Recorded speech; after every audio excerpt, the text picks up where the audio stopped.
Welcome to the PGL Major Copenhagen 2024.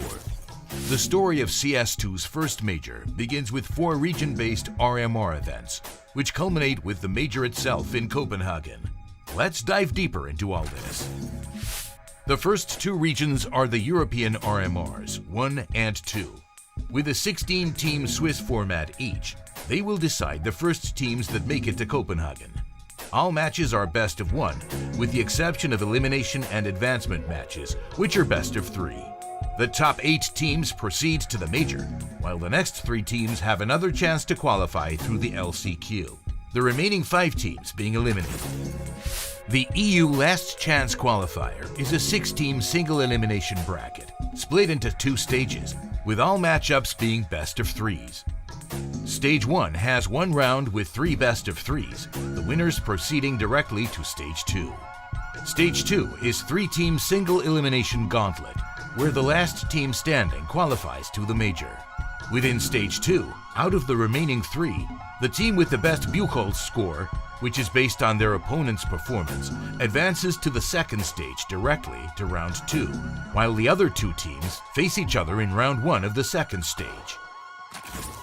In the Asia RMR, 8 teams will battle through a double elimination bracket. All matches are best of 1, while the advancement and elimination matches are best of 3. The best 2 teams from the bracket qualify to the major. North and South American teams will battle their way through a 16-team Swiss format. Elimination and advancement matches are best of 3s. All other matches are best of 1. The top 5 teams proceed to the major, while all the other teams are eliminated. The first Danish major will gather the top 24 teams across the globe. The event is split into 3 new different stages this year. The first 2, opening and elimination stages, are played in a 16-team Swiss format, while the last one, the playoffs stage, is an 8-team single elimination bracket. Final RMR standings will determine the major seeding for all participating teams. 16 will play in the opening stage, while 8 will qualify directly to the elimination stage. The opening stage will see 16 teams which will battle each other throughout 4 days to decide who will be in the top 8 and make it to the next phase. Elimination stage will gather 16 teams once again to try to grab one of the first 8 spots, which will take them to the Royal Arena, the battleground for the playoffs. There we will witness the greatness of the best 8 teams in the tournament, which will fight to decide which one of them will leave its mark in this chapter of Counter-Strike's long history, becoming the winners of the first CS2 major.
before. I thought I couldn't take anymore. Nah. Celebrate like you won the war. Guess you forgot what I'm fighting for. I'll come right back at ya. Better hope I don't catch ya.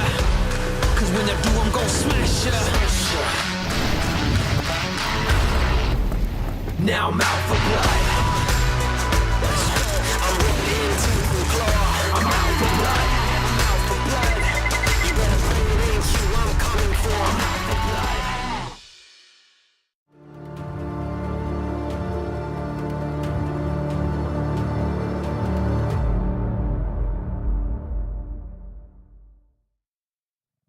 What is up, everybody, and good morning. Welcome to the PGL CS2 Asia RMRs. My name is Jasmine, and I'm super excited to get things started today with none other than Mac and Dustin. Mac, I want to start with you, man. How's things going? Oh, good. You know, had a sleep last night. That's always great. Got to the gym yesterday and get to watch some more Counter-Strike today, so I couldn't be better. You were lifting in an outdoors gym, though. Yeah, look, we'll talk about it another day. You know what? You got to do what you got to do sometimes. How about you, Dustin? How are real gamer hours treating you? Really good. I mean, I see that we're both dressed in mourning for our future eliminated teams, and then you're here to celebrate the optimistic side of things. So we know we got a good contrast here on the desk for what's about to happen. Well, we certainly do. And yesterday we had explosive matchups. It was an incredibly long day. We had 6 best of ones being played out. And today the fun don't stop because we have 4 best of 3s. But before we get into all of that, let's go ahead and revisit our bracket from yesterday so everybody at home can get the lowdown on what they might have missed. So Mac, I want to come on over to you first. The MongolZ and Grayhound showdown. Talk to me. Yeah, look, that was an interesting affair. I did have a chat with a couple of the Grayhound boys just to see what happened, and you know, they know what went wrong and they're going to try to incorporate the changes going into today because they can't make any more mistakes down in that lower bracket, and that's a little bit scary. The same can be said as well with that TYLOO Lynn Vision game. Lynn Vision overperforming and TYLOO looking a little bit rocked in both their series yesterday. Maybe the confidence was at a bit of a low after how close it got in that game against JiJieHao. How do you think things are going to look to shape up today then, Dust? Yeah, I mean, I think the way things are shaping up today, it looks fairly straightforward on the surface, right? I mean, I think you would kind of favor ATOX this matchup against, you know, the Myth Avenue Gaming squad here in the bottom. I think JiJieHao, the way that they played yesterday against TYLOO, and just kind of considering the talent on that team, you would kind of favor them over a Twisted Mind squad, who is kind of a piecemeal team, if we're honest, you know, having to use stand-ins and all that jazz. So it looks pretty straightforward, but after that, I think things get really interesting. I think Grayhound JiJieHao could be a very interesting matchup, and TYLOO versus the upcoming winner of that first game could also be a good one. Well, we do indeed have a best of 3s from here on out, and with only 2 spots remaining to join us at the major, first matchup of today is going to be Mag and ATOX. But you know what? Is there any other matchup from today that you're looking particularly forward to? Well, even just the first ones, right? The storylines are why are Mag here, why are ATOX here, and this is going to be their first game, really, because a lot of the players and individuals just didn't show up yesterday. So it's going to be the first time we get to see them play not only Ancient, but maybe some other maps in the map pool. Hopefully we get that in the best of 3 today. It seems like we should be. And then, of course, that JiJieHao game against Twisted Minds. I'm thinking that they need to justify why that region has 2 slots here at the Asia RMR, because if only one team is playing exceptionally well, if Twisted Minds don't show up again and it's just a little bit lackluster, then I don't know what's going on. Well, for people that might have missed the showdowns from yesterday, both teams lost 13-4 on Ancient. And my oh my, Dust, why on earth are we seeing so much Ancient coming out from both of these teams, and all of our teams, to be honest? I just feel like the popularity of Ancient and Anubis has really skyrocketed within CS2, and I think part of that is because, you know, people are looking to get the edge by being early adopters of maps like Anubis when it came into the pool. And I think the other part is people are just straying away from Inferno because while it used to be a staple, kind of some of the ways that Banana's a little bit too confined right now, top mid's a little bit unorthodox. I think some of those things promote the map quite a lot, in my opinion. And it is just a situation where you have some overlapping map pools in certain matchups. That's just going to happen. You know, it's natural. So for both of these teams, coming off the back of losing 13-4 on Ancient, is there a world in which we see Ancient being played out between these two teams, and who do you think would be the better Ancient team? It's really difficult because Mag had like one player, right? They have Ariukul, who did almost everything for the team yesterday. Currently the highest rated player at this tournament for Asia. And it's crazy that they played one map, he's lost, and he's 1.75 rating. But you're looking at ATOX as well. They had some individuals who looked really good, and then they had some individuals that could barely buy a kill. Like, that was just a problem. So hopefully today, they're going to be able to get on a different map, change up the strategy a little bit, try to play around one another a little bit better, because we know ATOX, they are not a bad team at all. But yesterday, they just did not get off to the right start. So maybe some land nerves, maybe playing on the world stage was just a bit much for some players. So hopefully that experience they went through yesterday can make them play better today. I think you made a fair point. Like, ATOX is generally a very strong team within the region, right? I mean, they regularly are able to beat teams like the Huns or Eruption NKT, Rare Atom. They've even had some close losses to Mongols, just haven't been able to conquer them. I think has been kind of the big monkey on their back. Also, TYLOO generally is a team they haven't really been able to do very well against, even going back to like the Cyclone days before they became TYLOO.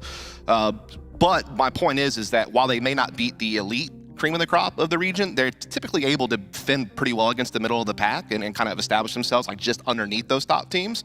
And I think that puts them in a good position against a team like MAG, who has had struggles and is kind of a newer squad and not much experience and having to use a stand-in. Like, it just adds a lot of complications. Well, you know what, boys? I think without further ado, we should go ahead and get our veto started. Please. I want to know all the info, all the details, and I really want to pick your brains about how these teams are going to be looking to play some of these maps. Well, I mean, I know ATOX is going to ban Vertigo. We know that. We know Mag's not going to want to play Inferno. And I think from there, it gets interesting because we could see Ancient Anubis come out. Like, I think both teams would be willing to play those maps again. But we have seen Mag in the past be willing to play Overpass, so they could look for that as like a sneaky little pick. And we know that ATOX is willing to play, you know, a couple other different maps as well, like Nuke. Get out, I'm leaving. Did they not I tried. hear I really us? did try to like give you something else, but unfortunately it is. Oh, we get Nuke at least. Sort of. We're going to overpass third? I Leave it up there? I think it's possible. Yeah. Okay.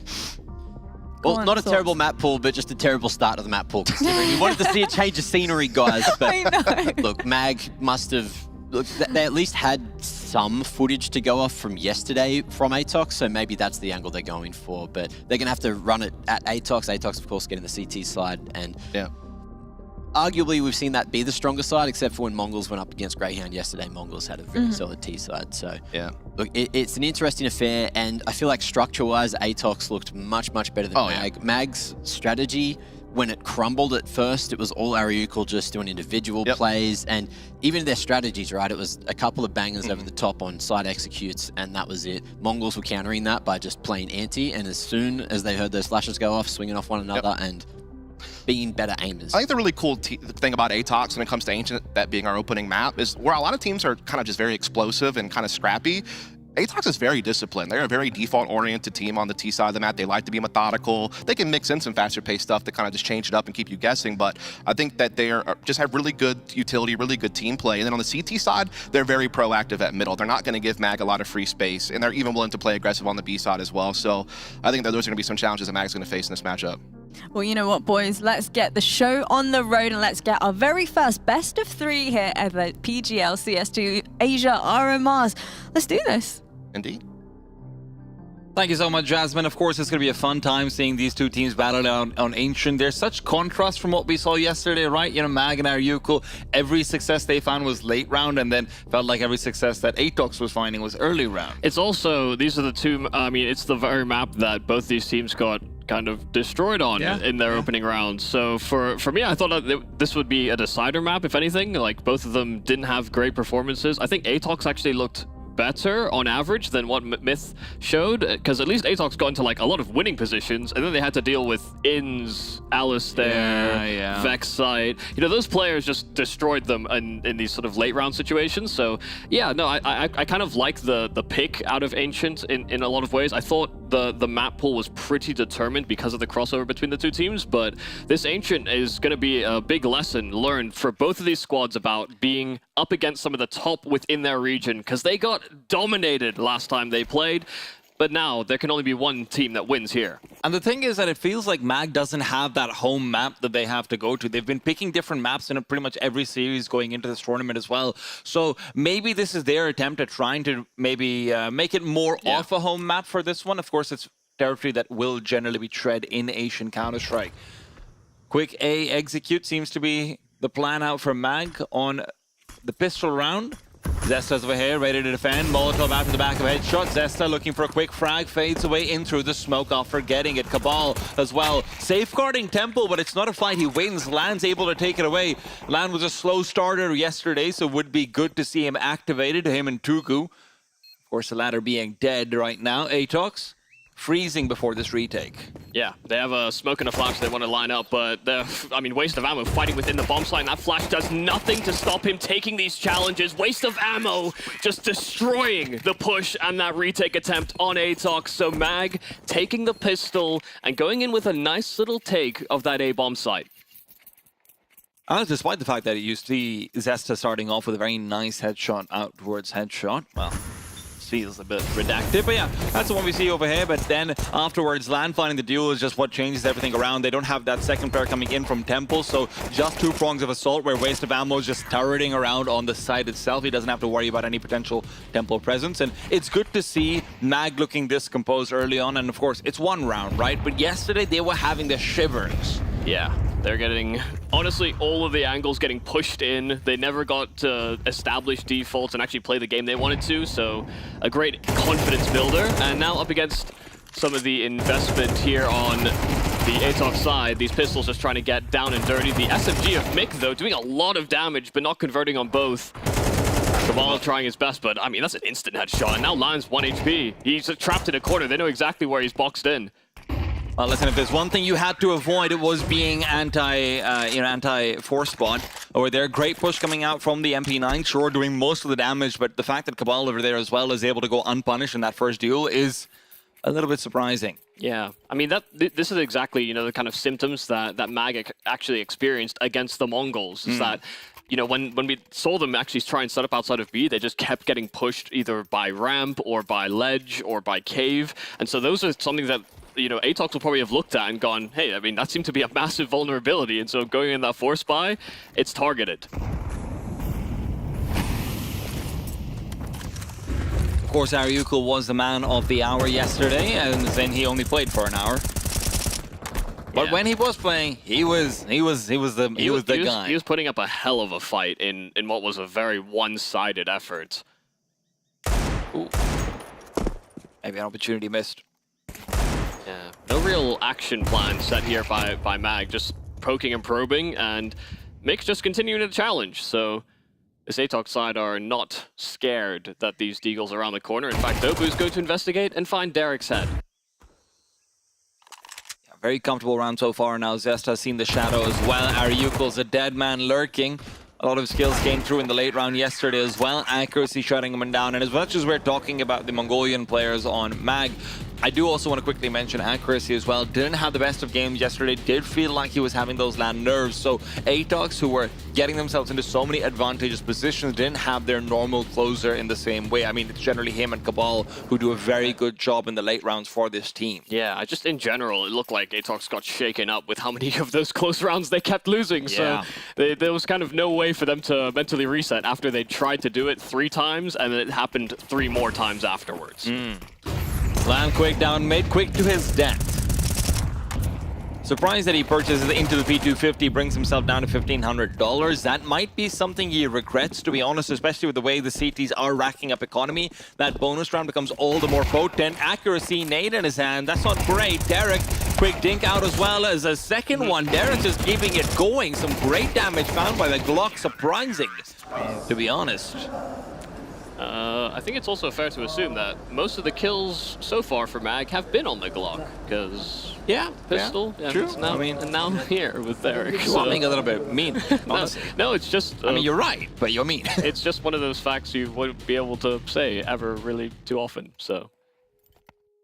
Most effective weapon on the T side so far is the Glock. Yeah, that's true. That's true. The math checks out. Well, back into an investment here for Mag, and it's all AKs across the board. There's a bit of AWPing disparities with this roster. Lan coming in as a substitute for them as a player that previous on Wings Up. But what on earth is Cabal cooking? Man just walks straight through the red smoke, challenges middle, and finds it empty after he clears it. Zesta, good passing from Ariukul. He's moved back, but he's not ready for the play behind. Zesta's patience pays off. Still keeping himself alive as he is aware that the flank threat of a player down mid is always going to be present, so they have to be very worried on the T side, but Mag have inserted a player into the B bomb side to quickly pull out. Waste has backed off and TYLOO has left the mortal realm. Mick, worried about Lan, but the peek out from Waste, that's a very nice play. Audio cue given up by Lan, but also does reveal both of their positions, so a quick rotation back to the B bomb site might be warranted if unnecessary. That must be infuriating to deal with, but unfortunately it doesn't fall too far in the favor of ATOX. Nice, like you said, a cute little sound bait in what was ultimately pretty dying round. But again, it's good control being taken by ATOX. As soon as they realize that middle is an area that they've cleared out, they're more willing to challenge over towards the B lane. You know, Zesta doing a great job of sort of locking things in on that A play, and you know, Cabal is just running around the map. He's running rampant, and that's kind of what you want to see out of a veteran like him, because he's honestly a very aggressive player when you let him off his reins, and he can honestly take over games, even though he's supposed to be the oldie of this team. I remember Cabal Max 7. Many teams do, in fact. Shotgun specialist. And Accuracy is hoping to pull out a couple of rounds over here. Easy first shot. Can he get a second? Might not be needed. Zesta has been fantastic at the back of this bomb site. Didn't seem like we saw the best of him yesterday, but now just playing that anchor role to perfection. Accuracy spots out another player. He can just zone in. And speaking of zoning in, all of ATOX is zoned in onto this A bomb site. Bomb now is there, though, so they're not too worried. They don't have to divert more attention away than just Mick. Yeah, that's why Lan is on a big round-the-world mission to try and find someone blissfully unaware that he could be inserting himself in the back. And, you know, given that there's only 3 players on ATOX, or really sort of in proximity of this A bomb site, there can be a potential timing hit. Feels like he has to go through Temple if he wants the chance to win this round. Could end up finding 2 players, but at this point, yeah, it's gone. Yeah. Derek down, and Lan soon to follow, more likely than not. With half a minute and shots being missed, accuracy as well, brought down low, but he is darting away. He's an opper. He knows what it's all about, self-preservation. Yeah, they lined up there for Lan, and he was able to hit one of the 2 heads in front of him. So some damage done still to that CT economy. It's kept into at least a modest position from that round alone, but there have been some good show-outs from ATOX so far on the defense that, you know, money is not a consideration until you actually start pulling rounds together. Mag investing into that AWP via LAN and hoping that that will be a way that they can maybe pry bar into some of these rounds, because at the moment ATOX are getting away with the opening kill, they're taking space, and they're playing, honestly, without fear of what Mag's next step is. LAN full blind.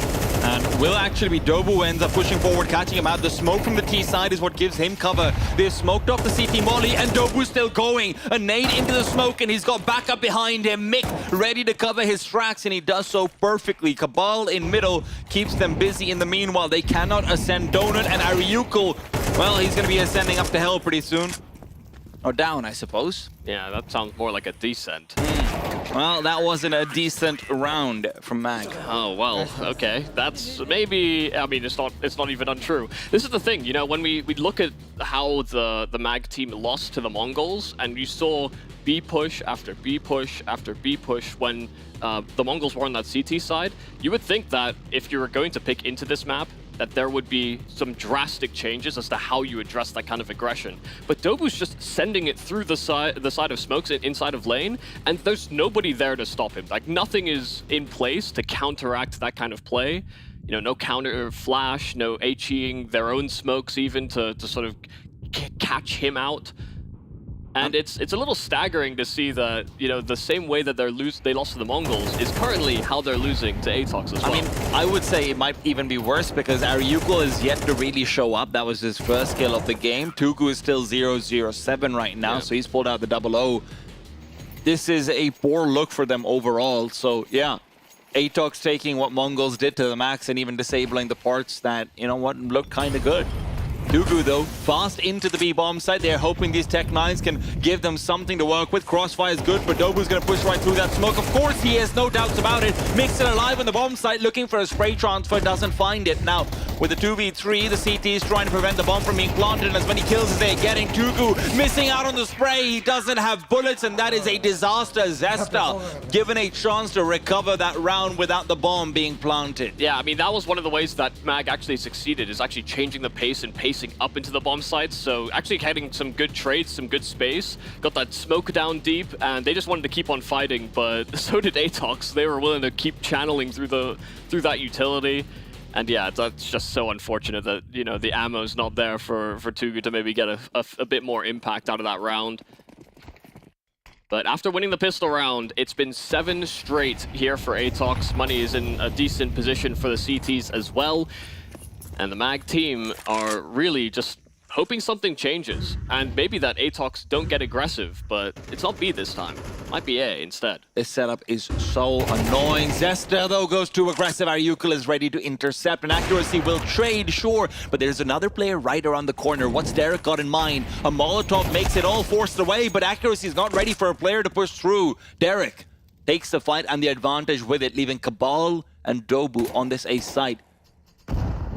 Shots fired off does indicate that rotation. They might start to wonder whether Waste can lurk through to the B-bomb site. They've got plenty of time. They need to explore possibilities. Yeah, I mean, being in a positive situation like this has been a rarity for MAG so far.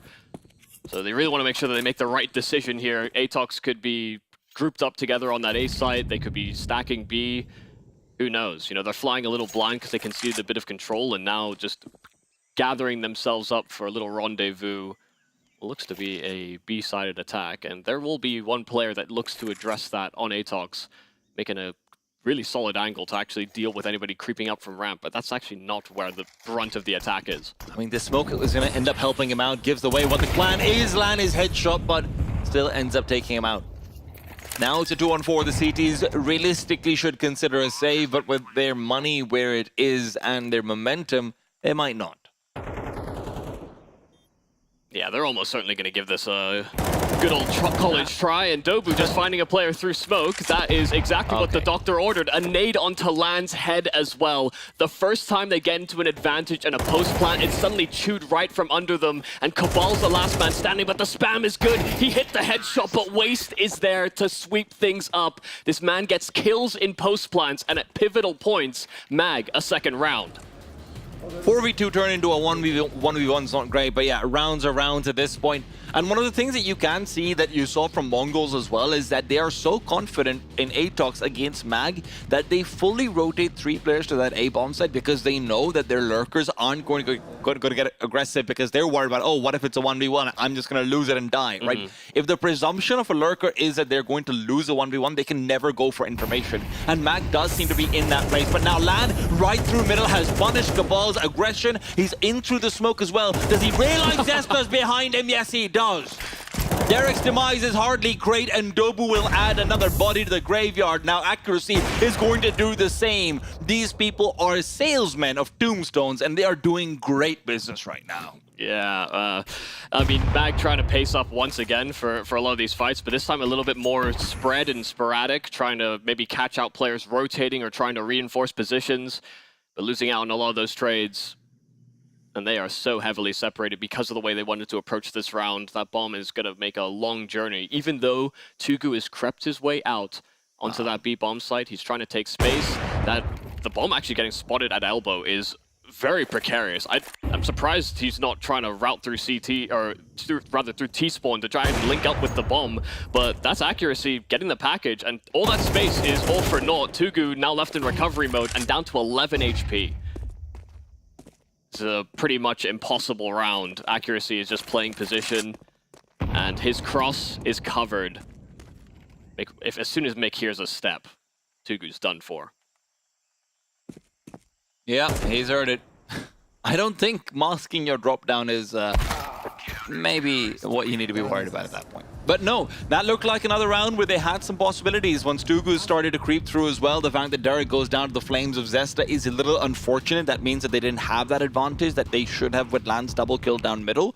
But TYLOO creeps all the way through. That's such a nice change from what we saw Waste doing, and they still don't really take advantage of it because they're looking for a pick. And the major concern for waste of ammo is that because TYLOO crept up ramp, you know, they're maybe expecting that if there's nobody playing the bomb site, they must be in through cave or checked through ledge or something. So actually going through B main wasn't exactly the easiest route, but there had to be some sort of plan to link up. I mean, if you're going through mid, you're still going to have to go past cave, right? Yes, So, exactly. you know, if that's your concern, it's there either way. But with a few more directions, and speaking of directions, those shadows are giving away the direction of assault coming in from Mag, potentially. Tech9s will not really want to go in through that Molotov, though. Dobu, did he spot Waste? He might have. This is impeccable. Dobu continues to be such an absolute demon, and with Waste's demise, he knows he can run. He spots out the bomb, but he can't get the long-range spray down with the A4. It's not an easy task, and he does re-peek back in, but mostly all he's doing is keeping the pressure going. Unfortunately for them, you know, they left a few gaps in this T-side default, and ATOX fully exploiting that. You know, you try and think about how you recover this round. They could be deep push B, they're still fighting on ledge. You feel so restricted. You know, there's so the map of Ancient has these long rotations and these long pathways, but all of them have basically been cut off.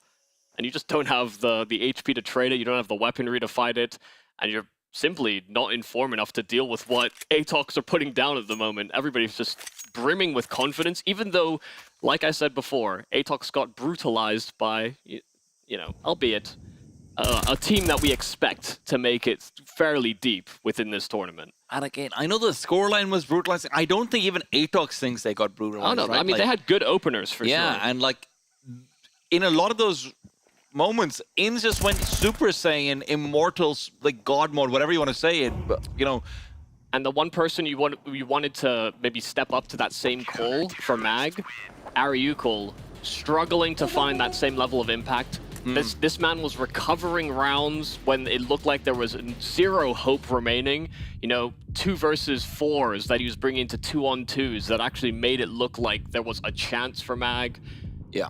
And there were infrequently times where it was actually capitalized on, but the fact that he was constantly a threat, you could tell actually added quite a lot to the fear that his opponents had to actually, or the respect he had to get. We've gone from talking about how that might have been scouting territory for Mongols to being like, well, we've barely mentioned his name, but now, quick boost up on the op. They're hoping to find a pick. There was some jump spotting going on earlier on, but maybe Cabal is the one who gets caught out. No, shots missed by Lan. He moves away from it, and Cabal is actually peeking back in. Cabal, it's Mick who has to do it all now. Dually is being pulled out, but he's good for only 2. I say only, but maybe that's already enough. Bomb being planted at an awkward angle. Lan can't peek forward. Dobu needed to get the frag, but he'll find the first instead. Ariukul goes down, the planter out, and they know where TYLOO is. Accuracy is trying to trace him down out through middle. And Accuracy, as he swoops right down through to elbow once again, TYLOO is gone. Lan, a 5-7. Is what he has to contend with. They know he's low. They know he's got nothing to work with. He's missing shots so often, but at least he hits that last one. 3 on the board for Mag. Yeah, I mean, very important post-plant here again for Mag. It comes down to another 1 versus 1. They actually just sort of creep their way and burst into that B play, and it works wonders for them. The fact that, you know, they're able to limit each of the CT's impact by just the 1 kill, basically. You know, Cabal, we don't talk about it, but, you know, the ATOX side played with so much individual confidence that it's no surprise that there was going to be some kind of vulnerability finally rearing its head. But still, a 9-3 half is a very, very solid shift put in by that ATOX camp. You know, with how much impact Cabal seemed like he's getting when some of those pushes through the smoke and everything, I just realized he is bottom of the scoreboard for his team, just on 8 and 7. I mean, Dobu and Mick have really been doing a lot of the sort of propelling for this Not squad. to mention, Zesta seems to be the only sort of level head on the team right now, and he's just leveling all their heads. I mean, he's just anchoring the bomb site. He's just like, you guys are listen, all having fun. I know my job. You guys do what you want. I don't know. We didn't do this in practice. He's the mom of the group. Just wear a helmet if you're going to do anything dangerous. He flashes, wastes his dodge, damn good for the first, make it 2, could it be 3? Dobu around the corner will say no, and Derek's come in to replace, and what a substitution it is. Dobu left all alone, and he can't hit a shot to save his life, and that is very much what is at risk. With the pushes coming down B main, Dobu does collect on one more. Remember, he does still have the bomb. This round is possible. Dobu flashed up, ducks out into cover, keeps the cover fire going on. He's making this possible. More and more shots being hit. Tuku's run away, and the flank is what they're banking on. But will Dobu expect it? This doesn't need to be a headshot. Dobu is too low. And with the dualies that are Euclid, really, Dobu's turn around. He had a chance. He had a chance. That's not very comfortable. You know, Waste of Ammo does a great job of getting those first couple kills. You know, his rotates come in, they reinforce that A play. And when it comes down to just Dobu in a 1-on-4, it really did look like that round was just going to fizzle up almost immediately. But they were giving him chances, and that is very concerning. It's just kind of a hard one to piece together. You know, maybe a wry smile, but the Mag squad, I want to see them be able to bounce back at least somehow on this map. Whether or not they make the full comeback or not is irrelevant to me. I mean, it holds relevance to them, but you know, in terms of when we move forward to future maps, I want to see best looking Mag moving forward. That's a lovely clear by Dobu, and he's the only man with that rifle. The teammates getting traded by the SMG, Ariukul farming away on the MP9, but finally traded by the Glock of Cabal. So now that weapon can be hoisted up, I mean, job's done really there for Ariukul. He slowed them down and got all the information his teammates need.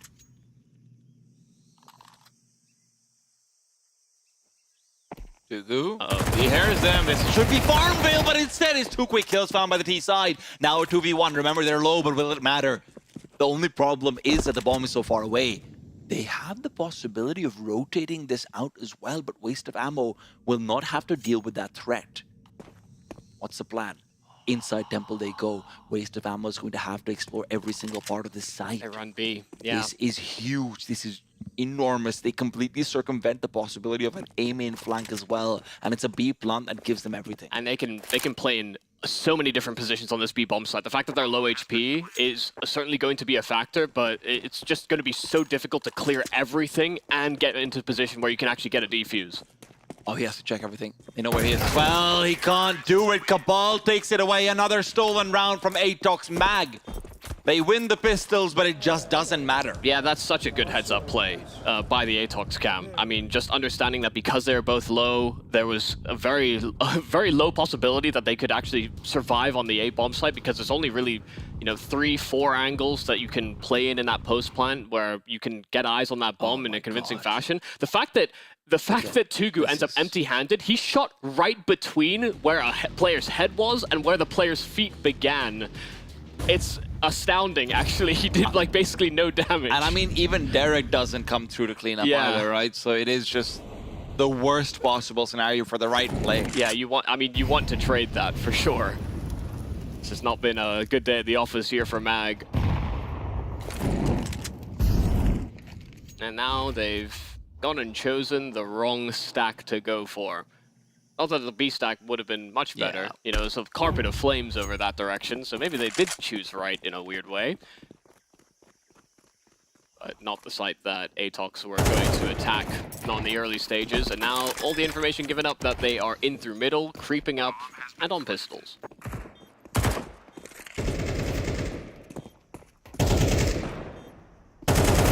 Well, I don't really know if there is an objective here other than getting this round over with quickly.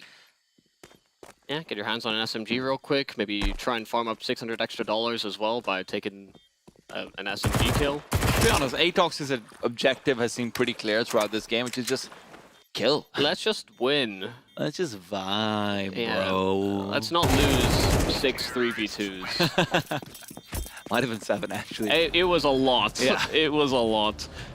It was actually hard to stomach at certain points as well. Grayhound were just honestly abusing them in those post Especially because you knew that at any given point, if ATOX just wins 2 rounds, it's like over. It's like they break Grayhound's money and they come. Yeah, I know.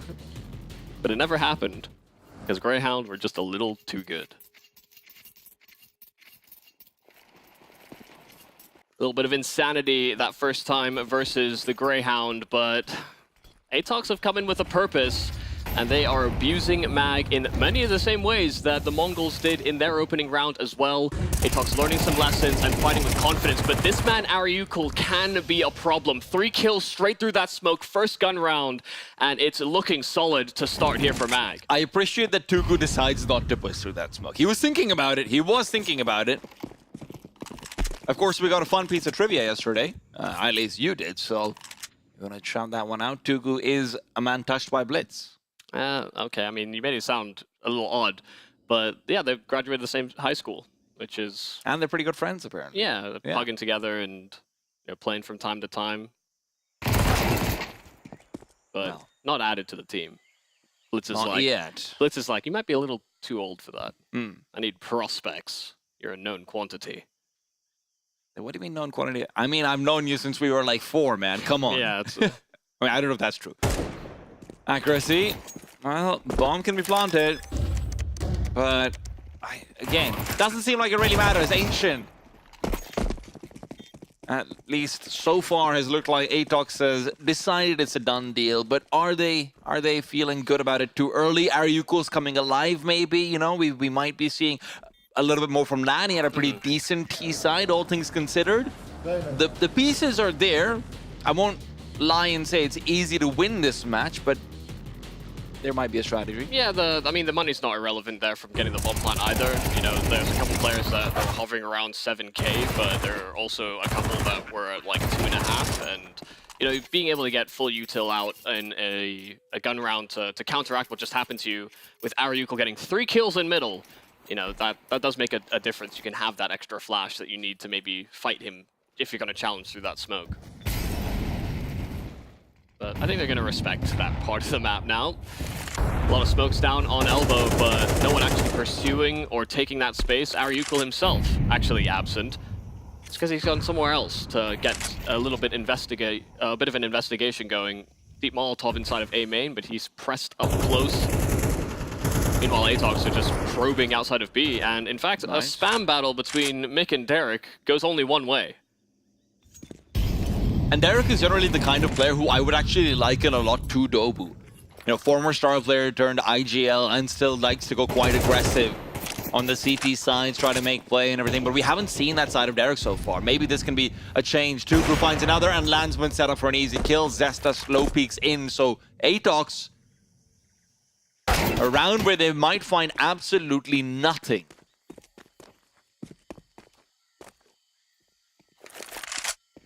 Might be too soon to call, but if you're starting off in these heavy deficits, you know, that's not even, you know, they're playing against a Grayhound that were very fired up, and they were breaching into bomb sites. They're getting bomb plants down, and now they're getting picked apart before the rounds even really get going. Yeah, you know, people are dying on the default, whether or not that's 3 players in middle, or whether it's, you know, trying to creep your way out on some of these plays where you just are hoping that there's a gap in the mag defenses.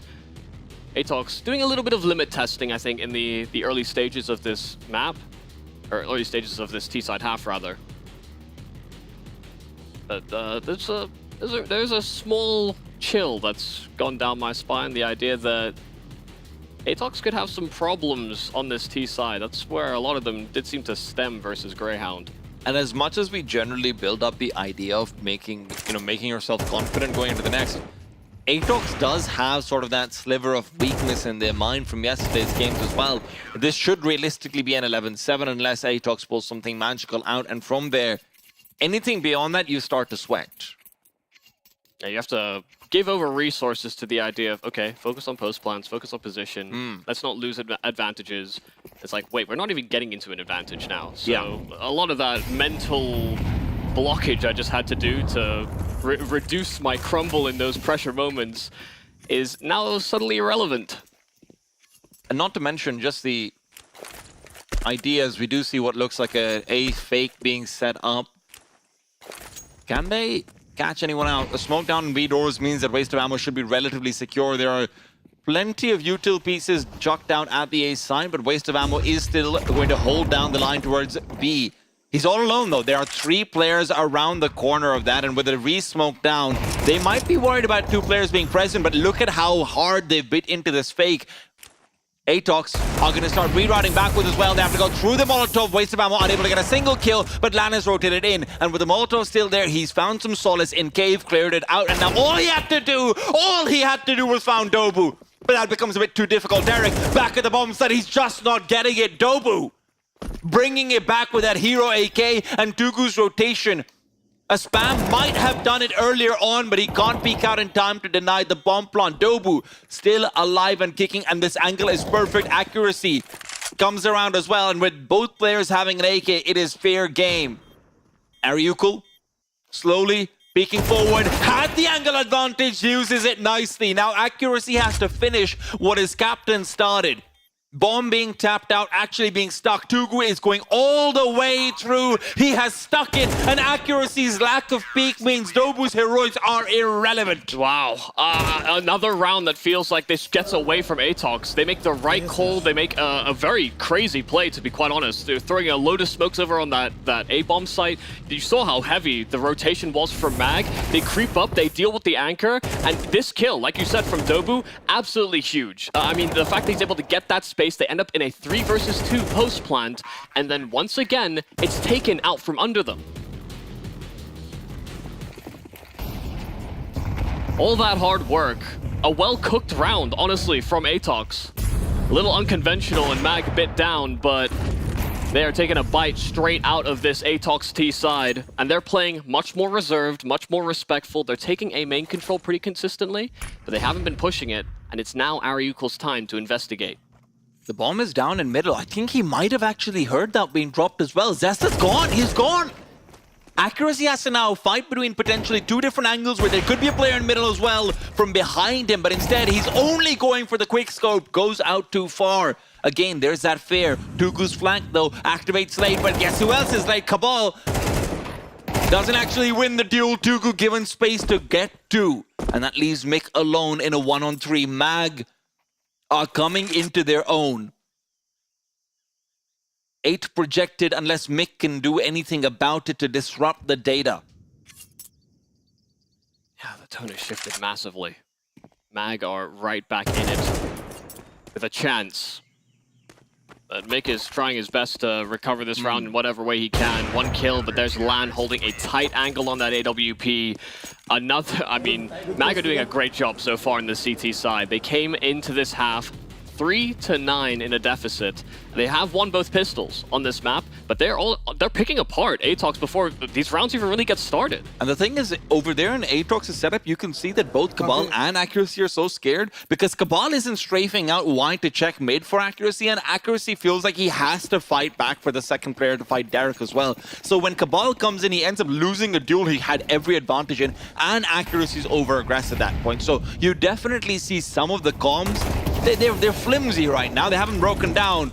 But another round or 2 and you never know, but this time they're going fast into the A site. What was before a fake is now very much a reality, and that reality is one of a bomb plant, unless this nade can give Tugu space. It does. Only one. Can he make him? Oh yes he can. Ariukul provides backup and reveals his position, maintaining the threat onto this bomb planter, and now as he spams through, he cannot find it. Dobu rerouting back to the corner plant and will get it. In the meanwhile, this long range spray misses. Dobu a 1-on-4 with a Tech 9, but while he's fully blind, Derek takes advantage. A beautiful retake from Mag gives them their 9th. Ah, such a good play there from Tugu as well. Kept the pressure applied. They didn't throw a Molotov behind that smoke inside of Donut, and so he just presses forward. And by the time they hear that nade go down, there's nobody that's there to stop Tugu fast enough before the kill on the bomb planter. So, I mean, him doing that made a world of a difference because they had nobody playing the actual A-bomb site. They needed to keep that pressure applied.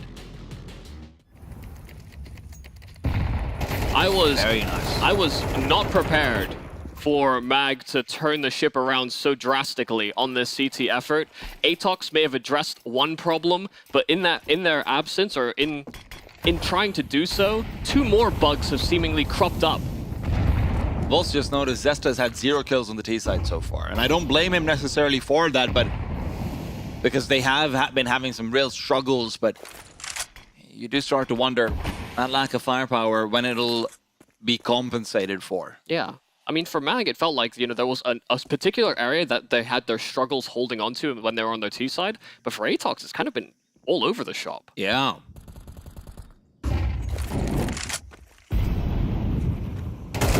out from Derek. There's that aggression that we know he can give. He's feeling it now. And this is where you start to worry. Feels like the shoe is on the other foot. Mag feels comfortable to aggress forward regardless of their deficit in scoreline. TYLOO as well will be taking this peak potentially against Zesta. A Zesta who, like I said, is yet to really have impact. Yeah, I mean, he was putting in an absolute shift on CT, and that's a great way to find an opener. A very fortuitous Dobu on the spam. The man who has not stopped at all seems to be maintaining his own personal momentum no matter what happens. Flashbang is fantastic though. And Mix looking to face in through Cave. He's got a player right around the corner. Ryukul will not adjust in time. Mick has the advantage, and Cabal with the angle locked and loaded. Waste of ammo, can't swing out wide. Accuracy trades. It's a 4-on-2. ATOX might have finally cracked it, but a missed shot means that TYLOO can push forward. He doesn't find the planter. I mean, a 2 versus 4. It's not looking likely unless he gets given a Hail Mary. They'll need this money. I mean, they do need to just consider that save, and the AWP of LAN is very lucky to still be hanging around. But is TYLOO going for something a little bit extra here? I mean, this is so late. Even running back through spawn, you're going to take a lot of damage to the bomb. Mick doing some solid damage, and TYLOO actually finding the kills, suddenly accelerating, but I mean, the LAN is just nowhere close enough to be able to actually help him out on this retake effort. But they do a whole lot of damage. This is a costly round for ATOX, but the important thing for them is that they finally break through with another round. ATOX had a little bit of money saved over from the previous as well, so they won't actually care in the slightest about this. This ends up being beneficial for the CTs, if I'm not wrong. Sorry, for the Ts, if I'm not wrong. Waste and Ariukul should not have enough money to buy. We will have one drop from LAN, so it's still all right overall. Just one of those moments where, you know, TYLOO, it just didn't feel like either of them were on the same page about what they actually wanted to do. TYLOO went in late for that retake, and maybe that extra time would have helped. Even TYLOO didn't feel like it was on the same page. Great early shot though, and now he's getting aggressive right up, jump up. Mick is hoping to spam him down. There's a gap in the smoke, and he's taking advantage of it. Now spray right back, but TYLOO cannot trace him through that smoke cloud. LAN's getting aggro. Oh my god. He's inviting death, but Dobu's turned away.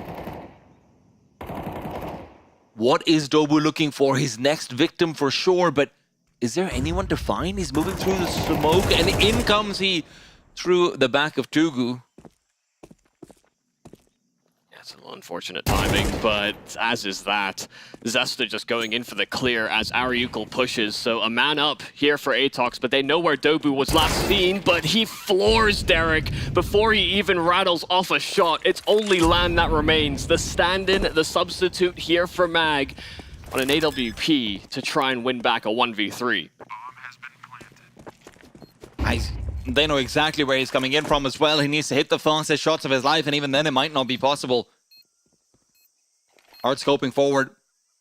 They're around the corner. Even if he finds the kill into Donut, it'll be a quick flank out from Zesta. So nicely done. ATOX do recover, but I have to say that looked a little bit scary in the middle of their Mag really getting it back into control. Yeah, definitely a lot of concern there growing for ATOX, but you know, they went in with a couple different looks. It was something that Desk even noted, that they'd like to go for something fast every now and again, something a little bit more slow-paced, and finally with one of those slow-paced rounds, they finally found a solution that actually worked versus Mag's defense. See, when the Desk said different looks, it's like, hey, default, fast-paced, slow-paced. The different looks I saw was, hey, killing and not killing. A lot of the time, that's what it did seem like. ATOX slowing down like anything else. And yeah, mid-control was a problem with them. Ariukul, TYLOO, and everything looking so much better in that second one. But I'm sure that the panel have a lot more to say about this than I do. Thank you very much, boys. Now, Mag, despite winning both of those pistol rounds, somehow unable to convert that second round on both halves. I need you guys to pick apart for me. What was it that enabled ATOX to have that snowballing effect on their CT side? I think it was just they looked better, you know, a faster start, and even though the pistols were there for Mag, imagine if they got those second rounds, we would be having a completely different result. The T sides today, a little bit lackluster overall, but look, going into that second half, this is why Mag picked Ancient. You could see that they had much more structure. They knew exactly how to disrupt a lot of the plays that ATOX was throwing at them, and almost managed to fashion that comeback, but unfortunately couldn't get across the line, and ATOX just did too much work there in the first half. but it means that there is a chance that we might get more gameplay coming onto Nuke. You know, it got close in the end. We started to all be believers there in the green room, thinking, oh no, Mag's actually making the comeback happen. And then there was just that one round from ATOX, which got him over the line. And it's one of those things where like the first half kind of played out the way we expected, right? We know how willing ATOX are on being proactive on the CT side of this map, whether that be proactive at middle, then aggressive on B.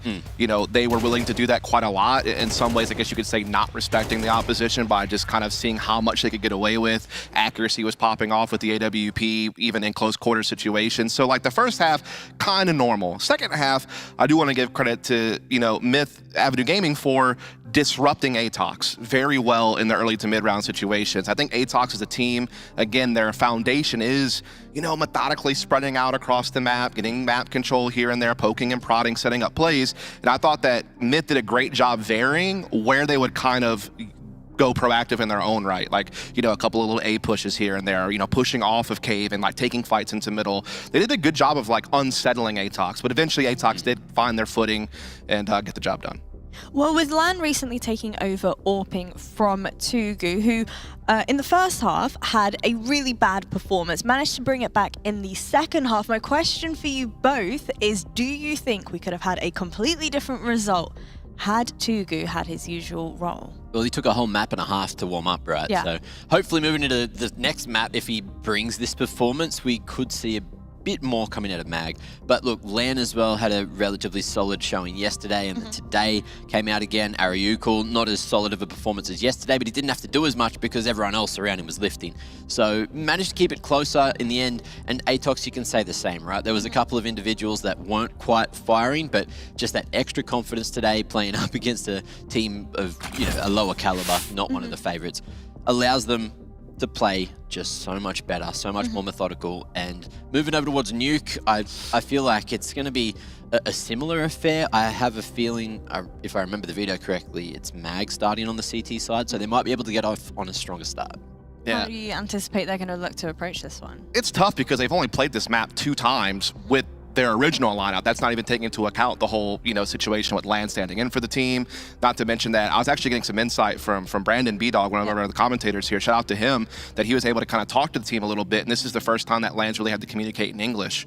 And so that's been an issue with them as well. And some of those like tense mid-round moments when you're having to call stuff on the fly and like be very rapid in your comms, that can cause things to really break down, you know, in your fundamentals. Meanwhile, you look at ATOX, they've always had a really strong history on Nuke. Like if you look at kind of the core of the roster, even going back into CSGO, Nuke has always been a map they've been very comfortable on.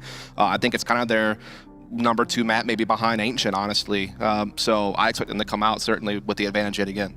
Well, you know what, boys? At least it wasn't a 13-4 scoreline on Ancient once again, but we will be heading into Nuke, and that's going to be ATOX's map pick. Whether or not they'll be able to make this a swift 2-0, only time will tell, and I guess we'll find out soon. Level up your gaming space with metal posters from Displate. Hang your displates in seconds. Swap them whenever you like. Get official art from your favorite games on a uniquely designed metal canvas and choose from thousands of posters. Join over 3 million collectors now. Your wall upgrade is here. Shop now at Displate.com.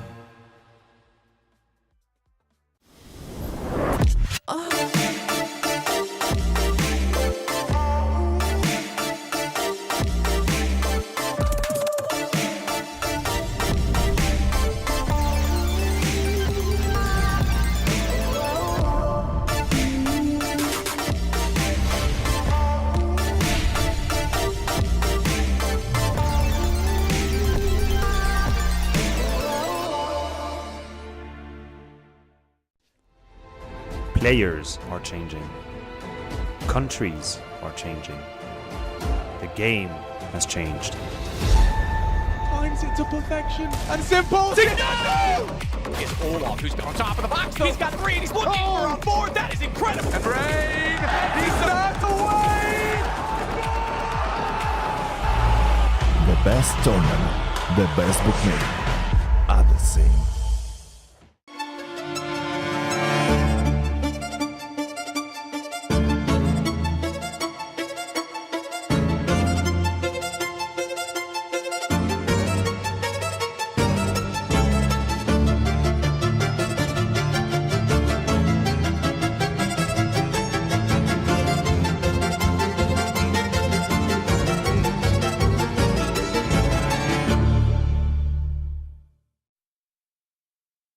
My nickname is Double. I've been playing CS over like 9 years, and here I am to play Asian RMR to make my dream. 3 of our players is pretty talented, young, less experienced guy, and 2 of our guys like experienced in the Asia and the world. Yami and Kodos is really talented players, but the way we see the CS and like something didn't click, and we have to change the 2 of them. Also, 2 of them want to like leave to the other team, so like yeah, everything is clicked and we just changed it. From 2016, the MongolZ won IEM Taipei. From there, everyone wanna play CS professionally, and a lot of players coming and watching. We can compete to internationally, and yeah, and also there's like Faceit Hub in Mongolia, which is like ESN league. So we can find players from there, and they're playing, grinding that Faceit Hub like every day, and we can like choose like talented players from there. This RMR is pretty tough, I would say. Like compared to the previous RMRs, there's like only like 2 or 3 teams competing each other at the top level, but at this RMR, I think everyone can defeat each other. Like, so I think the level of this RMR is pretty high, even though like MongolZ is the favorite here, but I think that everyone is very strong. I've been like chasing this tournament like my whole life. It's my dream, and like of course our teammates' dream. So it's gonna be amazing if we qualify. Thank you for supporting us. We are the underdogs here, but we will of course try to qualify, and we will try very hard. It's gonna be a hard journey, but be with us.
couldn't take anymore. Nah. Celebrate like you won the war.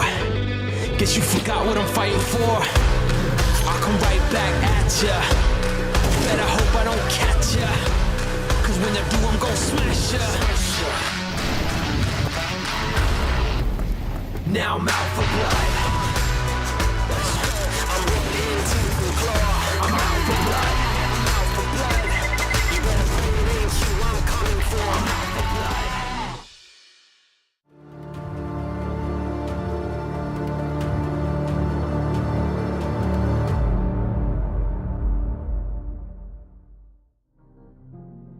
Welcome back to the PGL Copenhagen Asian RMRs as we head further deep into Heartbreak Valley, or better known as the lower bracket. ATOX up 1 game versus the Myth Avenue Gaming, now heading into their own map pick. Yeah, ATOX playing a very, very solid CT side, but weirdly, so did MAG, actually. We had a very convincing first half from ATOX on Ancient, but then suddenly things started to really fizzle out for them. That Bunsen burner flame of ATOX seemed to go lukewarm for whatever reason. So when we move into Nuke, you know, we have to have, again, that same reliance on that CT side, but if everyone's having issues on their T side, they're getting picked apart in their defaults, or they're struggling to get engaged in these sort of post-plant situations, Nuke is a map that it's all about how you open and what kind of pressure you apply on the map.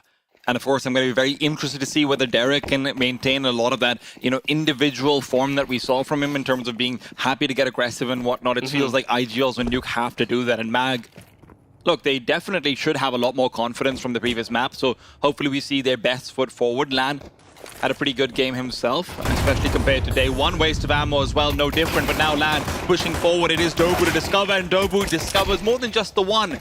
A fantastic pistol start from ATOX, should be delivering them their first pistol round of the series. Yeah, this is one of those rounds that just feels like once that first domino falls, suddenly everything just kind of falls into place there for ATOX. They've got somebody watching the flank. There's 2 players actually looking to fight those players flanking in from ramp. It just felt like everything was propped up and ready to go, and it all is predicated on getting that opening engagement first on that top side. It made a world of a difference being able to break through. Really solid pistol there from ATOX. Pretty simple stuff, but keeping it nice and simple can sometimes be the most effective thing. Dobu, of course, had an incredible first game. All throughout the series, he was the one player who felt like was never turning off. So if he can go into Nuke like that would be quite nice. This is not a great start for him in the round, sure, but the CTs will be able to recover a Galil. Maybe even, honestly, consider saving that unless they just magically come into 2 more kills. Yeah, I mean, there's nobody really lower, so it's only these pistols that are making the journey to try and contest. Should be a priority to save that rifle. It's just about as good as it could get, but no, they're looking to challenge with it in Decon. Mick is down. I think that challenge might be retracted very soon, but will it be able to retreat? Derek is not using that Molotov that he had stolen away. Some good damage coming through, but Lan will be left to just try and be a little bit more comfortable with this. Maybe a bit more damage if he is on the fadeaway, because he will die to the bomb over here. But let's see. Okay, there's one more kill on the exit, but now his toes have been spotted. And that Mick SMG can get an upgrade if he ran the right way to do it. Instead, he decides the MAC-10 will do. Just a little oversight, perhaps. I'm a Mac fan, so you know what? The gun too, not just the analyst. Oh, I mean, yeah. Maybe a friendly guy. A mate, potentially. Living up to his name. The platonic kind. Yeah. There goes my hopes. ATOX, solid start to this T side, but now up against the rifles of MAG, and they will be missing out on that AWPing component. Felt like Lan was actually finding quite a lot of impact on that AWP when he had it in his hands. Took him a while to get engaged with it, but I think it's been slow starts for AWPers for both these teams.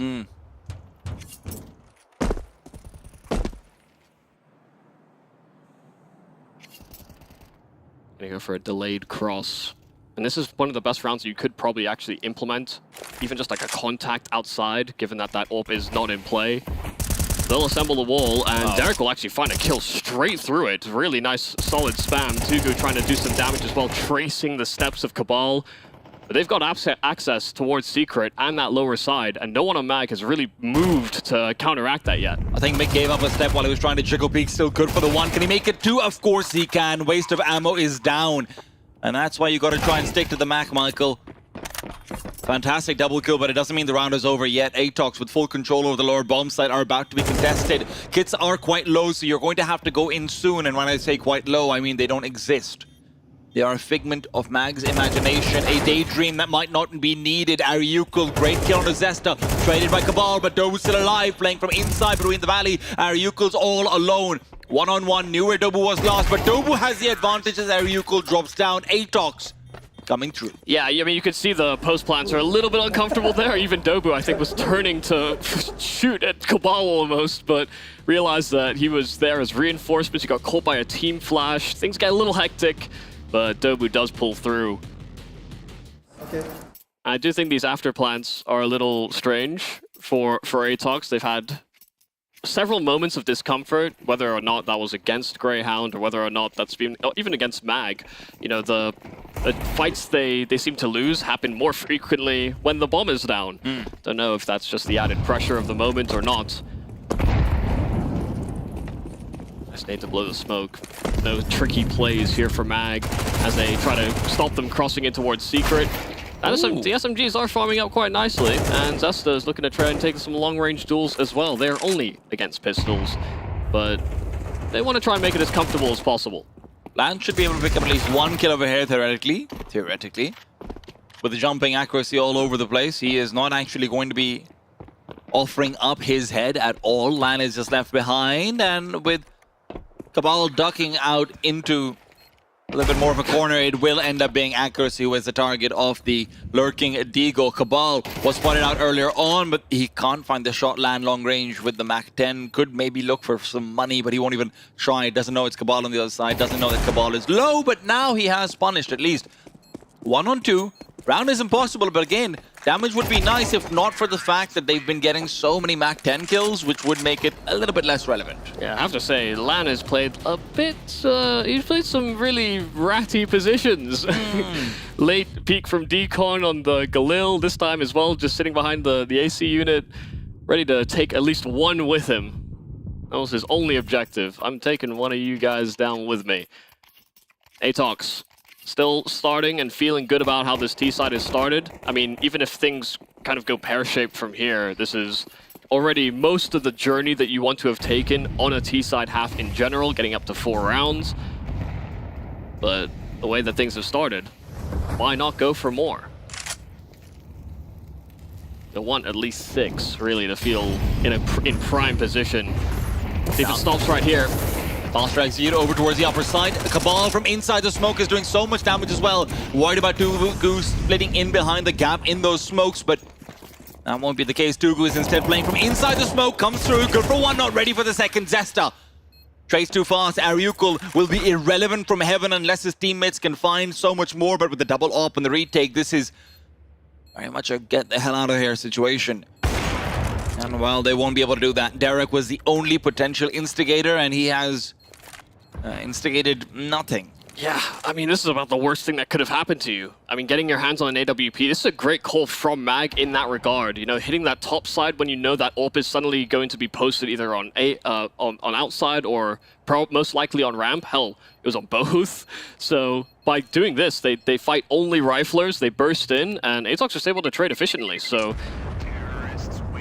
you know, that first gun round that they had, they knew they were against rifles. They take outside, they go slow, they walk into quite a few of their angles, but here against an ult, they didn't mess around. Tuku had the opportunity to maybe come through with a quick multi-kill as well, but after he gets that first one, he's just not ready to the idea that there might be a second player playing fake vents already. I mean, it's also, you know, there's so many smokes down towards so main, door. Even the fact he got away with one and found that gap that he needed to sort of catch Cabal out was maybe even a little surprised. He put himself in a great position, there's no doubt about it, but he just can't really bring the absolute most out of it, and you can't ask for that. Yeah, he had to make a play. But sometimes you need it. Yeah.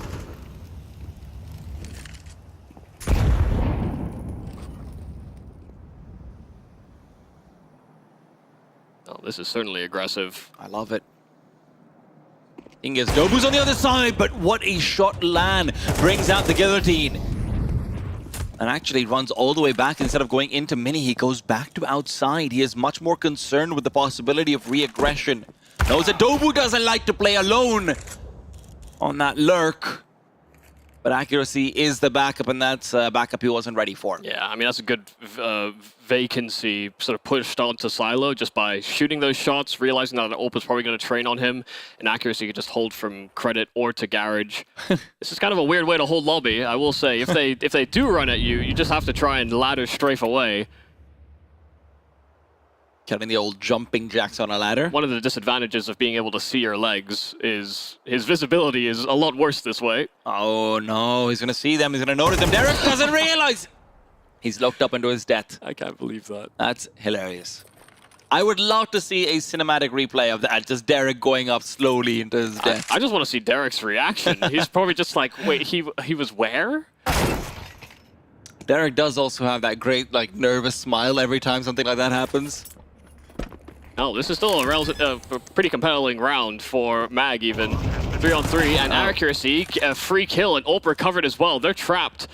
A player inside of Heaven, it's planted for him, and Cabal sliding his way out to CT vent, and they don't have a kit here on Mag, so they're going to have to go in with some urgency. Zesta can't actually cover the cross because he's worried about the AWP that he now knows is inside mini, but the double AWP retake again will be so hard.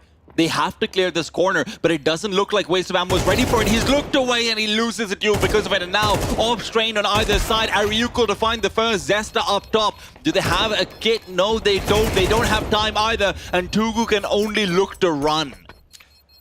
Yeah, I mean, they had to go in fast, and that rifler leading the way, it just needed space. As soon as, if you get yourself into a 3 versus 1 like that, those AWPs can post on Heaven, and then it's suddenly basically impossible for Zesta to contest, but very difficult round to pull through. To be honest, I do kind of blame Waste of Ammo's miss a little bit on TYLOO because TYLOO has that space in mini. So once CT vent's been cleared out, it does feel like Waste of Ammo shouldn't have to worry about squeaky door. That's where you do have to push through and get that control on your own.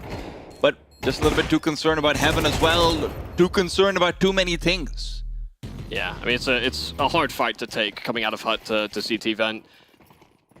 Cabal, of course, a veteran, so not going to miss that chance when it's presented to him.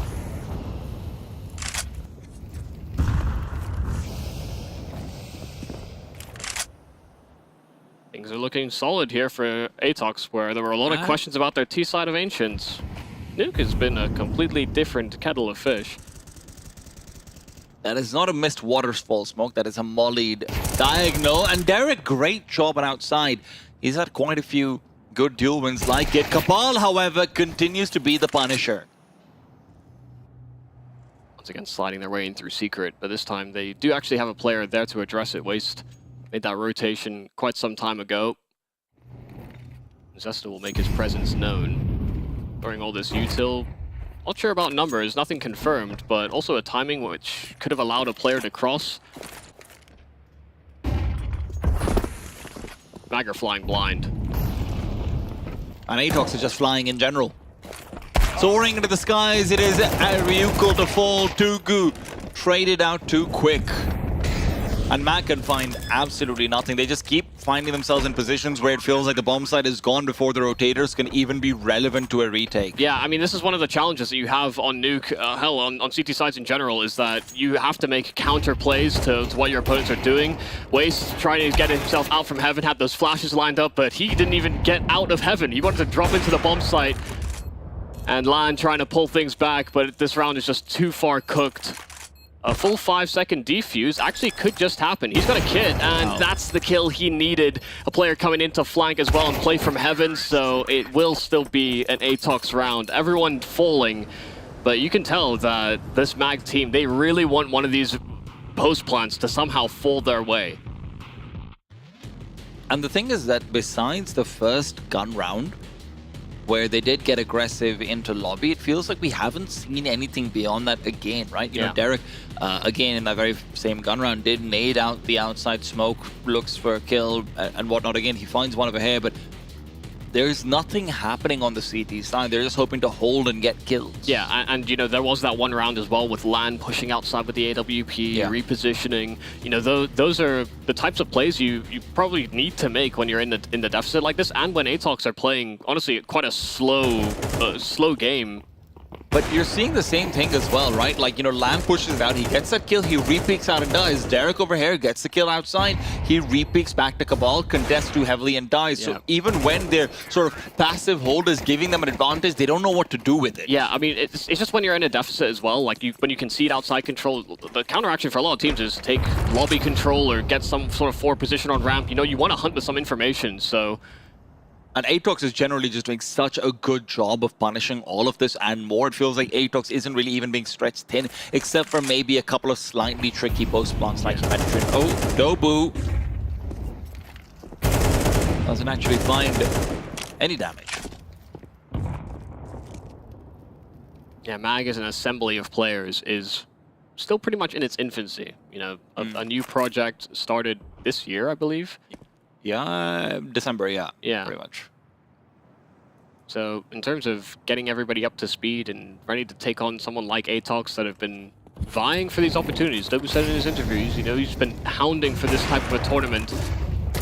This is a lot to ask, and especially on short notice. MAG were here to fill in slots, but ATOX, all they want to do is punch in to try and go up against TYLOO in that lower bracket. They are looking solid right now. Accuracy hitting shots, and Zesta, even on his creep out, TYLOO missing his first few, he can't adjust in time. Maybe there's still hope that MAG can get on the board.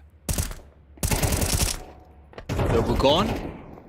TYLOO running out of bullets over here. He's going to be having a slightly rough time, but wants to take another duel. Cabal gets it done. A one-on-one, it might be the closest thing we've had to a chance over here. Derek, the one to lead the charge, but Cabal's already sussed him out. He doesn't have much HP. But with the Farmers, I think he still needs 2 bullets to actually finish him off, and he'll land them. Finally, MAG come through with a good round. Lan starts things off with that off shot, but TYLOO's the one who really holds it down. Yeah, I mean, just disrupting everything on that potential A-side attack. You know, got in front of those players before they could actually set up on the bomb site, and TYLOO doing a lot to disrupt. I thought the way that this round started, ATOX had such a spread that MAG were going to be in one of those situations again where, you know, where do you look at what given time? But they pieced it together, and honestly, a great job from Derek not overthinking that clutch as well. Cabal throwing that smoke, he could have potentially crossed behind it, got himself into hut. You know, Derek never gave up his angle towards the backside of the site. Sometimes all it takes is one round to inspire a little bit more confidence. Sometimes all it takes is a clutch to get the energy flowing. And money has not been the healthiest for ATOX in their journey. They have come down to 2-3 players in their winning of these rounds consecutively, 7 straight, but those coffers have run thin.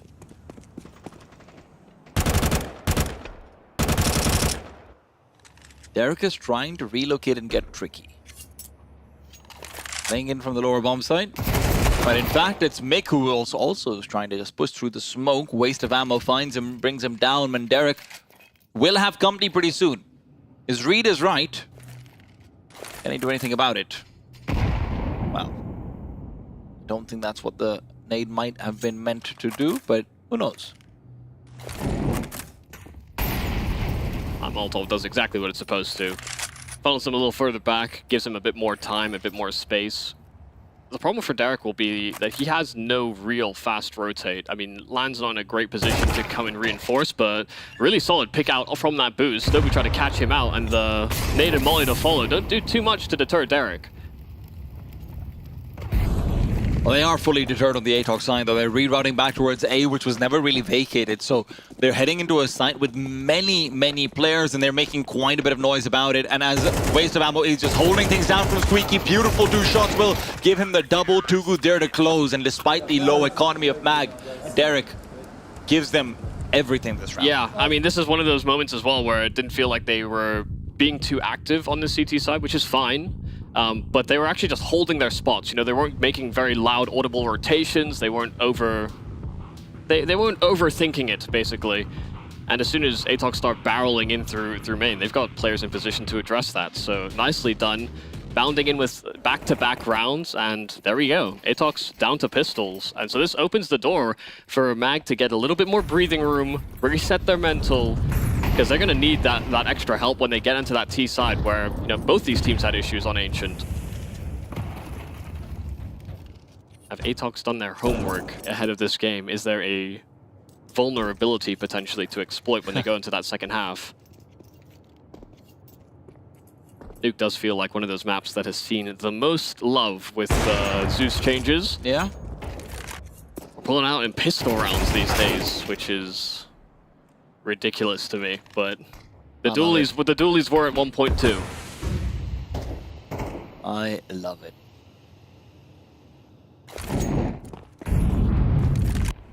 Mag's priority is just maintaining weaponry. And ATOX, with these Deagle investments not being completely insignificant, and you are on a 2,400 loss bonus, so coming out about 4,400 a piece on 3 of your players after this. Yeah. That means you're sacrificing a flashbang or 2, so you did sort of hope that the Deagles would find some damage. Yeah. I mean, but good to see the Myth Avenue Gaming are not allowing this to sort of fall out of their hands, get too dicey. You know, they're already finding themselves in the lower bracket. This is an elimination day. You know, we say goodbye to teams today. 4 of them, which is kind of wild. Yeah. And, you know, this was a big opportunity for these Myth Avenue Gaming guys. You know, all of them haven't had chances like this. Even players like Lan, who we know were kind of competing domestically and having opportunities to be one of the top 4 Chinese teams. Yeah. You know, didn't make it to RMRs, didn't actually have those chances. So, you know, for them, this is a debut to this kind of environment, but also they come in with minimal expectations. They're a new project. They're playing with a substitute. But they want to put all that aside. They've got to face the opponent in front of them, and that is an ATOX that have looked pretty composed so far, but they occasionally hit a rough period. Just about whether or not Mag can capitalize during those spurts or not. 3-7, and we have full guns across the board. ATOX once again throwing out some outside utility to try and disrupt and keep them guessing, but look at what Mag are up to in at ramp. They are pushing their limits. I would love to see Derek try and go for a play off the back of this once they're able to clear out lobby. If they start to try and flank out the CTs, that would be difficult, and that's exactly what Derek is doing. He's trying to keep an eye out, dodging bullets from Cabal, who's just shooting their toes. Derek, however, has lost a teammate. TYLOO down inside Mini. Not exactly what he was looking for, but Mick will be traded. Waste of ammo, excellent exploration.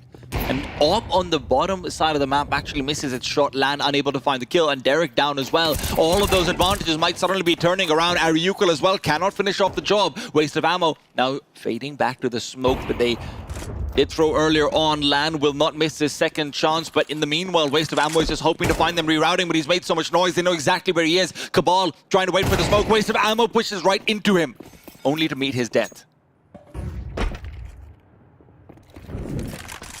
They know that they're in hot pursuit of Lan, but they weren't quite aware that he was going to be up so close and personal. Zesta able to trade things out, and Ariukul, the last man standing. This man impressed in our opening round, even in a losing effort. He was a one-man band. He should also know that both of those players are low. One of them, he dealt damage to himself, and the other, the call's been given over. This man, this rock star from day one, needs to pull through. ATOX can't keep getting away with these rounds. Accuracy on that low health, not thrown off by that spam, and just playing that high ground perfectly. ATOX in with an 8th. Getting it together when it didn't look like they would, but that death from Derek does seem like it was vital. Zesta finding him there as Derek strafes out a bit too wide, perhaps. If not for that, maybe Waste of Ammo's kill on the Mick would have been the game changer. They wouldn't have had as much space outside, and then things start to unravel from there. Yeah. Still, great attempt from Lan. I mean, I mean, the fact that he likes that player is just so unfortunate for him, really, but he didn't zoom, so sometimes luck favors the bold. And this time, once again, the AWP will strike and not finish off the target, but this time it goes the other direction. They're pushing again on Mag, and they're looking to explore, but Dobu's locking down any pursuit of a flank. Man advantage only held for a moment. Waste catching Dobu on his retreat. 2-on-2 again. Yeah, but he's got no idea how close Zesta is. He could have still hit the shot, but Zesta's too fast. TYLOO alone has had so many good plays over here. Maybe the numbers don't reflect it, but positioning on the A side has been great. This is a very different ask, though. He knows where the bomb was dropped. Dobu's death was confirmed. to have released the package. And TYLOO might be expecting this to be an A hit. Now with the smoke down on Mini, he definitely is, but he's going to creep right through. It's a one-on-one versus Zesta, but Mix actually the one facing down onto him. 9 for ATOX on the T side. Surely they've done enough. Yeah, I mean, they just seem to be playing very well together. Myth are a little slow on the upkeep of, actually counteracting some of the space that ATOX are putting down. And by the time they actually start getting engaged, they're already quite far into the hole. And all it takes is one of these rounds from ATOX where, I think, honestly, Myth played some of those situations right. But, sometimes those rounds are not always going to fall your way. It's a percentage game. Yeah. You're thinking, if you make the right play, you maybe 60% chance win. But that's nothing is ever guaranteed. And then some small, basic individual errors that you're expecting anyway. But when all of that sort of racks together, and your opponent's having such a good day on their comms, if nothing else, then yeah. It's also, I mean, some of the rounds that they were losing towards the end of that half, ATOX were taking more risks than they started the half with, but that's because they were already up. So they're more willing to take those chances.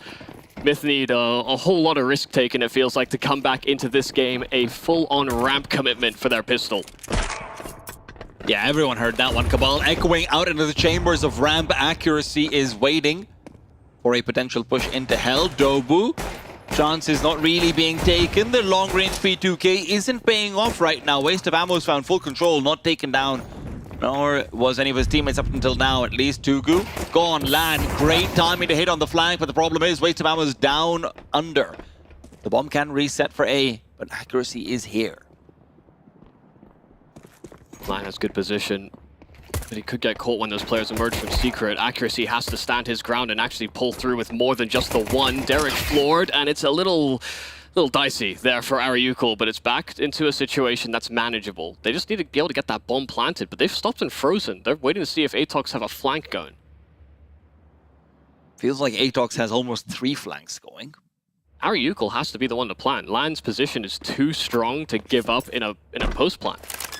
Dobu might end up being the first death, in fact, and he's going to be expecting Lan, sure, but Lan also, it all comes down to the timing. Lan's gone out towards Mustang instead of holding it down, so Ariukul might be a dead man over here. Mick is low, so is Cabal. If Dobu goes down early on, this round might be gone, but Dobu wins the duel. Second one around the corner, too many players to fight with. Lan will fall. I really felt like Lan had everything to do there. I mean, going out and sliding out to Mustang it's kind of, it's a hard spot to really find much impact from. Even the main player could sort of shoot at your feet while you're channeling or fighting the player out from hut. So I don't think he played a great position there, really. Ariukul did his darndest to keep himself alive and just keep doing damage, really. But a pretty hard round, being at that deficit either way, had to worry about so much. We also haven't seen the same Ariukul as yesterday so far, beyond maybe a round or two in Ancient, right? Doesn't seem like he's even half the player that he showed. And I don't expect him to maintain that form, but that is sort of the prayer, right? If you're on Mag, that you've just got a superstar who's going to take control. Lan, much better day today so far, but as the rounds will remind everyone, don't know how much that matters overall. ATOX are just looking too damn good. Yeah, it's been a rounded effort from both squads, really. I mean, ATOX have just played, I think, better macro positions and gotten into much more convincing advantages. Mick comes in with the assist, makes sure that accuracy isn't isolated, and you know what? If he picks up 3 kills in the meanwhile, he won't hate it. He won't hate it. Accuracy is the scout, quite literally. Mick is looking for the full ace, will be denied. Dobu is much more interested in just the win. Yeah, they just need to push through and push past. ATOX did not have a good day at the office yesterday, but now that we're in the best of 3s, pulled through on Ancient, and now are looking to lock things in on Nuke as well. This is a map that they pick in series, but so infrequently. You know, it's one of those situations where Mag just had so much crossover in their map pool that ATOX decided to go a little bit more left field with it, but this is looking like a very confident Nuke and a map that people will have to consider probably for some of those future rounds. Waste of Ammo's already lost almost all of his life, and he's lost his captain, Lan. Good timing, but they're able to react to it. Maker's also just looking untouchable these past few rounds. Zesta taken down. He's the only one who will fall. However, as Cabal's flank activates and the ramp push will give him both. 12-3. ATOX on the cusp of a date with a slightly flimsy-looking TYLOO. Yeah, not even a smile crossing the ATOX faces. They want to get this over and done with. With Avenue Gaming, they were a small fish entering a larger pond. Maybe give them a little bit of time to mature as they are this new project. And there is a conversation that can be had. You know, we see some potential in the players. You know, we talk about some of the history with Derek, Waste of Ammo, Ariukul, Lan. I mean, they have actually solid players. But ATOX have been clean, and they don't seem to be making mistakes. They've got a fast flank from outside, while MAG are grouping up for ramp. All Mick has to do is slow them down. He's going to do a little bit more than just that. He's got 2 kills, make it 3, Michael. Mick doesn't do all in terms of limitations. He does all in terms of everything. Yeah, well, Mick is looking damn fine right now. And ATOX as a whole playing so well together, taking a couple risks, and a lot of them paying off. They had a convincing start on Ancient, and some of that fizzled up towards the end of it, but here on Nuke, they have been unrelenting. You can't even set up in the way that you would have practiced your T-side Nuke when you're getting pushed from outside so quick, when they're willing to just keep on fighting you even when you're on pistols. It's the same conversation we were having about MAG versus MongolZ yesterday. Yeah. This is where experience can sometimes be leveraged by the team with it. Yeah. More experience equals good, apparently. Well, no, just more willing to take some risks, I think. Dobu. Oh my god, he's just gonna be dead. No, he's not. What? He gets 2 bullets on the ladder in accuracy. That's a little bit of a situation, but at the end of the day, ATOX still cleared out 13-3. It is looking a bit too easy for them. Yeah, and we have to say goodbye to Myth Avenue Gaming as well, as ATOX commandingly picking into their nuke and dominating all the way through as well. Listen, and at this point, ATOX, they've got to be feeling so good about themselves. Dobu looked fantastic throughout the series. Cabal was making his plays on Ancient, getting aggressive, still maintaining form across both halves, and over here in Nuke as well. And I think the key thing is Zesta looked really good today. Yeah, no, it's nice to see Zesta perform as well, because sometimes you can kind of go a little quiet. You know, he kind of just sitting in the shadows, waiting for his time to strike. But here, he was actually at the forefront of quite a lot of the action as well. Oh, absolutely. But listen, the panel is going to be at the forefront of breaking this one down. I'm looking forward to hearing what they have to say. Thank you very much for that, boys. There we have it. ATOX winning over on Nuke as well, taking the series 2-0, and they will then be facing TYLOO. But before we dive into all of that, boys, after a 9-3 half in favor of ATOX on their T side, just only 2 of those rounds were won from the bomb plant. So it begs the question, where on earth were MAG going wrong on their CT side? Well, they weren't converting 5v4s. They got 10 openings this series. They got the first pick 10 of those rounds and only managed to convert 3 of them for the whole game. That's a problem, that's an issue, and it is unfortunately going to be their death sentence. So they are the first team eliminated from the Asia RMR, and we have lost the Southeast Asian representatives. Yeah, I mean, it was just ATOX putting on a clinic on this T side. I mean, they virtually ran every play you could think of on Nuke, you know, whether it was like fast upper pops, whether it was taking outside control and moving into an upper split from that, you know, their lower plays, virtually everything that they wanted to do, they accomplished, right? I mean, they got hot starts on both halves. You know, what was it? I think it was a 7-0 start, you know, in the first half on their T side. Obviously, they just clean house 4-0 in the second half on CT side. So, you know, winning both pistols, not getting eco'd, and just playing clean CS through and through. I think one of the big things that I think is big for the long term, though, if you're just thinking about ATOX going forward in the bracket, is Mick having a performance like this is huge, in my opinion, because usually it's like the Dobu Cabal duo, like the more tenured players, or like the ones that do a lot of heavy lifting, and then Zesta and Accuracy are like those newer players to the squad that are like kind of young up-and-comers. Zesta having a big game is also a good sign. You know, obviously there was a lot of doom and gloom with how bad they got beat by MongolZ on Ancient yesterday, so hopefully this is like kind of a kickstart to get them into a good groove going forward. Yeah, and the thing that I want to touch on as well quickly is ATOX, if they play like this going up against TYLOO later, that's going to be a banger series. Yeah, absolutely. Are we thinking that they're capable of doing it though, given the performance that they've seen and the caliber of TYLOO, how TYLOO are looking right now? I mean, history would looking right now. history would say no, right? I mean, again, we talked about this at the beginning of the series that ATOX has always been able to beat like some of the mid-tier teams, but every time they've gone up against MongolZ or TYLOO, or back when TYLOO was called Cyclone, they could never quite get over that hump. So it would be huge for them if they could, though. Like if this was the first time they could finally beat that squad and they do it, you know, perhaps on their way to a route to a major, the first major CS2, that would be an incredible storyline for sure. Absolutely. Well, any key takeaways for what you've seen from ATOX throughout tournament so far? Well, ATOX showed us absolutely nothing yesterday, and today they look like a fully revitalized squad. So there is hope. There is certainly hope for them to potentially qualify, make a bit of a lower bracket run. Say theoretically, it's, you know, whoever wins out of the next series against Grayhound, go on to that lower bracket final, and then the next step as well. Like that is going to be a whole bunch of fun, a whole bunch of games, and like there's a chance we get the ATOX Grayhound rematch. And if that happens and ATOX play like this and Grayhound have shown that they are fallible, things could go wrong for the Oceanic squad, and they might not be able to go for the 3-peat, 4-peat, whatever peat now, you know, back to the major. Well, we've already eliminated our very first team here in the best of threes of the PGL CS2 Asia RMRs. Next matchup is going to be Twisted Minds versus JiJieHao. We're going to be diving into all of that after this short break.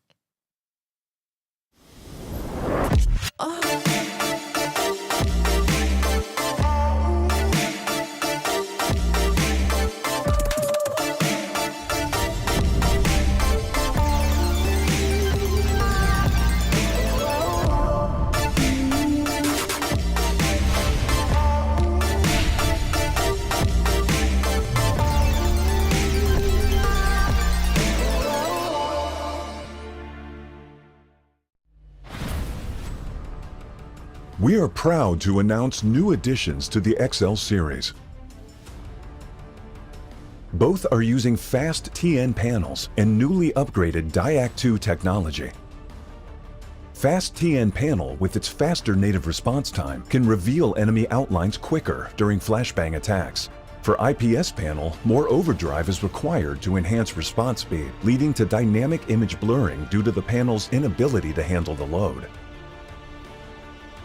These new monitors integrate new dynamic accuracy technology, DIAC-2.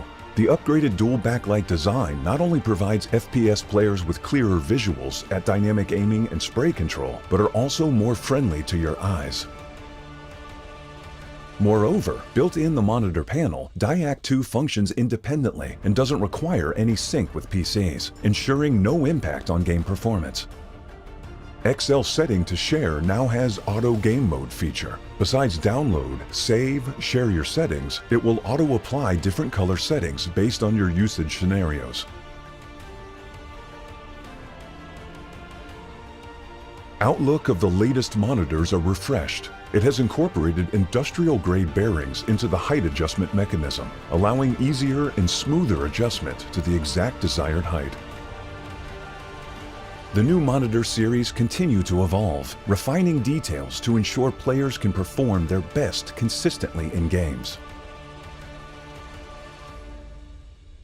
This is a brief introduction of the new XL monitor. Feel free to DM us if you have any questions.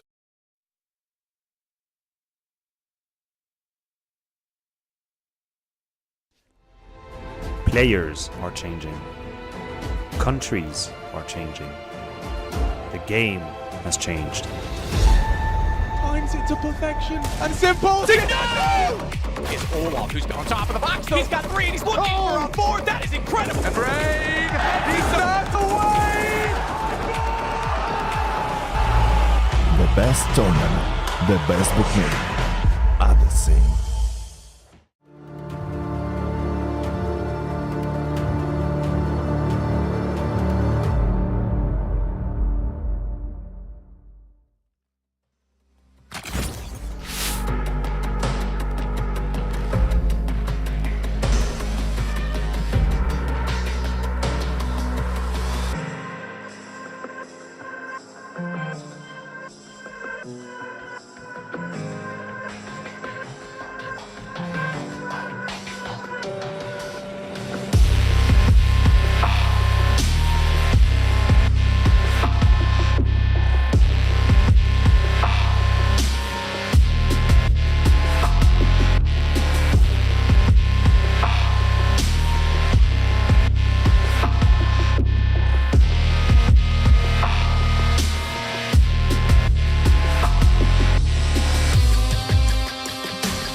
for. I thought I couldn't take anymore. Nah. Celebrate like you won the war.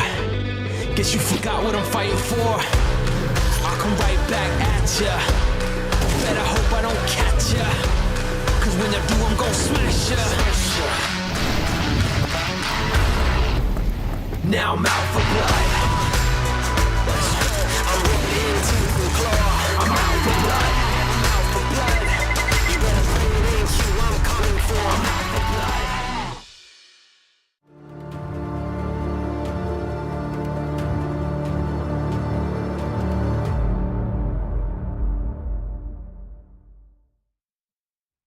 Welcome back, everybody, to the PGL CS2 Asia RMRs. We've had wacky in-game names, wacky score lines, we've had wacky teams, wacky strats, but the fun don't stop there, because right now we've got Twisted Minds and JiJieHao. Why are you smiling already? You just used the term wacky way too much for me to not smile.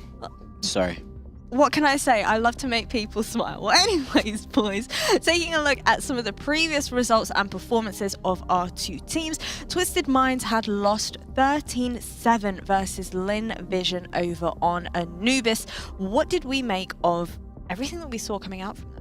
That was just an interesting matchup. Twisted Minds, like, initially were going pretty close together, then it felt like a bit FPL-y and just sort of running in, hoping that the individuals could find angles in anywhere. But Lynn Vision was just a very solid team yesterday, and you could see that with the, you know, back-to-back wins going up against TYLOO as well.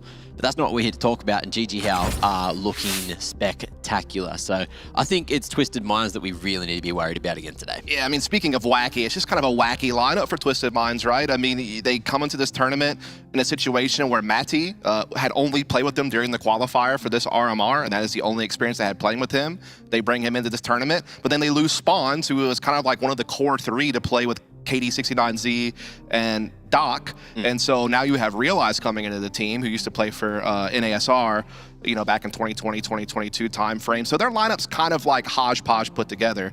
And in the meantime, you have a JiJieHao team whose core three has been together for a little bit, but definitely some new additions in January, bringing in Elian and Vital, but Elian has been massive for them on the AWP, so definitely look like the more powerful team. Well, obviously, guys, we have moved away now from the best of ones. It is best of threes galore. Yeah. We saw the map performance stats, the results so far. Twisted Minds, incredibly limited map pool. Where do they go from here? Pug maps. And one of them is going to get banned out by JiJieHao, at least we're expecting. Yeah, Mirage is gone. So no Mirage means you're probably angling like an ancient Anubis. Well, Ancient's Twisted Minds' most recent ban in their last few series, so I don't think we're going to see Ancient either. Yeah. In their previous matchups, they played each other twice in the qualifier, by the way. Both games were actually really close. The best of one was a 13-10 win for JiJieHao on Anubis. And then in the best of three, Twisted Minds actually won Inferno 13-11, so I'll push all the way to regulation. And then JiJieHao repeats a win on Anubis, but that went into overtime to get it done, so a little bit closer game, and then they wound up winning Nuke. So I think Anubis probably could come up again. I can't see why not. I feel like that's JiJieHao's most played map. The crazy thing about JiJieHao's map pool is their full five, they've never played Ancient, they've never played Mirage, they've only played Inferno and Overpass once. So it's like, outside of them playing Anubis a lot, you don't really know where they're going to go. Well, you know what? I think let's do things a little bit backwards this time around. Let's go ahead and take a look at the veto, and then you can make a bit more of an informed decision and give us that info about how they're going to look to approach this game. Okay, what are we looking at? Let's go. Drum roll, please. Shoot. No Ancient, beautiful. No Mirage. Yep, that's gone. So 2 of the pug maps are out of the pool, which is not good. We've not seen an Inferno yet. TM going to Inferno. So I'm glad we get to see Inferno, but it is certainly not a pug map. You need to have some solid structure on that one. So I'm already feeling like it should be a JiJieHao dub. And Anubis, last time they played, as you mentioned, JiJieHao already won that by, it was close, 30-10. So OT, was it? OT last time. They also had a 13-10 game in the best of one before they got into the best of threes in the qualifier. Inferno was the actual map that Twisted Minds did win against JiJieHao in the best of three they played against each other. So maybe just trying to go for somewhat of a comfort pick there. Like, hey, we've been able to beat them there before. Maybe we can do it again. Yep. And again, it's a map that JiJieHao don't have a lot of experience on. Their only game they ever played on Inferno with this 5 was that loss to Twisted Minds. So the reps might not quite be there, you know, with this unit. Even their core 3 had only played the map once before, you know, the addition of Elian and Vital. So yeah, that's kind of a toss-up to me. Yeah, and we got Overpass as the third, but I don't think we're going to get to 3. I'd love for Twisted Minds to prove me wrong, but I feel like JiJieHao, the JiJieHao we saw yesterday just looked so good, and Twisted Minds felt a little bit lackluster, so. Well, Dust, I've got you as the certified demos guy. What can you tell me about how they're going to be looking to play this Inferno? I mean, JiJieHao plays the map pretty standard, you know, like to just play a pretty nice spread. You know, I think Issa and Mini are going to be the 2 players to really keep an eye on. They're the more proactive riflers on the team. So on T sides, they're going to be taking a lot of the entries. They're going to be taking a lot of the more proactive CT stances as well. This is also a map where opping can be difficult on the T side in particular. So that's where I kind of want to see what type of alien or impact Alien's going to be able to have. Obviously on the CT side, he's going to be really huge for them, kind of setting up picks, maybe anchoring B, letting them to play more heavy A setups and things of that nature. So they definitely have a lot of talent. They know how to play the map. It's just they haven't played a lot of officials on it. So, you know, maybe some of that mid-round fine-tuning might still need a little bit of work. But luckily for them, they're against Twisted Mind team, who are dealing with way worse issues than them as far as team play goes, probably. So still favor them a lot. So does that mean you're both in agreement that Twisted Minds are going to win this? No. No, not. I think we're both in agreement on the opposite. Oh, actually, I'm not going to speak for Come him. I'll let on, him come speak for on. himself. Somebody has to Be root bold. for them. Come on. Go on. No, not today. Not today. Not today. If they win this one, maybe. Well, you know what? I'm hoping maybe our casters might have a little bit more optimism and a little bit more faith and belief in them. So without further ado, I want to throw it over to Lucy, but also B-Dog. The real question is, though, what does the B actually stand for? I thought it stood for buff. What does it stand for, Brandon? It's just Brandon. Oh, that my name. says what it says on the lid. Yeah. Pretty straightforward. Thank you very much, Jasmine. Look, it's a interesting matchup, this one, because look, as the desk highlighted, these guys have played quite a bit, especially in that close qualifier. It's the battle of the Middle Eastern teams here at the Asian RMR. So unfortunately, we already have to say goodbye to one, but the prospect of facing Grayhound a little bit later, it's a tough run, whichever way you swing it.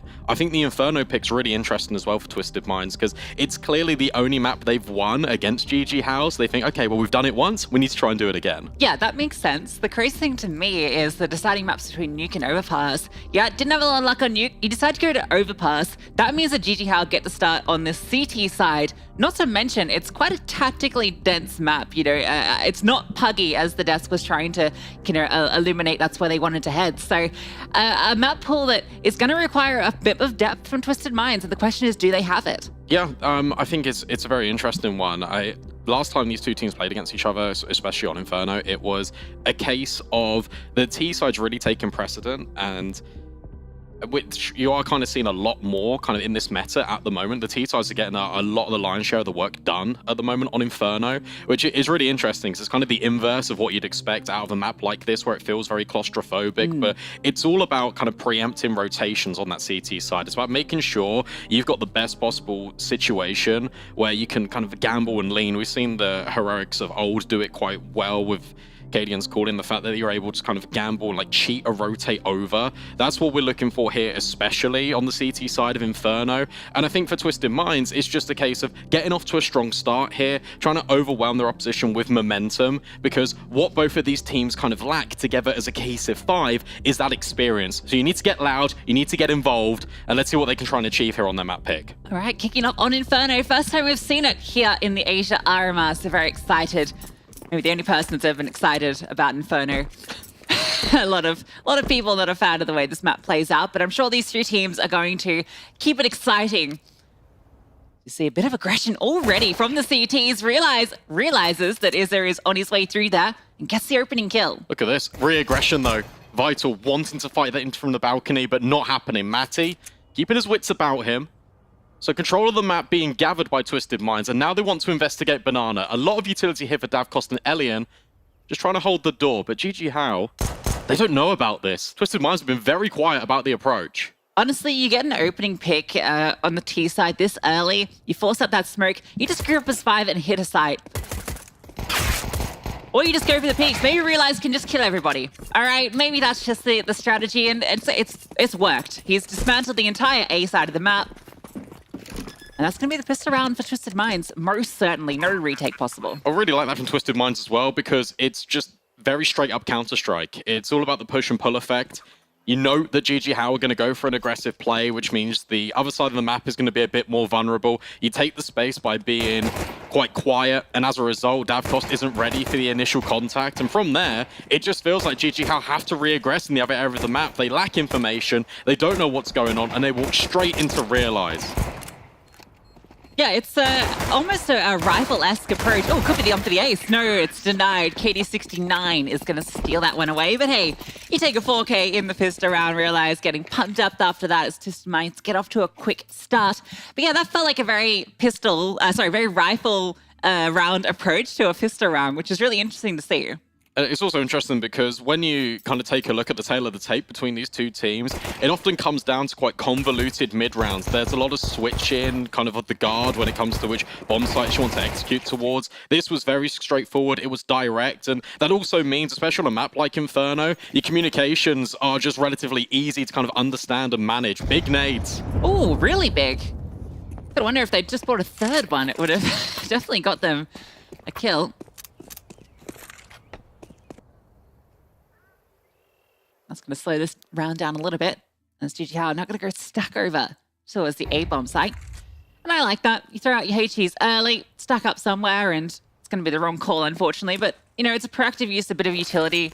That's all you can really do in a round like this. Flash in the mid, peek on down, see if you can get any other kills. Two really cool ideas.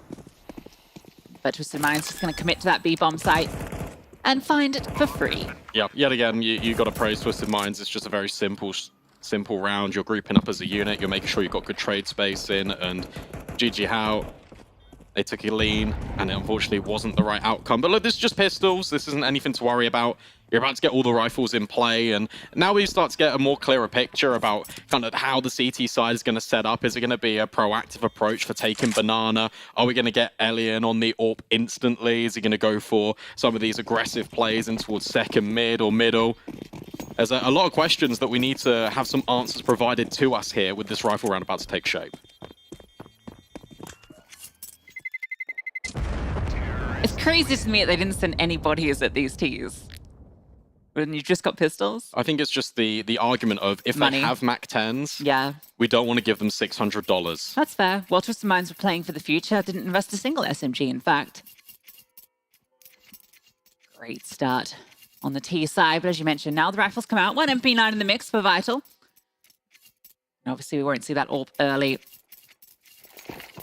It actually feels a bit more of a bonus buy for JiJieHao in the case of, when you compare it to Twisted Minds. They've gone for the weaponry and the arsenal over the utility. Utility incredibly important, especially on taking control of the map. 3 players lean over heavy towards Banana to start with. Missed flashbang for Davkost. Nerves starting to get the best of him. Yeah, and as you mentioned, he barely brought a flashbang into this round. Exactly. There's one smoke left on Inferno, and it's a minute 30. That just means you have to get proactive here. You just need to group up, and you just need to start taking space together. As long as your trade spacing is fine, then it isn't the end of the world, but instead, JiJieHao, they're going to be a little bit more passive. They're going to think, okay, let's rely a lot more on our crossfires and our setups. Vital's about to layer this flashbang as soon as he sees anything or hears anything from his teammate. Yeah, but the thing is, they can just execute. Oh, well, now Davkost so low. You can just execute onto the bomb site, and there's nothing that JiJieHao can do about it. It just feels like a rinse and repeat of the pistol. It really just plays into the idea of what you were saying. It's basically the same round, just layered over with the AKs. Traced from the first, and Vital's just now struggling. Yet A defense hasn't moved a muscle.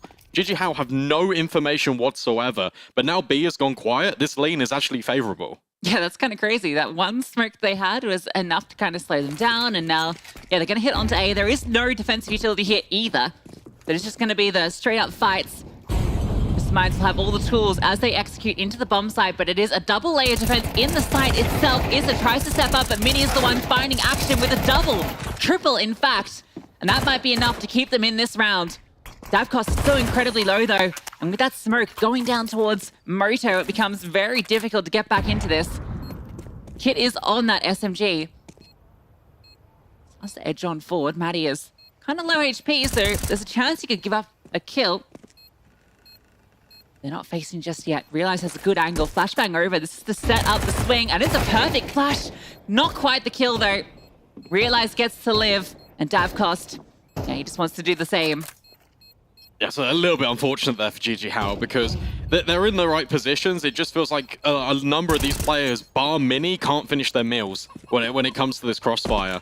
There were so many opportunities to get multi-kills. It would have alleviated the pressure off Mini as well. Sure, everyone dies. Why did he he didn't need to stay that committed. He wanted to get that final exit kill, and it definitely cost him his life. No, and also kind of that line of thinking really marries into what we were seeing, especially at the start of the retake. It feels quite individual thinking from a lot of the JiJieHao players. Just feels like they are feeling confident and they can win some of these fights. Vital was really spread out from Davcost before he even gets the opportunity to go around the corner with that flashbang. Mini in the mini pit getting the 3K is kind of crazy when you have the two players inside who should be the more favored, Exactly. right? Yeah. Hey, we got a Mag 7 there. That's fun. Everyone loves the Mag 7. I think it's the shotgun that has the most 50-50 in its success rate. It's either an absolute god tier weapon that's just headshot after headshot, or you just unload completely in their face and just miss the mark. Let's see. Mini. Just like that. Oh, there we go. Okay, he gets one. That's fine. So a little bit more money earned, but ultimately, this round shouldn't get out of control. Immediate trade for Doc. And we're in the 3-on-2. They've got the bomb site. This round is clean for Twisted Minds. The shotgun almost pays for itself. And when you think about the opportunity cost, you know, Twisted Minds lose a player, so actually it more than pays for itself. Net zero game. Net sum game? Zero sum game? Yeah, that's economics. Economics. Maths. Good lord, it's 6 a.m. here, guys. Not even. I'm gonna try and talk about economics. Look, let's go down our checklist of what we expected and asked for Twisted Minds, though, on their map pick, right? We said good start, check. Momentum gained, check. And now we look at they're getting loud, they're getting vocal, and JiJieHao are incredibly silent. Ooh, but AWP out. We do have the AWP out. Yeah, on both sides though. Expected it for Alien, but for Realize, it's interesting to bring it out on the T side. Not everyone opts to do it. But I think when you know you're going up against a strong AWP like Alien, it's probably good to try and rise to that occasion. It's interesting, whenever there's been a rifle round, it's Alien that has normally started over on the B side of the map. Sure, we've only had a couple in there. It's a small sample size. Those nades. Much better place this time around. Deos losing half of his HP. Fight for Banana is strictly utility-based at the moment with Twisted Minds. Dumping some of theirs out their pockets. Alien's rotated now all the way over to long, holding for top middle. I'd be more worried about the second letter of the alphabet, as the entire roster of Twisted Minds are creeping their way forward down top Banana. Realize just going for the opening pick, and he's going to find it. Davcost's shoulder revealed, and it's costly, but Vital with 3 quick kills, and they can't trade him. It's the AWP that's the next in line. How has he managed to get away with that? There needed to be a trade. That is shocking, but a fantastic spray down, and Alien even catching one through the smoke off that HE. Oh my God, Realize. An incredible shot, and he's put this into a winnable clutch. It would need to be the ace, and I don't think he's going to get past Mini. No, not expecting the angle, but a fantastic attempt and some insane shots. Yeah, what a bailout there from JiJieHao. The fact that Davcost is yet again falling, he's been punished, and I feel like this is a definite game plan here for Twisted Minds. The amount of leniency they've had, but look at this from Vital. The fact they all line up. I feel like Twisted Minds, they get the kill and they immediately want to go. They don't want to kind of wait around. They don't want to kind of expect that rotation over. They want to get ahead of it.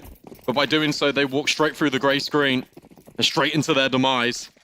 But Davcost has really got to be careful, because I think that's 3 rounds, 2 of which has been fatal. 1 in the pistol has been a dink. Twisted Minds are isolating him.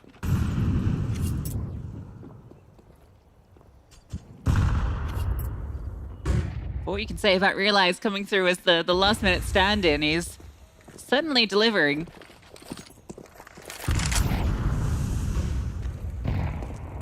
Getting aggressive in Banana now for JiJieHao. Established control early. They are running double AWP, by the way. They saved both.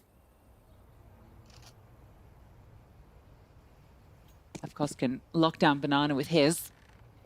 Alien plays the more active role towards short. Might give an opportunity shortly. They're definitely splitting onto A. need utility in the apartments here, whether that comes with a nade, whether that comes as a flash, just a delay. There it is, HE. And that gives away audio. Elian can remain rooted, top middle. Finds his first victim, and now he can swap out, and now the rifle can switch in. Deos needs to find something, but no one is peeking. Yeah, there is support from Pit, so they're happy to just fight forward into short. That's a beautiful lineup from Izza. Deos activates. There's Mini, as mentioned, ready. And Maddie, no chance there. Mini again with Pit on lockdown. It's interesting because, look, you immediately lost your player in towards top middle. Twisted Minds then retake the space on pure contact and then think they've got the luxury of just pulling out nades when they've not cleared the angle. Izza will take that all day long, and that's as free as it could get. They were completely trapped in towards that short position. Sure, there was a player in mini pit, but there was a real option for there to be a pincer maneuver through the apartments. It just hasn't worked out. Not really on the same page there for Twisted Minds. JiJieHao get consecutive in a row. No bomb plants means no money.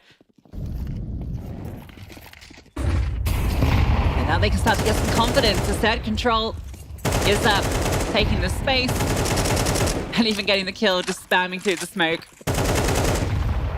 Doc's out of here.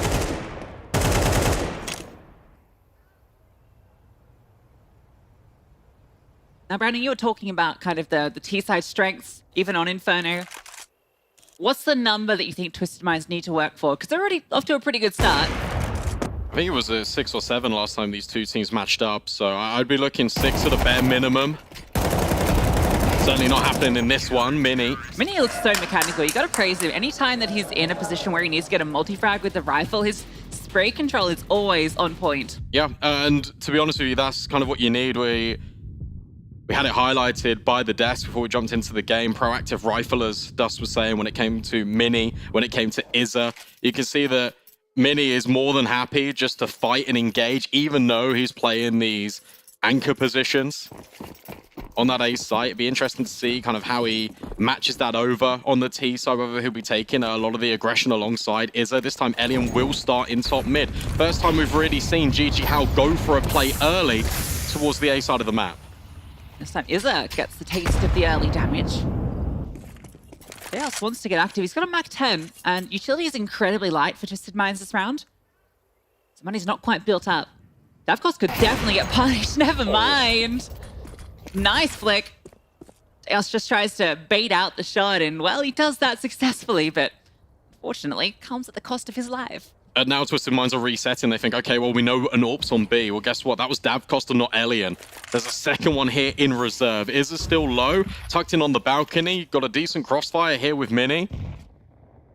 Elian can be isolated, though. You can smoke off Long and Moto, and suddenly he's less effective. Just to deal with these two riflers, but Mini has been an absolute beast. He's decided to get warmed up too. And Molotov, oh, realize.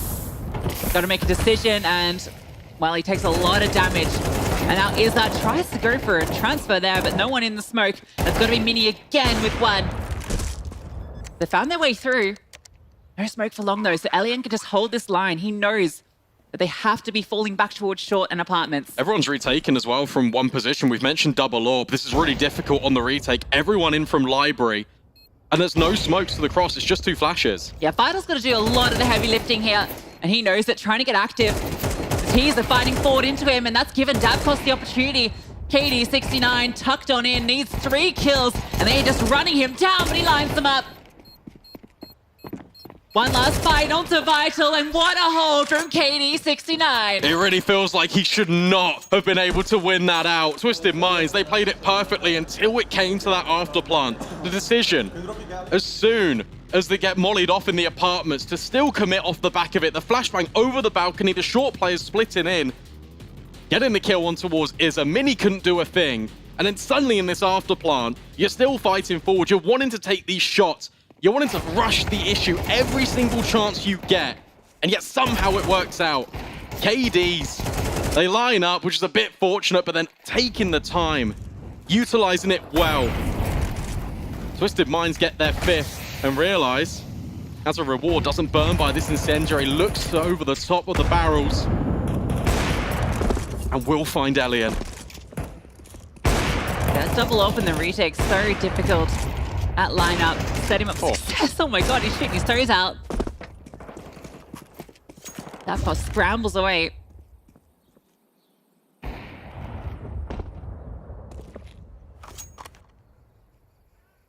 Unconfirmed damage, of course, but it has resulted in a rotation. Going for a bit of a gamble over towards B. Even Mini has left his pit position out towards long. Just going to be tucking in case there's a late lurk. Speaking of, Matty, in towards that bedroom. Trying to bide his time. You see the KDs has come over just in case there's a player that wants to fight in towards top middle. Start to flank, trying to catch them out. Matty's now on a recon mission, gathering even more data for his team. 40 seconds left. They can retreat out of Banana. They can reset. And that's exactly what they're doing. Mini, the only line of defense. Yeah, and at this point, he's barely going to be defending. It's only if they come through archers, which with that smoke, no, they're not coming his way. Might get an opportunity here, but they've heard that HE be thrown. All eyes training on him. You can count this as a 6. There's just no retake potential. You can't go for it either. You just got to save. And this is now feeling like a very Inferno-esque round. You kill the players on one side of the map, the other half saves. Simply no money to go for it. And an interesting conversation point here, which we can now touch upon, is just the kind of AWP hierarchy of Twisted Minds. Because on certain maps, it feels like certain players are just picking it up. I know Realize is that stand-in. Maybe he feels a little bit more comfortable on it, on Inferno. But normally, Matty, he is an AWPer by trade, especially with his time in Ungentium. We'll pick that up more often than not. Sometimes Deos has a little bit of a look with it on Anubis. Versatile players for Twisted Minds. And that kind of is a very similar sentiment shared with Mag, who it felt like everyone on that team was AWPing, bar their AWPer Tugu. Yeah, that was quite interesting to see. But there's your 6. No signs of stopping anytime soon. Twisted Minds feel fully in control. And Realize with that AWP has kind of been the orchestrating element in a lot of these rounds, finding opening picks consistently. I feel like if you're JiJieHao, though, you need to go for these mid-round plays. It was working well when they had the controlled aggression, when Elian felt comfortable to hold the angle from short in towards top middle. Then they swapped out with the rifler, and Izza could trade. There needs to be more of that, because right now it just feels like an incredibly passive CT side that completely lacks a lot of intel.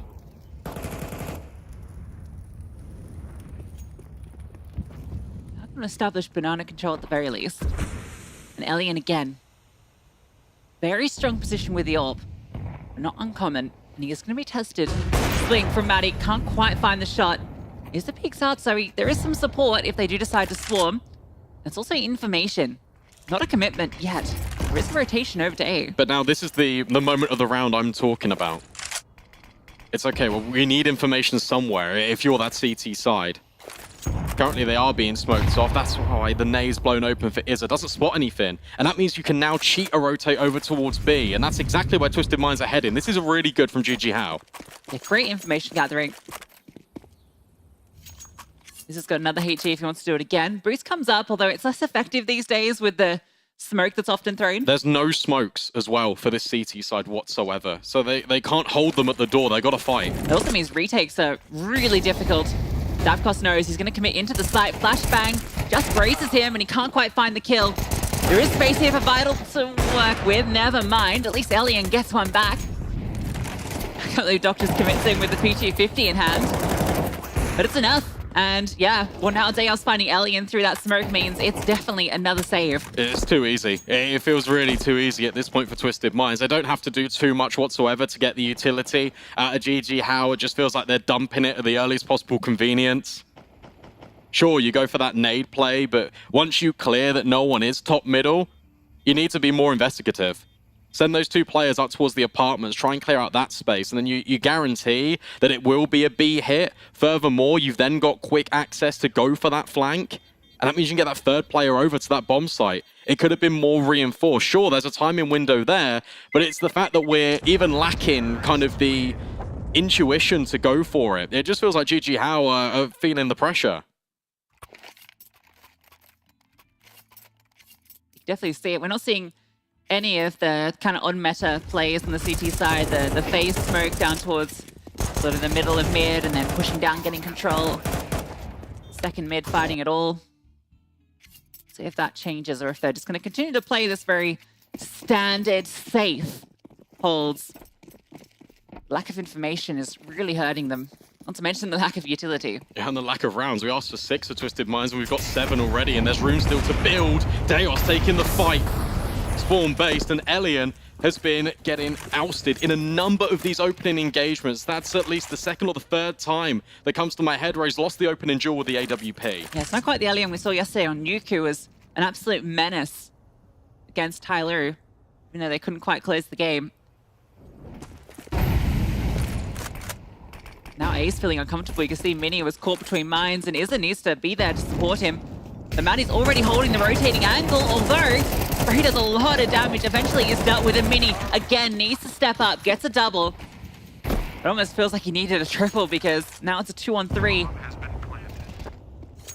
Chicken is not the enemy. That's the only target that Davcost has really put in his sights. But at some point, though, look, you've got to go for one of these retakes. I know it's difficult yet again. It's the same familiar tones. It's the same narratives we're bringing to the table. Utility completely done, nullified. There's nothing there to go for it. You're still utilizing an AWP in the retake. It makes it feel incredibly difficult. And you're right, Mini was caught in 2 mines. Unfortunately for him, all of them were twisted. Completely collapsed upon him on that A bomb site. And they just didn't have a chance. Even again, look, you look at the X's on the minimap by that bomb site, and they're all taken in isolation just because of the positions that they're starting in. 8 on the T side, and honestly, looks like they're going to get 9. Rifle to be dropped over for Izza. These are AWP opening picks, and often enough, Banana, this time it's Deos, has been realized consistently as well. Mini's trying his darndest out here. Only one going positive currently for JiJieHao.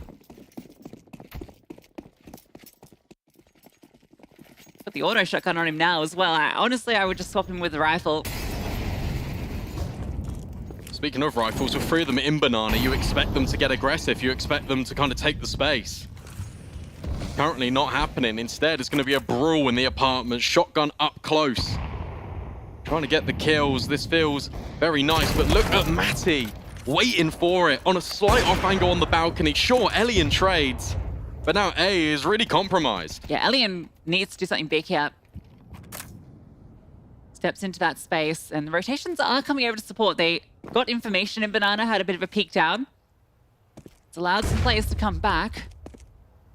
Matty on low HP, just doing a bit of information gathering. Knows where the AWP is now.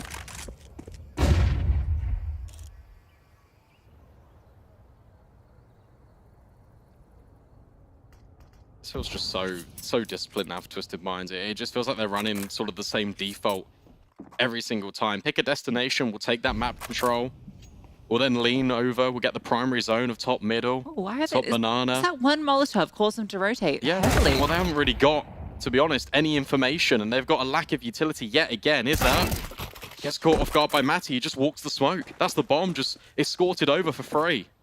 Yeah, I mean, when you got low HP like Matty, you got to go for plays like that, and yeah, it just rewards him.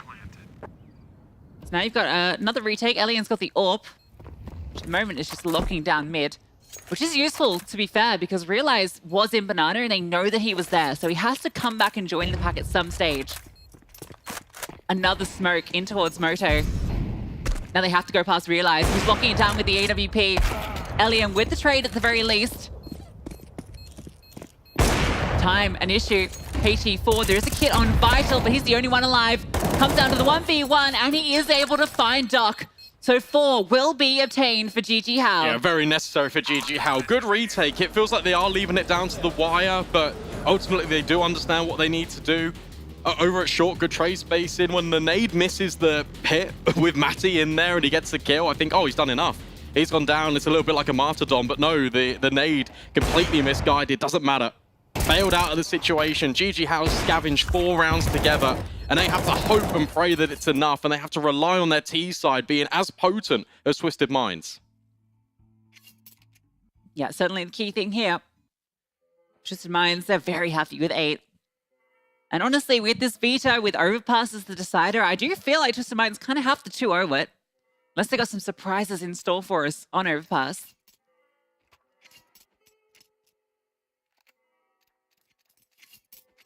Kill distribution is pretty even as well for Twisted Minds. It was realized they got a 4K kind of in that pistol round, but otherwise everyone else has kind of been stepping up to the table.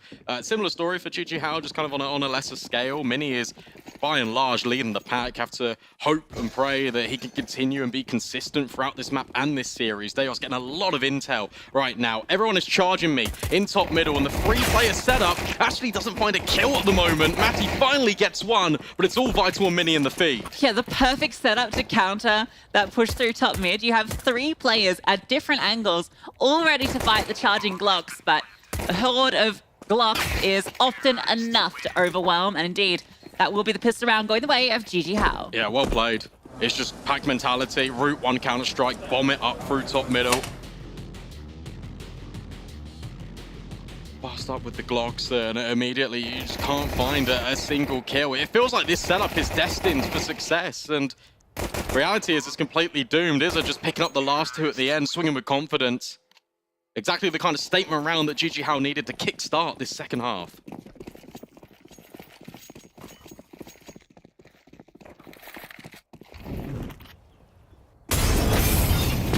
The USPs and the Zeus's. Got some Zeus in play. Matty in the apartments, and one over towards Banana. Ooh. Oh. NT. Swing and a miss. see the smile just coming across his face. Like, yeah, we gave it a go. You know what? That's the thing about the Zeus that I think is underrated. It's not just the fact that you can get a kill with it. For 200 bucks, you can get a kill. Like, that's a pretty decent trade. Even though you don't get a kill reward, it's, you know, nice to remove weapons, but hold up. They've actually done a little bit more than removing weapons. Bomb has to be recovered. Should be fine. With Davkost on this flank and with Izza actually stepping in the molly, he gives a pretty big audio cue over. There is that backstab. And now Matty is in an uncomfy position for this T side, but they are considering it. Davkost will go down, Izza will trade, and I tell you what, for USPs and a $400 investment as Zeus's, that's a really expensive round. Yeah, it really is. Here, I was about to praise the emotional value of the Zeus, the spiritual value it adds to the team. You know, it really lifts the vibes, even if you miss with the Zeus. So I think it's always just a good thing from a psychological point of view to use the Zeus. Yeah, the amount of damage and kills that Twisted Mind were able to get, even without a Zeus kill, is quite frankly shocking.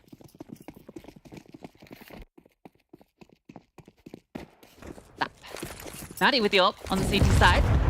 You're talking about kind of the way that they divvy it up, and looks like T side, CT side, definitely a different dynamic.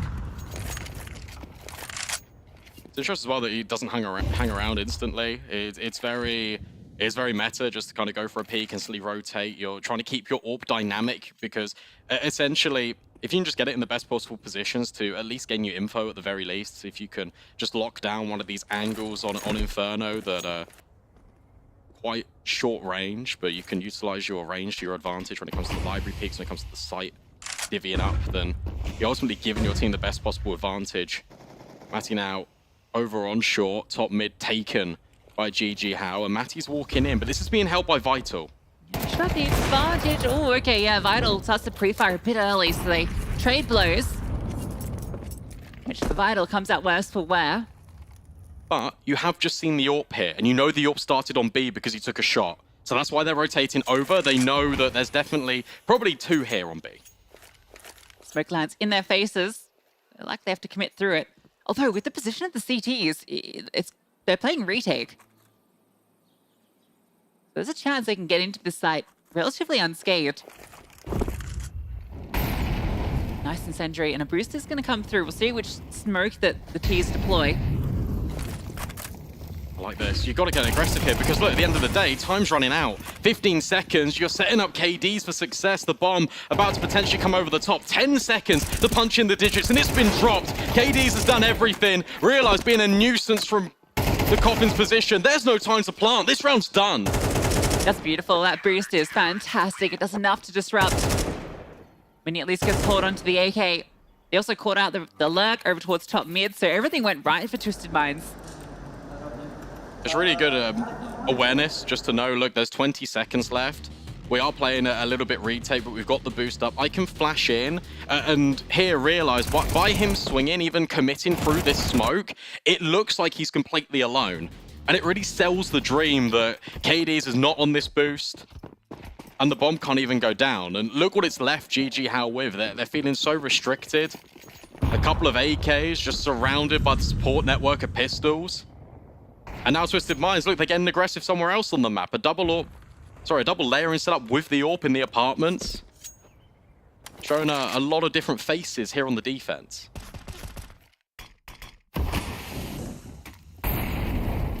Keeping those two rifles alive has forced them into the force.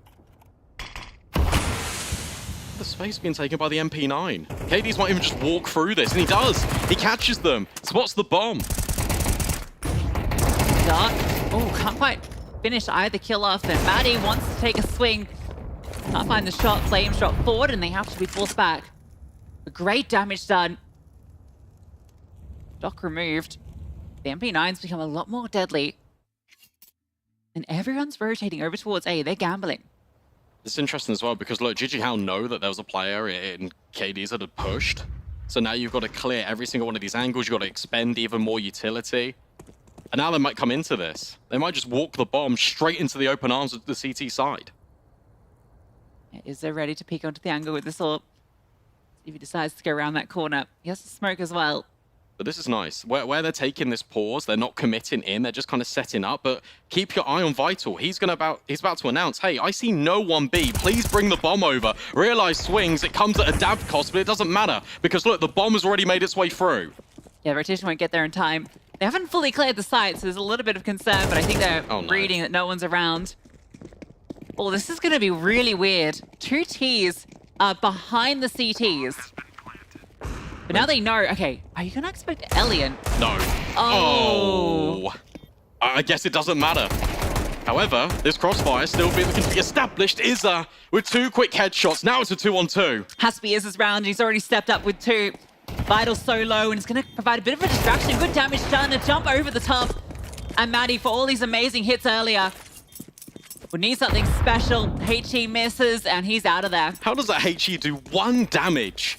That's unfortunate for Matty, but fair play to JiJieHao because they waited again until the last possible moment to go for that execute. They got all the information possible. Vital just finds a free B bomb site, but there the task is still not done. You feel like Elian is going to get a kill. You feel like Mini should pounce from that balcony position and just doesn't find anything. It relies on the experience of Iza, and he steps up right when JiJieHao need it most. Got very scary when they lose both of those mid players. Maddie with an insane shot onto Elian. Like he shouldn't have been able to find that one so quickly. And you feel like the retake's on 4-on-2. Once with the Tech 9 and so low. But Iza, you see that experience on display. And that was a round that they really didn't want to invest into. That was the 2 rifles, that was the Tech 9s that Twisted Minds really subjected them to, and it's come back to bite them. And now it puts the money in a really troublesome position for this CT side. Matty's got the AWP. Everyone else just operating with pistols, few and far between. This looks like this game is about to close up just to be within 1 round. And that's where I think you really see the depth of these teams, right? And that's where I feel that JiJieHao could start to show a bit more of the resilience, a bit more in their toolbox. The Twisted Minds might be lacking.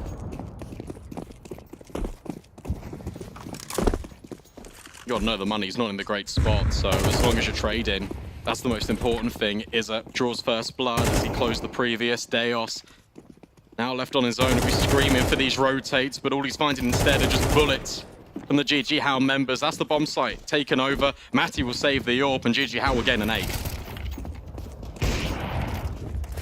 Suddenly we're just between 1. T-side's really the name of the game with these 2 squads. This AWP will be held over. Shouldn't be too much of a hunt taking place here. Fun little stack with the USVs. In case anyone does decide to go on a little crawl-up banana.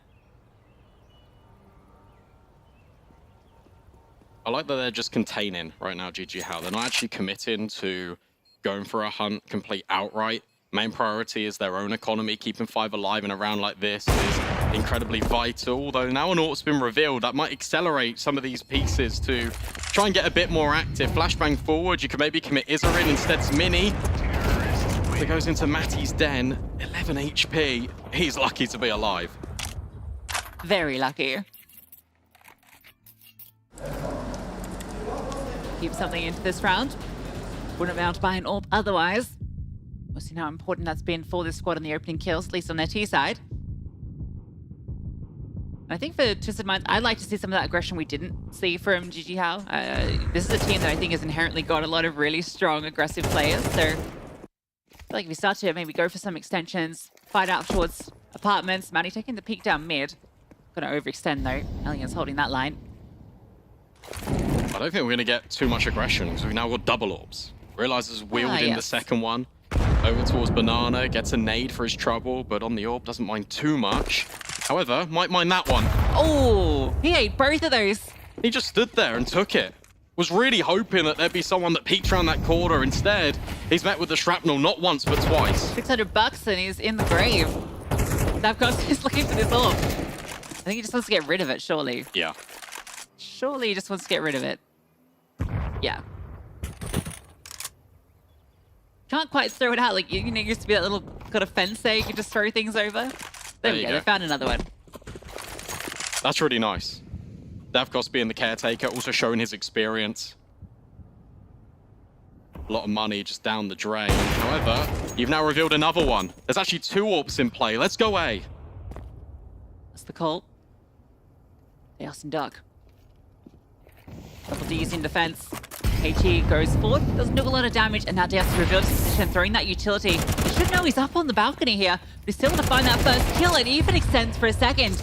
Mini not quite ready, but Izza on the long flank finds one, but Maddie's rotated, and Doc holds it down. Elian would need to come up clutch. And he can't quite do it. Doc on the wide swing finds the kill, and Twisted Minds lock it down. Yeah, breakdown of communication there for JiJieHao, because it really felt like they were completely aware of the balcony player until they took the swing and didn't clear him. We're 2 tunnel visioned on this bomb site. Is it coming round? At long looked to be an outlet for JiJieHao to try and potentially overwhelm this bomb site, but Matty rotated in at the perfect moment. They get that second AWP anyway. They scavenge that off Elian's body. It's all of Davkos' hard work. It's all in vain.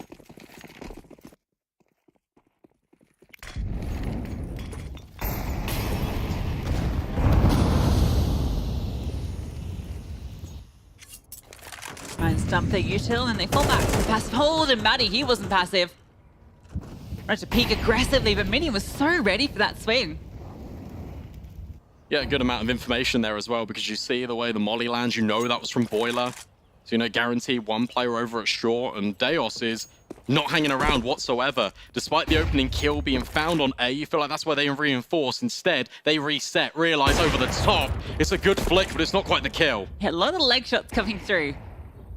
The name of the game, it feels, for Twisted Minds with these AWPs. Now you've got 3 players in a very active position. They want to fight. They don't want to even let them into the site. Deus on anti-flash. AWP to take first contact, and then the swing can come and miss the shot. Deus needs to be careful. You see Elian is close to the clear. BTs continue to do so much damage, but that smoke has come through at a perfect time. They're going to keep going, though. They're just going to nade it open. Vital finding the opener. But there's another rifler on site. KD's. Is that enough with a double? They know the AWP's here. Stuck behind the smoke. Obscured the vision. The incendiary goes in, but Mini gets away with his life. Bomb can be committed. It's a 3-on-2. Begging for a shot through the smoke there. There's one for Realize. Puts into the 2-on-2, and Izzo is so low. Has the AWP in Banana. No way to smoke him off, though. They have to fight past his angle. And he's seen the gun barrel of Dot. Being patient, and they almost line up, but Mini was there anyway for the swing. Yeah, well played there in that off plant as well. Izza taking the contact. Mini swinging out immediately because he knows Izza is low, so he can guarantee the trade at the bare minimum. Interesting round from JiJieHao. It feels like they were completely convinced on that B play. It does work out in the end. But there was a window in which Mini could go for a lurk. They could gather information, something that they were more than happy to do at the start of this second half. Instead, They just shove it all in to that B bomb site, and it works perfectly.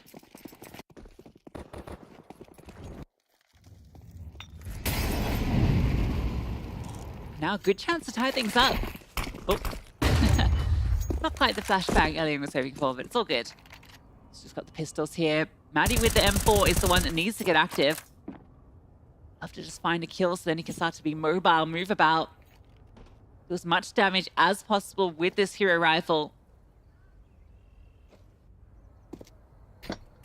He knows that angle all too well on the balcony, played it in that first half. Now the utility can start to come forward. You can molly off short. You can throw nades on towards CT. Realize has taken about 250 damage in U2 over the last 3 rounds. He is not having a good time. Yeah, it's insane the amount of utility damage.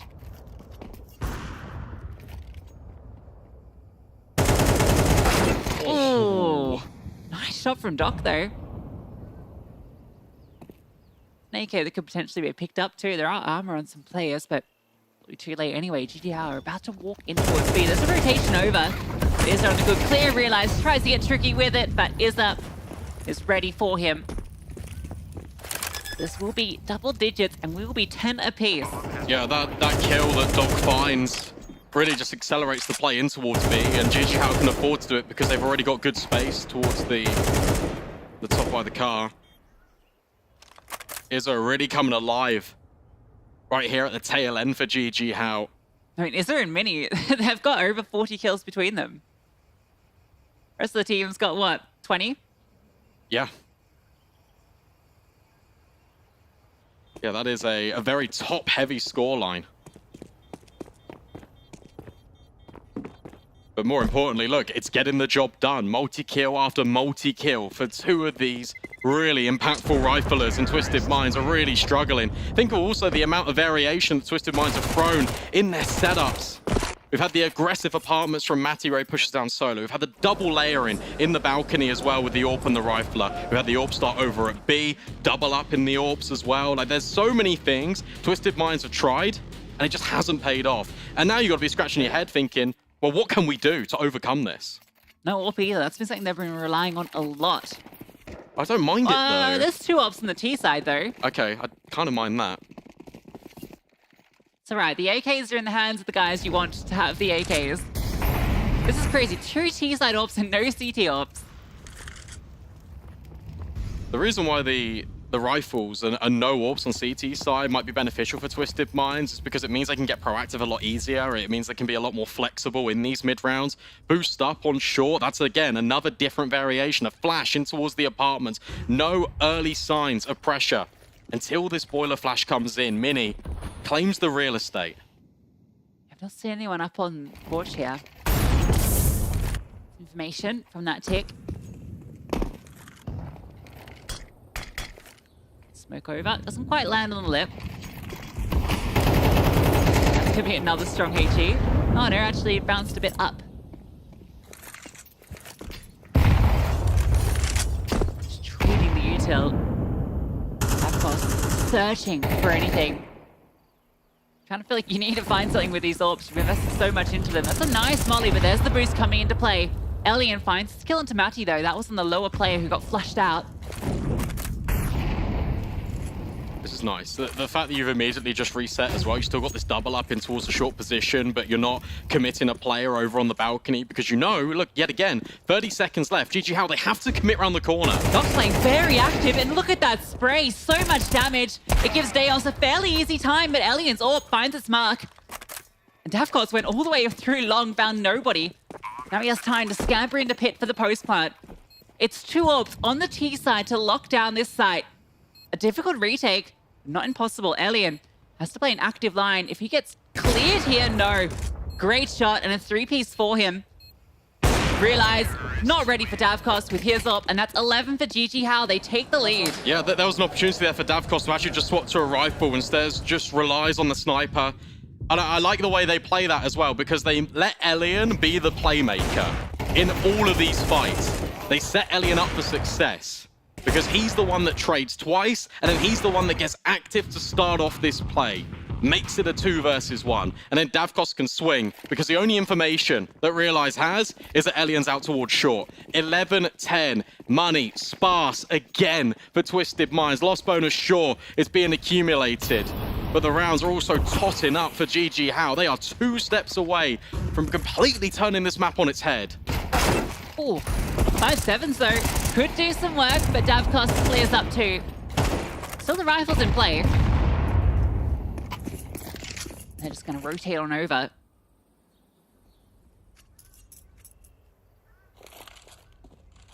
JiJieHao 3 kills away from map point on their opponent's pick. After they're up 8-3 at one stage. It was an 8-4 half. Just in mind, that is. How have managed to claw their way back into this game. Look at this. They've got the read on it. Everyone rotating over to A. Smoke on long. Deos ahead of it. Finds the first. In fact, it's just a spray down between him and Doc, and now Matty. You're never expecting him behind default. Has to be cleared and isn't. Elian a sitting duck, and Matty gets both. An insane round from Matty, and a fantastic call from Twisted Minds to bring those players over. Okay, well, he's not going to be using it. Picks it up though, off the corpse of Elian, and yeah, what a round. They stacked everyone over to, well, 2 players over towards B early, and they're quick on that fast rotation, getting ahead of it. You are spot on with Matty's position. They've been looking for that kind of over-rotate all game as well. There's been a number of instances in which they've committed members heavy over to one bomb site, and the one round it works is the one round it's needed the most. The Eagles mixed in with rifles. It felt like Twisted Minds were on their knees almost. You know, look at JiJieHao. It's not ideal. Yeah, they are going to force into it. All their hard work could be undone just by the Deagles, just by that one singular call to rotate everyone to A. And here's where you got to dig deep. Here's where the experience of Iza, Elian, Davkos is going to be worth its weight in gold. Because now you've got to come up with solutions. On the fly, right here, right now, when it matters most.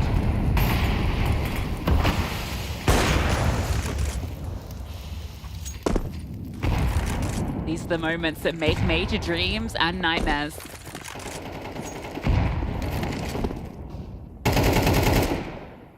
Out of control established for Twisted Minds early. Just drops smoke and he's out of there. They're going to rotate the bodies over to A. This is a really good decision here for JiJieHao, because one thing they've always took solace in on this T side has been able to get the apartments control. They can reset into retaking Banana. If they're able to push this AWP back, that's going to cheat a rotate over, and then they can utilize the space they've got on A. But it all depends on how they operate and trying to get Realize off this angle. He swings, and he flashes. He can't pull the trigger. He has to retreat. And in fact, he's going to stand his ground. Nade goes in, and the shot goes out. Izza's down. Now you know that AWP's in play. Over on the B bomb site.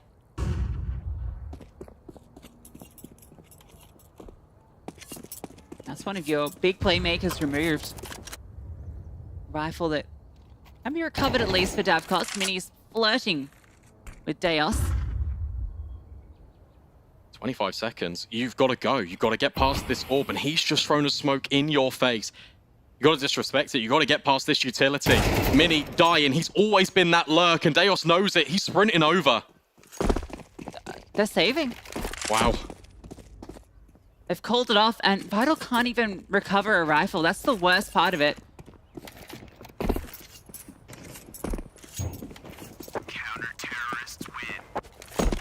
That is not the way you want to concede map point. You got to give a lot of credit there to Realize, because he stands forward, he flashes himself in on the angle. Sure, it's a little bit of a risky play, but by doing that, he actually saves his smoke. He can hold on to the utility, and by falling back passive, he doesn't hear anything out of JiJieHao. Normally, they've been taking it with utility. They've been nading over towards the top of Banana, nading in towards CT. Nothing. He can hold that smoke the entire round. It's such a team effort from Twisted Minds. 3 players on 14, 2 on 12. Across the board, everyone is contributing. JiJieHao relying on a couple of stars. Triple B to get aggressive. Why not? You've been given this control time and time again. Realize he's got all the confidence in the world to lock down Banana. It's going to be an apps pop. Davkos got the flashes. They're going to get close. They're just surely going to go out the balcony here. This round lives and dies on a breach of the balcony. Honestly, it's a great call though. You got 2 players over towards long side. Flashes are ready. Maddie's the only one that's actively here. In towards short, and Izza able to trade him. No smoke out towards long yet, and oh no, it's a team kill. To the back of the dome, Mini takes down Izza. Smoke does land now, and they can cross the side to plant. Just call out Davkos. He's gone back in towards second mid, so now he's cutting off that rotation. Elian stationed in pit. Yet again, trying to set him up. Look, they're flashing the balcony. They're going into boiler. They even nade the smoke just to clear it. But Davkos is lurking in the shadows. You can see how aware they are. Elian, he has to do a lot here. There's the first kill, and the flames don't quite flush him out. He's got space to work with. Oh, Davkos thought he had the timing. The footsteps baited him out. And Elian and Mini have to keep JiJieHao's hopes alive. From the pit, he strikes again, but he's all alone. And they're swinging, but he's shooting. And Realize taps the bomb, but time is ticking away. Elian misses the shot, but he might have done enough. Realize can't find him, and we're going to overtime. What a play by Elian. Target selection on point as well. JiJieHao stay alive here, and they force overtime. Twisted Minds think they've done enough. They force JiJieHao to save twice. They force them to go for a more dynamic play out the balcony. Davkos noted, Elian known, but he was inevitable. And JiJieHao stay alive for one more try. Overtime secured. We go the distance. It might be a CS2 major, but we're rolling it back to CSGO here in our first elimination game. 16 needed on Inferno. Elian's target selection on point, knowing he can play with this time. That's what we needed. Elian, who's had a quiet game, does not go gently out of this RMR.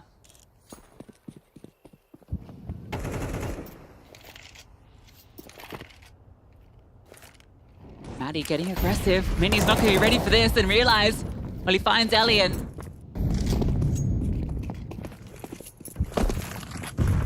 If one thing is clear, it's keeping Elian alive until the mid-late portions of these rounds. Because opening duels, he's not been favorable in whatsoever. That's another one. You think about the impact he provides. You think about just the destination in which JiJieHao have gone through to get here in the first place. It's relied a lot on the open of Elian.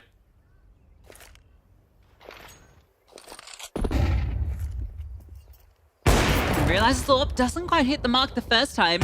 He wants more. The confidence on him right now. Oh, Vital though. He's actually managed to break his way through. You would have thought the USP swing would have been enough. And now you got 2 Orbs defending this B bomb site from this retake. Davkos thinking about getting ahead of the smoke, but he hears the shots. Flames go forward and Vital, the timing shot is perfection. And now he can post up. They know that Banana is the next point of contest and both Orbs chime in. Vital with 4 on the B bomb site. How does that happen? How again do you go into another situation where you got 2 Orbs defending the most claustrophobic bomb site in our map pool, and they do it like it's nothing? They get 3 kills without any form of resistance. Twisted Mind drop the ball. That was with 2 opening kills. That was a 5-on-3 that they completely let fall out of their favor. The only space of information and the only piece of map control JiJieHao had was in towards Banana. They had to commit in, and Twisted Minds knew, and they still fumbled. What a round from Vital. Those opening kills onto B, fantastic. Realize won't be happy with how that one panned out. What an early damage into this round as well. I'd love to see the utility damage that's been done so far in this map.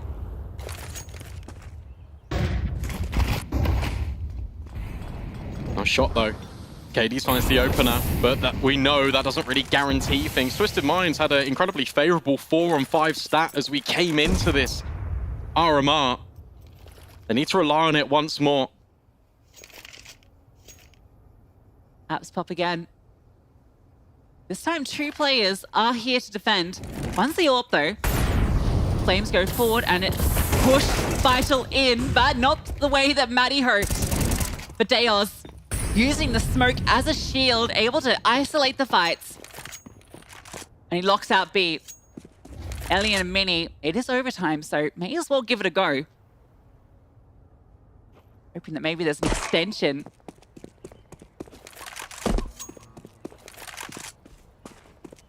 It's so tough. You again, only have apartments. Elian's now resetting, just trying to clear Banana, but look at the time on the clock, 20 seconds.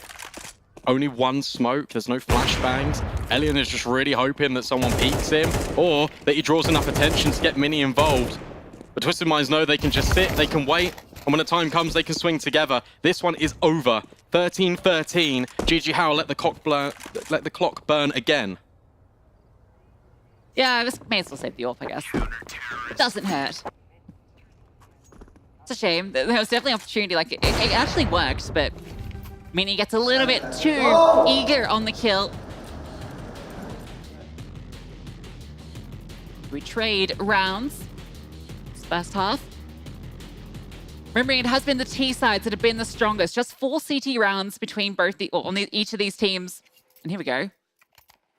You know what? That's not as high as I thought it would be. 475 on Davkos, though. Yeah, that's quite a bit.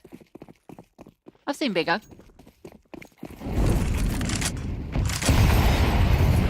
It's always been coming in towards that top Banana side, realize. You see how much further back he's playing now, anticipating this utility. We go back into this double setup in the apartment, whilst Deos applies the squeeze on Banana, trying to force them into this AWP rifle setup towards A. Realize, trying another angle. Ooh, Izza teases him. More HE damage. And that smoke not going to be respected at all. They're already so close to getting ahead of it. Realize they're sitting on the other side of the flames. Ooh, has some good space, but there's so many bodies there, and the boost up is perfect. Izza removes him, and they're just going to extend. Deos, the only defender, and Izza ready. A double kill. And Davkos, he just keeps on going. All the way through into CT spawn. Doesn't even want to let them set up for this retake. He's let them walk past, and he strikes. Looking for the second, can't quite find it. It's still 2-on-4 as the bomb gets planted. Yeah, that was really nice from Izza. The fact that the molly is timed well with the boost, it just makes it really difficult for Realize to kind of get an avenue in. You've got to go for this if you're Twisted Minds. KD's getting spammed already. Matty's here as well, just jumping, trying to see if he can find any angle, any glimpse of a player to try and put it back in their favor. Flashbang over the top of Coffins, trying to set up KD's, but there is just too many players, and there is not enough time. JiJieHao surely have done it, surely securing that 14th, and they will manage it. So 2 collected out of the 3 possible. It's not a bad haul. Yeah, that felt necessary. I'll be feeling pretty confident going into the CT side now. Is there a gang with a highly impactful round? You've got to praise him. He was a big part of their success in their journey here. I think he was actually the highest rated player for the team during the closed qualifier, with Elian not far behind. Continuing that performance here. It's an elimination game. He's provided so much impact. And now, this is something we've not seen, but the audio gives Matty an inkling, and he's able just to hold. And now Izza oversteps.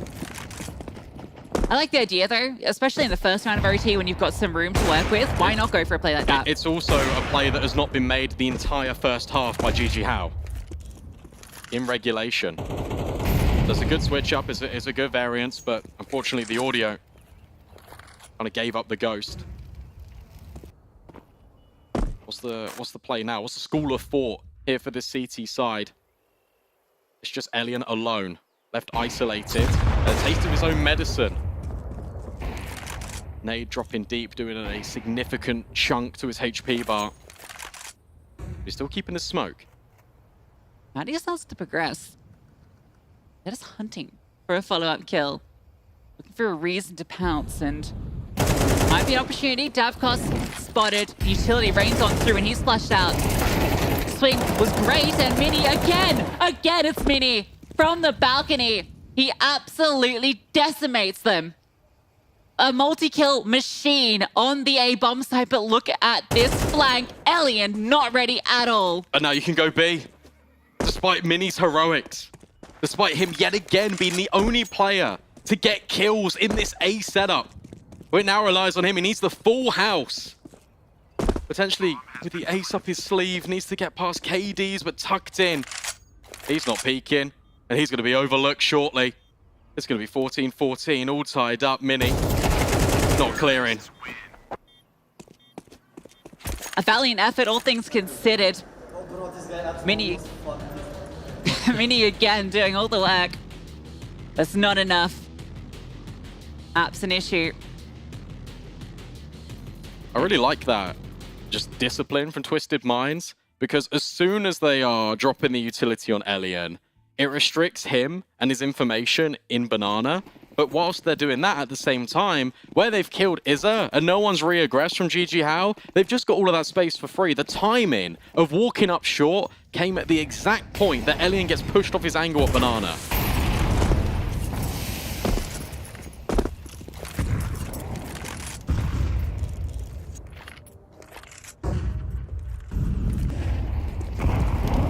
ATOX wants info. Banana control early. Managed successfully to do so. Deep Smoke's gonna keep Realize at bay. As that rotates, starts to go over, they can lean heavily to A. Although Dafkos has been left with no utility, so yeah, he's fallen back and just playing the jump peek angle. Twisted Minds are resetting. They know that this is a play straight out of their wheelhouse. And the jump's been spotted as well. That kind of gives a good indication that he might just be the only player here. And they're taking the space rapidly. Davkos under a lot of pressure. He can't do anything. There's no utility. Nothing to disrupt. No flames, no smoke, nothing but his M4, and it's enough for 2. And the spray from Izza through the smoke catches Deos. Realize does get the kill back, and almost an opportunity for another. It's 2v3 in the post-plant. Oh, could be strong, but it has to do everything now. Realize has had a good game, but there's a late flank coming. And the pressure's been put on, a flashbang thrown out to bait in the peak. Elian plays Realize, and JiJieHao find map point. Oh, what a round from Davkost as well. Just the fact he needs to find something there. He needs to buy as much time as possible. 1 would have been enough, but 2 is a real overperformance. Is a spamming. It's a bit unlucky for Vital because he gets caught up in the crossfire. And as a result, they know that he's close to that smoke. But ultimately, it's JiJieHao that prevail. It's Twisted Minds that now need to force a second overtime. Otherwise, Inferno will go the way of JiJieHao. Use their 1 pause allocated to them in this OT. Just to lock it in. And it's crazy looking at these scoreboards. Twisted Minds, so consistent. Look at all the opening duels. They're winning them more than often than not. There's only, what, 1 player on JiJieHao that's coming out ahead in opening duels. And yet still, they're the ones that have found their way there just because of the multi-kills that are coming through, the clutch rounds that are coming through. It really is the individual shining and taking the spotlight rather than it being shared with an overall team effort. It's what it feels like right now. It's the sum of many. Izza and Mini still have more kills than the rest of their team combined. It's actually ridiculous. An insane performance from the 2 of them. Izza and Mini being the unstoppable force and the immovable object for Twisted Minds. They somehow need to navigate it just for 1 more. And think about how heartbreaking kind of this loss would be as well. They were up really high on that T side. The first half was looking incredibly dominant. Twisted Minds definitely had the jump over JiJieHao. They were reading them. They were making some incredibly proactive plays, and we're getting the best of them. It took the resilience. It took, again, a brilliant T side to square things up. And if you drop your map pick, you mentioned it kind of needed to be a 2-0 because we're unfamiliar with the territory of Overpass for Twisted Minds. Inferno felt like their best bet. Map they were able to take off them in the close qualifier. And a map that could end up being one that keeps them up at night. See how this series plays out. JiJieHao again with the 3-player lean. Actually 4, just a bit of utility being dropped early. Giving the B defenders plenty to lock down this side of the map. Of course, don't want him to be in the same position he was last round where he had nothing but his M4 to defend himself with, despite the success he found. Just early pressure, just being applied here by this T side. Smoke. Elian can't see a thing, so has to go trade for trade with the utility. Meanwhile, Matty taking space in the balcony. Will reconvene to Boiler. This T side found success, found a lot of opportunity up short, and they're looking to strive to do it again. Wanting to test long. And it's a great setup. Elian with York only gets the leg shot. And Izza can't find the kill. Deos is the one that actually finishes the job. Deos is low. And it's got to be Mini again. So that's the creep forward. Everyone's rotating over. And he's found the kill. And the information. Oh, not just information. A double. And now it's a 2-on-2. Oh, they think it's clear. They think A's open. They think they've rotated, but they haven't. They're still here. And now it's up to realize. 30 seconds. Resets on his bike. Down the streets of Inferno, all the way to B. And it has to be a clutch from the stand-in to force this second OT. He's got the smoke for CT, so he can get that bomb down. A smoke goes down, and now you know that rotation has to come through. Realize gonna be falling back into Banana, but the issue is Davkos has the smoke, so he's just sitting around it, looking to see if the peak comes through. And they're both on the other side of this smoke. They know if they stick together, the orb can only take down one at a time, and it's a missed shot. Davkos secures it. And despite it all, JiJieHao crawl back into this game and pull off a fantastic overtime comeback. That was really well played from Mini. It's yet again being proactive, looking for the information. Twisted Minds, you see the idea kind of taking shape. If we can kill Mini right there and then, we can reset back towards A, because Mini would have deemed the information top mid clear. There's one player here just holding for a lurk, and it just doesn't quite work out. They're still over at A. And realize he just can't clutch up. But what a game of Counter-Strike. Yeah, what a way to kick off this best of 3. And you can see just the relief that was in those players' faces that they managed to close that one out, because that could have gone any way. What an insane performance from Izza and Mini as well to get them over the line. Beautiful stuff. And yeah, I'm really keen to hear what the Des has to say about that one. These are in order for JiJieHao, 16-14. They managed to take us into overtimes, fellas. I know this wasn't necessarily one that we had anticipated. A year of little faith, by the way. But what do I think it was that... All I'm going to say is we put the right destination in the GPS. We may have to reroute a few times, but we still got to the destination that we planned on getting to. Did we not? I believe so. I think we both predicted correctly. Indeed. That's all I'm going to say. Eventually. There was a moment where you were a little bit worried. What was the famous saying? You win by an inch, win by a mile. It's a win. Yeah, I guess we could go with that one. But what on earth were Twisted Minds doing so incredibly well on their T side? Well, I thought for one, they were all fragging well. Like, their frag distribution was actually pretty tight across the board. Their top fragger was only 4 frags away from their bottom fragger by the time the game was over. So really just good, full-rounded effort. I also just thought that they played the map well on the T side in the sense that they were really good at, like, throwing feints and then just kind of backing off into the late round and regathering, just executing together as a team and just trading super efficiently. Certainly helped they had a hot start, right? Winning the pistol, going up 4-0.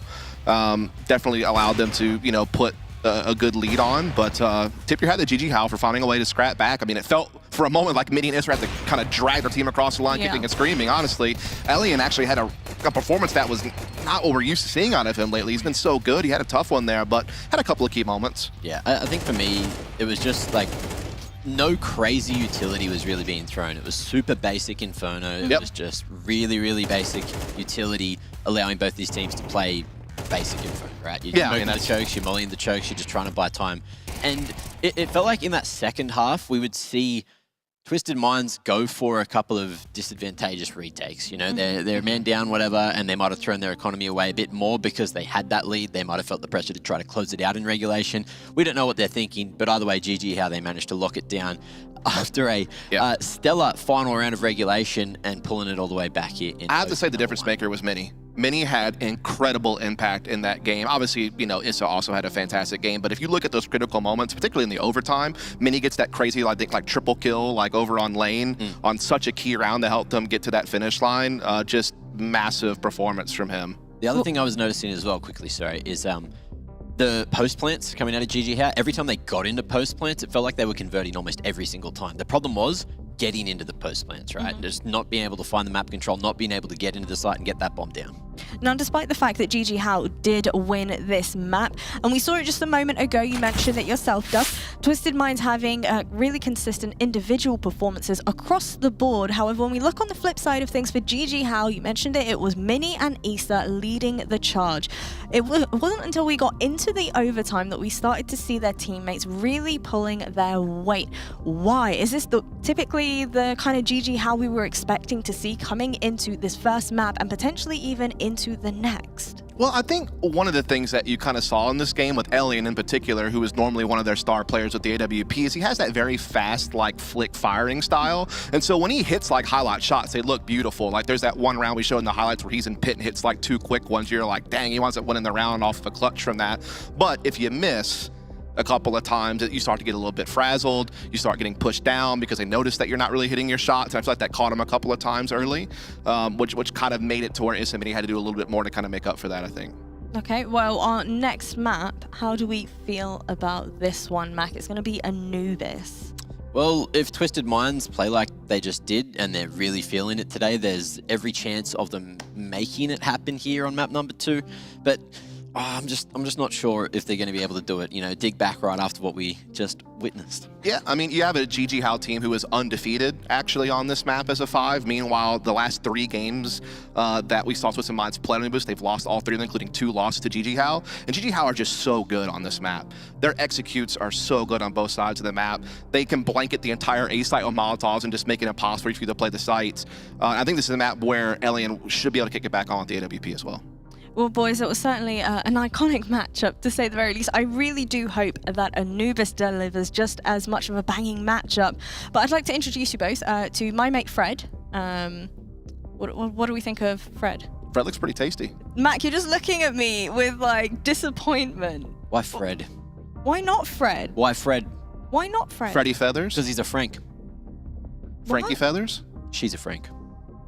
I don't even know what he's saying anymore. But anyway, if you want to go ahead and grab yourself your very own Fred, you can head over to display.com/PGL. I'm feeling like hard judged by you right now, bro. Oh, it's okay. It's okay. Look, it's looking good. Well, the crosshairs on it. I didn't see the crosshair. Yeah. Now, I think we need to remember and the that. dot's actually perfectly centered. Save the animals. Save the chickens. That's the one thing that I love about LAN environment, by the way. When we got the crowd going and somebody chooses to either knife a chicken, molly a chicken, nade a chicken, anything to do with a chicken, the crowd goes absolutely wild. I love that. Please don't kill...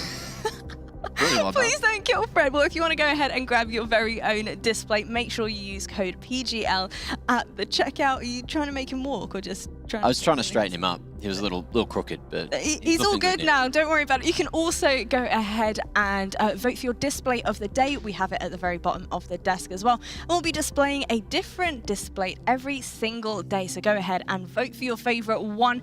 Our next map is going to be Anubis. My fantastic analysts have just told you what to expect. So without further ado, let's go ahead and take a quick break before we jump straight into it.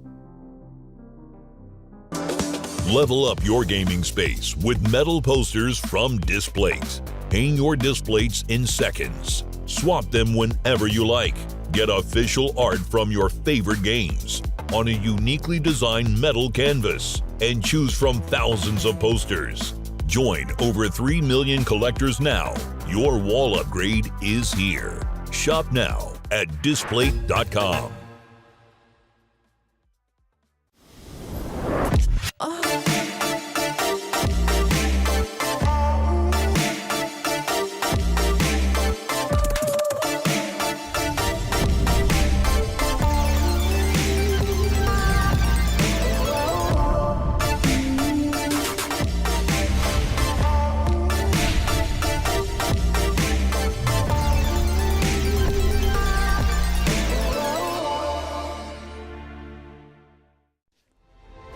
Players are changing. Countries are changing. The game has changed. Finds it to perfection and simple. It's Olaf who's on top of the box. He's got 3 and he's looking for a 4. That is incredible. And Rain, he starts away. The best tournament, the best bookmaker at the scene. Besides playing video games, I like a lot to travel, to play music, and I just finished recently my university, graduated, and I gave some time for CS2, and I got the opportunity to play with this new team, and giving everything I have. I recently joined them, and it's really nice guys to play with in and outside the game. Like, I enjoy playing with them, and outside the server we're like really close friends and everything, so in general it's good synergy together. At high level, you don't need really a lot of time to, like, as a player, to adapt to the new team. It's mainly about like me getting to know the playstyle of my teammates and adapt on the new positions I'm playing. Like, that was mainly the focus we had. We all speak decent English, so we're mainly speaking English between each other. And I don't think it's a big issue, like the communication. Us and the Russians, we all play on European scene, like for a long time, so we kind of have the same understanding of the game. Even during the close qualifiers, like, it wasn't my first time playing, but obviously they have more experience than me, and in this situation they know how to approach them and be more calm in certain situations. I don't like to underestimate anyone. You always need to expect, like, aim for the highest. Like, whenever you do something, you need to aim for the main goal and never have like any expectations. Just play your game and be focused, and whatever happens, happens. I would say MongolZ is like the biggest contender because they're playing mainly in Europe, so this is like the team we have an eye on. I respect what they did in Europe, like lately. They played good tournaments and stuff. For the Asian scene, like, all I can say is that we really enjoy the Asian scene, and hopefully we can achieve something here in Shanghai.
before. I thought I couldn't take anymore. Nah. Celebrate like you won the war. Guess you forgot what I'm fighting for. I'll come right back at ya. Better hope I don't catch ya. Cause when I do, I'm gon' smash ya. Now I'm out for blood. I'm ripping into the claw. I'm out for blood. I'm out for blood. You better bring it in, Q. I'm coming for. I'm out for blood.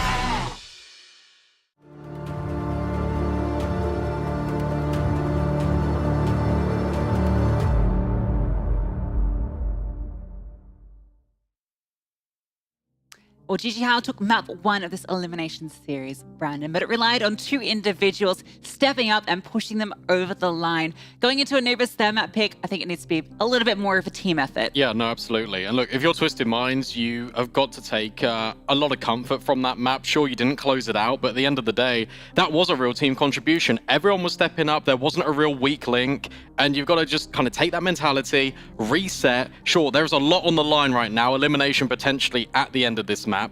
But you look pretty okay against Lynn Vision. Bring forward. You know how to kind of run it close against JiJieHao. Was very close on Inferno. It's time to deliver on Anubis. Yeah, and on Anubis, I mean, these 2 teams met twice during the closed qualifier on this map, as highlighted by the desk. Yes, JiJieHao did win out both times, but it was close, right? And it was overtime, I believe, the second time in that best of 3. So certainly opportunities for Twisted Minds to take us to overpass, but it's do or die now for the team. I'm really interested to kind of see how the mid fights come down here on Anubis. Both times when kind of watching these 2 teams play against each other, mid was a vulnerability, especially for the likes of Twisted Minds. They would leave it open a lot. You have Deos playing as this player that kind of floats all the way around the map. Sometimes he picks up the AWP, sometimes he's rifling, but more often than not, starts on one side of the map and within 30 seconds is on the other, which leaves a glaring weakness in that middle of the map, potentially for JiJieHao to exploit. Yeah, and I think another player that I don't think we want to see as a weakness is going to be Elian. He definitely had a really tough time on Inferno. Can be a tough map for AWPers, but we only really saw 2 big impact rounds from him. I'm looking on Anubis, and I'm looking at him to really step up alongside Isra and Mini, who have been fantastic so far, getting things underway. And JiJieHao get to start on the T side, which I don't think they'll be too unhappy about. You know, this is dangerous, but also it's going to be an instant peak. Ooh. Oh, the layering. There he is. Opening kill for Elian. That's a great start. And look at that. Twisted Minds, they were thinking about pushing further. Instead, they retreat. And JiJieHao reset. Elian going to be run boosted now in towards middle. Doesn't quite work out, but they still get the space. Yeah, NT. Wouldn't have mattered anyone. No one home. Smoke drops, but it's yeah, no one that's going to really do too much. That's the bomb spotted as it goes over. Katie's going to show off his dualies, but they're splitting into B. See, they were intending to go A, but now they're... Okay, they are going A.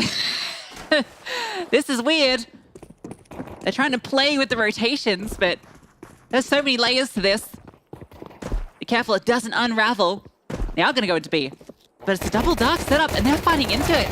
Maddie gets 1, but Davkos and Izza find their marks. And now they're going to A. But KD with the dualies, he strikes. This round is something else.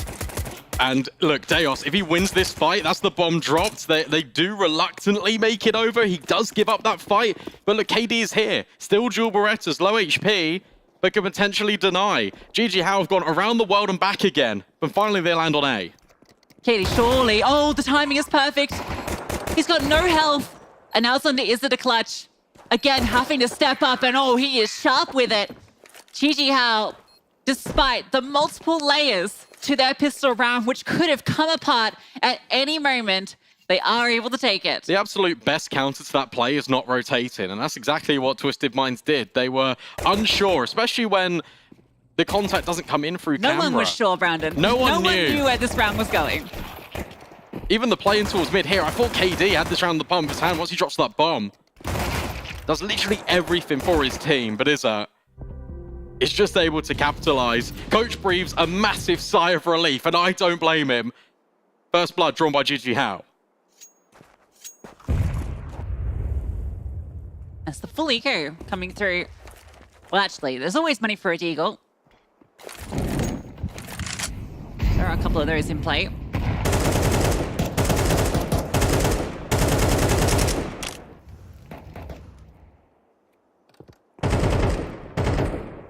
Another push and pull. Taking mid, now taking dark. JiJieHao lean A. Ooh, that is where this rotation is going. They can always bring it back. Take a look at Mini.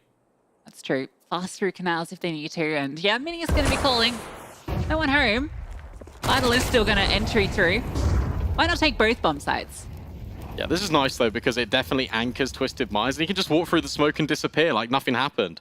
Creates the illusion of a take. But in reality, there was only one player there. That was fun. I like that a lot. And now we can hold for the rotate. They will come through this camera smoke, and he's ready with the Mac 10. Farm up some cash. It's the one with the SMG.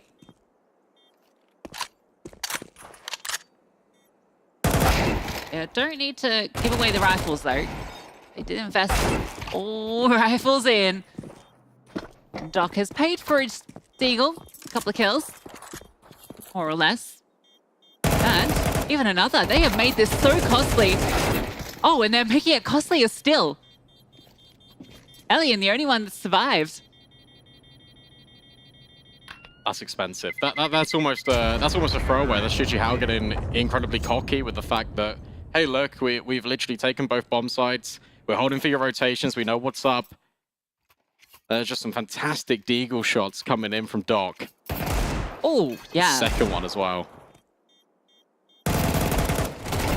Lovely triple kill.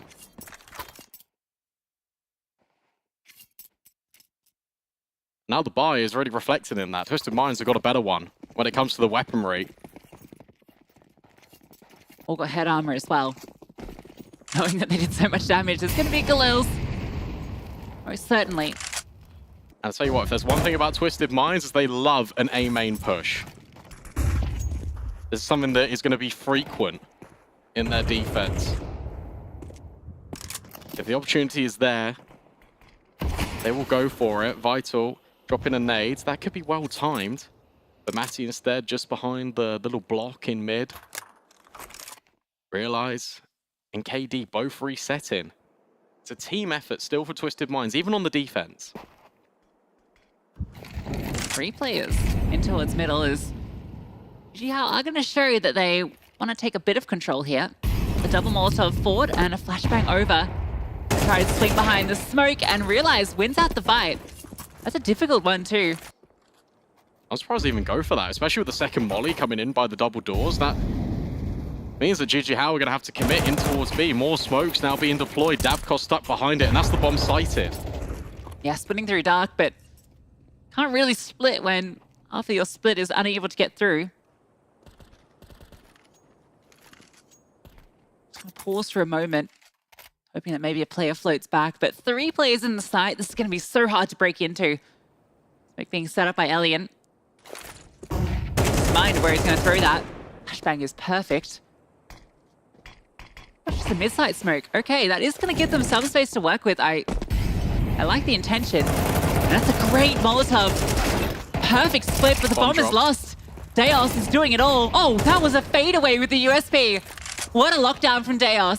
I'll tell you what, the idea was completely right for JiJieHao. That smoke that Elian throws means that he's safe to put that molly down in towards the glyph position anyway.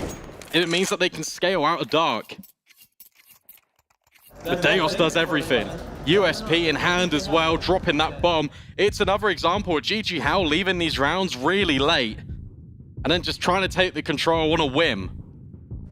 Perfect setup there, all round through for Twisted Minds. Despite them being a little bit blindsided by this incendiary. The reason why they can have 3 players here in the first place is they take A main, they reset in towards middle, they find the kill on Izza. And from there, they know it probably has to finish B.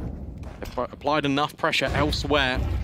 And now we better go back to A for the aggression. That's been hurt by the Rugs player. Yeah, Vital's coming this over. Interesting smoke. Because it's giving a little bit of space. Could potentially skirt through it if they wanted to, but JiJieHao just going to take the moment. Well, Katie's will push through.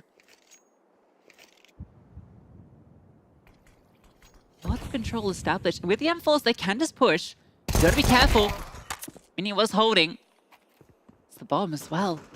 Katie wanted to keep going, and that's given over an M4. I really like that smoke, though. The fact that it's right-clicked, you prevented from rugs. We'll come back to it in a sec, because mid, they line up for Realize. He plugs the gap. Izza with this M4 that was gifted to him actually combines with Vital. Suddenly, it's a 2-on-2. Round definitely not over. Pathway to A established. Realize, first portal call by Camera. It's going to be so fast in the rotation, though. Realize coming through Camera, and he stepped up for both. The tap onto Izza. 4 in the round for him. Locking down mid and A.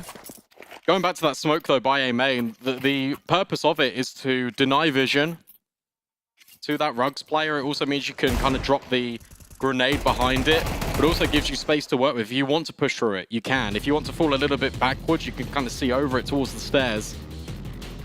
It served all the purposes in one round. And again, Twisted Minds, just the right amount of aggression just to stave off the pressure being applied. But for a round that was just pistols, a round that was just deagles, 2 casualties. Suffered early, and then a third one coming into the mix that nearly got that bomb plant. They're warning signs. Let's put JiJieHao on the back foot. See what they can get done with the pistols, but Twisted Minds are aware they've got a nice spread out default. Plenty of layering on both sides. If there is any sort of pop play. Deos gets the opening kill. He's not feeling threatened at all. Would love to find another. HE, not going to do it though. Aliens run away. Now going to be resetting into mid, so Deos going to be in the perfect position with his MP9. Some, never mind. Oh, Alien. Fast with it. Thing is, they've just got to go now. There's one flashbang to get them into a bomb site. That re-smoke has come over, and to be honest, that gives them the perfect avenue in. With Vital lurking in towards mid, you could pop through the smoke potentially. Vital's about to give up his life, and that should be the accelerator here for the B-pop. There's that single piece of utility, but Doc's position completely obscured. Izza gets another one, so I've done some damage here. Can't find the third kill though. Doc locks down the site, and Twisted Minds take the lead. Yeah, well done from Twisted Minds as well. Just repositioning to points where they're always going to be catching at least one off guard, and then your rotation players are going to come in and then naturally establish a crossfire with you. You can see that was the idea in that one. So Izza gets the best of the Temple player. First full gun round, and now you start to look to JiJieHao, and it's okay. Let's see you kind of take some of that more basic map control. We saw Inferno relied a lot on nothing too fancy, nothing convoluted. It was very much a push and pull effect for that map control, war of attrition for the utility. JiJieHao so far have made these rounds complex with how often they've been rotating. Maybe with the guns, it's time to keep it simple.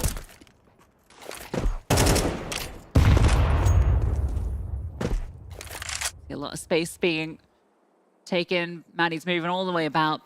Started over towards A, now he's back towards B.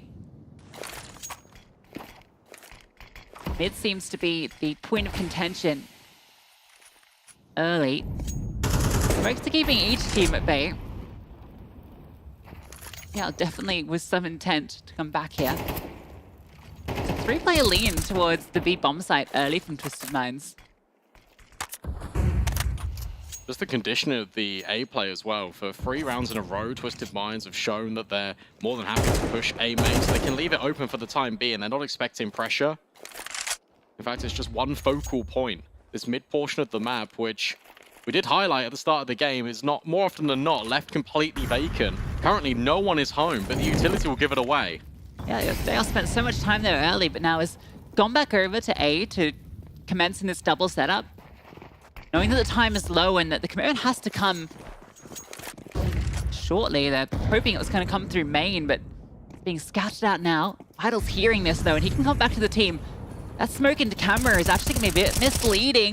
Katie has to fall off, doesn't really know the numbers, 10 and seconds Doc. left. No, this time they can get in, but they have to get past Realize. And the bomb has crossed. This is really just by the skin of the teeth stuff. Vital turns around and Deos nails him. And now it is all up to Mini. Was essential in the first map, needs to be pivotal in the second. 2 kills already, trying to isolate these fights, but can't get past Deos. JiJieHao leave things until the very last moment again. And it is coming back to bite them because they can't get set up in any of these after-plant positions. Yeah, Vital's going to be feeling a little bit frustrated as well, right? He got so much information on this A main push from Deos, but then couldn't find the kill, and then he gets caught. He's a little bit worried about himself getting flanked, and then Deos pushes through again and finds him, and as soon as he's removed, there's no pressure on Realize. He can just hold that active line, catch the cross, and the retake can commence. If Vital had been able just to stay alive there, he can come through late and at least support Mini on the side.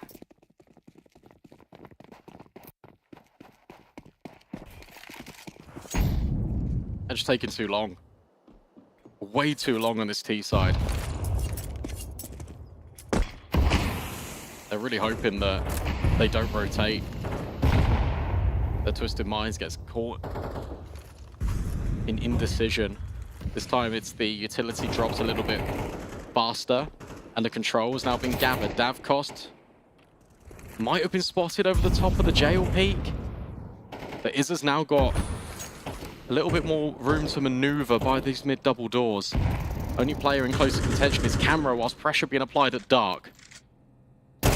Looking to catch one on the fade, but can't. Deos is ready for it. So easy in CS2 using those smokes like that. And I think with the presence they've got in mid and outside A main, this is definitely going to be a reroute over this side of the map. I think what they're looking to do is just trying to apply pressure through A main to make the AWP turn round, and then Izza can walk in.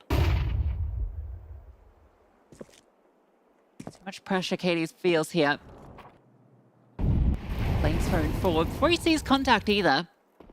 They're happy to pause off it, but time's ticked so long now that B is no longer feeling under pressure.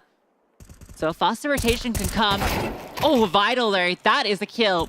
And realizes the tension is taken, but there's support in mid. Deos came through, and Izza's plan can't be realized, but Realize finds 2. And Davcost is now called upon to clutch. 1 versus 3. Here's some coming. Realize on the angle. He has been phenomenal. 3 in this round, and Twisted Minds CT side continues. Again, it's another example of just knowing when to go here for JiJieHao. Izza has been stationed static in mid for at least 35 seconds at that point, and they're still waiting. They're still burning the clock down even longer. They're giving their opponents more chances to poke and prod on the other side of the map, maybe take control in towards water, maybe fight in towards B main.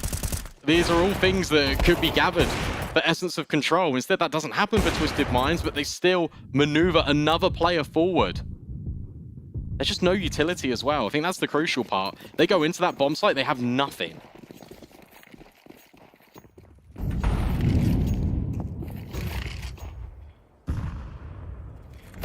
This one's just gonna be straight into B. A bit more speed. The slow default not working. They're just gonna pounce, and there's only 2 defenders. Good flash, but Doc can't find the kill.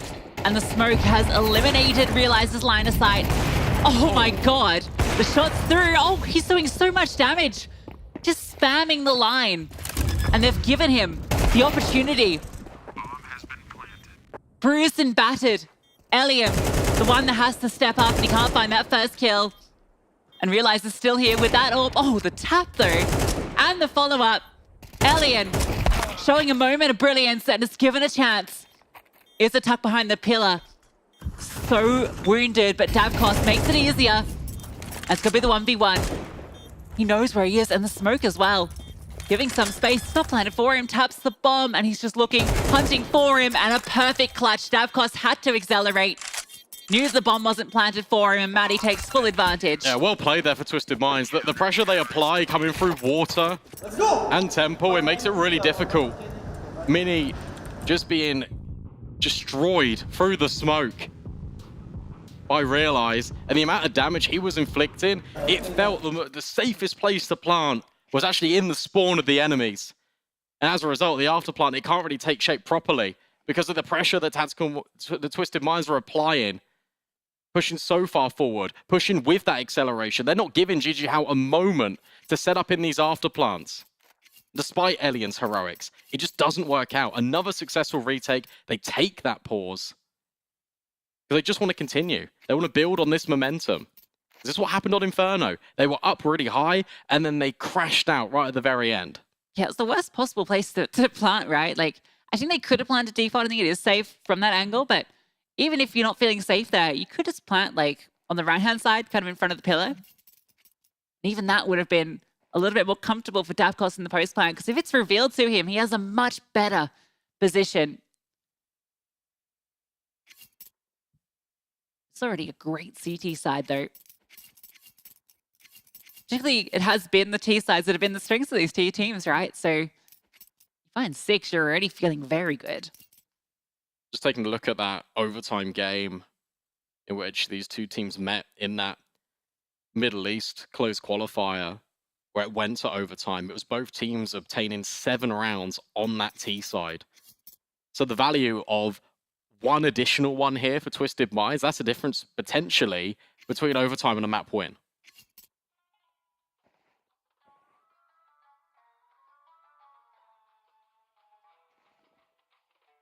The Twisted Minds players need to get back into the server. We're back underway.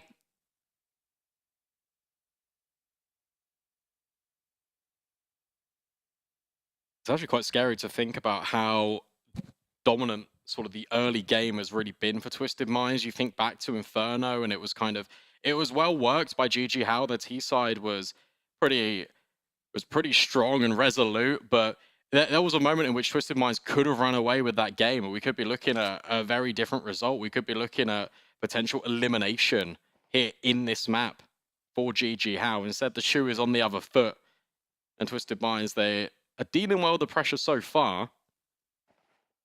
Snowballing an early lead on the CT side. They just need to be consistent through this map. Need to take it on a round-by-round basis. Also, just let JiJieHao burn this utility. That's a key win factor that really is going in their favor in a lot of these rounds. JiJieHao are burning a lot of their util, and a big part of that is just because they are taking so long to get to the bomb sites in the first place. But when they get there, they have nothing really to work with whatsoever. It just makes things a world more difficult for them.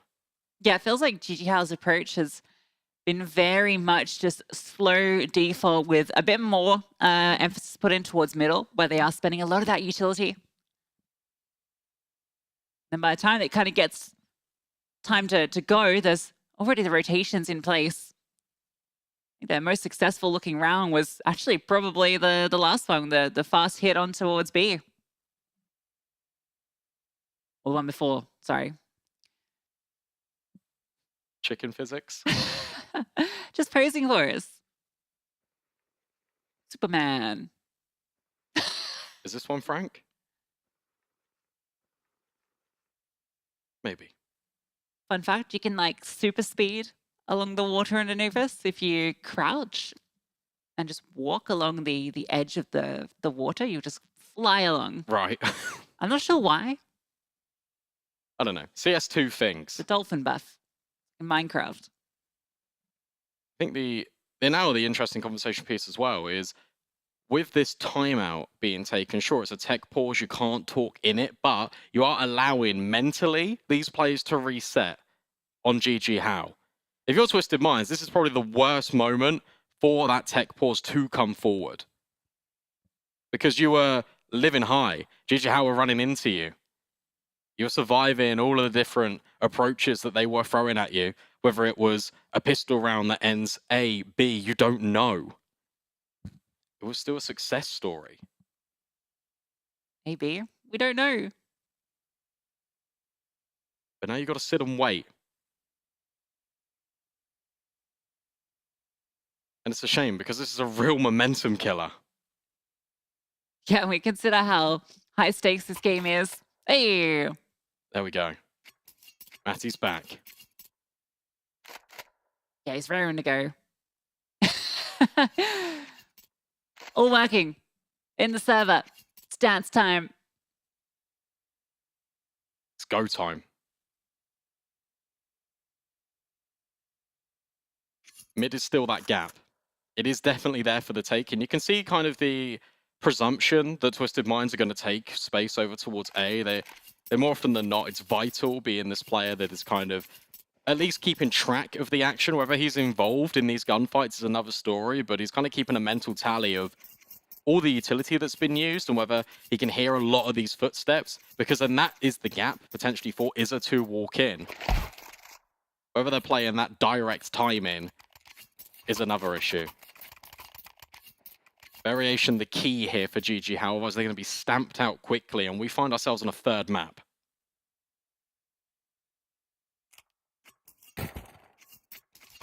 Optos on over and realize, gotta say, has been phenomenal with this AWP on this map.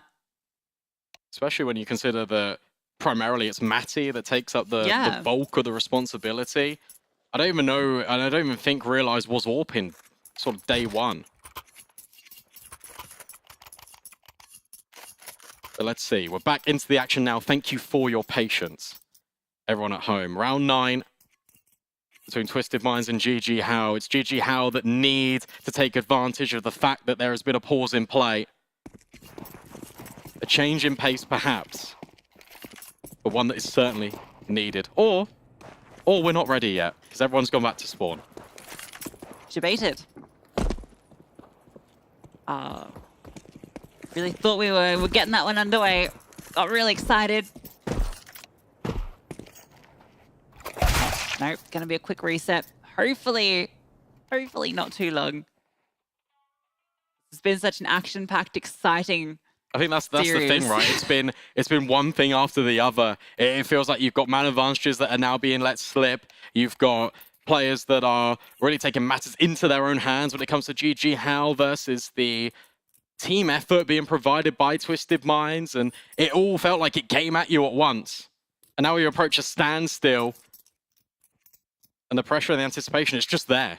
But hopefully, this isn't a false countdown. This is the real thing. We gotta say, like, shout out as well to the team that's doing all of the setup over in Shanghai, because, you know, we haven't really had any issues in terms of tech issues. Touch wood. You know, well, yeah, I mean, I've probably cursed it now, but, you know,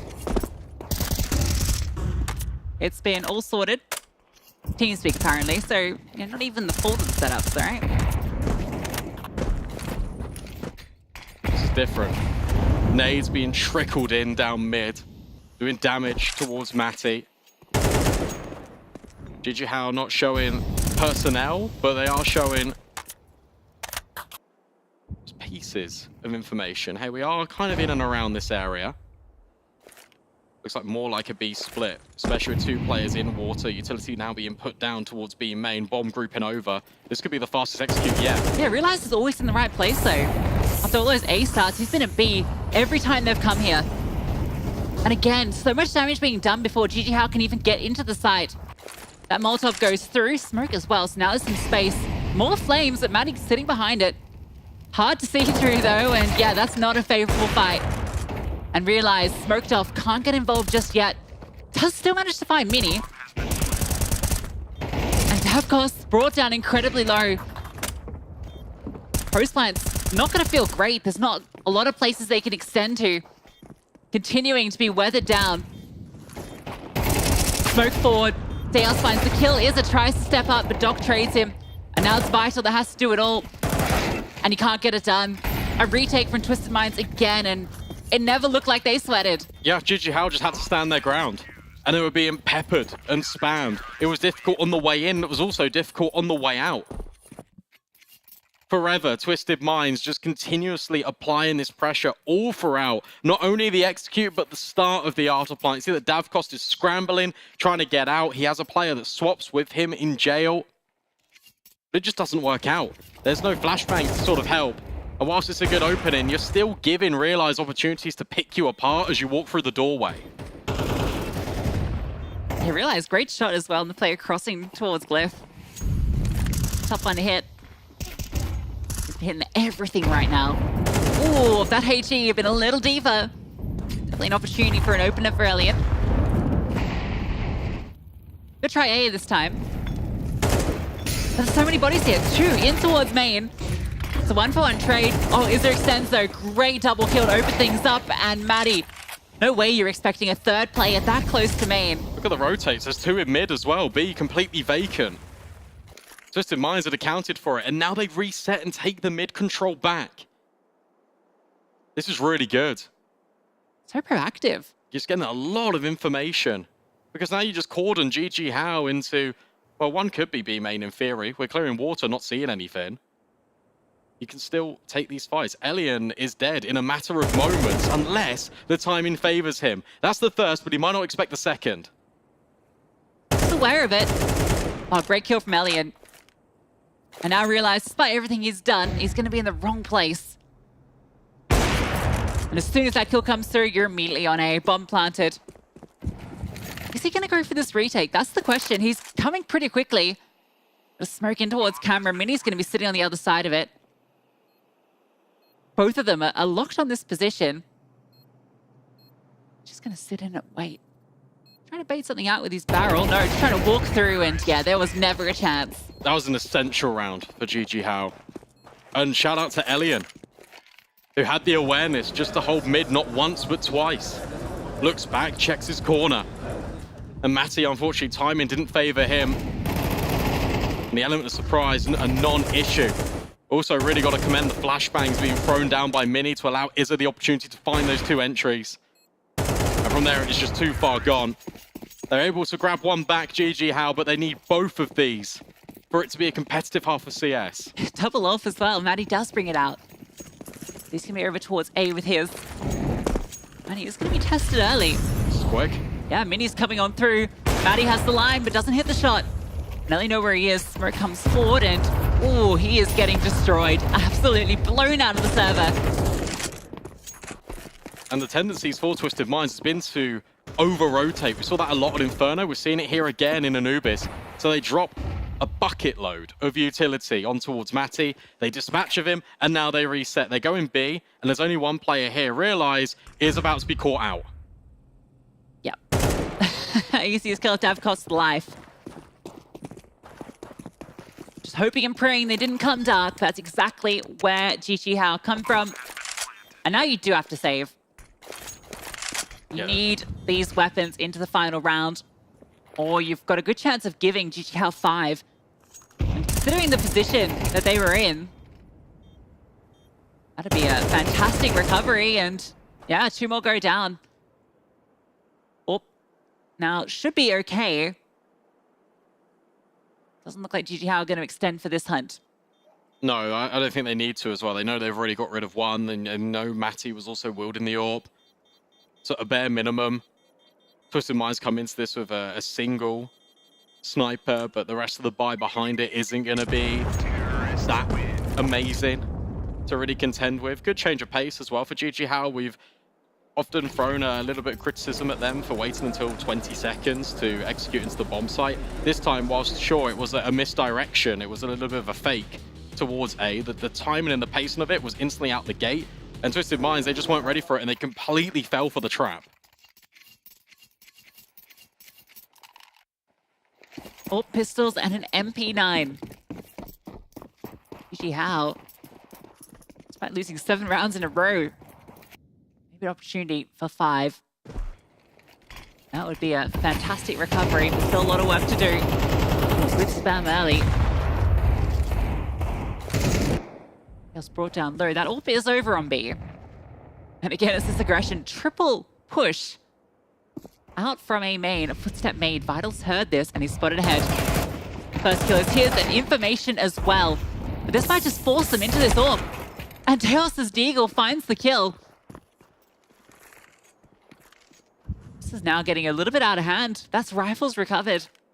But this is still okay. Look, you've got space in towards middle. You've heard that flashbang, which means you know they're retreating in towards A main. I like this position being taken by Doc, but they're coming over. Good smoke. That completely excludes the AWP. Deos is just going to walk through? Surely not. Has to rely on his A players. Yeah, he thought about it, didn't he? Gonna respect the smoke. As a crawls on through.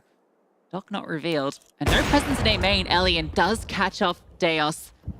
But he's still got 2 players you have to deal with. Now, this information should be known. But Doc's position at pillar is very strong with Elian. Great shot through. And Maddie, a known element. Great Molotov is going to force him into the fight. Realize has a bit of an element of surprise. He comes through main. Davkos jumps around the corner, but Elian stands tall. And JiJieHao will find 5. Yeah, yet again, it's JiJieHao. They're recovering situations that they put themselves in theory. They knew the only gap there was really in towards middle. And yet they do account for the temple push. Deos running through the smoke with the AWP is not really ideal. He definitely had the position to rotate over back towards spawn. Could have set up with his teammates. If he takes the first contact over at CT in towards camera, then your player over at pillar can swing, and then you still got Matty in the back lines being that unknown element. It doesn't quite pan out that way. Also, by Elian getting the kill on that Fountain player, they don't know the player is incredibly close to A main, so Matty not ready for that molly. All these little pieces, the micro plays, all adding up in favor of JiJieHao. And they've given themselves a very strong foundation to work off. For sure, 5 is not ideal on the T side of Anubis, but compared to what the scoreline once was, it's a very good recovery. They win the pistol. Suddenly we're talking again. These are very slow pistols on Anubis. Both these teams really taking their time. Bit of information gathered in towards canals. TYLOO does find that first kill. Push from A main finds success, and Davkos, oh, yeah, he's now going to come back on over. Wow, what a peek. P2K getting damage done. They're just continuing to run on forward. And now Mini can step in. A double from him. This pistol's looking locked in. Doc on his way over, but the bomb is in the firm grasp of JiJieHao. Elian makes sure that no one falls on the CT side. Yeah, that was a really convincing pistol for JiJieHao. They just took every single fight. They pushed out A. They had that sort of skirmish in towards middle that went their way. And then even when kind of Temple gets overwhelmed, they're still fighting forward. Nice shots from Mini. All right, so they bring it to within 1. No bomb plant in addition. Means that the buy is going to be a bit tricky if Twisted Minds want to force in. And they don't. No, it makes sense. You know, T side's more favorable anyway. Wait for the AKs, and okay, is that providing a bit of safety net. And now the MP9s can farm up. So actually, pretty decent. MP9 gets upgraded to the FAMAS. You got a lot of SMG kills. Decent against the Glocks. Yeah, a lot of money made. And now you've got the option immediately. Do you want to put Elian on that sniper? Do you want to get him set up early? Yes, you do. Izza drops it over. He has a FAMAS, but you've got the AWP in play. Elian is already having a better performance on this map, and I expect this CT side to really show his strengths. Izza continuing just to be such a dominant force for this team. It's great to see him maintain that form through the closed qualifier and now into the RMRs. But, you know, considering he did take that break from CS for a period, he's come back with real fury. Yeah, for Izza, it's almost like a point to prove. Didn't quite manage the expectations that the OG roster had at the time. Took a pause from competition, as you mentioned, now back into the limelight with a chance to make a deep run and potentially qualify for the first ever CS2 Major. What a storyline that would be for him. And the fact that he is dropping these performances and grabbing the game by the scruff of the neck and really leading this team and charging their victory, especially in these elimination games, it's very important. It should give the team a lot of confidence as well.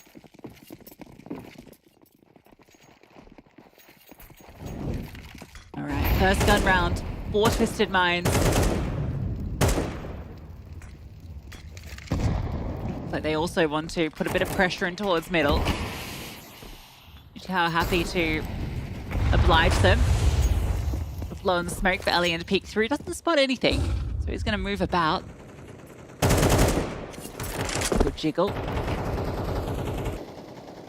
3 players into this A-bomb site, and oh, Elian, yeah, the tapping from Realize just gave him a big target on his head through that smoke. Great nade. That's beautiful. Fantastic grenade usage. They are not ready at all, and the spam, phenomenal. That's really cool as well, because he throws it on the left-hand side, so when it blows up, he's not actually exposed to a deep angle. He can completely isolate the kill. That's so cool. Now JiJieHao, they're taking A space. Taking a page out of Twisted Mind's strat book. Vital, oh, misses the timing, and Matty calls it over. He's seen him. So KD's going to go back, going to hold the angle. This is the bomb, but he's got the jump. That was never going to be easy, but they were not ready. I'm not sure. And Matty decided to accelerate there. Get Elian posted at CT as well at B. Doc's slowly clearing. Walking his way forward, mid dealt with, and now that means that you've basically lost the round. Elian's been holding this entire time bomb in no man's land. And JiJieHao continue with that flawless start here on the CT side. Yeah, Elian opens and closes. Lose one player to that spotted push, but ultimately they just won out all their fights. And this is great. I mean, not so great for Realize, but that kill from Mini is so cool. That nade, as you highlighted it, such a nice piece of utility. I love seeing this innovation with the smokes, only blowing part of it, keeping the cover. Super cool.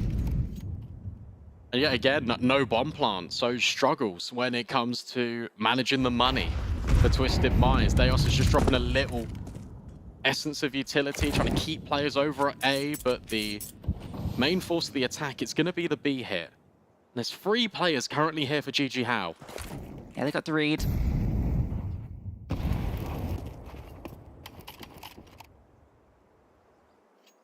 No smoke lands.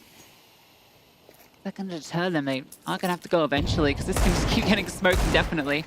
That was a nice shot through. Actually did a lot of damage. That pass, though, playing around this pillar. Gets one. Is that stepping through, and with Mini by his side, these two are a powerhouse. They've denied entry. Doc spamming his deagle, but Izza runs him down, even upgrading the FAMAS, so well handled. Got to take a pause here for Twisted Mind, surely. Tactical needs to come out. Because yet again, it's on both maps in which you've dropped the ball, you've allowed JiJieHao back into this game. It's a statement to their resilience, but at the same time, you need to take a pause. You need to speak about what's happening. This is your investment. This is the time that Realize has got the sniper in play. Something's got to change. The cycle needs to break now. This is crazy. It was 7 rounds in a row for Twisted Minds on that CT side, but now it's been 7 in a row for JiJieHao. Back the other way.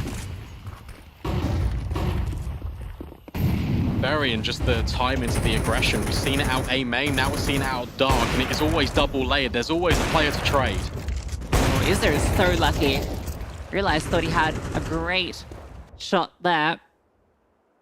Jiggle was a little wide, but couldn't quite hit that flick. Now, Elian's posted forward. Does have support. Flashbang not going to hit on him, and he knows that Canals is safe. The only threat is if someone drops down. There was a clear through. I think Twisted Mind's going to be quite focused on Canals, and that might give Elian an opening. This is nice as well. You can hear the run back quite audibly, and that's trying to bait them still into Elian's line of vision. Deos really not anticipating it, and Elian goes back in for seconds. Will drop the smoke, will try and escape. KD trying to beat it, but can't go through. He's got the bomb. See. He really wanted to commit there, and then he was like, oh, I can't do it. Realize it's working solo with the Orphan to mid, by the way, which is actually a really good weapon on the T side if you can lock down this rotation. It's crazy he's been able to find this space, but it's now super powerful that he's here. He's being held if he extends past camera, but he shouldn't need to. Oh, I like this from Doc. He's blown open the smoke. He's having a look. Vital overwhelmed. And now Elian's going to be pincered by that AWPer in middle, but he spots him out. Important engagement won by the CT sniper. Elian can't quite translate onto the second, but it's still a 3-on-3. Didn't fire his first shot, but at least found the critical kill. 2 through camera, 1 heaven. Pushing forward, and KD gives up that first kill. And Izza just sprays them down. They line up, and he's more than happy to take them down. It's a good play as well for JiJieHao, just when it comes to the macro of the map control. Where you take in towards water, you've dropped that smoke deep stairs, you've been quite vocal about where you are, and then you completely retreat. Twisted Minds have then got to be careful about all of these different angles. That means you can just set up and burrow a little bit deeper in towards the bomb site. Really nice as well from the players on A, just to kind of bait audibly for Elian. Doc was not ready, and piece by piece, Twisted Minds just fall apart. There is that pause. That's crazy that the pause is only coming in now after you've lost 8 rounds in a row. 7-2 the scoreline at one stage. They've got to be discussing here the idea that mid was open for so long. The fact that Realize is able to gather all of that control under pressure, no utility, hard scoping, and just walking with the AWP. Basically sightseeing down the middle of the map. And you've seen the tendencies for JiJieHao as well. Look, they've got aggressive in towards dark. They've gone out towards A main. They're attacking the exteriors, which means that the guts of the map is a little bit more liable.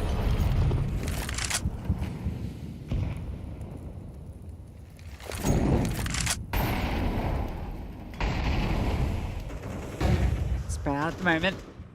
Elian starting elsewhere towards B main. Nice little angle as well. Can catch the deep cross where T's normally think they're safe till they get to the box. Doc's playing quite passive. Fun resmokes as well being thrown from the B players to make sure the A guys have still got all their util. There's that mid push. It's being held, accounted for by Mini, just holding a pixel in case Twisted Minds want to push further. A very passive round up the defense this time around. It's a tough spot for Mini though. Should be good for one, but the multi-kill potential is low. Stuck in that corner. Twisted Minds are begging for something. Not finding it. Might just find Staff Cost. Ooh, he was jiggling for so long. Now they start to move forward, and the CTs none the wiser just yet. Okay, it's a head spotted. Mini gets that first kill, but can't find the second. It is the bomb spotted, though. Information gathered. And now you realize this is going to be a B split. And still looks like it will be. Bomb is actually on its way to A. It's a double push out. It's going to get lost. And with it, the round. They thought there was space. But there's none. That's them just completely getting lost in the sauce for Twisted Minds. It felt like they got that space, they had it in towards middle, and it completely gets taken away from them. And the players over at A main were so deep the entire time, they never revealed themselves. You could even see just before the players of Twisted Minds reconvene in towards dark, in towards B main, ready to split. They did jiggle, they did look for a deep A main player, and there was no one there. Beautiful timing from JiJieHao on the push.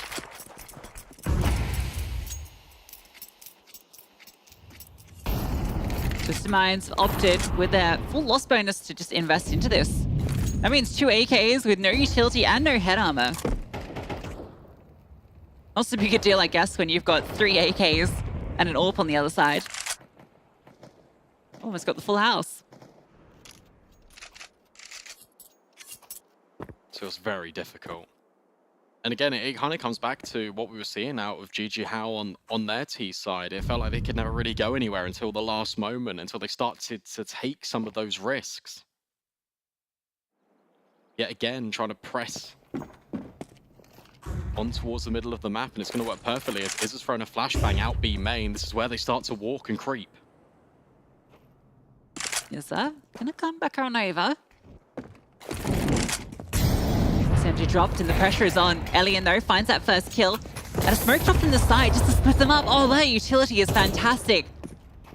Is this HE through the smoke? Vital hope to get a little bit more room with that. This is rotation. Could not be better. Realize gets one back. And maybe there's space in towards dark. But Katie's being loud. And Davkost never revealed himself. All too easy as JiJieHao find map and serious point. That's really well played from JiJieHao. The fact that they dropped the smoke on the middle of the A bomb site It's just a little bit of a distraction to set up these mid players. Both Izza and Mini are in towards Temple. They throw nades in towards Camera. It just means that Elian can just remain rooted in this position towards A main. They can never get split on. There's quick rotates available. And this entire time, they're always accounting for the potential of a rotate back towards that B bomb site. Twisted Mind's completely caught out.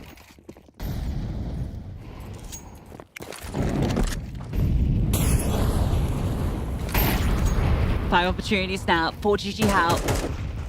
They're just taking fights in towards B main. They have to. No utility once again. Okay, that's maybe an opportunity. Elian misses his mark. Actually goes back in, but Dales is dropped on out.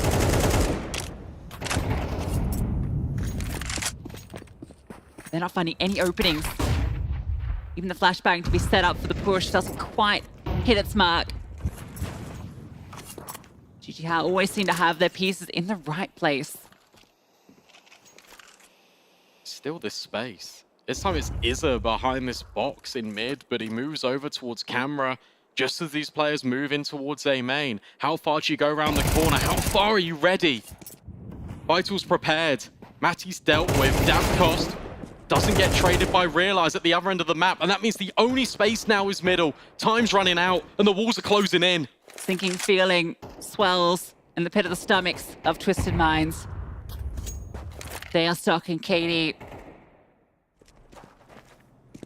3 versus 5 to keep their major dreams alive. And there are 3 players over here. Now, Katie has found a nice gap here. And Deos finds that kill. The MAC-10 finds success. And Vital can't convert. Somehow, they've managed to find their way into B. But 3 players laid in wait. And they get the bomb down. Not only that, but it's left to Izza. A 1v3 to clutch on through. He's realizing this ain't it. Twisted Minds finally breaking through on this T side. Really well done there for Twisted Minds as well. The fact that they delayed this CT push into the bomb site until this Temple contact has been taken. Because then they spin around and they're not ready for the player that is immediately on the close right. And from there, they can just swing together and deal with the final players on that bomb site. They've left it really late, but there is still life and a slim heartbeat within this Twisted Minds camp. 8 rounds, 4 needed, no mistakes available. And as soon as they finally lose a round, JiJieHao call that pause. I'm surprised we never saw any on that 7-round streak where they were struggling to find anything on the T side, but saving them now for the most important moments. Winner of this series going on for fight Grayhound later today, so it doesn't get any easier. The thing is as well, it also just doesn't get any easier for this T side because there's so much money that's been built up. Residual cash has been overflowing into the bank balances of all of these players. Every round is going to be a gun round from here on out, it feels like. It's just how they juggle the economy of the AWP. I'm just looking at some of the numbers now. There's 9,000 on Izza, 10,000 basically on Davcost. Izza with the 2.0 KD.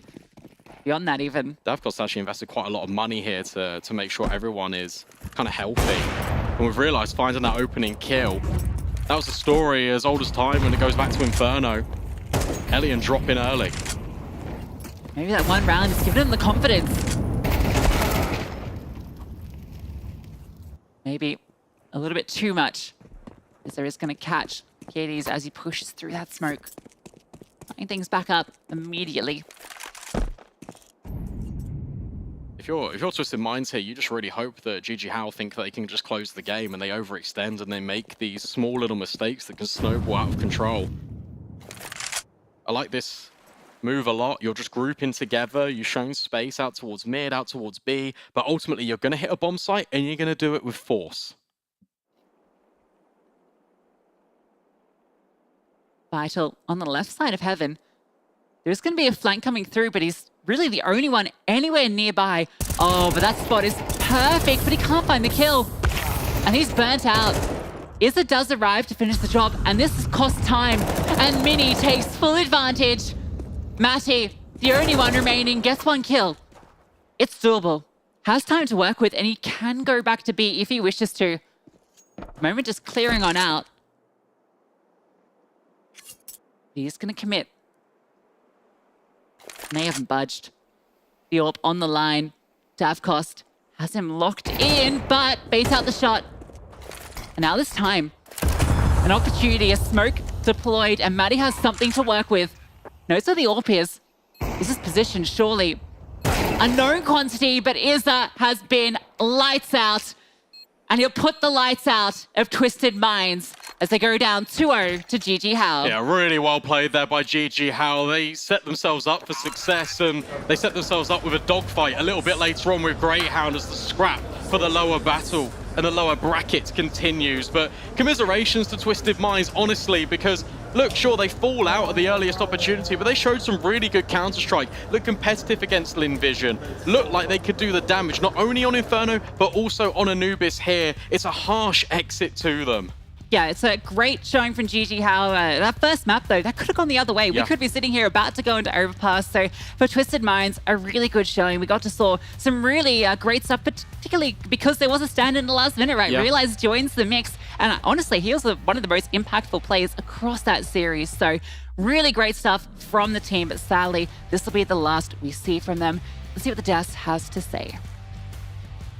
Fantastic showing there that we've just seen from JiJieHao. Despite being down 7-2, managing to win 10 back-to-back rounds and closing out the series and the map 13-8.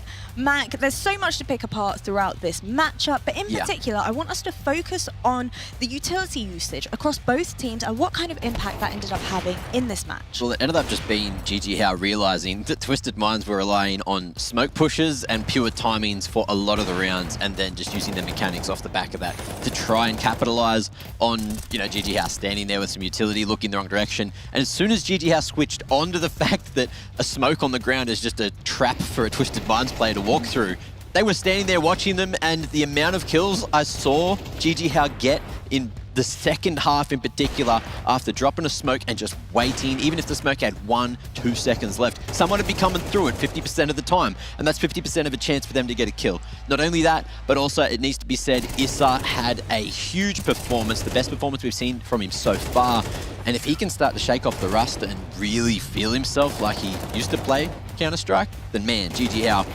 could be going pretty large against the Hounds later on today. Well, given the performances that we've seen across the board, how were you feeling, Dust, with the performances that we saw coming out from JiJieHao? I know Elian was definitely a topic of conversation previously. Do you think he kind of warmed into it? He definitely did. Definitely an improved performance compared to Inferno, where he had some struggles. Issa had a hell of a series in general, and Mini continues to have massive impact. So the stars really did shine for JiJieHao when they needed them to. Absolutely. I think on the side of Twisted Minds, there was there a world in which, Mac, you thought maybe, just maybe, they'll be able to take at least a map off of them? Oh yeah, in both maps there was definitely moments where I thought that, but look, yeah, they just dropped the ball. Unfortunately, the whole team wasn't playing as well as they probably could have. It felt like synergistically wise, like it was better on the second map than it was on the first, but they had a pretty shallow sort of pool of strategy, and as soon as that got figured out by JiJieHao, props to JiJieHao for figuring it out. It went really well for JiJieHao. Well, I love the fact that you mentioned that the utility was definitely a key component in how this match ended up playing out. So Dust, I want you to take me through one round in particular. That's round number 11. Yeah, so I felt like JiJieHao was playing very timid on their T side throughout a lot of the half, not what I'm used to seeing, but this was finally when they switched into the gear that they're more known for. They had this really crazy heavy Molotov execute. They like to run this A bomb site, and they actually did this fake so very well because they ran that utility set and everyone bit on it, and then they immediately pivot through the water into Beacon, catch this Opera completely off guard, and throw what wound up being a very effective fake, which gets them that round. But not only that, it ruined the CT economy, allows them to go ahead and finish off the half 7-5, and gives them a fighting chance to make a comeback after what would have normally been like a pretty rough T-side, if we're honest, for Anubis, which is usually a pretty T-sided map, and they carry that momentum into a victory. Yeah, it was a great call as well. I think that was the round where Realize was left solo on B, but he wasn't isolating angles. He was like slowly shifting in, just jiggling the line at B B main, and you saw that reaction from Ebox. Someone's walking out of Ebox, he's just sitting there crouched in the open. And it's like, looks a little bit silly when you look at it in hindsight, but you can realize, you know, when there's that much pressure, when your tournament lives are on the line and now you're out of the major, you know, those mistakes happen. Well, tournament lives throughout this Asia RMR is certainly falling across the board, falling apart at the seams for some of our teams. So let's go ahead and see our bracket once again so we can see how everything is shaping up. We're going to have that Grayhound and JiJieHao lineup. Mac, how do you feel about that match? Oof, I just think both of these lower bracket games are going to be fire. If JiJieHao play like they did in that second map against Grayhound, that's going to be a potential 3-mapper. And then I'm looking at that TYLOO ATOX. TYLOO, they didn't bring their A game yesterday. They didn't look that great against Lynn Vision. And then you got ATOX as well that just completely turned that performance around today from, you know, the first game up in the upper bracket. How are you feeling about that TYLOO ATOX matchup? That's going to be the next one that we're seeing here on the broadcast, Dust. You're not going to be here for that one, though. So I'm going. You're leaving. So you're staying with me, but you're leaving. Okay. So let's let Mac have his thoughts on that. I'll share them with you when we He get just back. gave us his thoughts, but I want you to give me a brief overview, brief insight at I'll say this. What would be a really key storyline is if ATOX is finally able to overcome this team. This is a team that has always had their number. Even back when they were called Cyclone and they were using Musia instead of Amen, and it was kind of like the core 3 of this ATOX team before Accuracy and Zesta joined, where they could just never get over that hump of what became TYLOO. What a moment it would be if they could do it on their way to potentially, you know, finally making it to a major. All right, boys, I'm really, really excited for the next showdown. That Grayhound and JiJieHao matchup, though, at the very end of the day is certainly going to be a spicy one. The next one's going to be TYLOO versus ATOX, and we'll see you soon.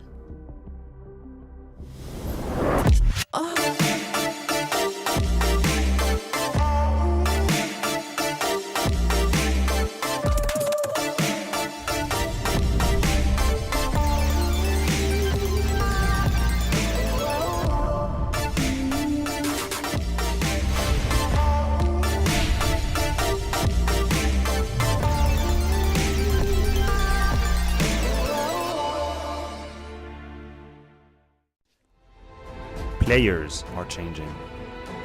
Countries are changing. The game has changed.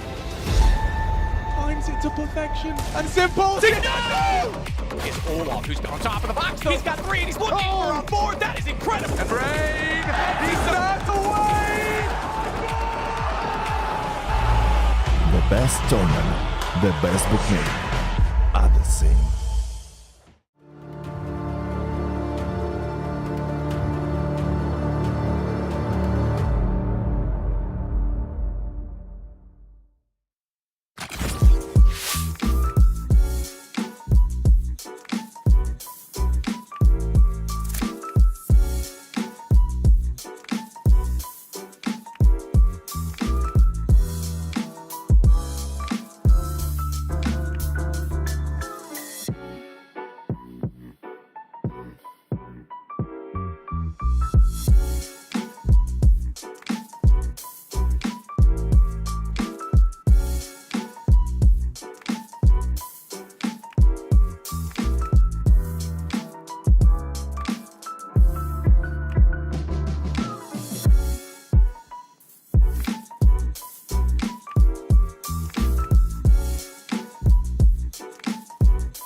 couldn't take anymore. Nah. Celebrate like you won the war.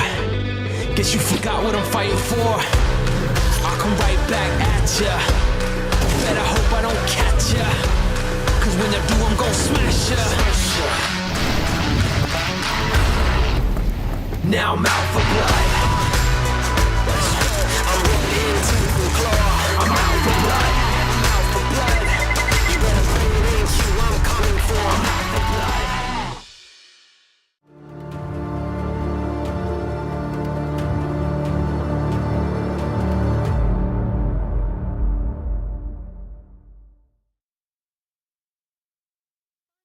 Stop. The games don't stop, and the CS2 certainly does not stop here at the PGL CS2 Asia RMRs. This time around, we've got Blair joining us on the desk. Suave jacket, man. I'm liking it. How are you doing? How's things? Things are great. How's the jacket? It's great, yeah.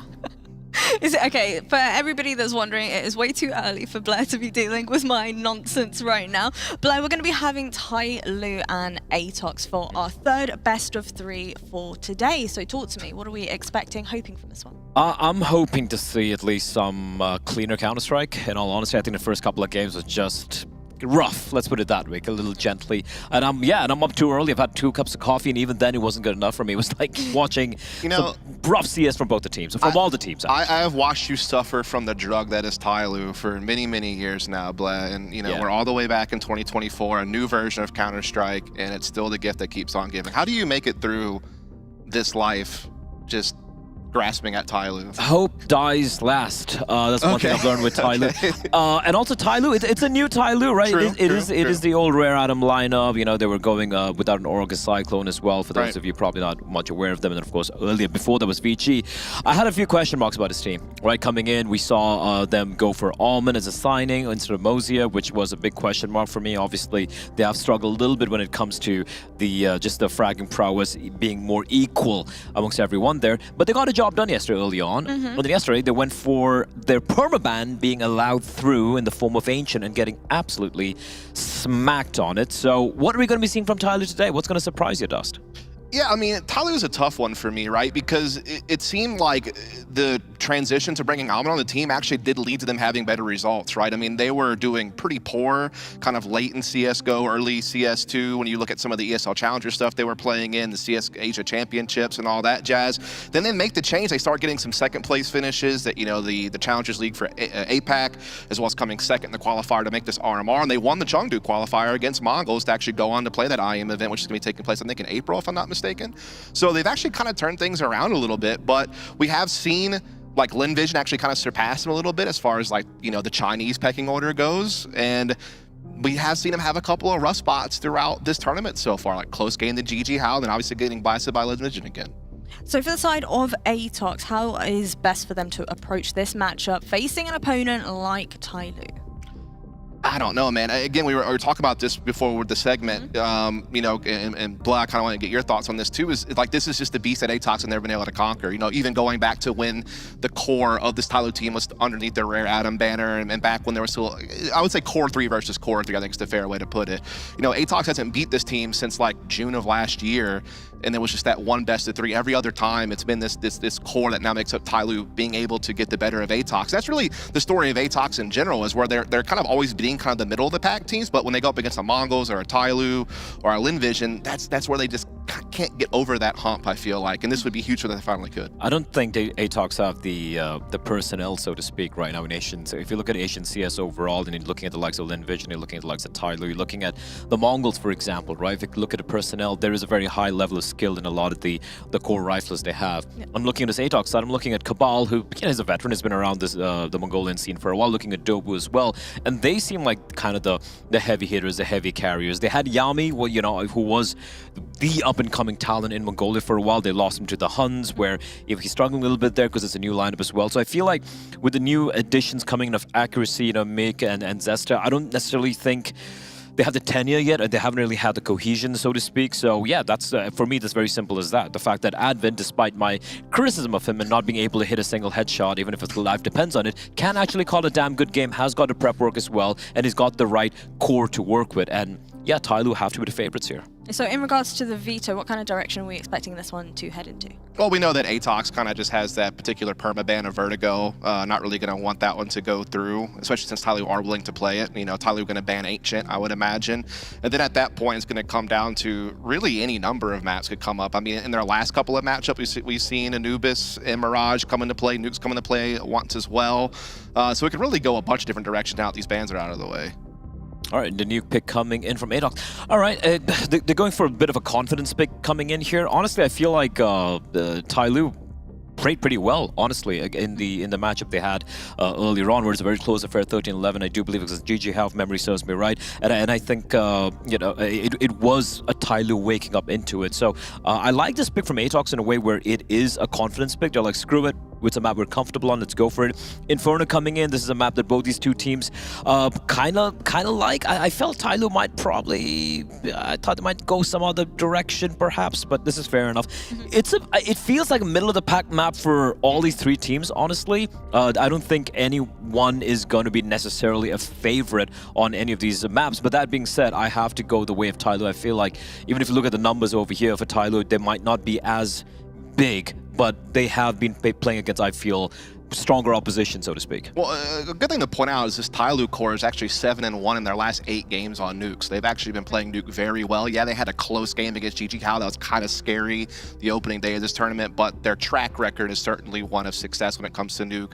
But as you were saying, it is still somewhat of a comfort for ATOX, right? I mean, their losses have always been very close. Like to the Huns, it was an OT loss. They've had some wins against like an NKT and an Eruption, like some of the other Mongolian teams that are pretty solid in the region. So I feel like they are a team that, strategically speaking, is going to be very sound. It is just kind of those individual matchups, though, as you know, Blair is kind of alluding to. It's about these young up-and-comers like Zesta and Accuracy being able to battle up against the talent that TYLOO has on their roster. I mean, speaking of talent, Jam Young is just lights out insane. Just looking at some of the numbers, and I know it's a very small sample size, just a couple of maps being played, where they also lost Lynn Vision as well. He was going for like what 56% opening attempts on the T side, with over like 50% success, which is ludicrous numbers. The guy just seems unplayable right now. Well, I know it is certainly coffee time for you and I, but I think for our casters, it's well and truly tea time, so I'm going to let them take it from here. Right, yeah. Coffee time wants to come out. You're tea time. That is you. You are tea time. This is me, but the people on the server are not me, fortunately. It's going to be TYLOO and ATOX. And I've got to say, although the desk is leaning towards the TYLOO side, I've seen Advent just completely falter in too many important matches when it comes to calling, not just getting the headshots at this point. I'm kind of leaning into the ATOX camp. Yeah, I mean, it's a bit of an underdog angle. I think the weird thing is that the maps are actually picked. I'm surprised that ATOX pick into a nuke, but TYLOO pick into the Inferno. I actually thought if that was going to happen, it'd be like an Inferno decider, or maybe ATOX would go for the Inferno. But in that same vein, you know, this is a map that TYLOO have looked very hot and cold on, especially on their CT sides. Like, sometimes TYLOO have incredible CT, and since they've added Omen, it's actually been reinforced since they've come through with this roster move. But now we have this different approach, and when ATOX make this map pick, are they actually going to be able to exploit any sort of weakness? Because it feels like TYLOO have actually plugged up a lot of those gaps. Well, let's wait and find out, because Dobu is creating a few more gaps inside Jam Young's skull. 1 HP is all he's left, and the young-ish talent, but really a veteran, will be leaving things up to Mercury. Mercury down as he's traded away. Oman at the back of the bomb site has been caught out. Zesta had a fantastic game earlier on, and he wants to continue on that form. Advent's moving back into the site, and he's picked up the one, but Zesta needed the triple and maybe even the quad on top of it. Advent is the one to come through and save the day. Yeah, love that from Advent. Just being able to run and gun and get hot on their heels after they probed in towards ramp. He was very quick to try and get things back as soon as they attacked that A-bomb site. So Advent understood exactly what he had to do. Heard that plant coming in, so knew exactly where one player was positioned, but there had to be someone trying to safeguard that punching in of the digits. Gotta say though, good to see Zesta coming in strong. Obviously earlier on we did see him looking pretty comfortable overall, but yeah, always a worry about what kind of pressure is on the shoulders of some of the younger players when you see the names of TYLOO, even if, you know what, individually it does feel like skill might be somewhat equivalent in a lot of regards. A man who we actually haven't talked too much about is, of course, Kaze. And look, Kaze is very much hit or kind of average. It's not that he'll have this amazing game where he's super mobile and nuke, or otherwise he'll just be like, all right. He is a bit of a heat check for TYLOO in general on this map, I feel. You know, when he's having good performances, this TYLOO core actually look kind of unbreakable on nuke, but occasionally, yeah, he has some struggles getting engaged with that AWP. Well, slow approach here from ATOX just on the pistols, didn't get a plant down. But Oman didn't just simply sit around. He started main, but already inside of Secret and catching them off guard, blissfully unaware. But there's Zesta with his dig to find a kill. The problem is there's not much there they can really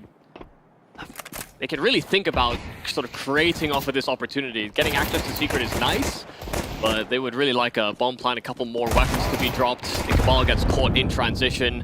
Dobu naded, and TYLOO should just simply sweep this round away. Jamyeon got dinked through the smoke, and that was a little concerning. But TYLOO keep 4 alive against the pistols. One of the small silver linings that ATOX does have, and again, it's early days, but the idea that you're not feeding kills to Jamyeon is very important. I've seen so many teams be like, oh, let's rush ramp or something, because you're not used to the star player playing in a position like ramp. And then when Jamyeon gets fed, the T side is where he's so scary.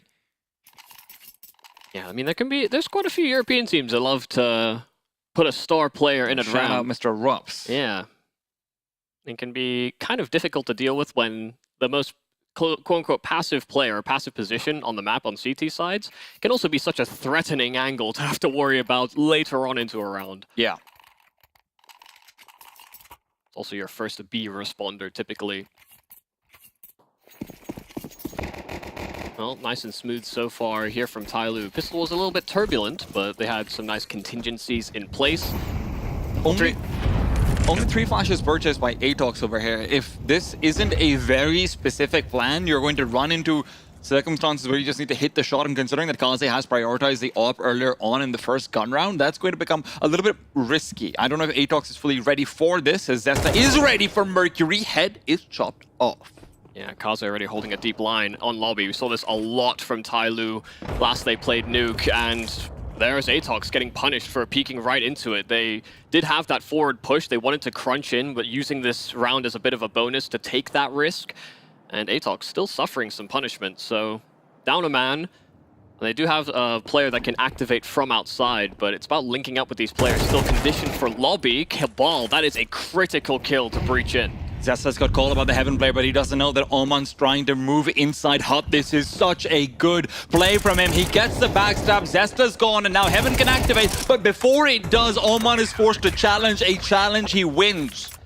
3 for TYLOO, and what a set of rounds he's been. Yeah, I have to say, you know, when Oman first came into this team, I think a lot of public criticism was kind of levied because Mosea Mercury felt like a nice little dynamic duo for this team. But since Oman has joined this roster, especially on Nuke, it feels like he is so good at like floating between the bomb sites. He always finds himself in great positions, and he's got, I think, a much more measured approach than some of the other sort of TYLOO pieces. It actually allows everybody to be a little bit more sort of risk-taking. So by having him, he's a safe pair of hands for some of these late and mid-round moments. And Oman, once again, positioning himself perfectly for that play. And considering that one of the biggest criticisms of TYLOO was actually on their CT side, not just for Nuke, but for Inferno, for a lot of different maps, that, hey, these guys just turtle up and they hope that they're getting the right call. Oman seems to have brought in to be that secondary voice to make sure, hey, if we freeze, I'll be the heat that sort of starts us melting, and then maybe everyone else can get on the Bunsen burner with me afterwards. Yeah, it's a cool little dynamic shift for TYLOO. It feels like they're playing much more complete Counter-Strike. Yeah, we don't talk about it. That's not his fault, but a little mismanagement on the flash. Doesn't actually matter. Oman still gets his kill. Jamyeon as well, locking things down at ramp. And Cabal empty-handed on the dig. This could be a flawless round here for TYLOO versus the investment into pistols. It's looking increasingly likely. Mixed angle, locked in, and not hitting the instant headshot. Mercury sweeping it under the rug. 4-0 start here for TYLOO, and things are feeling a little light, I think, for the Chinese. I mean, TYLOO used to get 4 rounds on their CT side back in MR15. Yeah. So, hey. When they're in MR15, by the way, if people weren't watching back then, they would have like 12 3 halves on their T side, and then really struggle on CT. So Like, if you go back and see TYLOO's histories against the top Asian teams, like, most of them will be 16-12s on Nuke, and you're thinking, yeah, that's pretty good. Yeah. But then you realize that they did get 12 rounds. It was like 12-3, 10-5, 9-6. It's like, wait, they started T-side. Excellent position from JiJieHao, getting aggressive. It's been such a change up recently. His aggression has been fantastic to see. Very often attributed to being a bit of a baity lurking player, but he's got that dynamic range. And Oman, this angle, it's a risk to take for sure, especially when he's been spotted out, but they can't punish him for it. Oh, Kaze as well, catching Dobu, just trying to creep out red and see if he can catch Oman transitioning. And an instant headshot from Oman. Cabal on the receiving end. A 4-on-2 already. And it's quite a lot of sort of individual probing thus far from ATOX. They want to try and establish map control outside. One of the few rounds they've had guns as well. They had to be on the receiving end of what was a little bit of a haphazard or a little bit lackadaisical lobby crunch. But Mick finding this kill on the A-bomb site does give them a possibility of reaching in. Oman blissfully unaware that Mick was there to greet him with open arms. Question is, can Accuracy get out and get that bomb punched in? Kaze just trying to serve as distraction as Mercury cuts off the possibility of event dive. Oh, fantastic from Mick. He's going to be able to spot out Mercury, and now Mercury's fully trapped, even trying to navigate away from the risk of heaven. But now that his player has gone into hut, Mick has to be very careful. Kaze, long range with the dualies, could also finish this off, but now Accuracy spotted him out. Mick takes the swing out, and now it's a 1v2 for Kaze. Not an easy shot to be taking vertically downwards, and as he's dropping into the arms of Accuracy, it's a second man dying before he's even hit the ground. A 2-on-4 for Accuracy and Mick to pull through. Not only finding that first kill via Mick, but then also never making steps, just crawling his way onto the bomb site. It just was, these were free kills effectively. And despite the fact that Dobu has been struggling, this is one thing to keep in mind. Mick is not a player we'll mention very often, but he will at times enter a flow state where he just reads the late rounds very effectively. Yeah, it's like solid trading, good spacing on retakes, for example. I don't think there's many sort of mechanical faults you'll see with Mick, but, you know, he's maybe not the most explosive, exciting player to watch. Like 1 game out of 4, you'll see him turn into what the legend of Zipnik sort of was. Right place, right time, no mistakes. Zipex for the sorry, initiated, yes, of course. Yes. That 9 was obviously an E the entire time. For all 5 years of Anders and Semler saying, Zipnix has done it! How could you forget? You fool. All these little wisps on ATOX. Finally breaking through with a round, and that looked like one that was never supposed to go their way, but capitalizing on some minor mistakes from TYLOO. A 2-on-4 can go a long way, can re-energize you, and they're just contacting, fighting outside and trapping Omen at Unbreakable, but that smoke and the spam is on the money. Omen doing a lot with a little there. Both veterans on the side of ATOX have been really heavily punished so far. Cabal and Dobu, the lifeblood of this team, maybe at least the brain of it for sure. Kaze, and that's fantastic. That is a quick miss shot though coming out from him. Grenade's not going to be doing anything at all. Just a bit of damage out towards Mick. They will be backing off, and up top you still have to deal with Omen, who never really gave up the positioning outside, never forced to. Accuracy, however, misses a crucial shot. How? They were relying on him being able to find anyone trying to get information through Garage, but he can't punish. Yeah, started moving just before the shot, just before the opportunity struck. Wasn't ready for that timing. Omen just throwing some util and then immediately picking up outside. They should know that this is a possibility, and if Mick tries to slide his way into heaven via ladder, Omen should have a free kill. He is caught between 2 angles, so Omen's getting a little bit nervous. He can't drop down over here either. Time's running low. He knows someone on outside will need to make a play, but Mick is more worried about CT. He's not going to check this angle. Omen's got a freebie, and with that, the round is completely undone. 18 seconds on the clock. ATOX is split up, heading in towards the B-bomb site, but Kaze has eliminated the lurking threat of Zesta. Bomb should be plantable over here, but another 2v4, rather a 2v5 this time. Seems like a bit much to ask for Dobu, who has got 0 kills so far. Starts off with a nice spray attempt, but JiJieHao shuts him down, and it's all Accuracy. 1 on 5, can't even land the first shot. Opportunities were available for them in this round, but none of them taken advantage of. Yeah, TYLOO not making any sort of over-rotation as well towards that lower side until they heard steps, some noise. Kaze was posted with that AWP for quite some time on lower, but once they started realizing that contact was instead happening outside of Secret and that they'd had access to Hell Control, he got out of there and just played with his teammates. They had a man advantage anyway, and they leverage it to good effect. And one of the things I'm really scared about for ATOX is that the problem with fragging IGLs, especially those who used to be star players and like to get a feel of the round and a feel of what's going on, when they're not performing, they stop leading, right? I'm not saying Dobu's going to be a non-factor when it comes to leading, but against TYLOO, you need him to be top of his game, even if it can't be top of his aim. It can just feel like you're completely off rhythm with the game. How can I call for you guys when I can't even seem to call for myself? The kind of confidence you have to be able to inspire in the rest of your squad. A gap in the outside smokes is not ideal. Kaze had a nice line with that AWP, knows that nobody could have crossed towards Secret, even though Dobu serves as a lurking element here for ATOX. But they're stuck. They've used quite a bit of that util on that outside presence, and now they have no smokes for when they actually do breach a bomb site. But getting there first will be quite difficult. It looks like the only real plan will be to see if they can target Jam Young, but he's a tough nut to crack.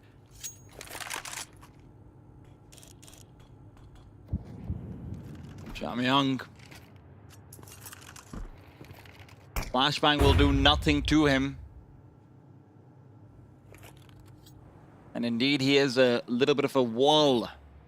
Outwards ramp, one that they cannot hope to breach. Dobu's still looking for presence outside, but he's lost his teammate as well. In the meanwhile, Mercury barely afforded any duels as his teammates are giving him the business, the full mop-up, but at least he can come through in the end as well. TYLOO continue to dominate. I mean, that felt desperate. I mean, just running out as soon as Dobu dies, just trying to swing out from door. There's a smoke down as well. Accuracy is having to swing out with his Glock to challenge main. These are not fights you want to be having go your way. Or you don't even want to be in those types of positions, but they had no outside presence after Dobu died. And they tried boosting for a pick at ramp, and they saw a whole lot of nothing. And look, we also have to keep in mind that the way that Zesta has been used has really changed since the first 3-4 rounds, right? Before we saw him being used to, take these first few duels. Now, when you're trying to slow things down to this extent, I only have to assume that maybe Dobu is just trying to figure out what's going on in the map. Maybe he's struggling with getting the readout, because earlier on, when you've got those game planned out rounds, Zesta's being given the chances to take advantage of his mechanics. Now it feels like you're waiting for the veterans to come through with anything and then work off of that instead. And against TYLOO, who are just comfortably playing default, letting Oman manipulate outside, TYLOO's more than happy with this. Yeah, I mean, effectively, Oman and Kaze are really the only two dynamic pieces in terms of spots being played, but they can be massive problems, and they have been so far this map. Speaking of, here he goes again. But he's been here, this will be now his third time over at those secret steps. Well, you know what they say, third time's a charm, and he is a charming man, charmed out of the world, though, by Zesta. Again, when given those duels, Zesta can deliver. Jam Young realizes where they're coming in from. Fantastic angle to be holding. And as they've opened the door, no one's checking the back. They are so lost right now. Accuracy, given a chance to turn around, and the dink is good, but it doesn't give him the kill. Meanwhile, Zesta's found another, and Cabal continuing to fight inside vents. Forces back Advent's rotation. Jam Young alone on the site, but he might still be enough. They're just not checking him. And now, pushing through the smoke is Mick. Quick shot found, and Advent's alone. A deep nade inwards does do some damage, but it's really literally just a one. Advent's given up his position completely. They are going to be planting. Mick is holding on for dear life, but their life is gone. Mick misses the shot. It was a narrow angle, and now he has to try and plant behind. He is so nervous. Advent is playing with him. He knows the bomb is not going to be planted just quite yet. Advent once again giving out sound cues wherever he can, but now Mick is holding. He's holding down the line, trying to get a better angle. It's not going to be easy. Advent's got options all over the world and beyond.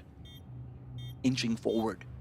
A slow peek would be the death of him, undoing anything he has in mind. But Advent, he's checking the angle, not quite there. Mick does bring it all together, but what an oversight to let Jam Young get that much. Yeah, I mean, a great job there from Jam Young. He is such a slippery fish sometimes, you know, finding and fighting in one position and then immediately repositioning. They had no idea where he'd slipped off to, and honestly, a solid attempt there from Advent to clutch back. You know, had to take a risk at some point, got it into the one-on-one, but make a very solid line to hold with that AWP. And a pivotal round for ATOX. They are getting these rounds very far and few between. Last time it was accuracy and mix that brought things back, and once again, make involved in closing a round. Obu might have the better of Alman over here, but he's backing off so fast because he's got Kaze to cover off his left side. In the meanwhile, even finds a frag. Cabal has been struggling every single time he's trying to take control in from Marshmallow or from Mini Roof. He's just not finding anything at all, and Cabal's not used to that. Yeah, the Vets are on this outside control for ATOX, and they've really struggled to find an opening, or even just find a gap that they could use. This is, again, one of those very restricting feeling rounds for ATOX. They do at least still have Mick that kept an eye on sort of progress outside, so they could re-navigate that if they so choose. It looks like they're setting up for an execute on this A-bomb site. That's more likely the play. There will be 3 quick responders here for TYLOO. Oh my god, the timing on this Molotov is going to be perfect. They can't go through it unless they smoke themselves off. And then Mercury should be having a free fight or two. Advent now looking for them, trying to drop down vents. They will succeed in doing so. Gotten 2 players downstairs, but Zesta, he'll have to take that first fight all alone. Accuracy is not nearby. Even Mick so far away, still outside, and Marshmallow and Accuracy. He missed the timing. This is where Zesta has to come alive, but no, Zesta's fallen. He can't cover off Decon, and Accuracy is going to be as irrelevant to this round as Mick will be. No! Leg spotted out, gives them the single kill. Mick is trying to chase down from Decon. There is an off-scoping out. He is spraying down. Now peeking forward! He might have done it, but Kaze has recovered the round with a quick shot through a feed, kept the spray going. Mick, that could have been it. It was so close. Mick has been so important in these late rounds, and he almost pulled another cat out of the hat. That is a ridiculous chance. One that will have slipped straight through their fingertips.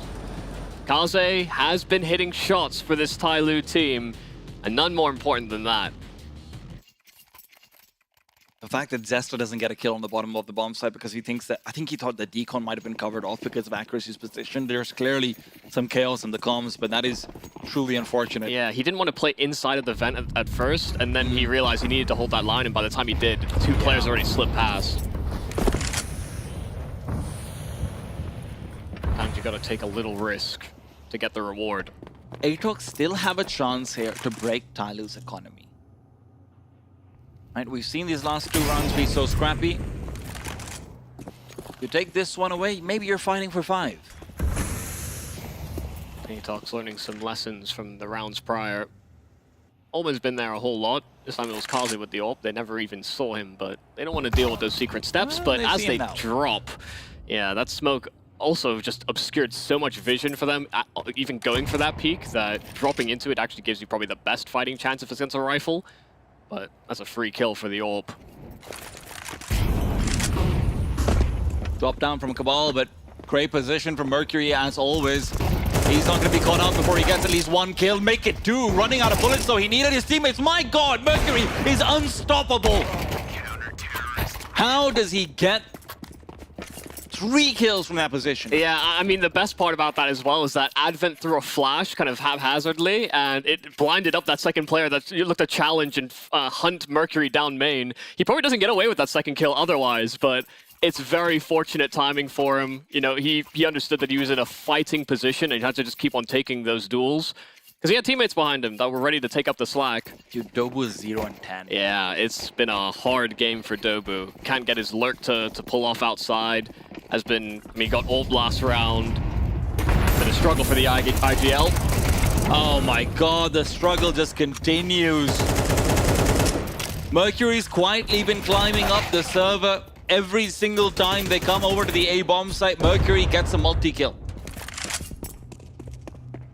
Well, Nick has escaped. Yeah, but I think he wants to escape the server right now. Yeah, we wished he'd had at least a couple teammates.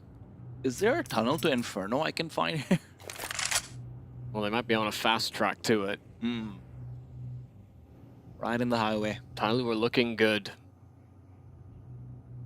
Doesn't seem like there are many breaches in their communications. You know, is that 4-on-2 that they let slip? Maybe a bit of a problem. Yeah. But the rounds that ATOX have won have been really in dire situations. And it does feel like where before on TYLOO, you know, their nuke setup was very similar to anyone who's watching and wondering, but it used to seem like it was just Kaze doing most of the calling on what to do, and now in outside because of Oman's presence, because obviously Advent's in the A site, Jamyong's in B ramp. Before your rookie is not going to be the predominant one calling for you. I mean, I say rookie, Mose, I did have some experience. But now with Oman, it's so dynamic, it's so hard to deal with, and you can see that with Dobu's performance because he is the one having to go up against this rotating wall, this Tetris that TYLOO is playing on outside. Yeah, it just feels like Oman is kind of calling for himself to have impact, which is kind of one of those pieces that was so missing. You know, a lot of these players that are on this roster are... Before Oman joined, of course, you know, they're kind of all under the school of Advent. They were brought in and understood Advent system. It's sort of like Advent is the father and Oman is the cool uncle who's coming in like, yeah, don't worry, kids, I know your dad. He did some wild stuff in his childhood. The rules, I don't really follow those. Nah, B. You want some candy? Don't tell your father. Some missed attempts at the boost up for accuracy aren't really going to be helpful. Not significant either, in all fairness. Come on, Cabal. You can get at least one deal, Cabal. Yes, you can. There you have it. Ready for Omen. Yeah. Sat waiting for him. Maybe Daddy was right. MongolZ, however. Oh, great adjustment. Fortunately, Dobu's demise seems a guarantee at this point. We've still got eyes on that secret cross, so there's no real reason for TYLOO to break setup, which is, I think, a bit of a problem here for ATOX, especially Jamyong. They're just willing to take that challenge, bit creeping out through Trophy into ramp, and the flick from accuracy. A swing and a miss. Jamyong's gonna probably take up Omen's position, but with 40 seconds left on the clock, there's really nowhere for ATOX to go aside from going in through main or actually running it down secret. And Mercury's position makes it nearly impossible for them to go through main. They're smoking it off, but they've lost the bomb behind. Cabal's drop down is irrelevant. As, to be honest, it does seem like he has been for most of this round and most of this half. Left with barely any HP, trying to avoid nades. Time is running out, and Kaze sees he can just shut it down. 10-2, a CT side from TYLOO and Nuke with that scoreline. I've seen it all. Yeah, it didn't seem chaotic. They didn't seem like they were pressured. They constantly found reactions. ATOX got completely stonewalled on T side. And it's only when, you know, we had the man advantage, or we saw this breach into the B bomb site, you know, we end up with these 2-on-2s, these close moments, that ATOX were able to squeak through with a couple of rounds. And the worst part is that even in ATOX's what-if rounds, you know, like you see the MiC 1v1 or 1v4 or whatever it was as well, it's not like they're starting off in a big advantage. Yeah. Right? It's them trying to save an impossible round. You can't even think to yourself, damn, man, that was close. We could have had an 8-5. Let's just do it again. Yeah. All right, you three die. Kill one, and we'll run it back. Yeah, come on, baby. Give me that 2v4 again. They picked this map. One of TYLOO's strengths, typically, in domestic matchups. And they have been on the receiving end of a bit of a brutalization. TYLOO now on their T-side pistol, looking to send it. And they love dropping and fighting towards hell. Dobu overrun with one. And accuracy as well, long distance taken down by Jamyong's P250, but MiC challenging around these smokes, doing a lot of damage and finding his kill. Advent actually peeling back and trying to link up with the rest of the squad, but Omen is still a lurking element for them on this A play. Advent just continues to contest with 25 HP. That is always fun to see. Cabal needs to deliver over here. We've already seen Dobu getting one. Cabal is out of it. Kaze's quick crouch down. Evades the crosshairs like it's absolutely nobody's business. And now Zesta and MiC, Trying to rotate back. Omen. Uncle O. Oh no! That's what he is. Coming through, quick kill found. Zesta's been stalled as well. Omen not really contesting. Dooley's picked up. Zesta in pursuit, but he can't find the kill in time. Delivers it late, no kit, time's running out. Kaze and Advent have no reason to peek, and with these two players being who they are, I don't think they will do so either. Kaze just takes advantage of Zesta's position, shuts him down completely. TYLOO looking to potentially close this very fast. I mean, really well done there from Kaze and Advent. Advent's just drawing attention, making noise, and Advent has that line towards the double doors. So even then, it was a little sound bait between those two. But this is a pistol, and honestly, they do these in rifle rounds too. TYLOO love jumping off main, challenging towards hell. Especially Jamyoung. Yeah. He's usually the one that sends it, and he's the lurker, so it's, you know, it's one of those few plays where it's like, yeah, you know what, send me in first. That's the one call I'm happy with, Advent. Jamyoung does seem like he is a Chinese drop sometimes. Not as much recently, perhaps, with the kind of aggression that he does go for. Omen. Zesta doesn't dare peek it. Surely not. Mercury, in the meanwhile, will not adjust for Mick in time. They also don't know there's a second player behind him, so Jamyoung, if he thinks pursuing in is going to be safe, he is very wrong. Someone's patient. He waited 2 years before joining this team again. Oh dear. As soon as they bring that man back, though, it's much more complete looking. TYLOO, a 3-on-2. Dobu did find that trade towards the top site, but Jamyoung is still keeping eyes on re-aggression and knows that Cabal is nearby. Actually felled by Cabal, spamming the edge of that corner. And actually gets his hands on a rifle as well. Advent moving in through ramp. As Kaze behind him, ready to punch in the plant. Once again, the vets left in clutches for both teams. Oh, well, you say left as in not for long, though. And Cabal is also going to be getting the hell out of there. Just wants to say this Galil, he knows he doesn't have a chance. Not with this HP. Yeah, no HP. And honestly, if his teammate had been alive for a little bit longer, had Dobu been able to at least get some information, they could have been pulled into this. You know, there's not many rounds left in this game, the way it's headed. You want to be able to take a risk here or there, but this game has been quite one-sided. There have been quite a few close rounds for ATOX, but close doesn't quite cut it. And it's not close like the Grayhound game where we're still saying, oh, hey, you know what? They're doing a pretty good job. Yeah, they're finding entries, they're getting man advantages, they're getting post plants. Yeah, but INS is just too good. No. Right now, it's quite literally the opposite of that. Yeah. In the meanwhile, TYLOO, I've got no fingers to point at all. Yeah.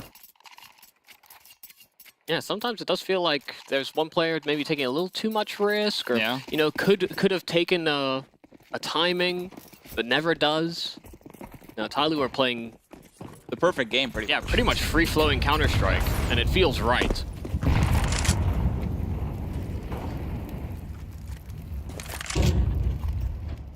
Now that they're not allowing Ancient through the veto. TYLOO look like they're having a good time. Oh, man. Oh, okay. That's not the clear. In the meanwhile, Advent, turns out Dobu can shoot you if you can't see him. Yeah, Dobu just slid. It's like, wait, I see feet as well. This guy didn't try and trade me? I don't even have my Chrome open. Oh, let's see if the stars of TYLOO can bridge the gap. First kill from Cabal is nice, but there's the trade from Jamyoung, nestled away outside.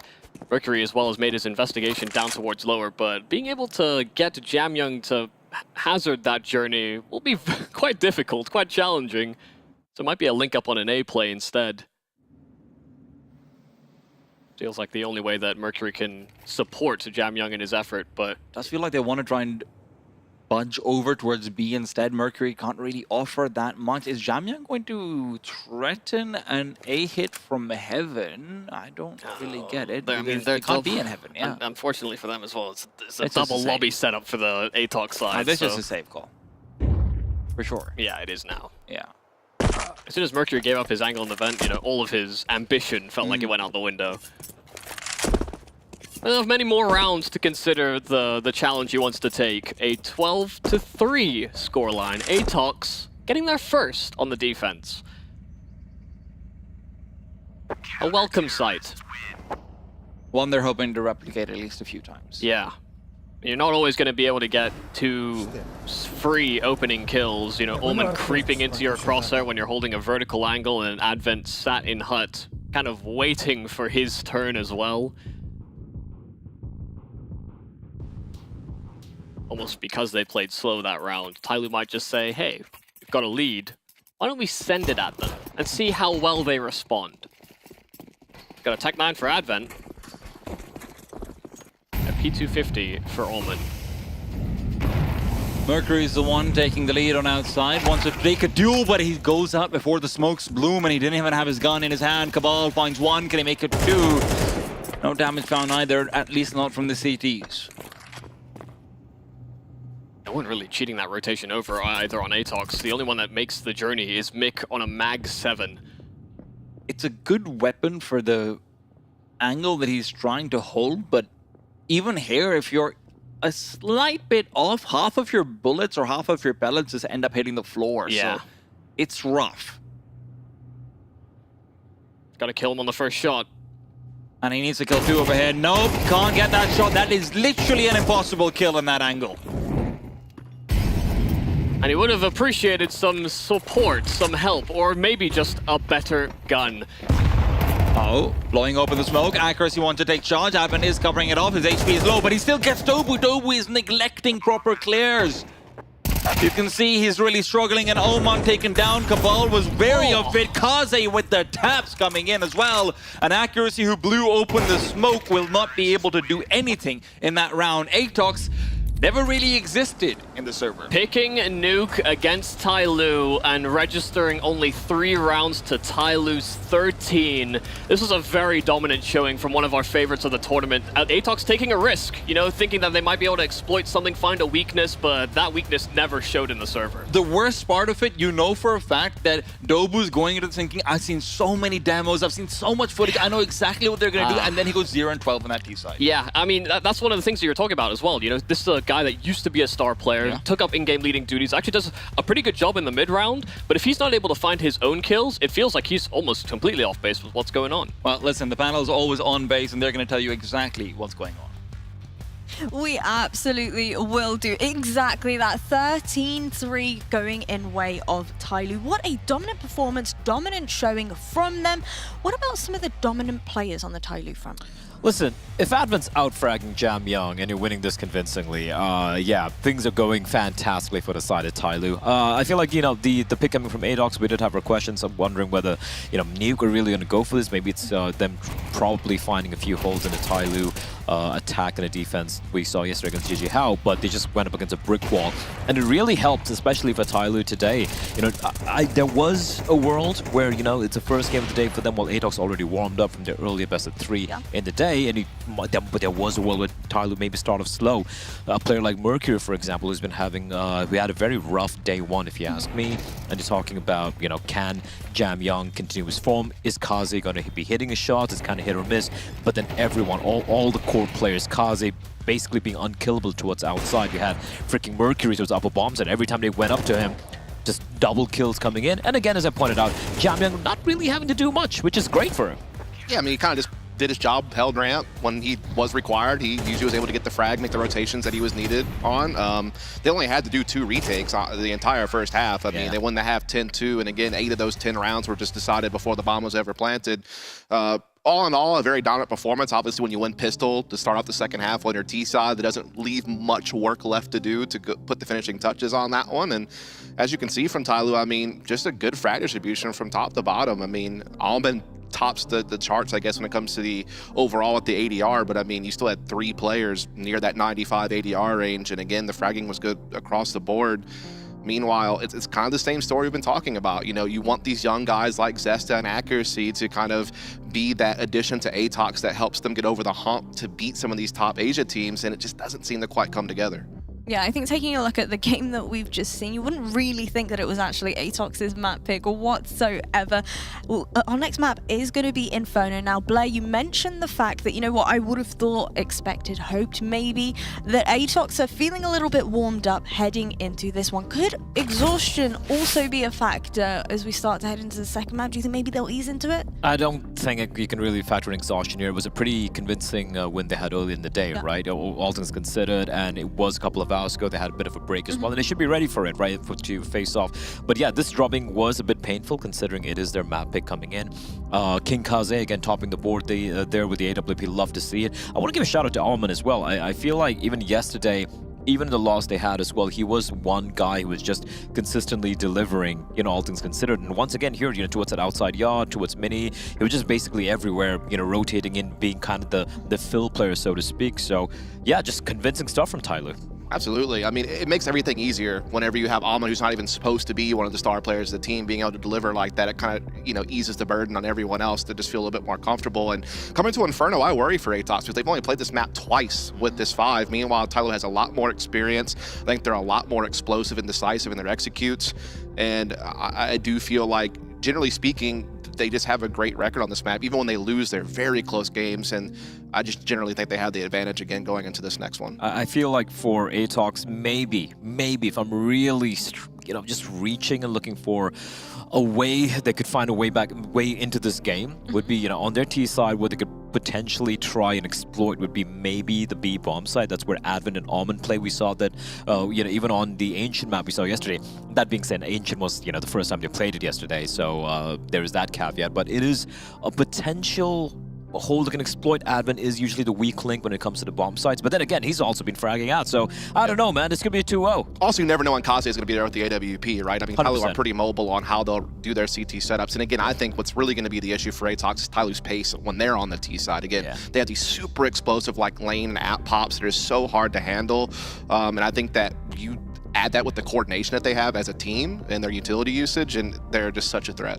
Well, I think only time will tell whether or not, you know, ATOX will be able to mentally reset after the performance we've just seen from them. Things are certainly heating up, not only here in the studio, but also in the server, as our next map is going to be Inferno.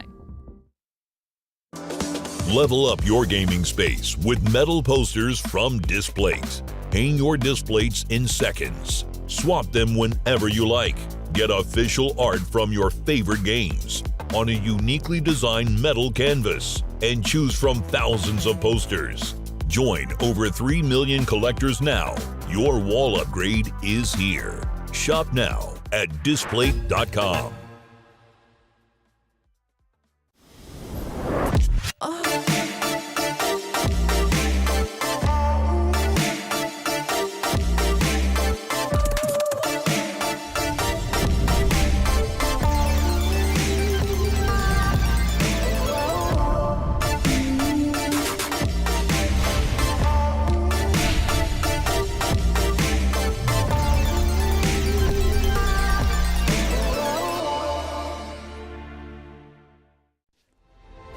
Players are changing. Countries are changing. The game has changed. Finds it to perfection and simple. It's Olaf who's on top of the box. He's got 3 and he's looking for a 4. That is incredible. And Rain, he's not away. The best tournament, the best bookmaker at the scene. 大家好，我是天路战队的 Advent。我们有专门进行过一个，就是去塞尔维亚那边去集训了嘛，大概训练了7、8天这样子。主要是因为这边在节假日嘛，然后训练的队伍可能就比较少，所以说在这个时期就是想获得比较理想的成绩的话，我觉得出去集训还是挺不错的。判断就是我觉得是在这么关键的比赛里面，你不能去轻视任何一支队伍。我觉得每一个队伍都有可能去赢一下对手。感觉我们队伍自身就是在游戏内会有一定的问题，然后我们正在找出问题，然后以及就是解决这个问题。研究倒是没有，但是有了解吧。主要是因为像JiJieHao的话，印象就比较深刻，里面那些就是那些选手是往届有参加过 RMR 的嘛，感觉就是玩的人是多了很多吧，但是就体验下来的话，我感觉跟欧洲那边反而差距会越拉越大，因为那边的话，你通常可以看到年龄比较小的一些小孩，但是他的游戏时长会特别的长，然后他的游戏时长长，他也不是纯娱乐，而是那种非常有职业化的去玩这个游戏，所以说我感觉就是在职业化这个道路上面，我觉得还是要走一段很长的路吧。蒙古跟灰狗吧，我感觉这两个队伍的话会是相当厉害的劲敌，因为蒙古的话也是在那边有集训嘛，然后他们的现在目前的个人状态的话是相当的好，然后灰狗的话底蕴是很深的，就非常感谢大家一路以来的支持嘛，就往后的话就我们会努力去备战每一个赛事。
I thought I couldn't take anymore. Nah. Celebrate like you won the war. Guess you forgot what I'm fighting for. I'll come right back at ya. Better hope I don't catch ya. Cause when I do, I'm gon' smash ya. Now I'm out for blood. I'm ripping into the claw. I'm out for blood. I'm out for blood. You better bring it in, Q. I'm coming for. I'm out for blood.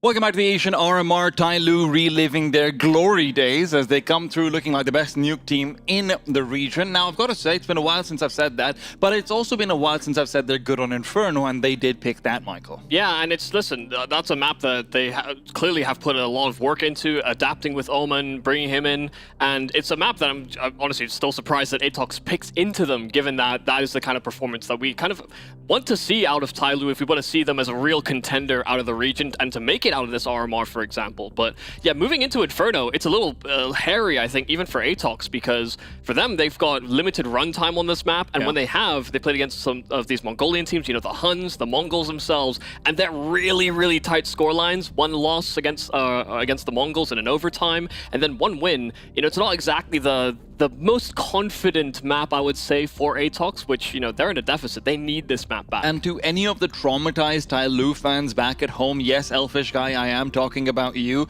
who are used to Advent calling the most frozen CT side on Inferno. I'm not expecting to see the same thing. Obviously, you know, we talked about those variations on Nuke. I'm expecting very similar things to have transpired on Inferno as well with Oman's edition. I am quite excited, but I will give a disclaimer. I did think that ATOX would pick into this, and I did think ATOX would win an Inferno pick of their own. I'm just a little bit rattled from what I saw in the first map. Yeah, no, that's definitely true. I mean, especially when you think about TYLOO feeling engaged, everyone having a contribution. Kaze looked solid as well, and that's someone that can sometimes take over on maps like Inferno. Sometimes, you know, he is one of these AWPers that seems to go hot and cold, but it seems like today he started hot. Indeed, the temperature check is looking good for him. Advent starting off with a smoke and a double flashbang as they did, of course, have to start on the T side, something that we've always seen them be a little bit more comfortable on regardless, so I'm sure that hasn't changed, even if we didn't get to see much of a D side from the previous It's a 4A setup for ATOX, though. They've got the Zeus's first contact, but the only one that can actually stop them or slow them down is Mick. And he does have a smoke that might serve as some disruption, but he's not even going to be able to deploy it. He's instead waiting and seeing if he can actually just fake out like there's multiple players here. From a USP into dualies, there'll be an extra half second of clearing, but TYLOO take and breach this bomb site, man down, but Kaze equalizing immediately. And he immediately fades back into the smoke that they threw earlier on. It's Cabal through that very same smoke to find a quick shot, though. And with this, they do have a great crossfire from TYLOO to deal with this, but JiJieHao is worried about a late lurk in through CT at every single point. He doesn't know all three players are coming in from Banana, and Advent's missing all his shots. Accuracy in the meanwhile, trying to sidestep. Advent's running out of bullets. JiJieHao all alone, the man you want to have in a clutch, but it's Cabal on the other side. No different in that regard. He's closing the distance, and JiJieHao's missed his movement. How has that happened? Oh god, he got caught in the corner, and that could have gone terribly had they had a kit on that ATOX side to work off of, but Cabal fortunately just didn't have that piece of utility. TYLOO still coming in with no survivors, but a pistol round. That is a really cool setup for Mick, though, and I don't know if that was to try and fake it out. I do actually think Mick just wanted to get one quick shot in with the USP, see if he can get a headshot, and then switch out to the dualies for the close range duel. That's a cool setup, and he gets 2 kills, so honestly, it works out wonderfully well. It's one of the changes in CS2 that you can actually cycle weapons and stuff a little bit more easily to those sites, so you'll see at times players trying to ferry more utility. This is the first time I've seen a player trying to ferry 3 pistols over. Yeah, I mean, listen, I remember Stewie2K doing it with like an AWP and an M4, for example. You know, take that first shot on the AWP and fall back into the rifle for the actual hit. So it's an interesting idea, something that could be explored. I've not seen it in pistol rounds, so... Not to that effect, especially. Now, already off to a jump start here for TYLOO. ATOX forcing into this round.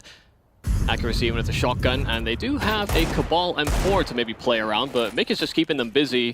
trying to hit some tags and bag a few frags. Cabal gets actually collect on some of that extra damage, and Zesta just containing them in towards short. They're getting crunched, and they've not made much progress on TYLOO. Mercury trying to proceed forward. Cabal has got a good swing out with that M4. Mick needs to find some damage in as well as he's rotated in. Mick, however, just not finding the duels to find, and in fact, no, he's ducked inside the A side. They're not ready for this. Oman is gone. Can Mick find another? Jamyang behind. The box will also go down. ATOX respond, and they respond quick. That might have been the perfect gun for Mick to have. You know, 35 bullets, a rifle, and an unexpected position. You know, he was just spamming away and hoping that someone fell into his crosshair for that final frag. And Mick delivering the goods. Landed himself as that anchor on B when it came to the pistol, but now inserting himself in the perfect place at the perfect time for ATOX to steal away what should have been a topple. But the TYLOO side just didn't get much further than that initial short lane.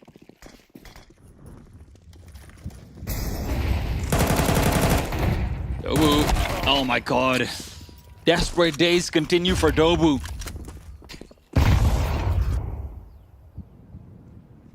So the thing for ATOX as well, it's rare that Dobu goes this missing.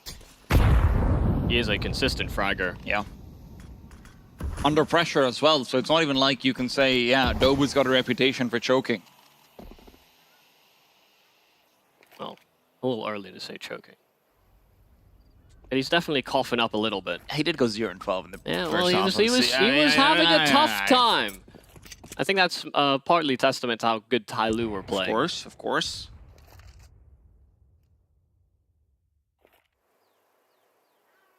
TYLOO have got more than enough smokes to be able to rush past Accuracy's Molotov, but especially when it goes that deep.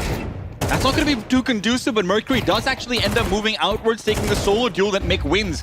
And now with Accuracy's position known, a flashbang overhead, great combination. Oman is gone, but Mick does peek out too far wide. The flash from TYLOO is good, but Cabal is actually the one to find the frag. Spraying through the smoke, Accuracy looking for another duel with the MP9, but that's all he gets. Cabal, and meanwhile, sprayed right back through. He's going to be relying on Zesta, but no, Cabal is still fighting. This M4's done so much without seeing a single player. Kaz is the only one left. 1-on-2, Cabal is low, MP9 closing the distance, closing the gap, and closing Kaze's lifeline. Damn. I mean, what a performance there from Cabal. Got those 2 kills through smoke, swapped out his weapon with Zesta as well, just to make sure that that high HP player still had a rifle to trade some damage. And Cabal overperforms by a healthy metric. Kept his backside player alive for a little bit longer as well by finding that first kill. Really well done. And the good news is, Cabal is alive and kicking. He's 8-1. This is exactly what you want to see on a map like Inferno. Cabal has always been a threat on this. You go back to the MongolZ days even, and the read that he has on this particular map, both on CT and T side, is impeccable. Yeah. Had he not wanted to take like a month, maybe 2 months off, just to sort of reset, you know, family matters, he could have, I mean, probably stayed on the MongolZ, but they continue to perform, as does he individually. But it's all about building up a new roster that can challenge. But it's been a little bit of a... I mean, they're the kings of the Mongolian Counter-Strike. ATOX are hoping to at least be someone that can challenge their reign. Flashes are great, and Dobu and Mick are here on the cleanup. Mick trying to smoke this off. It'll be forcing forward the TYLOO players as they try and fight into a certain death. Dobu, 3 kills found, anti-eco, but that's exactly what you want to see. Yeah, bounding back in. Lost the pistol round and have now hit 3 straight. A little turbulent. Retaking on that B bomb site that just a round ago, but see if now they can stabilize. Win this, you know, TYLOO are going to end up in that pattern of buy, half. And so you can actually start to accrue a healthy distance between them and the Red Dragons. Oman should be a dead man. Oh no, great flashback, but Dobu gets one through the smoke anyway while fully blind. Oman does trace through Mick in the meanwhile, but Cabal's missed his opportunity, baited out by the rifle in the hands. Oman completely controlling Banana and Accuracy's rotation over a juicy nade and a Molotov to delay. One that has been extinguished earlier on, a flash through, but Accuracy's not pushing himself. Trying to rotate back to a coffin that's already underneath fire. There's an angle for him to push forward. He uses it. Clearing slowly, one-on-one found. Kaze's gone, and with this immediate reset, accuracy might have, however, just baited his team into trying to fight for this, and that might end up with them losing both weapons. Again, a Molotov pushing through, trying to deny the bomb plant, but there's no chance of the full double man spray down. Oh, that was almost a massive mistake there from TYLOO. I mean, solid effort to keep that pressure applied, make sure they couldn't get that bomb down. Zesta was making that rotation, but as soon as he trailed past and had that one tick of the Molotov, suddenly all the tensions raised. So I thought TYLOO might have stagnated at the top side of Banana. The fact that they were so concerned about a player in from coffins didn't let it happen to them. And all of that comes back to just that one fantastic flash to prevent Dobu from aggressing beyond the midpoint of Banana where he's fully blind. He gets the kill, sure, but Oman stays alive, and look at the timings he's able to catch because of that. Yeah, I mean, it's massive. I mean, Oman is such an X factor for this team, it feels like. You know, he's the one that's making some of these aggressive moves, willing to take space. You know, it felt like you kind of forced players like MongolZ or Mercury to take on those roles when, you know, you'd see very frequently these mid-round moments is where they seem to shine the most. Oman, to be honest, I feel like Oman coming into this roster back again feels like Norbert re-entering Virtus Pro. You know, as a guy who's just, his role feels more defined. He's now as well creating more opportunities and space for the stars to actually close some of these rounds. That's only for Virtus Pro fans. Yeah. Some people will not appreciate that analogy. Now, they don't know about the phenomena of getting norbed. A little bit more niche than getting donked. Yeah, I really like when he says it's Norbin time. Yeah.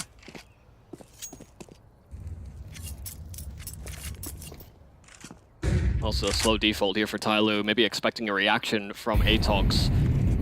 No aggressive push from Dobu this time, no forward utility really by those CTs, so Banana is conceded. They do hover and gravitate a third player over towards that B bomb site in case TYLOO think that that's free real estate, and they flash in, they re-aggress, they take a later timing that TYLOO will be ill-prepared to really address.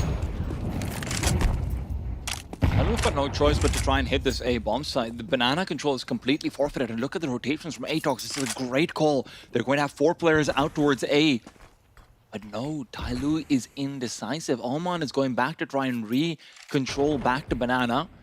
Now listen, a single Molotov is not going to be audible to Dobu. The audio cue's too far away. Zesta is about to be challenged inside pit. Flashbangs overhead. He's barely blinded. Second one does keep him away, but Zesta's going to be coming through with a late contact. First is found, second eliminates him. Kaze was always covering, and now Mick pushing through the smoke will not find any space in the A-bomb site.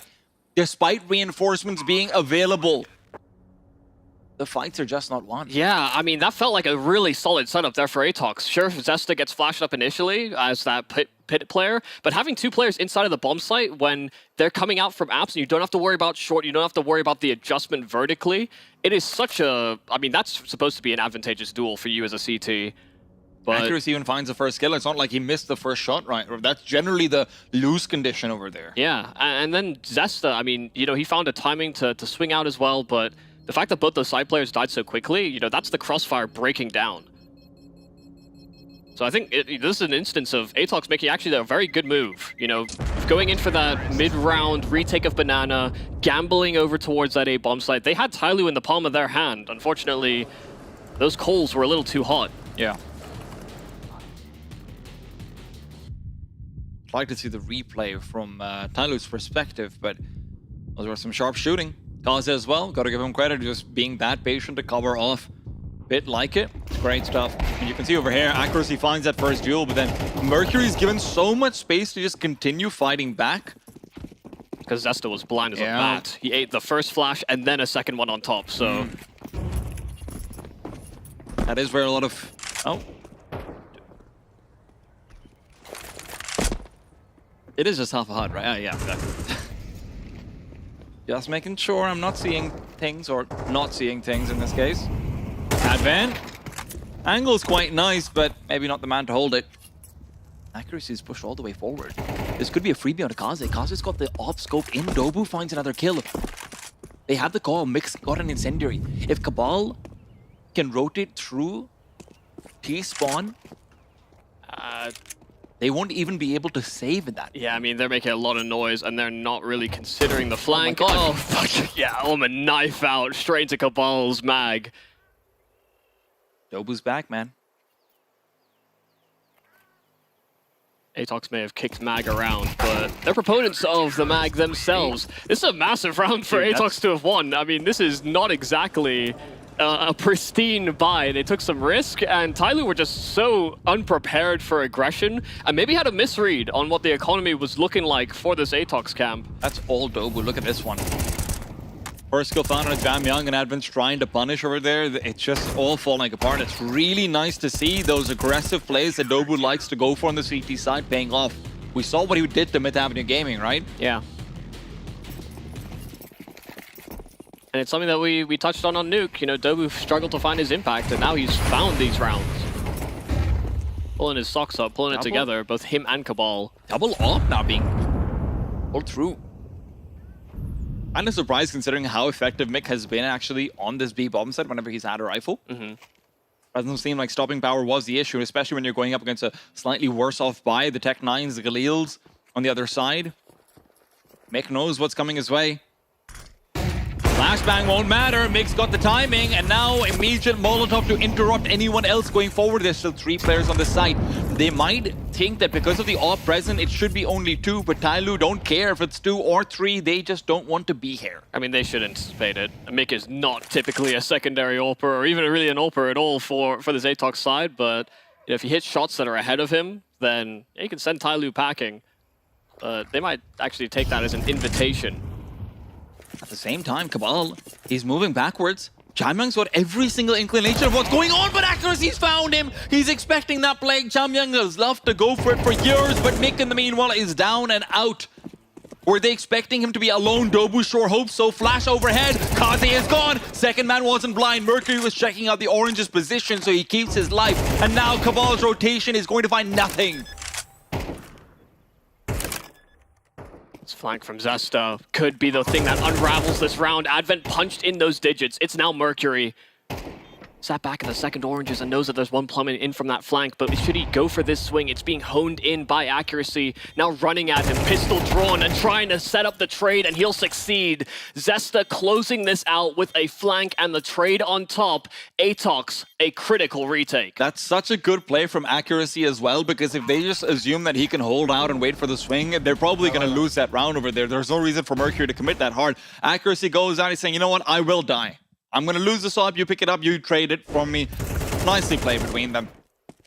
Yeah, understood his position. If he has that AWP drone as well running in, it feels actually kind of less threatening, because if he misses that shot, you just know it's a free kill. And weirdly enough, you know, Mercury could have even swung Zesta in that scenario. You also see the rifle barrel from a little bit further away, so it does feel like you can quickly like AD tap it as well. Mercury gets a much better deal. So just really nicely played. Extra 50 milliseconds to react. And that's all you need, man. I think you might need a little more. I might need a lot more. Me too. Yeah, maybe make the op like 4 times longer for me.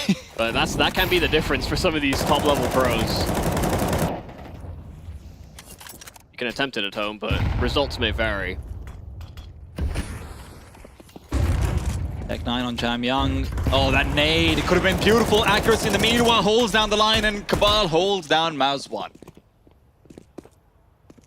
You love to see it. ATOX biting the dragon. Yeah, that's like the 3rd or 4th kill. We've seen Cabal just get through on smoke spam. Crosshair in the right place and ready to let loose. And it's pretty loose-footed as well here from Mick. Investigating, and Cabal is, you know, taking that time to just swing out from short. JiJieHao doesn't have a whole lot of territory to answer back. Now just announcing his presence to Cabal, but he's lost Omen behind, and Mick will swing, creating that crossfire with Cabal. A very solid round here from ATOX. That's really cute. Mick just trying to make that noise again so that Cabal can have a slightly easier time peeking in anyway. So, yeah. Great stuff from ATOX. This is why I thought they might want to pick this map. Yeah, I mean, that was my surprise too. This either ended up as a decider or it was an ATOX pick. Nuke, I'd felt like Nuke, TYLOO were going to snap into. So this isn't really like a conventional, ooh, they traded map picks. It's kind of weirdly like they just happen to pick each other's maps. Yeah. You would hope that they are prepared. And I mean, TYLOO might have anticipated this map to see play, but for them to have started with the pistol and then lose the subsequent rounds, they've kind of struggled against these lower buys, weirdly, on ATOX, which is something that actually used to happen quite a bit with TYLOO on this map. Yeah, but oh my god. But usually against, you know, the Mongols Lynn Vision. or Lynn Vision. Yeah, Lynn Vision were actually one of the... Yeah, Lynn Vision, like, Westbound would constantly, like, with one hero AK, just dominate everything. Yeah. And in all fairness, we did see Doubu do that with one hero M4, so you know what? Trends continue, but can history be rewritten? China has now failed to make the major for about, what, 4 years now, 5 years now. Doubu, it would like to extend that time to a little bit longer.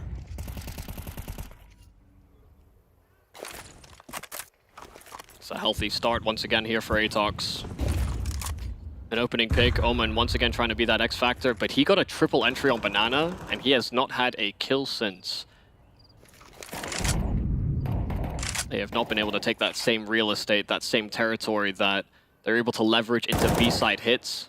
Doubu's called his teammates to stack in for that A play, leaving him alone at the top side of Banana, but a fresh smoke will keep TYLOO busy a little longer.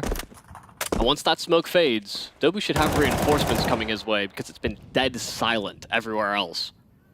Accuracy also has a full belt of util over here, so if you want to send over more than just the one, it wouldn't be the worst thing in the world. TYLOO has to go for a very fast play out towards A, rather towards B. And there's 0 util available for the CT side players who are here on this bomb side. Doubu, that's a tough angle to actually play in from New Box. Probably the most commonly mollied position on the B side, but maybe this late into the round, he's relying on them not doing so, and they haven't. They haven't so far. Mick is going to get some freebies over here. Doubu is down. Mick only gets 1, and that's not enough. In the meanwhile, Accuracy was the player who rotated over, and with the AWP, he's not going to be particularly relevant to this retake too early unless TYLOO massively overstep. And with a re-smoke back out of Coffin, Accuracy is completely irrelevant. Yeah, I mean, they only have flashes as well for this retake, but it's going to be so hard to actually breach in from the mouth of B. Advent, oh, found out immediately is Advent. With this 2v3, causes position given up. Mercury's fighting up against Accuracy, is low. Accuracy lows, he's hit him as well, and with the Tech 9, he's got it done. Kit present as well. ATOX get that recovery. It just felt like there was no way that TYLOO should have let that one slip. They create this crossfire, there's no smokes, no Molotovs to disrupt it. They barely get the flashes out as well. They try to go in for trades on ATOX, but Advent committing to the top side of Dark, suddenly there's a massive vulnerability. You don't have another player that can maybe cut off Coffin so that those guys don't get fought earlier. But that elevation, it felt like it really cost them. The low HP on Mercury, finished off by Accuracy on the Tech. ATOX have turned this ship around after they got pummeled on Nuke.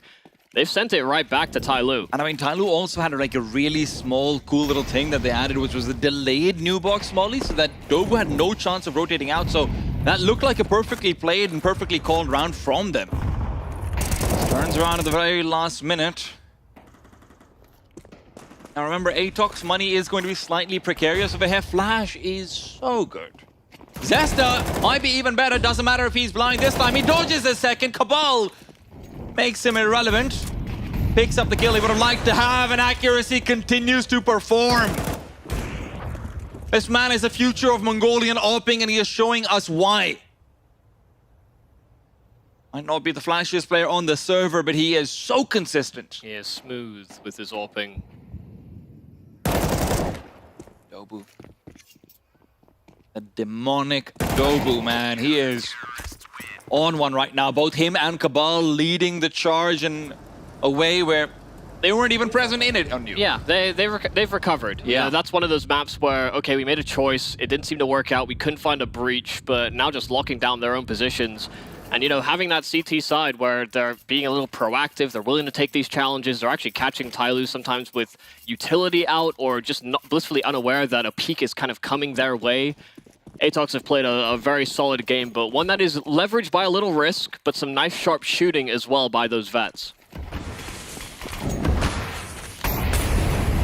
Omen hasn't been able to leverage that position out towards Banana in a long time. It seems that outside of the triple kill that he got, but actually that's exactly what the case is. Outside of the one round triple kill, he hasn't got anything. nothing at all. Deep Molly, Mick wants to peek out. He knows there's a player on the backside, but does he realize there's one close by? Oman can't find it, even with the MAC-10 rushing down. Nade will get no damage. Dobu has chosen to stay. He's sticking around. Molotov will not be finding him. This should be a freebie. Does he have any flashes to help out? No, he doesn't. Not in time, at least. Cabal just hoping to delay. I mean, he's happy to greet them into this site. He has Mick on the AWP right beside him. They started with a 3B setup. That's why Dobu wanted to play forward on towards Banana. But now TYLOO stop and freeze. There has been no pressure, no presence over towards brackets. That they've been chain smoking middle on the ATOX side. And so there is no fear yet that TYLOO could be bounding back into an A play at all. Don't think that's what they wanted. No, probably not. Does Mick start to get a little bit more bold around the corner? Yes, he does. He's keeping an eye out. He wants to go for information, but this time he's too far out in the open. Now only one player left on this site. It's Cabal. Do they know he's here? It could have very well been Mick throwing those flashes. There's no Molotov out to secret. Cabal is hidden away. The bombs are going to be planted by the AWP. Cabal good for one. Make it two. Still alive at the back of the bomb site. Still being contested. Flash won't matter. Advent closes the distance. But the round is being closed out. Time is ticking down low. Advent will be living for a little while longer. Accuracy shot has been missed. He cannot get it down in time. The shot missed again. Does he push through? Yes, he does. Zesta, what's going on? Won't be able to stop the bomb from being planted, but he at least gets the frags. And it wouldn't matter. It's the last round anyhow. ATOX find 9 in some confusion. Yeah, there was a little bit hectic there. Weren't sure if there was somebody over towards Banana. May have seen a corpse. That might be looked a little bit different on his screen. But as soon as he came around that corner, still able to adjust. No problems. Little scare maybe if you were spectating your teammates just bounding through that smoke and shooting ghosts. But ATOX are going to be happy with how that panned out. Winning some of these low buy rounds as soon as TYLOO starts to try and build some momentum. And then having these shutouts on the gun versus gun. Cabal did so much in that half. Dobu trying to be an instigator, but Cabal so consistent. And he was all over the shop. He was contesting them on A plays. He was locking them down at B. And when it came to some of these retakes, you know, that young Zesta that we want to see actually have performances is actually delivering on the goods.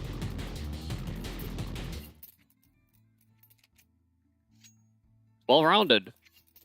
Kind of like TYLOO on their first map, but now it's a well-rounded... TYLOO's still well-rounded. They're just a very big old target. It's the opposite end of the spectrum. Yeah. Omen? Well... he's not going to have that Mick moment where he comes out with 2 quick kills. I can tell you that much. It's going to have to be a 5v5 retake. And guess what? Advent seems to be ready for it. I've just noticed he's got 4 pieces of utility. Kind of wild when you think about it. Omen, in the meanwhile, has found a hiding hole. If Cabal can find a kill over here, that might be the end of the round. Molotov to meet them. They weren't expecting this, not for the retake attempt. Remember, they don't have a kit. That's a sacrifice you make when you're buying this much utility, and they need to go in. A Molotov to new box. The T's shouldn't be ready for this, but they are able to rotate back to pillar. Accuracy is alive for far too long, and now with Mick being given a chance to recover from the flashbang, he needed to find frags, but TYLOO's doing everything. Dobu! Expecting to have teammates, expecting to have someone helping him out. They have the setup, but Mick misses everything. That might have been the cleanest B execute that we saw TYLOO take. Yeah. And they do it on CT for the retake. A single belt. Advent just realized he mixed up his D side and CT side notes right now. Like, oh, damn it. Wrong booklet. Whatever. I wasn't supposed to buy this much util, but we're doing it. We're committing. That was great for TYLOO. The flashes were so effective at pulling people off the lines, and then they just got swarmed by the TYLOO onslaught. But they have won now 2 of these pistols here on Inferno. That smoke is a tad deep. A minor inconvenience for anybody that maybe invests into a scout, perhaps. Yeah, I'm trying to find a silver lining there.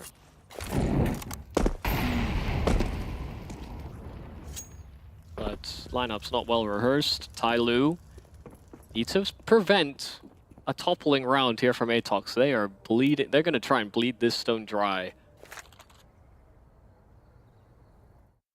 This is all about contacts. TYLOO don't have any flashes left except for on Oman, and he isn't going to be relevant. ATOX have one flash that they realistically don't want to use without getting at least one kill. If Mercury sticks around too long to try and get a nade out, that might be his undoing. In fact, indeed it is! Cabal catches the timing, and with this, only 2 players left, and Jamyoung doesn't find a single frag. Kaze is all alone, and he's caught between too many angles. He's going to be traded all too quickly. The site is gone, and I don't think we're going to see any of those magical retakes. Not this time. I mean, that is great shooting from Cabal. Really, it does feel like this is night and day from Nuke to Inferno. I mean, for all of these players, really, but Cabal and Dobu have been major propellants, and they just continue to take those risks and actually be these sort of forward-facing players that ATOX can rely on, where, you know, we were harping on about how they were finding minimal impact on Nuke. These have just been rounds where it's like Cabal has impact, Dobu has impact. They're like interchanging from round to round.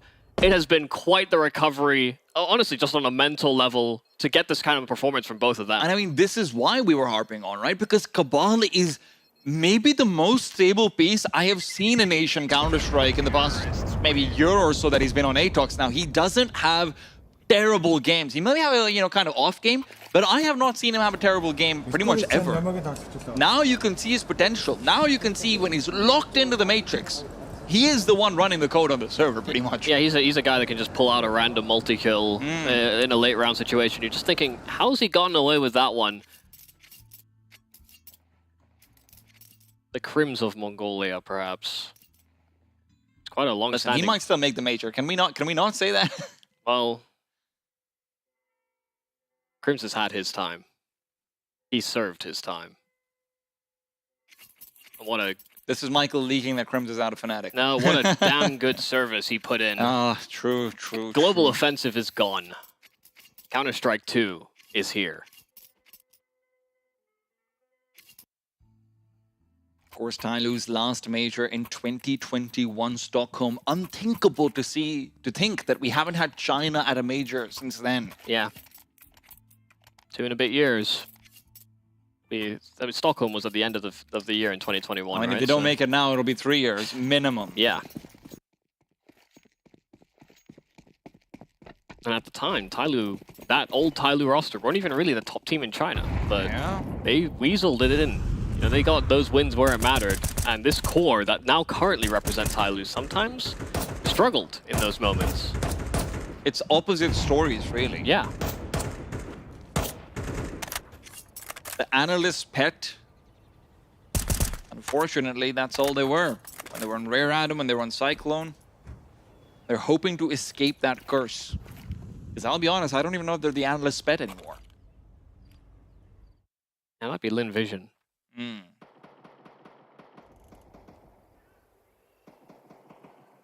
Well, this has been a bit of a struggling second map. It really like find a force by win. Advent is traded far too quick. Dobu's got to be so upset with that. He turned from the flash as well. He wasn't really caught by it, but by the time he turned around, there's Omen greeting him with a 5-7 bullet straight to the face. Yeah, sorry, Advent. It's okay. Easy to get them confused. Uncle and daddy, you know?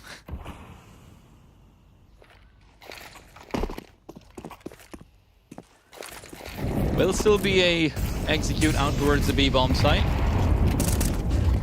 Flashes dodged out. In fact, actually, good for one. Omen trying to fight back inside the smoke, but won't really be able to find anything.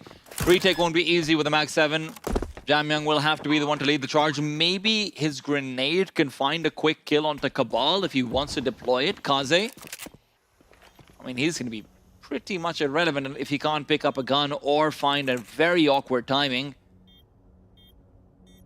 I like the double up inside Seeker. That way, even if Cabal goes down to a grenade, something like it, accuracy is likely not going to be checked. Zesta to be brought down low, but he's okay. He just needs to sit down, chill out. TYLOO are backing off. They want to save the Farmers. They want to save the Max 7. This force fight was a very big risk that they took, and they want to at least have another chance in the next with these weapons. To be honest, I'm actually kind of surprised Kaze doesn't sort of hang around towards the top side or towards spawn to maybe pick up some of the utility, maybe a weapon as the bomb blows up. you know, holding onto the Mag 7 doesn't feel like it has as much value as maybe getting your hands on a rifle. We saw how much having a singular rifle seemed to do for ATOX in some of these more troubling moments on that CT side, where there were very few, to be quite honest. But we might see domination from either team on opponents' map picks, and you know, we preface that with a very big asterisk, but it's surprising to see how good each of these teams looks on their opponent's map pick. I'm not surprised. Well, it's how good they look and how not so good the team picking it seems to be. That's true, actually. I will agree with that. It's a little stagnant. You know, it seems like even TYLOO seem a little trapped by the circumstance that they currently find themselves in. What do they have cooked up with the Mag and the FAMAS? Wager, not a whole lot. Oh, God. I appreciate the attempt from JiJieHao, I'll say that. Also, that's good. Accuracy uses the nade to try and blow away the FAMAS. I don't think he succeeded. It didn't work, but listen. The thought counts. Maybe not too much, but it counts. Go, Boo. Pillar of Flame will interrupt visibility, but Zesta will interrupt life. Mag 7 close range, still held down. They are taking the bomb over to the site with 3 players on it. This could be risky, but Advent needs to hit some shots, and that's never a reliable objective. He simply can't find the kills. He's down and out, and even Kaze doesn't get anything. Ideal range for a Mag 7, but it will be completely fruitless. Yeah, I mean, they are washing over TYLOO at the moment. Just playing solid Counter-Strike, not getting caught by any of these setups. You know, utilizing the blowing of the smokes as well, should they be disrupted. Like what I'm seeing out of ATOX, you know, playing together, having a good understanding of what's happening around the map. You know, they're not getting caught off guard by much. It just feels like they're dialed in for Inferno. And, you know, you love to see that. This is a game in which we fight for elimination. TYLOO, as one of the favorites, find themselves in that lower bracket. ATOX are always one of these contender precipice teams, but never seem to be able to escape that nomenclature. For us, you know, if ATOX are on a rise, it's an interesting piece, another team to look at within the Mongolian region.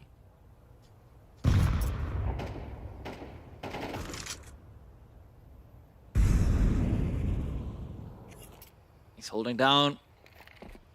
Flashbang overhead. Kaze's caught out. He was looking away. And sure, Mercuracy will connect with accuracy. Mercuracy, dear God, I got it all wrong, but Mick is getting it all right. Cabal bears through. It's a 2v2. Maybe TYLOO's best bet at a retake since the pistol round. And as Omen will be taking charge forward, there have been only 2 rounds where he has gotten killed so far in the game. A triple and a single. Now he needs to be effective. They're still dealing with 2 of the most dangerous players on this team.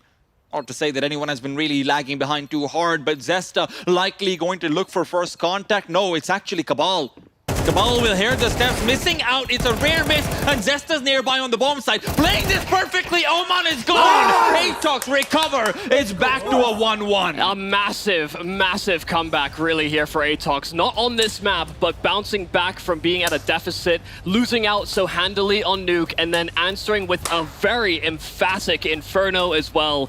I loved what I saw out of ATOX, and you can see that they are absolutely jazzed. It means we have to go to an Anubis as a decider. And this is especially concerning for TYLOO because you think back to everything that you attributed to TYLOO overall, right? It's that Advent can struggle sometimes, and Oman is supposed to be the one who closes that. Now we're seeing Oman struggling. Now we're seeing Advent maybe put into a place where he has to hold his nerve in Anubis. This is scary stuff to let, you know, ATOX have all of this momentum. Yeah, and I think the thing is, you know, TYLOO started the game, they win pistol, they get disrupted. It feels like that didn't happen on Nuke. That flow got broken very quickly. Well, we're going to break our flow so that the panel can have theirs. Take it away, Jasmine. Thank you very much for that, boys. It seems like we are once again back to the 13-4 scorelines as ATOX have made a little bit of a comeback heading into the second map and ultimately taking us into third. But how instrumental was Cabal in particular for the side of ATOX? Yeah, I think Cabal really stepped up in Dobu as well, kind of shaking off what was a terrible map 1 right there. But what really surprises me is just TYLOO being absolutely missing on their map pick, right? We were prefacing this particular map saying how we put aside a TYLOO on the T side. We're going to see Advent and a lot of cool stuff coming on the T side, but honestly, this is some flat stuff. The spacing was off. The utility usage was just minimal. There was one round where I think Dobu would have saved M4A1 and they just fed him, right? Like when the rest of the players were eco as well. Post-one situation just falling apart. I don't know what happened. Like, this is your map pick. You look so clinical, so very sharp, so in control on Nuke. And I don't want to take anything away from the ATOX. I think it was a pretty damn solid CT side. But just the way TYLOO completely fell off a cliff is what some might say classic TYLOO. It is the drug that keeps on giving TYLOO CS. Even with new players, they still can't manage to defeat the brand identity of a team that just is a Dr. Jekyll and Mr. Hyde situation. I mean, you have games where, I've watched some of their recent Inferno games, and they're very decisive, very explosive, really good trading efficiency, really good utility usage. And you come into a game like this where they looked lost on the T side at times. It just seemed like they were lacking that decisiveness, lacking that go-getter attitude, and kind of just getting lulled into late rounds where they're getting picked apart by ATOX, who were playing really well across the board. I mean, yeah, sure, Cabal's going to be the one who leaps off the page, but it wasn't as if really anyone struggled on the team. I mean, Accuracy had a couple of iffy moments, but all in all, a great performance from ATOX and a bold statement to beat TYLOO that severely. I don't know that they've ever had that big of a win. If you look at like the cores of each roster, to beat them that one-sided is just not something we've seen before. And again, like, Cabal had a great game and all of that, but also listen, when you have Advent with the highest ADR on your team, something's gone really wrong. It's kind of funny you say that because in the previous game I said, Advent top fragging and you're having a great time. That's good for TYLOO, but on the flip side, Advent's performing and everyone kind of went missing, right? Kaze was really nowhere to be found. That being said, I don't think he really had his hands on the AWP much as well. Almond as well, very, very quiet overall, and the individuals really fell flat. They won, but by the way, it's a 13-4 scoreline with them winning the pistols, both the pistols, right? And they won just like 4 opening duels all to start off. And considering, they're starting on the T side, I just feel like there wasn't enough like utility setup being done to try and get some map control. And also from ATOX, what I really liked was how decisive they were in getting the banana control. They weren't really allowing TYLOO much room to work with, and even when they did, they forced them to expend a lot of utility, to hemorrhage quite a few players. So great work from ATOX. And for TYLOO, is this going to be it? Is this a question, right? Because they should be on paper the favorites, but that was so shaky. My key takeaway from this, Blair, is the fact that you can predict the future. You mentioned the fact that maybe ATOX have warmed into this one now, especially considering the scoreline that we have just seen. Third map, though, is going to be Anubis. So talk to me, Dust. What is the approach for the final map?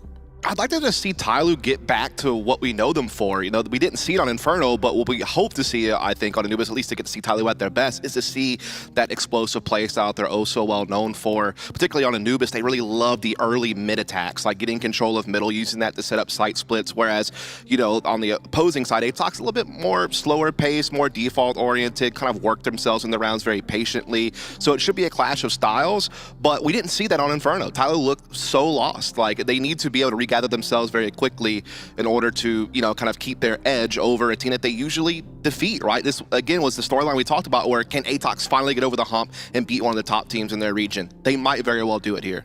What do you think, Blair? Do you think TYLOO can come out on top, or do you think that ATOX is going to be able to keep the momentum flowing? I think, look, what we saw from TYLOO was a complete failure in Inferno right there. As long as we don't see that happen here, and again, that's a big if, but if we see them at like the 80% on this particular map, I think TYLOO should still get the win here. I feel like they have been very competitive on this map overall, even though the win rate might be like 50-60% thereabouts, right? But against a team like Lynn Vision, who I feel might have the best Anubis in Asia, they have been pretty competitive. They got a couple of wins, one loss, a close affair as well. So yeah, I'm still going to stick with TYLOO. They just want to stretch things out. They want to make me cry a bit, bleed a bit.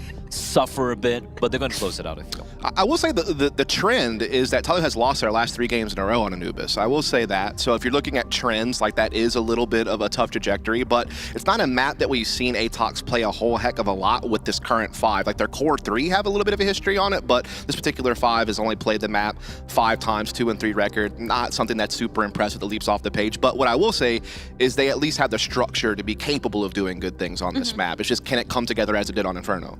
Well, one thing is for certain, I believe that this is very much going to be a back and forth affair. It might even take us into overtime. I like how you're not even picking a particular team, just like Veto. I don't have to. I'm just rooting for some good CS, and I know everybody at home is as well. So on that note, we're going to throw to a break, and Yuumi and Tea Time will take us through the 3rd map.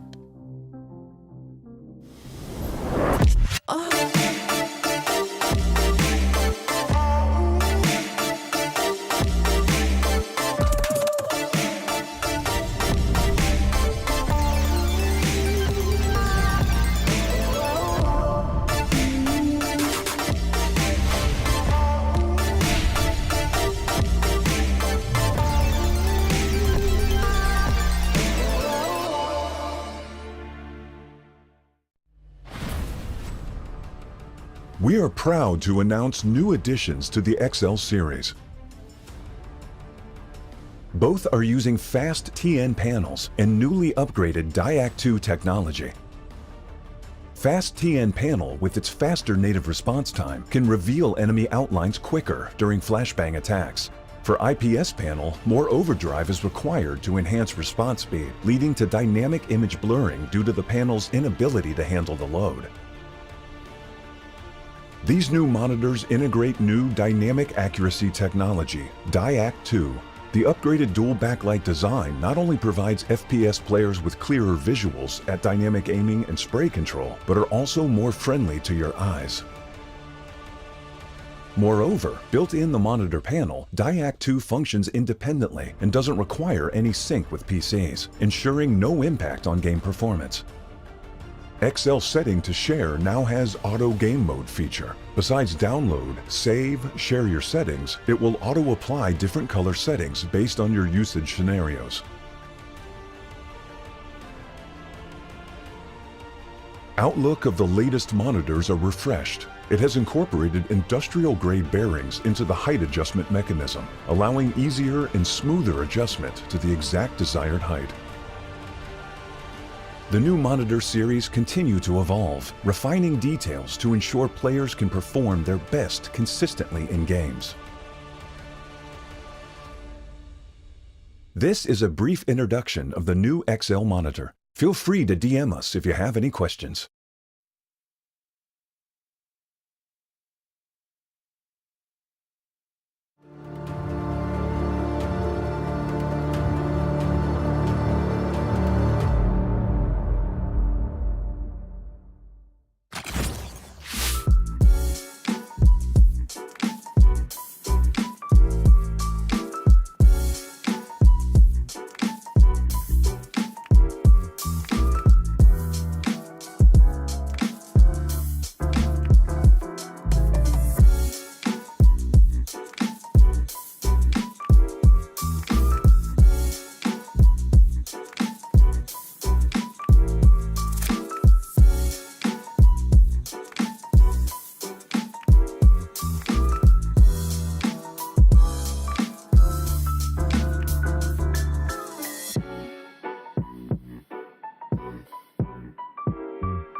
couldn't take anymore. Nah. Celebrate like you won the war.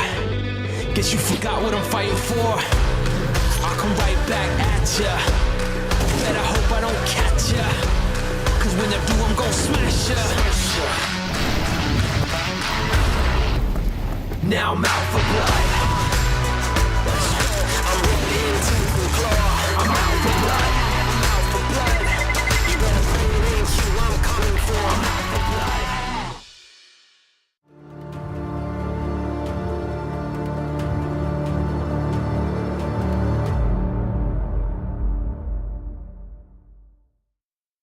Welcome back to the RMR. It's time to find out who actually gets eliminated over here. It's 1-1 between ATOX and TYLOO. The only potential advantage is one of momentum.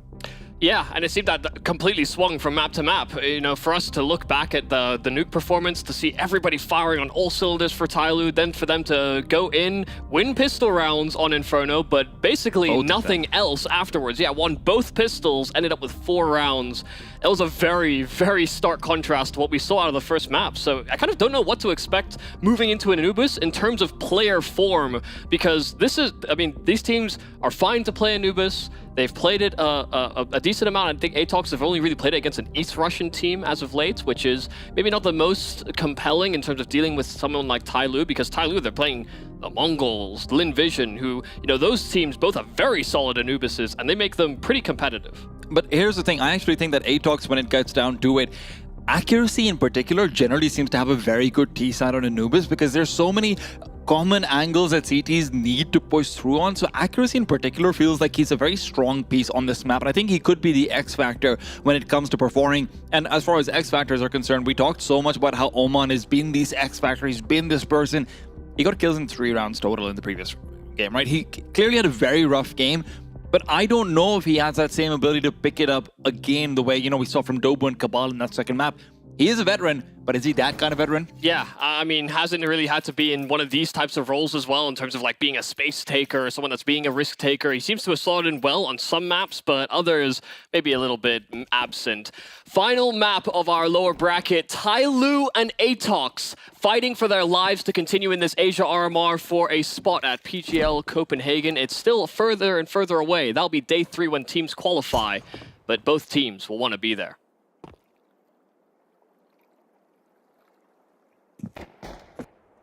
We've seen a lot of mid-control plays with Glocks these days in the metagame. On the T side, obviously. I don't know why I added that. There are Glocks.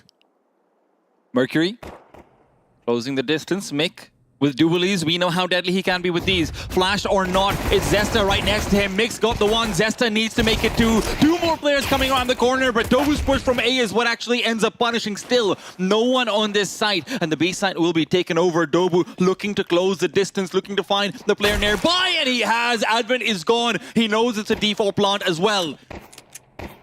Cabal is slowly inching forward. He's found the ninja player, and Oman's all alone. Dobu rounding the corner. He doesn't have time to play with, but he wants to accelerate. And it's all down in Oman's court. Oman trying to find the one shot. It's just one close range, but Dobu with the P2K has got that extra running accuracy as well. Will shut it down. Yeah, he got tagged, so he was at a snail's pace in his pursuit of Oman, but still able to track him down towards the end. A very uncomfortable post plant, even though TYLOO had that little bit of a man advantage. Advent getting hard cleared there from Dobu.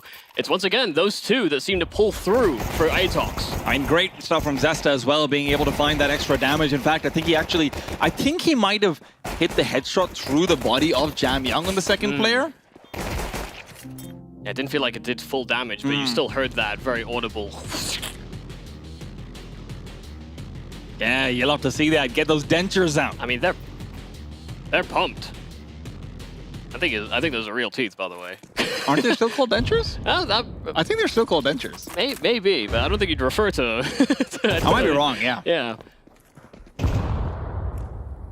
And they've shown real teeth in this game. Zesta's looking to bare his fangs once again with a flashbang. Oman is gone, and Jamyoung needs to hold down the line. Generally so good on this angle. Will find one, but it's the flames that get him in the end. Well, they'll be burdened by the fact that they're down that extra man and they've lost that space towards B. That's a dangerous prospect, especially so early in the round, and that's why TYLOO moved to reset. coming out from spawn. This will be a very challenging angle for Zesta to adjust to, but they also may not anticipate him to be playing up so close. MP9 can be mobile, and it's just about to transition. That smoke faded, and Zesta didn't want to hang around. He sent packing instead. Does seem like that might have been a bit of an over-commitment. Now the question is, do they think that Zesta was alone because he was trying to look for that one space? They might, but no, Mercury Slayer, regardless, accuracy playing around the pillar perfectly.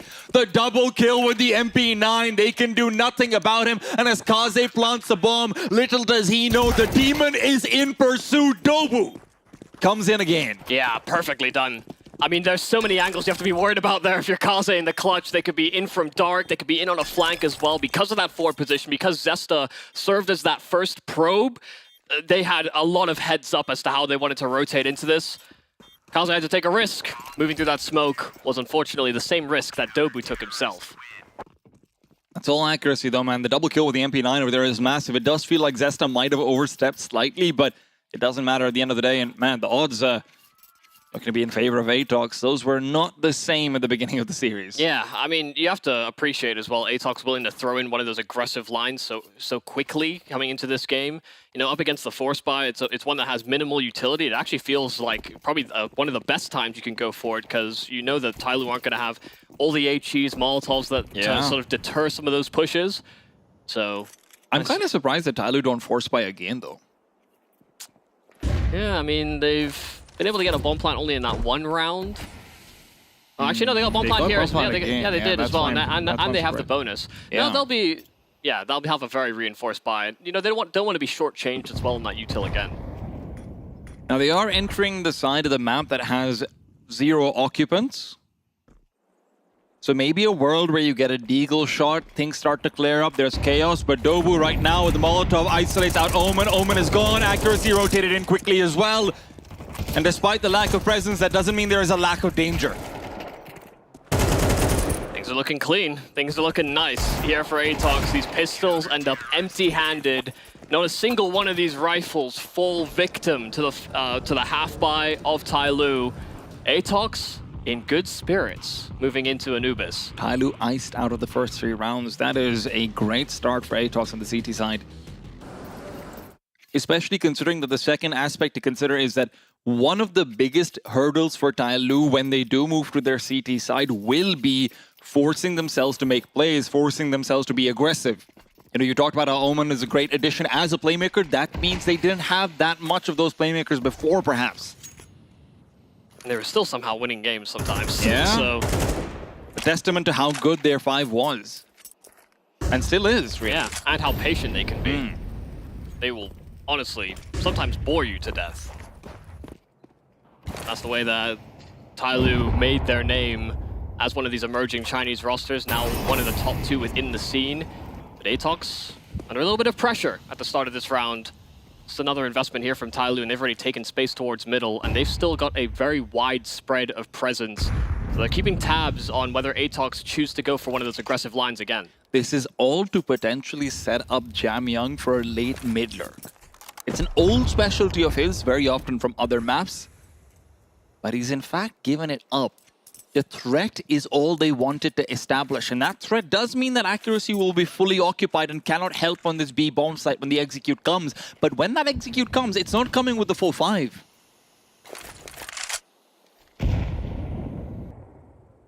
Omen may serve as one of those late activators. Mercury is still lingering around the A side as well, so if the initial probe on B doesn't work out, there's kind of no going back for TYLOO. And there is a Molotov for Mick as well. When the smoke dissipates, Mick's just going to chuck that one out. They don't have a smoke to interrupt the molly. What's going on? Mick ends up dying to a flash Jamyang. Advent still trying to close the distance, but Cabal finds kills on the flank. Accuracy fully out wide, traded, but does that matter? Kaze and Mercury still separated. Kaze trying to plant inside, but with 10 seconds, he won't be able to too easily. He's going to be spotted, the bomb sticking out, and it is taken out as well. Zesta taking a round back, even if it is very close. This was always going to be one of the risks you wagered if you were TYLOO. That initial probe, that initial core of players, 3 outside of B main, they wanted to be able to link up with Almond later on into the round. They wanted Mercury to be able to transition as well, but that double push being spotted, they kept Mercury busy. And then it's Kaze basically in a one-on-one on the bomb site, and he has basically no coverage, no help in terms of getting that bomb plant down, and that smoke did not last long enough for him to punch in those digits. And that cinematic replay does make it also clear as well. Beautifully done. Yeah, I mean, you can understand as well the thought process there from Kaze. If I have no coverage, I need to use the smoke. But it didn't last long enough. ATOX, it does get a little closer than some of these previous rounds, but they make a lot of the right decisions once again. Mick's gonna have to fight this one out, and with the Molotov underneath the feet of the T side, he is happy to take the duel. Jamyoung in the meanwhile, though, pushing into him. Mick holds down the line. This is so well done. Dobu as well picks up a quick double. Mick will not move. He will not budge an inch, but in the meanwhile, Oman's completely fluffed it. Did he not know he didn't have ammo? Wasn't going to be able to get that reload in on time. Mercury has to be sent the other way, and the good news for him is that that bomb is achievable, but has to beat Pascaball first, and he'll succeed. Took a lot of damage in that fight, though. Still something that can be taken away from ATOX here. A 1-on-3 for Mercury, where both these players on ATOX, neither of them are within pristine condition. A simple headshot would take either one of them out of the round. A missed shot from accuracy would be his undoing as well. Mercury's really delayed it, Mick. What a clear from him. Good timing as well. And sure, some of that is fortuitous, but God, Mick's having a game. Yeah, just good heads up, you know, understanding what he's exposed to and making the adjustments, you know. Never taking a moment to think, oh, I can pull my knife out, I can just chill out. Mercury's not made a step, not made any noise. Ready to scrap. And this is the thing, we haven't had a close game on any of the maps so far. So if that trend continues, ATOX are I mean, they're making TYLOO look a little silly, a little sleep at the wheel. They want that potential rematch with Grayhound. They want it bad. Yeah, and maybe they kicked their feet up after the nuke was so one-sided. TYLOO got to sit up straight. ATOX are doing a damn good job of adjusting and bringing themselves back into this series. TYLOO have yet to show that same resilience. I don't think that Molotov went quite where it was supposed to, but Zest in the meanwhile is going aggressive yet again. The play is made 10 times over, it feels like, but every time finding so much. And Zesta, while he fights again, gets a quick kill on Advent, who has been sticking out like a sore thumb on these B-side hits.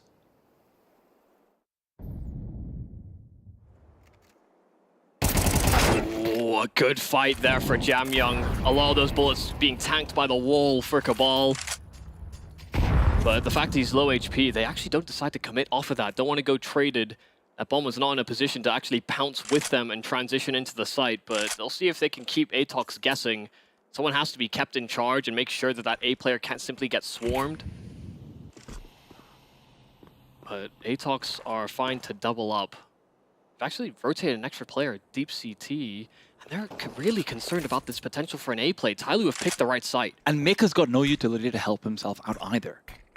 Smoke's going down. Flashes from Jamyoung. If Mick can dodge the initial flashes, keep himself alive, job is well done. There's no smoke next to him. Jamyoung is low. He's the one holding down the bomb. Mick needed to find that kill. Instead, he'll settle for a double in dark. Not done yet, though. Jamyoung finally puts him down, but he's got to close that distance and do it quick. Zesta, in the meanwhile, pushing through the smoke. He knows time is on his side. He knows it. There's nothing you can do about that. Down in members, worried about flanks, worried about canals. And Zesta makes the right play again. One of the players that served as spoiler so many times already here on Anubis, whether he's taking first fights or whether he's closing rounds when TYLOO have that clock against him. This is the Zesta and Mick show all over the B-bomb site. And Zesta, this player that, you know, sometimes we look at this team in online play, he is someone that can sometimes struggle to find his moments, his impact. He'll get some of these tertiary frags when the round is almost certainly opened up by somebody else. But these are moments where, should he miss, should he falter, TYLOO are right back in it. And he has not gone missing. It is silence for the TYLOO camp. These rounds are burning up each and every time. The clock has been their biggest enemy, and that's because they're waiting for some of these aggressive moves that ATOX are going for. And even though they've been in the right spots to deal with some of these aggressive moves, they've actually not been able to prevent ATOX getting impact out of them. This is staggering. TYLOO, a legendary organization within the Asia region for making it to the majors first.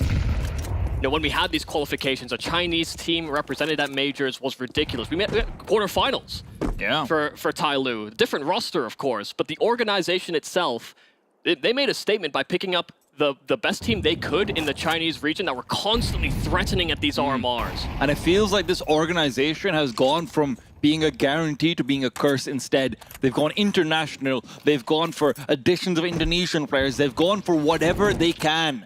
They've now gone and bought their biggest rivals, and they still look like they are on the precipice of another RMR demise. Yeah, it's in a weird way, them admitting defeat to some of their rivals. You can't beat them. Make them join us. Don't think that's an option for ATOX. You can't buy him out. Especially not right now. You can't just change the flags up top.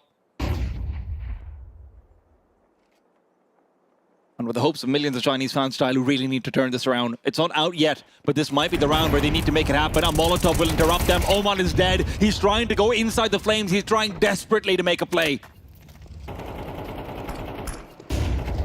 But now Cabal and Dobu will continue to lay down the defense.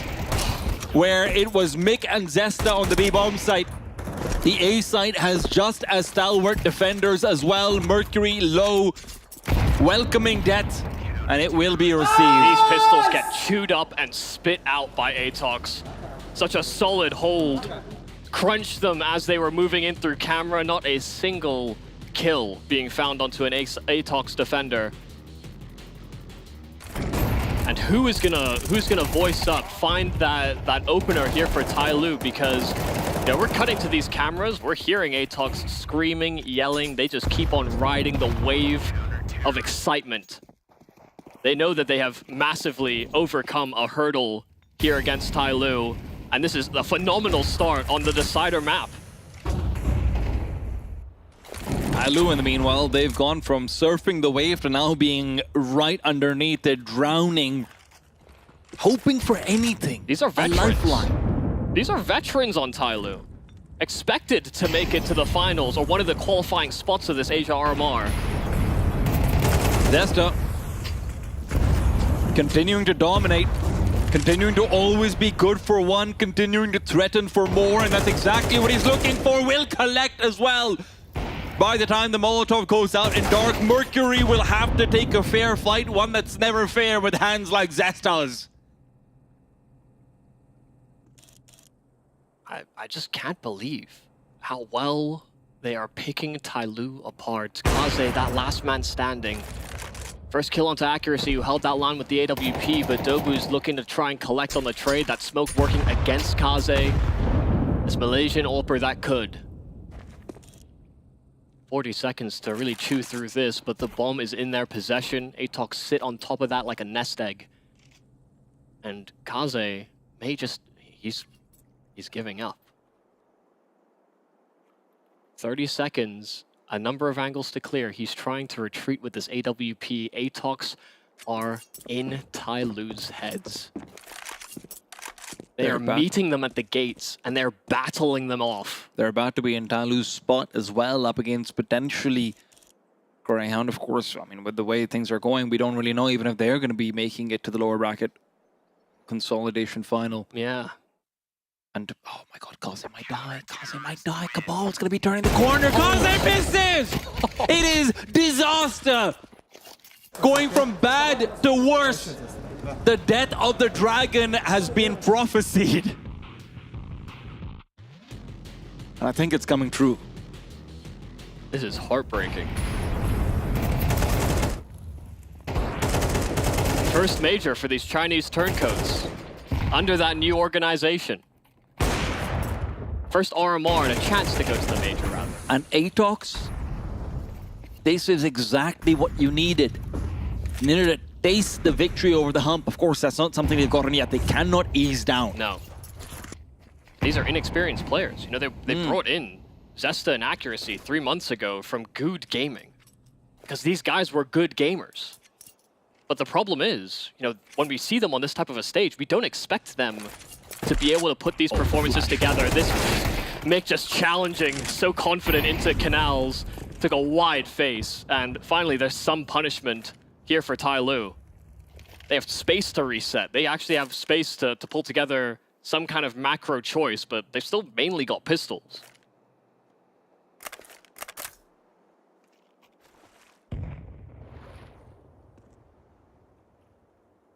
Feels like they need to get every single round now on this D side, and you still have to go through a lot of utility on this A side.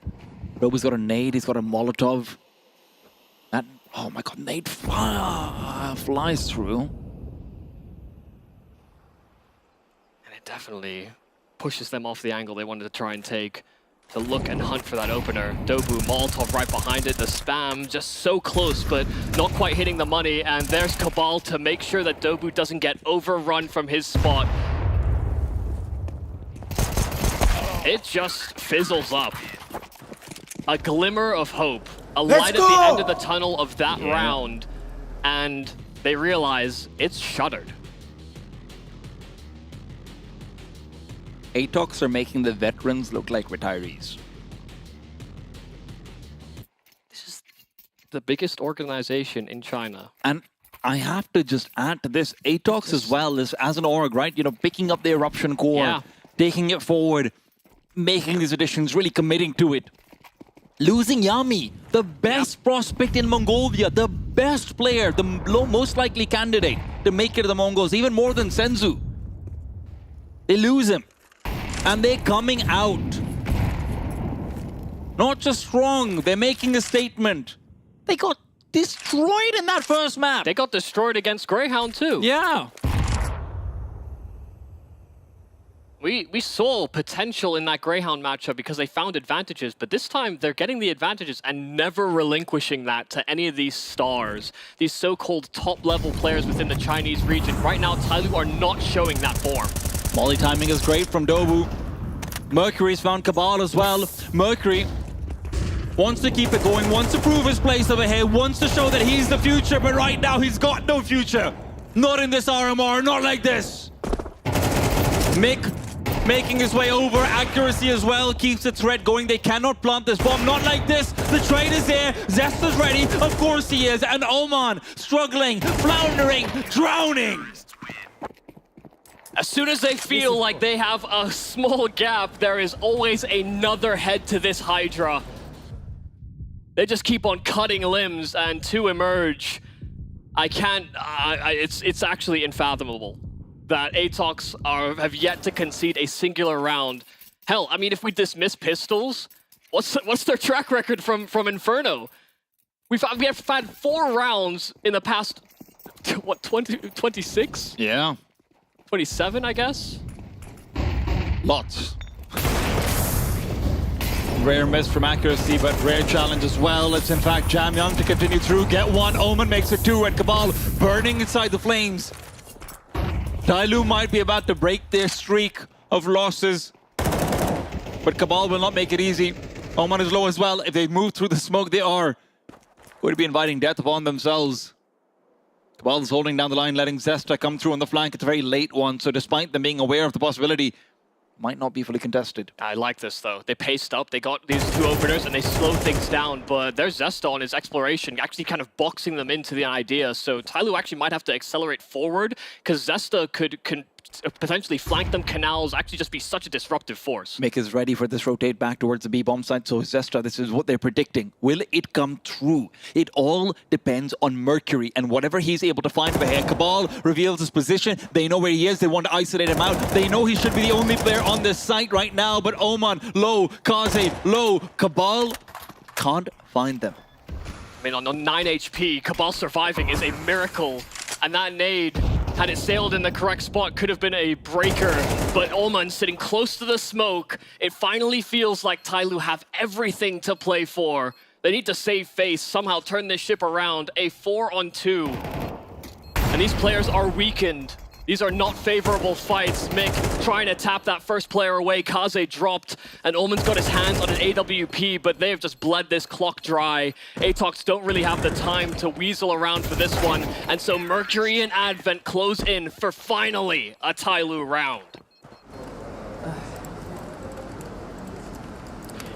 I can't imagine they're particularly happy about it, but at least it's a start. JiJieHao, great kill down middle. Oman's there on the follow-up as well, and that willingness to commit from Oman, which hasn't really been giving him everything so far, to be honest, but it's good to see that it is now sometimes paying off.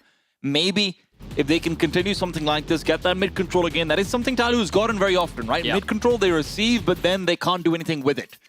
So there is a strategy in there somewhere, but they need to find it, and they need to transition it, because there's only one more T-side round. Yeah, and part of the problem is that they simply wait when they get that mid-control. You know, a lot of it's been, oh, ATOX are going to do something to counteract the fact that we have this space. And then they're just locking down the actual bomb site plays. And by the time they actually get entries, ATOX are there with heavy rotates. Because Zestra's finding it so free to push forward outside of B, so he has that instant reaction. You don't have to reinforce mid the same way. But it's like the longer they've played this T side, the more that they've had these open fights on B, and ATOX have been winning them. Yeah. TYLOO are just trying to pack together to make sure that doesn't happen, and it leaves vulnerabilities. But you got to concede something. You know, you got to give up a little bit of map control mainly to get the better trading, because they certainly need the manpower.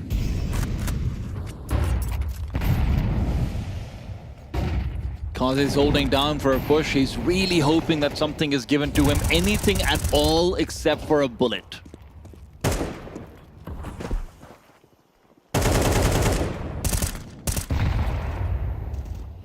Good nade into dark. Catches Mercury, does a lot of damage. Had to worry about Mick peeking behind it as well, but there's a deep smoke. Burned by Tease as well. Accuracy.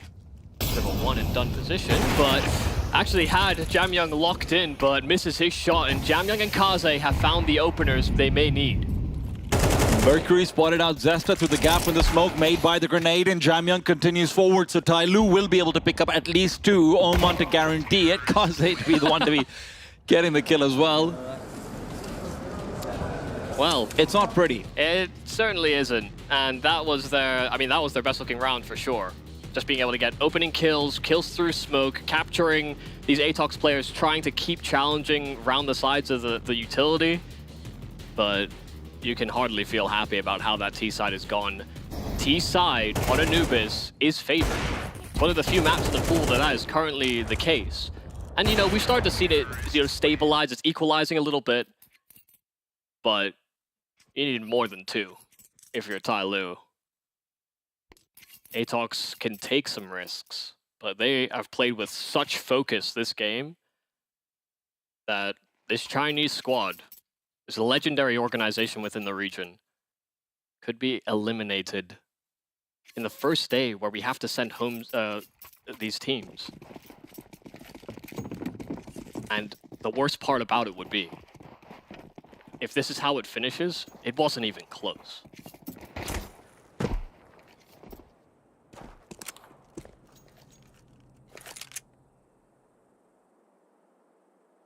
What a journey this ATOX team has had from getting brutalized. Opening round against Grayhound, opening round here against TYLOO, and now sit in a commanding position.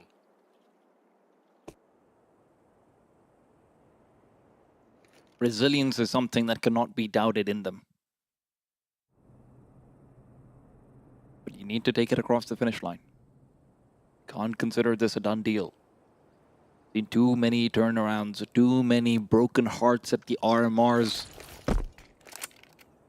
And a B-side execute in the pistol run is what they're hoping will send them to the lower bracket consolidation final. Mercury playing from behind the smoke. The spam will find nothing. The bomb is not making its way through yet. Accuracy should have a free plant. TYLOO's shown us one magical retake on Inferno's pistol. Do they have another in them? Might be hard with Dobu coming in from behind. Kaze is going to be dead before he can deploy that utility. It's all irrelevant, and now Dobu continues to threaten and hold down the last two players on the CT side. His position cannot be dealt with. Advent instead moves forward. He moves forward, hoping to be able to find an opportunity. Instead, he finds death. Oh my god. Dobu just jumping around and having a ball of a time. That kill feed was flooded by ATOX members. You needed to see some fight back from TYLOO, but now they sit staring into the void. ATOX are there to send them packing. The worst part of this is also for TYLOO that their style that it has taken them so far is really not conducive to huge individual performances either. So at no point in this map did we see someone where thinking, oh, you know, but this guy's playing really well, maybe he can pull out some rounds. Yeah, I think there's only really one map in their pool that really works like that, and that's maybe Overpass with Mercury. But they're far and few between.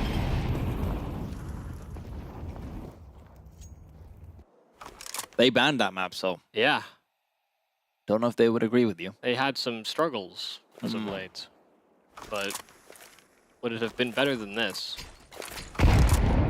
We'll never know. Eco from TYLOO.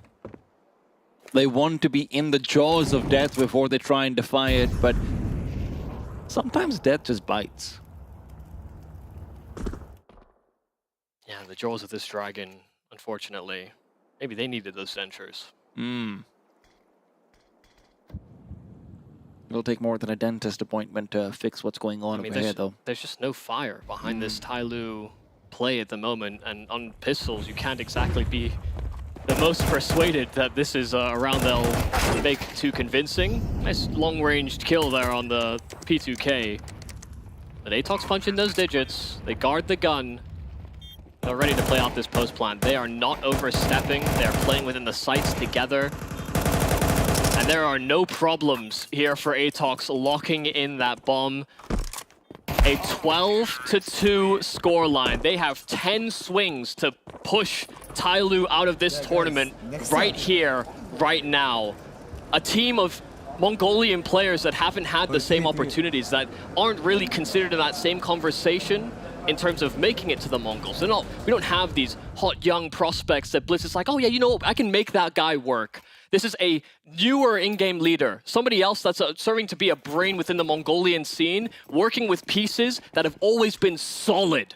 And I can tell you right now, Zesta and Accuracy were not rated highly before joining this team, not in the local community. Just consistent. Yeah. They were seen as consistent. They were all right. Zesta's not just all right now. He's the main punching power in Anubis. And they've powered up massively throughout this best of 3. No more chances. TYLOO could be out. TYLOO should be out. There's no shoulds. There are only certainties, and it's a certainty that ATOX wants to realize. ATOX wants to go at least one step further than their last adventure in the RMR, eliminated at 5th place in Paris's qualification process. They lost to a team that they should have won to, and now they might be beating a team that they should have lost against.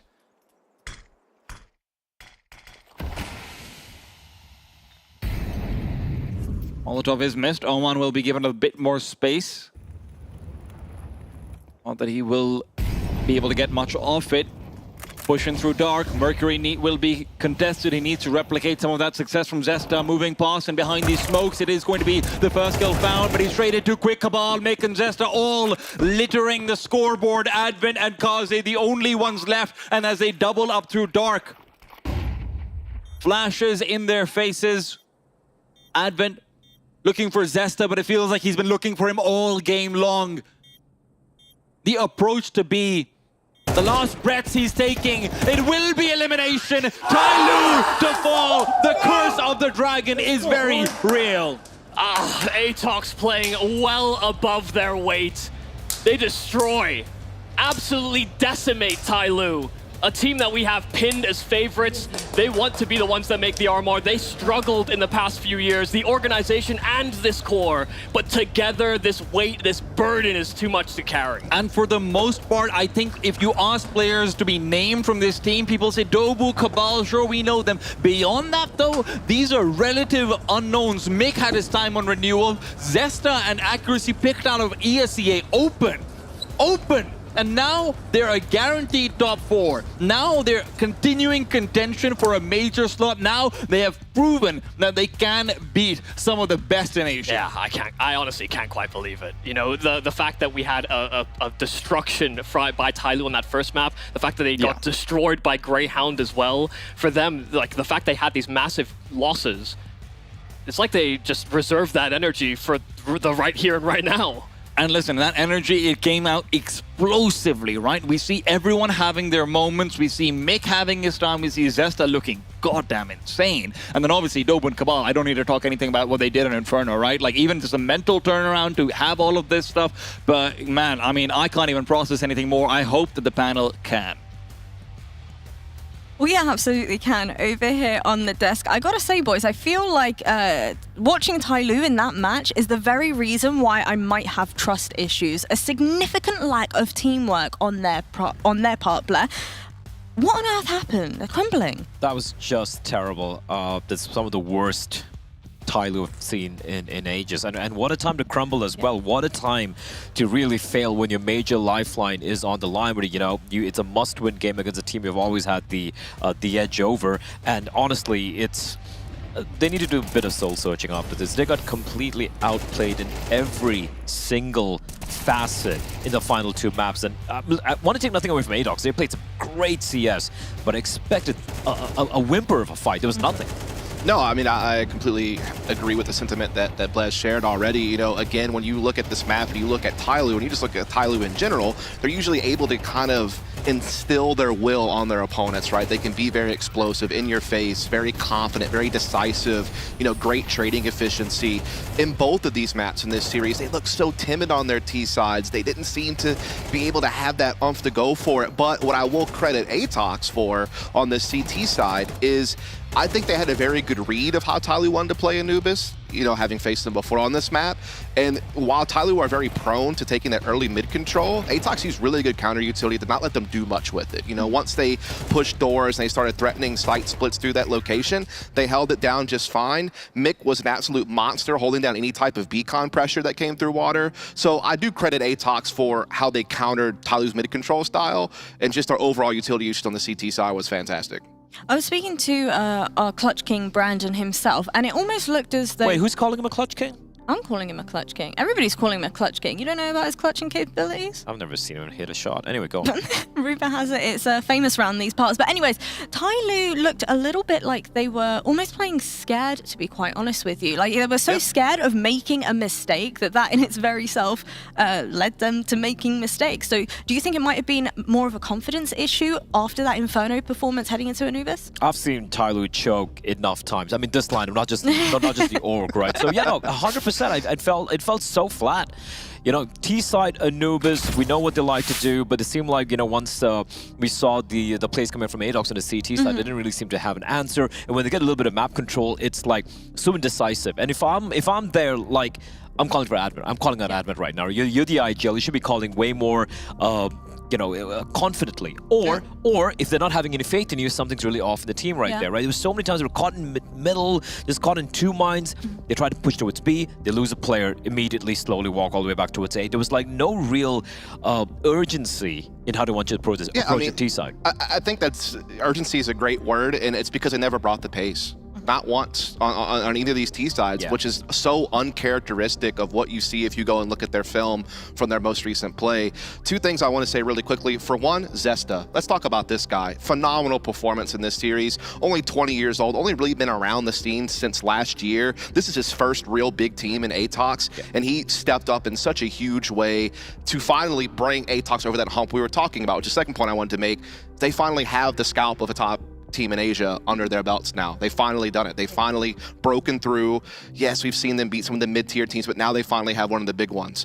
And so congrats to them to come at a moment like this too, on your way to trying to qualify for the first major of CS2. I mean, that's a big step in the right direction for them. Oh, absolutely. And like you just pointed out as well, doing it in an RMR rather than just another online event or whatnot, I think it's a really massive of them. And considering what an abysmal start it was for them yesterday, to really bounce back this way is great. This is a round I actually actually want to talk about, right? Real quickly, TYLOO going to go for this early mid control. What do ATOX reply with the B aggression? Look at the utility usage coming out. And Zesta, he was being set up with some great utility from his teammates, but he was getting those kills time and time again. They get B mains control, and now TYLOO, they're able to find another answer, and they slowly creep back towards B, but this is where the individuals shine. We spoke about Mick playing towards Cons. He was fantastic in the 2K right there, and then in the 3v2, once the bomb is going to be planted, you can feel Zesta just feel, he's like, listen, I can just win this duel single-handedly, pushes him through the smoke, gets a 2K, and that kind of, just the way the round played out, I feel we saw it like at least 3 or 4 times. Maybe in like slightly different variations, but it just shows how ATOX played that CT aggression, control aggression, a good reactionary play. It's so very well. It was a combination of absorbing mid pressure, like we were kind of talking about. They did that very well, but also pushing the extremities. It's something that's very difficult to do on this map, by the way. You talk about when you decide to make a push as a CT on the extremities of this map, there are so many angles you have to worry about. And so to be able to see that utility usage that we've been kind of hinting at back and forth, now showing you an example of, really did set ATOX over the top. Yeah, I think definitely an incredible showing there from ATOX. Speaking of incredible, we've got an incredible little display here for your pleasure and for your display as well. We also have our display at the very bottom of the desk as well. You can go ahead and vote for which one you want to see tomorrow. But if you want to pick up a display of your own, do you want to do the like modeling for this? You can like pull it off and. No, you can keep it. I'm so scared of like. It's actually really tough to like pull it off. Go on. Is it? It actually is. I'm not even trolling. There we go. Thank you very much. Yeah, so you can hang your displays not only from a stand like this. I usually only hold giant Kappa signs, actually. Fair enough. Nice shout out. Use code PGL at checkout. I just completely destroyed Jasmine's train of thought there. There we go. It's okay. Well, anyways, go ahead and use code PGL at checkout. If you buy 3 of them, you can get yourself 33% off. Yeah. I've lost full composure. I'm not going to lie to you. Throw the break. Right. Yeah, Grayhound versus JiJieHao. I guess we'll see you all soon. I can't believe you've done that to me. You brought it upon yourself. We can roll a break. We can roll a break. Nah, let her burn. Well, I keep having Let her burn. Production, why are you like that crispy chicken that you got there. Level up your gaming space with metal posters from Displates. Hang your displates in seconds. Swap them whenever you like. Get official art from your favorite games on a uniquely designed metal canvas and choose from thousands of posters. Join over 3 million collectors now. Your wall upgrade is here. Shop now at Displate.com.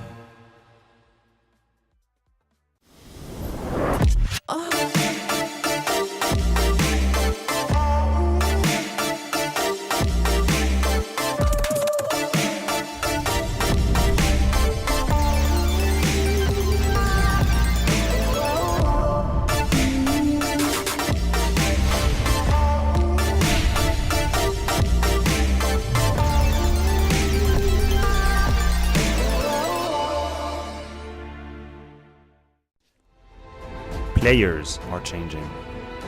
Countries are changing. The game has changed. Finds it to perfection and simple. It's Olaf who's on top of the box. He's got 3 and he's looking for a 4. That is incredible. And Rain, he starts away. The best tournament, the best bookmaker, Odyssey.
down before. I thought I couldn't take anymore. Nah. Celebrate like you won the war.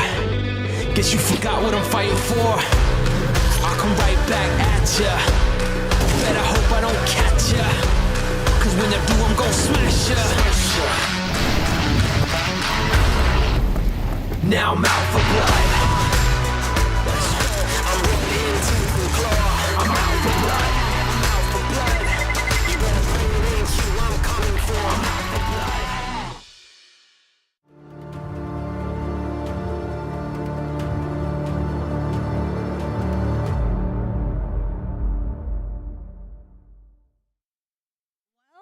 Well, the PGL Asia RMR fun just don't stop around here. It is time for our final best of 3 of the day. You're right, Mac. It's been a long day. It's been a long day for everyone. And look, I'm glad we're towards the end of the day because it's the game that I've been waiting for. But look, I'm napped, I'm back, and I'm ready for the hounds to do some pounding. And I think it's going to be JiJieHao on the other side of said pounding. What do you reckon? You reckon they're going to get pounded, or you reckon they're going to be doing the pounding? Oh, wait, you asking me or Mac? I'm asking you, Blake. Me? Yeah. Okay, listen, I feel like I have to start with Grayhound here. I feel like yesterday would have been a wake-up call for them after the loss they suffered against, a very convincing loss they had against the Mongols, so they should definitely come looking to kick some ass. But JiJieHao has honestly impressed me quite a bit. I feel like I was pleasantly surprised with watching Mini play. Issa rolling back the years and coming back from the game that we shall not speak of and making, and just looking very good in form, playing some nice CS overall, but then again, I still have to side with Grayhound here. Maybe make Mac a little happy. He's a big guy. I don't want to piss him off. And Mac, I gotta ask you though, so far we've seen the Grayhound boys playing Ancient again, and one of the instances winning 13-4, the other instance taking a taste of their own medicine, losing 13-4. What is it with Grayhound in this Ancient pick? Is it going to be, are they like one-trick ponies?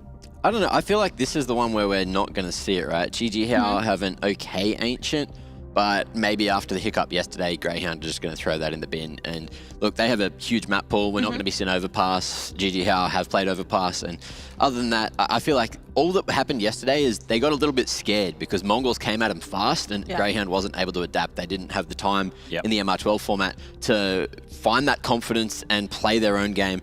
I also heard that they had some other comm issues and some other issues as well, which they will be trying to fix moving into today. Difference is, though, JiJieHao, they are warmed up after an earlier best of 3. Yeah, and one thing we saw in the previous game, which I'm still a little ticked off about, was how ATOX, despite the fact they lost their opening game, they just like steamrolled TYLOO, right? TYLOO, maybe the individuals slow off the start, but I don't know, Nuke was still good. I'm still hung up on that, Mac, I'm sorry, but I did really like what I saw from JiJieHao today here. I think Mini has been a player who's kind of caught my eye. I think he's very, very solid indeed. Issa has been phenomenal as well. Elian with the AWP has been just a consistent force. I might even say, like, so far from the games we've seen, he might be up there with 910 and just getting so many kills with the AWP. Very, very reliable. If I might point to a slight weakness on the individuals, I feel like Davcost and Vital have been kind of missing in the scoreboard. Even in the wins they get, they seem to be struggling when it comes to just taking duels. And if you look at the Grayhound players, if they're going to come just looking to take the fights, every single one of them, that could be a problem for JiJieHao. I'm wondering whether or not they're going to win the fight once it comes to the veto, though, in particular. Any expectations on how this one's going to go? As Max said, like, Mirage and Overpass should be taken out of the equation right there. Anubis is a map both these two teams really, really like to play. And here's the thing, JiJieHao like picking Anubis if it's given as an option. But do you really go for it, though? Do you really want to go for a map where Grayhound's just going to be happy with it? Or do you want to throw in a curveball, maybe try to pick that Ancient, maybe try to punish them on it? But can they punish them on it? There's nowhere easy for JiJieHao to go with this map pick, honestly. It's kind of hard to figure out where it is going to be. So let's just have a look. And Anubis is where we're going to be starting. Fair enough. JiJieHao happy to play that, which means Grayhound get the choice of side. They're going to be starting on the defense there. And from what I remember, Grayhound are pretty damn good on that CT side, so we'll see what JiJieHao have for them.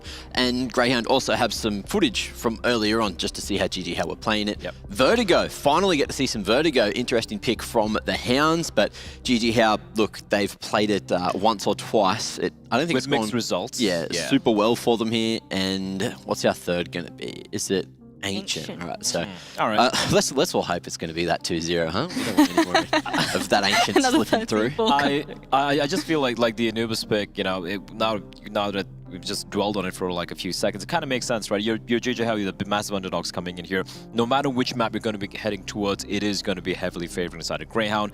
With the caveat that a lot of the games Grayhound have won have been in Oceania, where most of the teams are kind of struggling right now. But they're just going to play to their strengths, and especially considering the sort of CS they're playing right now, I think that might be the only real approach they can have, basically. Well, boys, it is finally time for us to get things started with our final best of 3 of the day. So without further ado, I'm going to throw it over to the lovely Lucy, and as some may call him, Brandon Dog. What? Yes, thank you so much, Jasmine. Me and Brandon Dog here absolutely loving our lives. Can't wait to jump into this series. And Anubis, an exciting place to start. JiJieHao have already had experience in this elimination games. For Grayhound, don't think they expected to be fighting for their life so early on, but you know, with a team like JiJieHao, they should be feeling confident. Yeah, no, for sure. Look, Anubis is still a very strong map for Grayhound, and I'll be honest, I want to skip over the Vertigo pick because, like, I know that Grayhound's incredibly strong on it.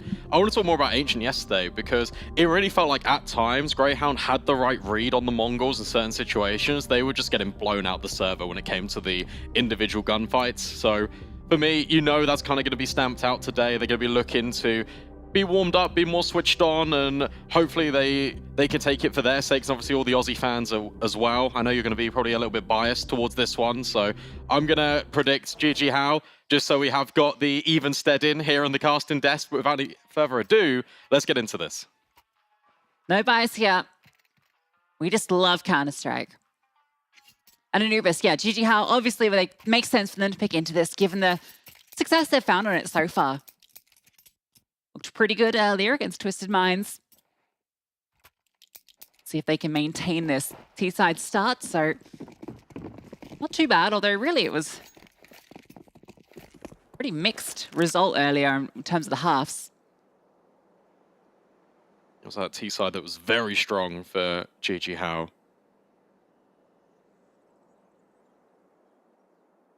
They played the slow pistol then as well. Very delayed, very methodical. Smoke's about to come in, Dexter to be tested, just holding the pillar. Alistair, oh actually, he's walked quite far out in the open, and Elian catches him off guard. That's the bomb in middle, and Dexter's now got it all to do at B. That's an angle that you maybe should have thought he'd expect, but caught off guard. Liaz, looking for the fight, can't quite do it, and Vital's lurk is perfect. Eliminating the 1-by-1, the reload. Liaz has to pull out his knife, and he loses his life. JiJieHao having no issues here. Inns does eventually deal with Vital, but he's so far removed from the action. They're even hunting for him. JiJieHao, beautiful pistol. Yeah, it was the pistol they won against Twisted Minds, and it was the CT side, actually my mistake, that was definitely better than the T side. It kind of felt like they felt flat. It felt like they were really waiting, biding their time, and I feel like a team like Grayhound, especially with kind of the experience that they got, they are going to punish that. They're going to see how you played this morning and definitely go for some more of these plays. They're looking to push together, but this round in particular was just perfect. Again, it's JiJieHao catching off the overextension. Alistair is just caught in no man's land, really, from there, and the dominoes just all start to topple for the Hounds. Yeah, I mean, you can't blame Alistair for going for that peek in towards window because they have no information. It's been silence across the map.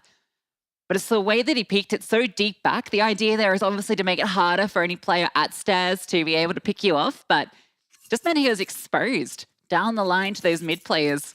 But a very cool pistol, the patience rewards.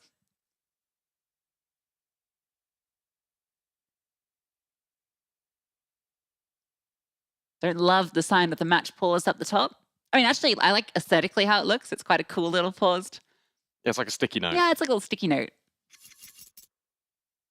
But obviously, the decision's going to be made a lot easier for Grayhound. They'll probably just eco this one. They want to get the guns out as soon as possible. And I think based on what we saw yesterday with the fact that Grayhound looked incredibly strong, then they kind of got blown out of the water a little bit. They want to kind of come back into the server with confidence. You've just seen JiJieHao be resilient in maps. They're able to 2-0 their opponent when it really looked like we were going the distance, going towards that third map. And momentum was such a heavy caveat to that Anubis pick. They are going to force. All right. Feeling a bit hard done by not really getting any fair fights in that pistol round. They've decided, you know what, we're going to take the fight to them. It's a very late decision. But Dex is going to give it a go. On the angle, it's Izza instead, and the nade will do the damage. Davcost entering his name on the feed early, something that Blair wanted to see. Yeah, interesting just to go for the dry peek there. Izza shows us how to go for a dry peek. Well, that round's done. Yeah, pack it up, keep the MP9, bring forward the incendiary, the head armor on towards Inns, and Inns is a player that was performing exceptionally, especially on Ancient. It really felt like he had more freedom ever since Dex has come back into the lineup, but not really having a clear opportunity to get back involved. You see that Mini's already tucked in the corner. They really want to stifle any of the weapons, any of the sort of arsenal that Grayhound can bring through into these next couple of rounds. Starting to be constricted. You've got players in Temple. You've already got Mini, as we mentioned, outside A main. It's starting to feel suffocating already, and we're only 2 rounds deep. The OG stickers on Izza's Mac 10. Harkening back to his major appearance with them. 9 major appearances between him, Davcost, and Elian. Obviously, the majority are on Davcost. Gets a 4-piece to end the round. Strong, confident, and also, importantly, vocal. Something that we didn't really get to see out of JiJieHao. Even when they were winning the rounds, they were always composed. It felt like they were really in the zone. Maybe getting into the head of the opponents. Could be another viable strategy. Eco territory for Grayhound, of course, they brought all those MP9s forward. So a clean start to life on Anubis. A clean start to life on your T side would also be a welcome relief for JiJieHao. Vado gets the Mac 10 again. Makes sense, you know, you're going to be up against the Eco. Good opportunity to farm. It's holding for an A main push, but that's coming right now. Grayhound stacking beat. This is how JiJieHao started their T side earlier. They got off to a good start, but then as soon as the guns came out for Twisted Minds, that's when JiJieHao was struggling. So we'll see how that fares here. You just go through the motions. The USP is being mopped up.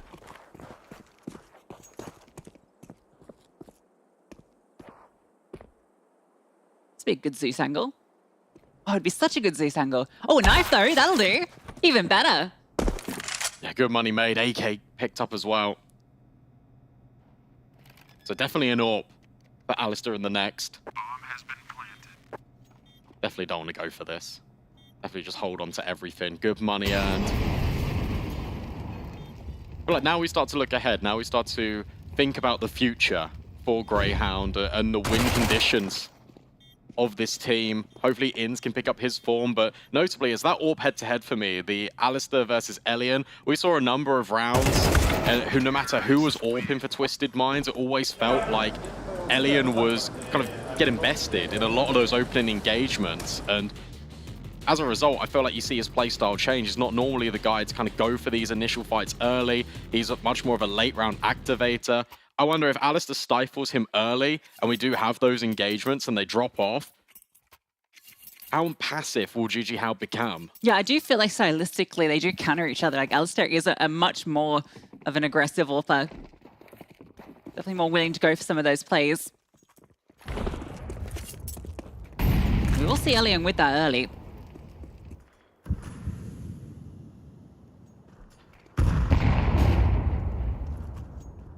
Alistair's actually posted up over towards Pillar, so he'll be taking first contact on any players coming in towards A, which early on does look like Vital wants to be taking a look in.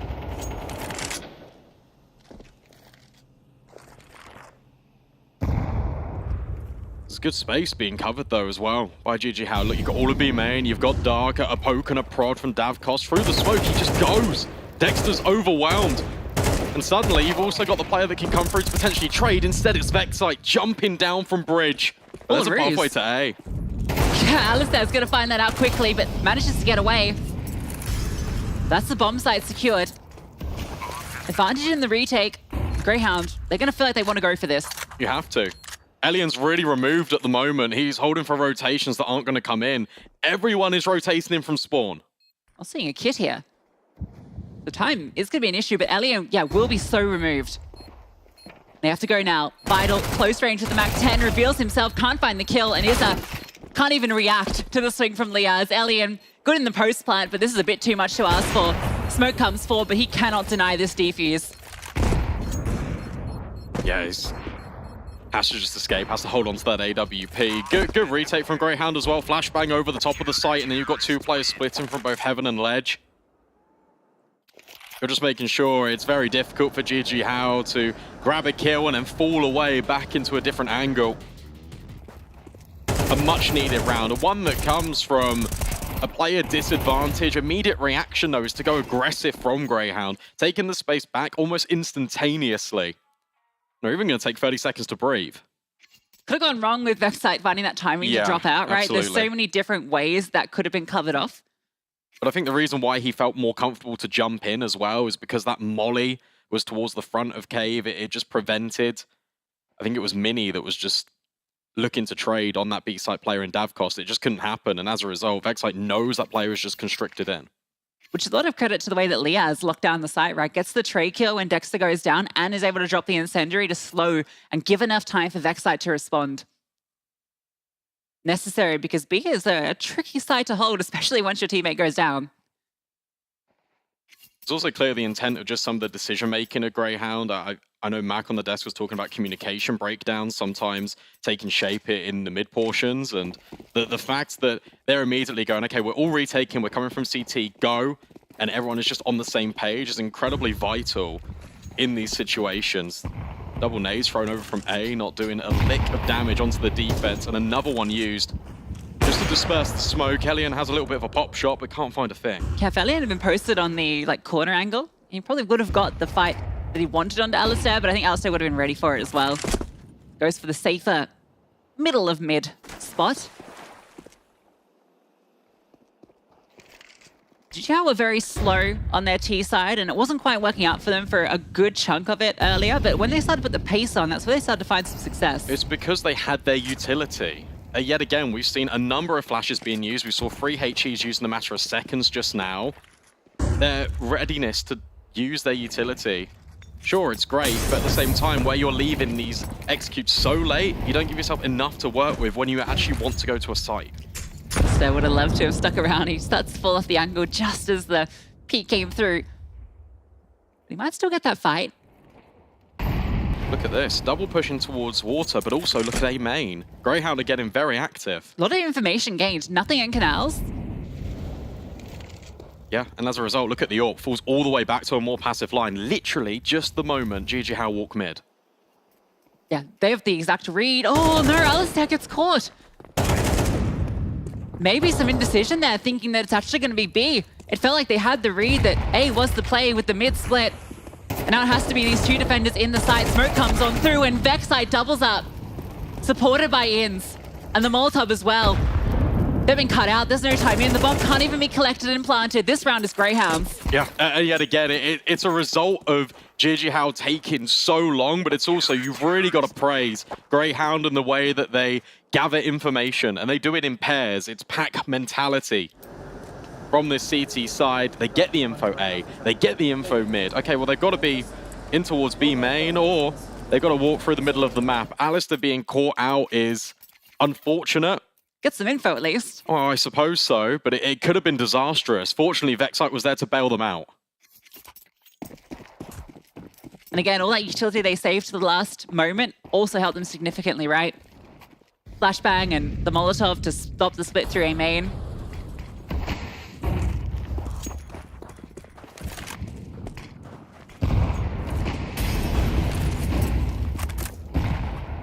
Shades of earlier already for JiJieHao. Strong start. Guns come out for Greyhound.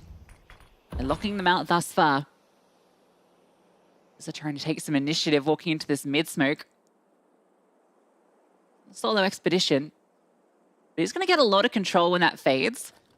Greyhound, they know that they're needing information. Sling on out. Elian misses his chance. Greyhound at least get a bit of info on two players. And the Bob. Yeah, if you're JiJieHao, you definitely commit into this, especially with the split, especially because you know Izz is in towards middle. The trade of utility, they don't want to hang around. Being singed is Mini.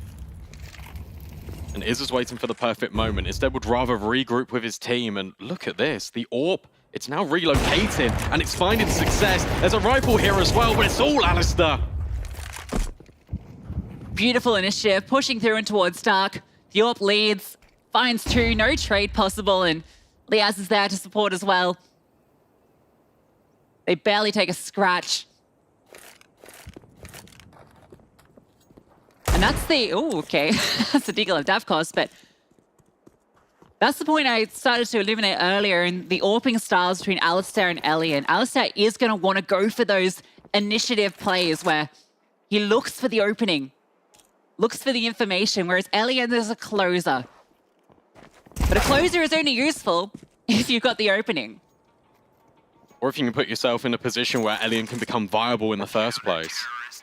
I think it's very interesting just watching the way that plays out, because ultimately, Grayhound go for 2 pieces of information through pure contact. Like, there's no utility, especially on this highlight where Alistair just peeks in. He's got his rifle in tandem, but it's not disguised with anything. It's not supported by utility. And as a result, JiJieHao are not aware of it. They're not ready for Alistair just to downright swing. And they're limited. Just pistols. And Elian. I think it's a nice line, but no one's going to be peeking into him just yet. They might just pop on through with these pistols. Quite the HE Liaz is hoping for. He's able to swing around. He is low and dealt with, and Dexter hits the deck as well. Mini's deagle finding purchase. JiJieHao can make this one hurt. Look at the rotation. Grayhound have brought all their numbers over here, but JiJieHao have pulled out. They're heading over towards mid. They've been too slow about this. Yet again, look, they've got all the space back, Grayhound. You can see Alistair's already rotating around.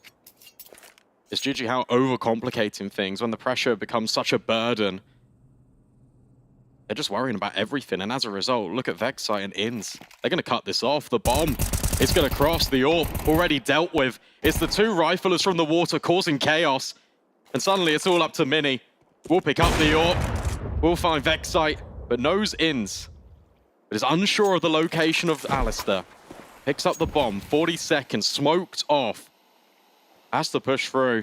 Has to make noise if he wants to drop the weapon as well. So instead, we'll just sit and reside. And immediately, look at this. Inns is repositioning, wanting to group. A long-distance crossfire, potentially with Alistair. It has given Mini an opportunity. Would have liked the AK, but the AWP, if he can get the bomb down, actually becomes fairly strong. For anyone, anywhere, but they're long gone.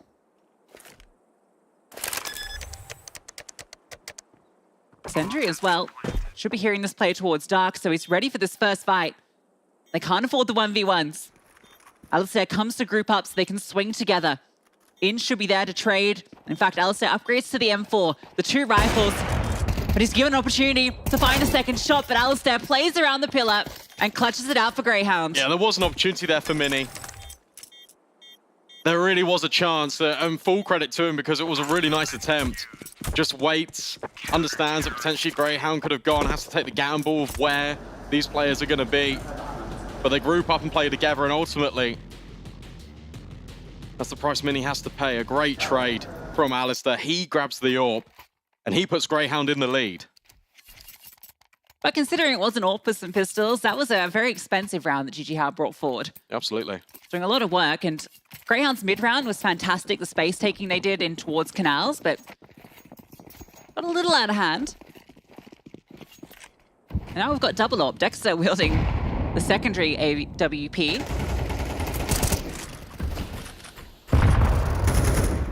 Elian gets a whiff of Inns.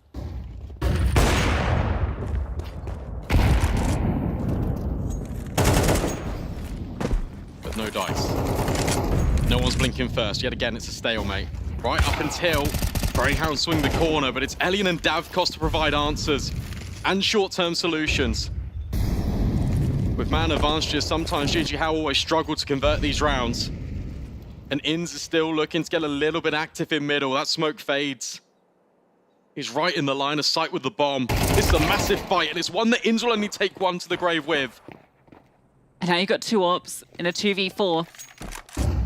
Dexter gets information. If they go into A, that's perfect for Grayhound. If they go through Temple, then it becomes incredibly difficult. They're walking through the smoke. That's going to give Alistair a chance. Gets 1. And a 2nd. And he's staying alive, looking for more, and eventually dealt with. Dexter's flank on the AWP, scopes on in, and he's given himself a chance. A 2 versus 4 with the AWPs, and well, Dexter leads, steps up, and clutches again. A round that they had no right winning. It's the one play in which JiJieHao are going to trip over their own shoelaces. They even smoke camera off.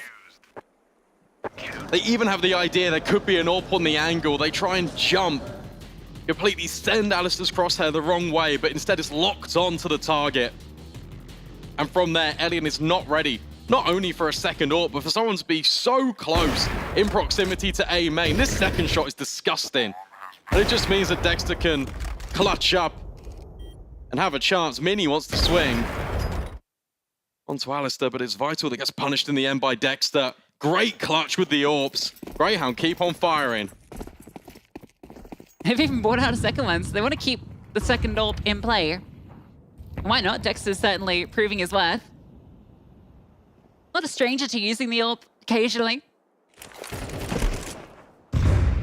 Definitely has whipped it out even at the tier 1 level multiple occasions when he's in a clutch, picked it up off the ground. I don't mind it as well, just stylistically, the way JiJieHao are playing, it's very passive, they're waiting, and so you can get your AWPers posted on long-range angles, of which there are many on this map, and it frees up your rifles to be a little bit more flexible. You can cheat rotates over, such as in this one. Inns is supporting Alistair. He can drop his utility. Alistair's still got a smoke available. And peeking, but not securing or finding anything. Well, if he sticks around, he might be rewarded. As the bomb comes through rugs. Dexter comes to lock off mid. Alistair forced back. And another well-timed piece of utility. JiJieHao, they have to leave it to the last second continuously. They can blow the smoke though. Dexter misses his shot, but are you going to be expecting the position of Alistair now? And that leg is perfect. The HE follow-up. Dexter is done enough to deal with the lurk, but Inns is blown out. And again, it sees double AWPs. They're going to have to defend. They did it once in the clutch. And now, as they come into the site, it's a killer piece. Yeah, and also look at the flank immediately. A double up in towards A main, instantly traded out. Elian no time. Splits the angles, and you're right, there's no time to plant whatsoever. Liaz just waits and is patient. JiJieHao victims again to the clock. They're getting their money's worth out of their time here at the RMR, that's for sure. That's so unfortunate. It's just the speed of the rotations yet again from Grayhound. It's the fact that they've doubled up on this flank. Normally it's just one player, but because they've got the double AWPs over, just trying to lock down this site. They send a second. Mini even cleared it. Threw the nade on the fountain with the incendiary. It's just not enough. Grayhound now double the score line and they double up in A main. They're looking to get aggressive yet again. Just changing the timings of when they're pushing. It is really punishing JiJieHao. It really feels like that match earlier against Twisted Minds. It took so long for JiJieHao to find the answer when their defaults weren't working, but, well, a little peek in from Elian onto the jiggling Dexter. It's a start. But they have to convert these opening picks. Good smoke, it just buys time, and it also just means Liaz can focus back on one angle. Can't get split upon from Mini. That's the same play. And Alistair, it's the same result. Vital's gone. No trade. And audio. Mini's been clipped by the incendiary. You can see Ian starts to back up. Although there has been this gap in mid, and I think it's causing some questions for them. Vexlight can't come over to support. It's going B. They don't believe it. They don't think it's going to be this commitment. They've only seen one piece of utility. Second flash comes in for Davkost. Oh, but it's ends. He lines them up anyway. He doesn't need any support. But now will be the time for Grayhound to rotate in. A 3-on-2, a nade over the top. It does a little bit of chip damage, but the headshot's good. And Davkost can't clutch. There's too many angles to clear. It's Grayhound with 7. Yeah, it's reminding me a lot of their opening game. So many retakes that was successful on. So even when Tees are able to breach to the site, doesn't matter. Grayhound have the numbers and the confidence to pull off these retakes. Make it look easy. I think it just blends into their communication just being incredibly simple. Like, Grayhound aren't doing anything too complex here. No. They're taking the fights more often than not, but they're doing it with multiple different players. They're ensuring that their trade spacing is just instantaneous. Well, that's the thing, right? With the way that JiJieHao are playing this, they got the opening pick there, and then there's just no response. Yeah. There's like 30 seconds of then repositioning, getting ready to go for a hit, and in that time, yeah, I mean, Grayhound are going to take the initiative and find a fight somewhere else. And they're more than happy to do it as well. I mean, again, you take a look at the kind of the history of these two teams. We spoke about 9 major appearances for JiJieHao, countless for Grayhound and these players, but it's also just the case of you come into this RMR with a 17-match winning streak. Like, you're going to be filled with confidence, and sure, you might lose a best of 1, but your expectations... Yeah, technically the MongolZ ruined that streak. Yeah, technically. But your expectations still, if you're Grayhound, is to make the major. Yeah, and that was, they mentioned it as kind of a wake-up call, right? This is what JiJieHao started to do earlier against Twisted Minds, right? As soon as these defaults weren't working, they grouped up and just went for an execute. And that started to find them success. This time around, Dexter is going to get that timing shot onto Mini as he comes around. They can just fall back. It's a flash forward. There's the smoke. A bit late out the gate. HE forward, and oh, he's actually revealed himself. Backside is at least able to get that kill back, and Alistair almost finds one, but now he's noted, and Lias can swing off the confusion. Another player as well. In fact, Elian got the team kill in the mix. They try and execute, and they're the ones that step up to the block. Heads rolling. Vital tries to get something done, but Alistair always there. And that's 8 for Grayhound. I think Dexter wanted to throw the incendiary first and then the nade, but he kind of got it confused in his brain. It happens. Blowing the smoke. Absolutely, it does. Ultimately, it doesn't come back to cost Grayhound. Be push punished. Slow rounds. Not really finding the same success story as they did against Twisted Minds earlier today. And the T side, whilst it posted 5 in this morning's best of 3, the maximum potential right now is just 4. And even that looks a little bit unlikely. Look at the utility on this T side. It is barren. Oh, nice shot from Alistair early and flicked at the perfect time. Wide swung. Blake connects, and he's not done. That's Dexter's support, and yeah, they're just taking liberties at this point. That's confidence. And that's how they need to play. They know that they're the better team. Play with confidence. Play like you are the favorite. Don't give them the time of day. A 9-3 half on your opponent's map pick will feel very good. As Vital scrambles just to make his way back to the bomb. Finds that first kill. T-spawn, no less.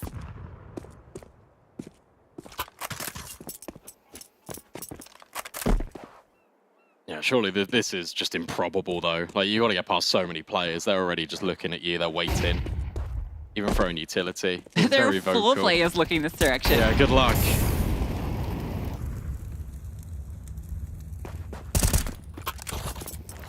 Running through the fire and the flames is just not possible.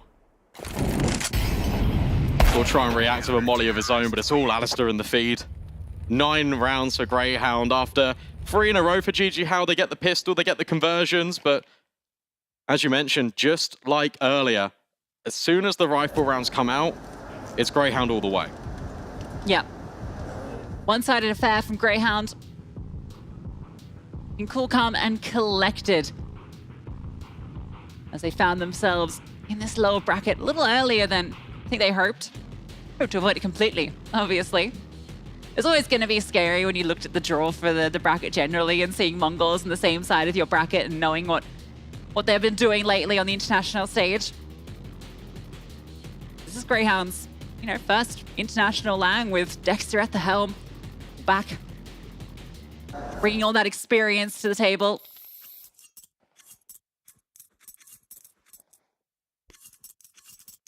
Goes without saying, but JiJieHao just needs to start off strong. Got dual Berettas.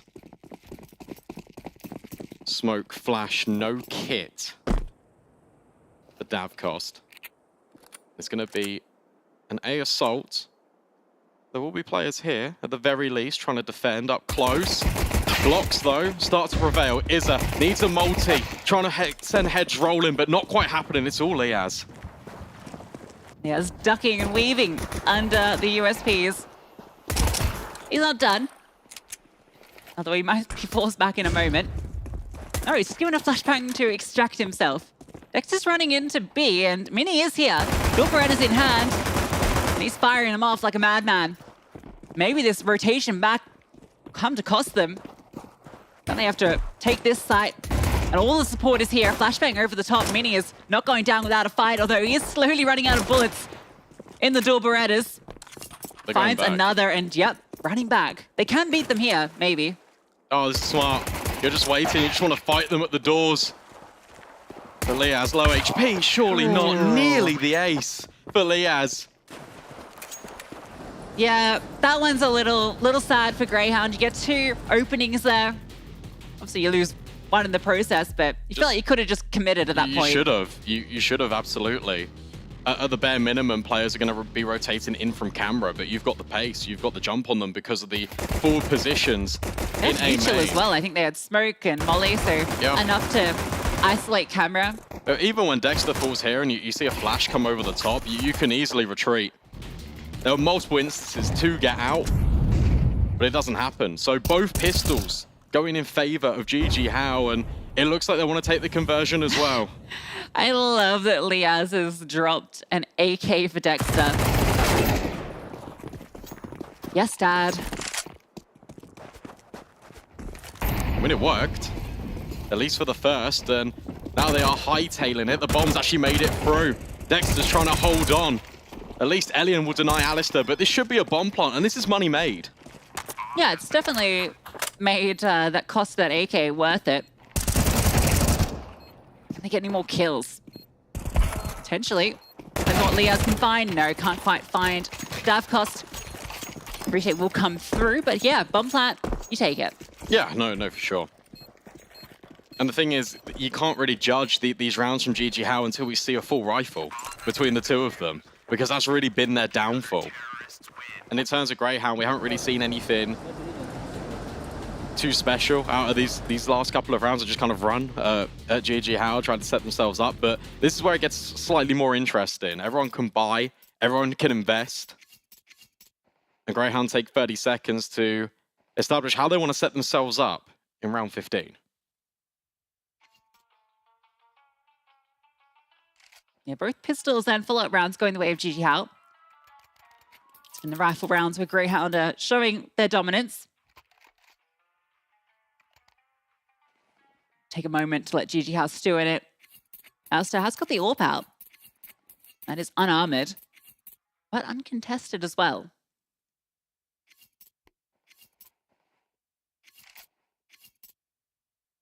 Just looking at his spawn as well, hasn't really got anything to go for a fast play. Maybe he just takes a look in towards dark, but we need to be careful because the nade is quite common for JiJieHao to throw from A, and that will do a lot of damage if you're unarmored. Yeah, maybe it'll get boosted up perhaps, or... Oh, he's going to be heading over here. Yeah, he's holding for it. Yeah. Okay. Actually, the molly that comes through. And you know what? They'd be so aware of this aggression out A main.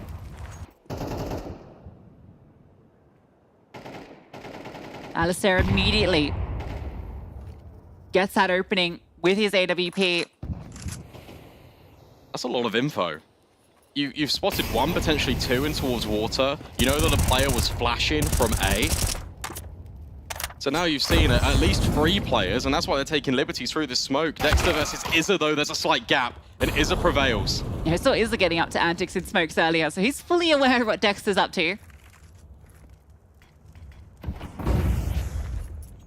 It's interesting because the flashes and the utility would signify an A play, but the bomb is deep outside B. Grayhound aren't committing to anything at the moment until they've got a clearer idea of what's going on. JiJieHao don't really have a clear idea either. They've split up their defense 2 apiece. B will be the destination. Vexite crawls in towards Dark. Smoke comes over the top. Isolate Elian. Molotov potentially go back, and Inns actually found this kill at A main. They don't have to commit here just yet. That Molotov actually a little bit off the mark, but the follow-up does land, and they found both kills. Easy enough. That's nice separation, and it's just a case of Vexite walking out Dark to, again, completely disrupt crosshairs. It also gives time for the molly to be dropped in towards Glyph. It means that Alice can get posted on the angle towards CT, and then the rifler can just deal with the player that's going to be caught in transition. Solid take of the B bomb site by Grayhound. Earning them double digits, earning them double the score of JiJieHao, and for Izza, it's just about survival, it's just about trying to hold on to this A1S. Looks like he will get away with it. But if that's the only saving grace, that's the only positive you can take away from this round. If you're JiJieHao, then there's trouble in times ahead. Remember, this is their map pick. Double digits obtained.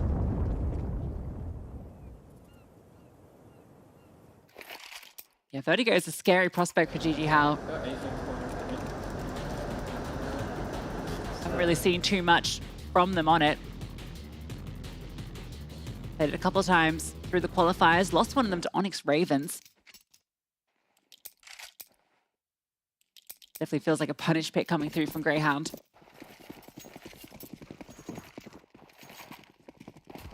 You know, I mean, what, 4 or 5 of Greyhound's maps are just 100% win rate anyway, so they're got to be feeling pretty chill with whatever they decide to go with, so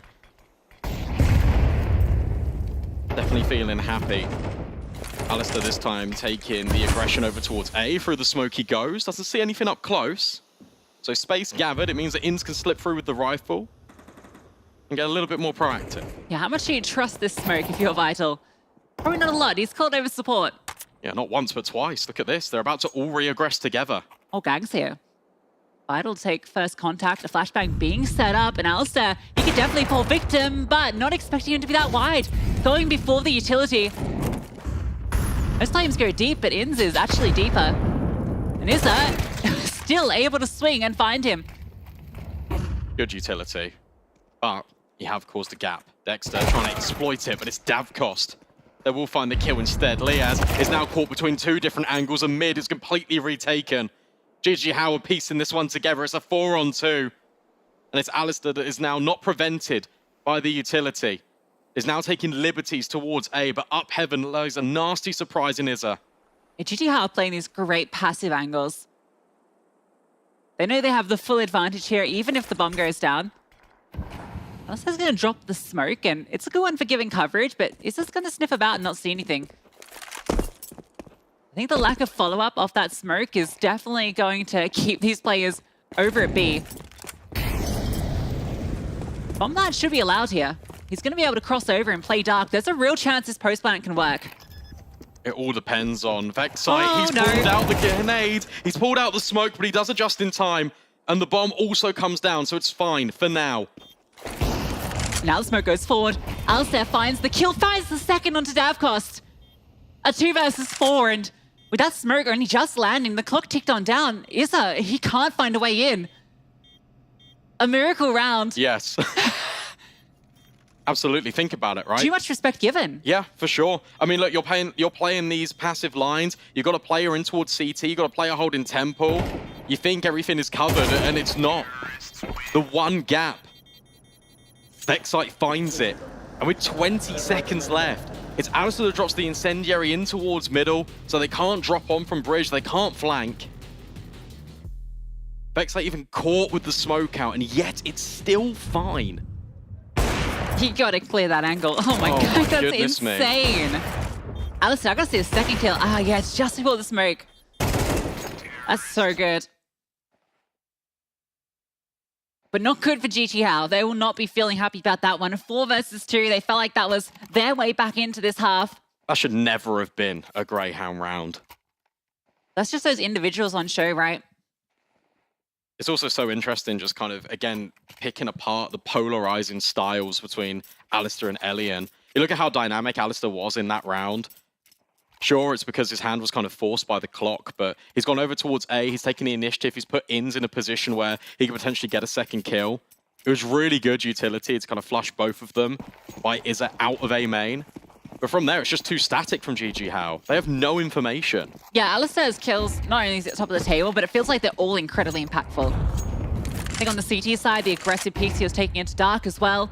It got them back into the advantage on at least 2 rounds.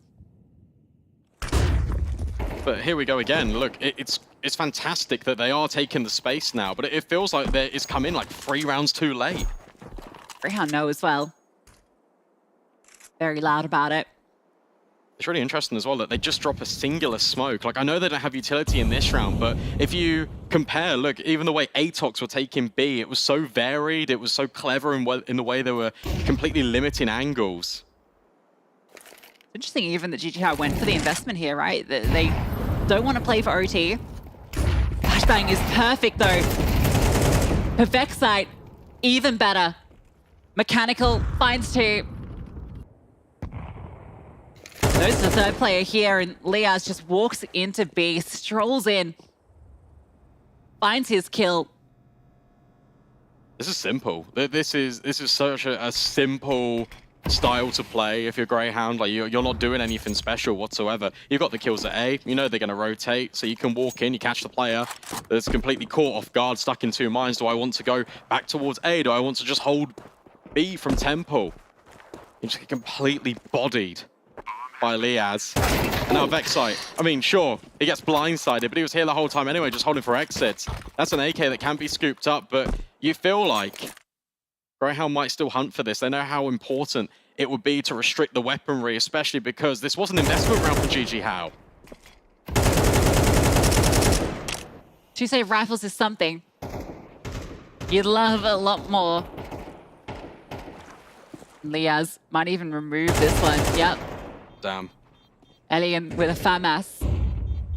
All that remains. He just wants to survive. That hurts.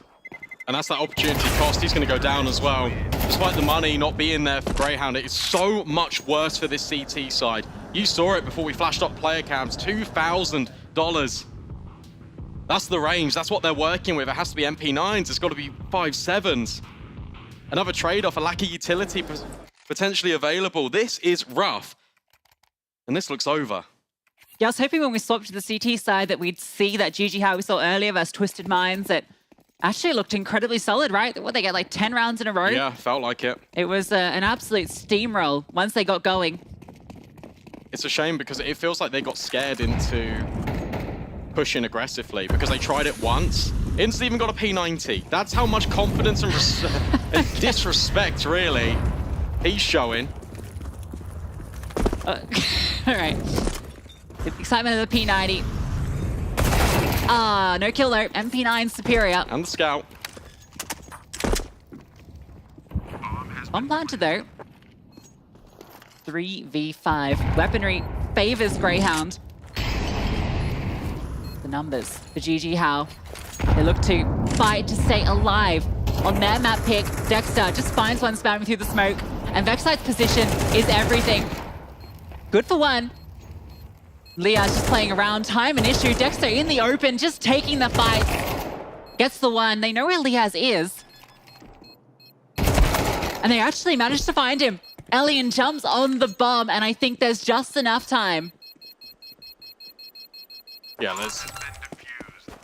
that's a little bit wasteful there from Grayhound because they could have just completely snuffed out the danger. They could have just played a normal round and put it to bed. But look, they wanted to have some fun with it, which is fair enough. You can't blame them too much.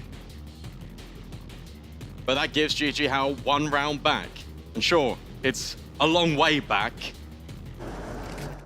There's still potential. Look at the buy of what it is now compared to what it was. You've got now an AWP on Elian rather than a scout. Sure, there's a couple of MP9s, but now you've got AKs and M4s thrown in the mix with a lot of utility. Deep smoke being thrown. I think they want to get aggressive again. MongolZ as well. Flashbang on out, and it's not quite the flash they were looking for, but got the kill. And Izza could be in for a while to hurt, or he could unravel Grayhound, but no. Stalemate in the smoke. Izza falls back, and Backside's managed to sneak in. Getting spammed on down, he has to fall back. Really good incendiary thrown in by Izza as soon as that one comes over the top for the doors. He counters, he prevents the progression. Now Vexite already been chipped from earlier encounters with Mini. Slight gap in this smoke, potentially. I mean, it's a squint at best. Not quite gonna see anything. Time not yet a factor for Grayhound, but they're starting to feel the pressure a little bit. Alistair repositions, wants to take the fight into B main. It's Davkos up close to the flashbang. Securing that kill as well. At least there's a trade, but it's a 4-on-3 still. Half a second earlier and Alistair gets that kill, but the flash was perfectly timed. Completely blindsides him. Now it's Izza and Mini, the two rifle powerhouses of this squad, to lock down B. MongolZ is good. Izza's gonna have to move forward, and he sprays from long range, almost 2, and he's done enough. Mini gets the follow-up, and it's Inns, who had a fantastic showing on the opening day. Has to come in clutch. First kill is his. Taps the bomb, hoping for the swing, and they do give it to him. It's 2 targets too many. Yeah, nicely done by Elian. Just small little micro, just jump in. Completely taking the crosshair away. It just means the MP9 can guarantee the kill. He'd much rather have the fully automatic weapon being the focal point of attention rather than the AWP. Good flash plays from JiJieHao. Just we're talking about how they feel a little bit scared to kind of make these plays because they've immediately been countered. They do go for it again. I think they're starting to realize that one mistake anyway and the round is done and the map is over. So you might as well just give it a little look in. Be free to take these risks. Just pistols now for Grayhound as well, remember.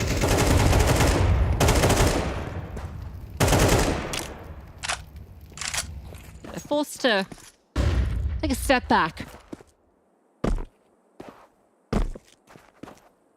Just gonna try and pop into B, but Davkos, with all the utility in the world, should be able to slow this down.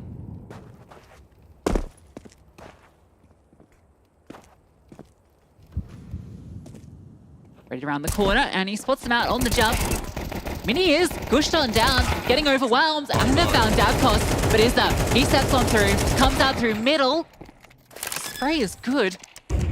Is it enough? It's suddenly a 2-on-2. Okay, surely. Vexite's been given this AK, and if this is the round they do it on. Oh, the smoke comes on forward. Vital swings through, and they know a play is there. He's brought down low. They've locked them out. That piece of utility, a 1 smoke.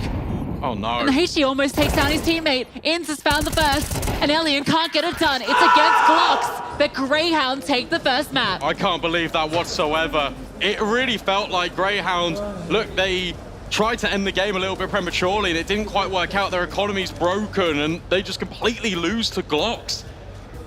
JiJieHao, I don't know how it falls apart. That 1 smoke, the fact that the nade doesn't break it completely, they have to run through it. They have to go straight into that bomb site. I'm speechless. That is not how I expected that map to end. Yeah, when the P90 rush doesn't work, why don't you just try with Glocks? Sure. Yeah, I mean, it was just that passive setup, right? It felt like those 2 players inside need to get more done. There was utility there. They obviously had the superior weaponry, but Grayhound had the numbers and they just had great spacing, the way that Liaz jumped into Dark, for instance. It was just really good stuff. Yeah, no, absolutely. And I'm speechless. I wonder what the desk is feeling like. Well, don't you worry, B-Dog and Lucy. I've got a few people here that might not necessarily be as speechless. Fantastic CT side showing there from Grayhound. Yeah, but yes, I am a bit speechless how you lose to the Glocks there in the final round. Absolute pandemonium coming in from JiJieHao. And listen, the scoreline doesn't quite... If you're just tuning in, you're looking at the scoreline, you're like, they put up a bit of fight. Not really. Not really of a fight. They win both the pistols, they converted, and then in the end they lose to Glocks. This was Grayhound just running away with it and looking so comfortable. Yeah, as soon as Grayhound got their economy sorted, they got those guns in hand. it was pretty A-okay. If you go back and watch any round, it just seems so methodical. Even if they were losing a lot of first picks, JiJieHao, they just weren't able to convert. It was Grayhound managing to play well together. There were so many rounds where players in just like awkward positions. I'm thinking that round where Inz is stuck there behind the middle of sight on A, manages to somehow find the perfect lineup with a peak, and things just go from bad to worse for JiJieHao in those moments. It's hard to watch if you're a JiJieHao fan, but for all the Aussies that are up watching this one, I think it's like 8 PM at home, man, they'd be having a bloody cheer right now. But look, it's not all over. We still have at least one more map, if not two, and JiJieHao, they were looking very defeated in the player count this whole game. Yeah, you could see the frustration on their faces. The real question is, though, why was their T side so weak against Grayhound? I feel there was, I feel in this particular instance, for the side of JiJieHao, I would have maybe liked a few more faster plays. I feel like they just stuck to their default a little too much on the gun rounds. So what would happen is, firstly, we had Dexter with the double up setup, you know, alongside Ali as well. And what they were doing was just, it was kind of being telegraphed. They were trying to pressure, not really pressure, so to speak, and that allowed Grayhound to maintain a very healthy utility economy. They were able to hold on to utility for so very long. Not only that, but we're talking kills and deaths. While that was on the screen, you could see there was a deviation of 3 kills between the bottom fragger and the top fragger, and I think it was like a 5 damage, 6 damage difference between the top and the bottom in terms of ADR as well. It was so close. Everyone on the Hound's doing everything. Oh yeah, and absolutely. And even if you look at the round history as well, you can see 3 rounds where, you know, JiJieHao just ran out of time to work with, right? And it's basically just coming down to the final few seconds and allowing Grayhound. Firstly, Grayhound did a great job just holding onto the util and just preventing them from really, you know, trying to execute anything, right? And then you have to give credit where it's due. I think Ali was spectacular with the AWP. We talk about how aggressive he can be, and sometimes it is a bit hit or miss. This time he was hitting almost everything. It was very flashy to watch in a couple of those rounds. It was great, but the question is, can they do it again on Vertigo, right? Yeah. Because Vertigo is a map where it feels like we haven't seen heaps from Grayhound in the last like month or so, and every time it does go there, I think it's against like some lesser tier teams for the most part, or I mean they have some Rooster. Yeah, they got some Rooster and stuff, but it's clean. It's clean against Rooster, it's clean against BNK, and if you're keeping it clean against the other opposition in the region, I feel like, you know, some of the teams that we just named as well might even be stronger teams than JiJieHao. So. And look, just looking at the map pick, like just to add on to what he said, you know, when it comes to Vertigo, they had some other avenues they could have gone with, right? They could have gone to a few other maps where they have a pretty healthy win rate. But for JiJieHao, we just see 2 maps played here for the mixed team, and it's you know, it's a loss to Onyx Ravens and a win against Shush, who I don't really know much about in the open qualifiers, right? So it feels like a bit of a. It feels like a bit of Mac, it's been a long day, man. But no, but it does feel like a bit of a punishment coming from Grayhound as well. Yeah. Now, Mac, I think you know the boys incredibly well, so I need you to tell me, are they the kind of team where, you know, the good vibes, the energy we've been seeing coming out from them throughout the previous map, is that going to be something that is carrying on over into Vertigo? Do you think that that very same energy, excitement, passion is really what's going to be carrying them through this? I think so, because literally everyone on the team's playing well, and if they're all confident, that's when they are going to play their best game. I feel like, look, the likes of Vexite wasn't really having a great day at the office yesterday, but today you saw multiple moments where he played really well, was doubling down, was able to play aggressive, and then also maybe getting a bit lucky at times, you know, caught with smoke out in corner, but just not getting cleared. So, look, everything's coming up Grayhound. And even the final few rounds, they're able to close out, you know, with the Glock round comes to mind, then we saw like multiple 2v4 conversions coming in as well. They were just feeling super confident. And sure, they got punished a couple of times. Dexter out in the open on the A-bomb side, losing one, I think the first rifle round there to JiJieHao. But overall, when you're feeling this confident, and when you have everyone in, so you're looking at Dexter, you're looking at Vex, you're looking at Alistair as well, everyone just looking so sharp, and that is not what we saw against MongolZ yesterday. Yesterday they played scared, they were losing duels to every single one of the MongolZ members. This is a different Grayhound. This is a Grayhound who had a bit of a rude awakening, and they're just here to close this one out. So for JiJieHao, heading into the next map of Vertigo, what is their best case scenario, the best conditions for them to take away a win in this situation? I don't know. I'll be very honest. You're if you have an answer, I don't think they're going to be able to do it here. They look very deflated, and I could feel the frustration seeping in the final. That final round, you know, against the Glocks, that was just like them playing scared, and then in a 2v2, just nading themselves, looking so flustered. The cams, even the body language is looking very off, and now you're heading into enemy territory. I don't really fancy the chances. Yeah, I think they mental boomed, and then also they haven't played any strong competition for a very long time on this map. So this will be their first time they've been tested on Vertigo, and I don't think it's going to go very well. I feel like the Mini has been consistently good even in the loss for them, but he needs a little bit more help. Issa kind of went, he kind of disappeared here on this map. So maybe if Elian and Issa, I'm not expecting too much from Dafkos and from Vital, but if the core trio are able to, or rather the other two are able to help him out a little bit, maybe there's a chance, tiny bit. Well, let's go ahead and find out whether or not the Aussie boys can make all the noise on our next map, and that is going to be Vertigo. Level up your gaming space with metal posters from Displates. Hang your Displates in seconds. Swap them whenever you like. Get official art from your favorite games on a uniquely designed metal canvas and choose from thousands of posters. Join over 3 million collectors now. Your wall upgrade is here. Shop now at Displate.com.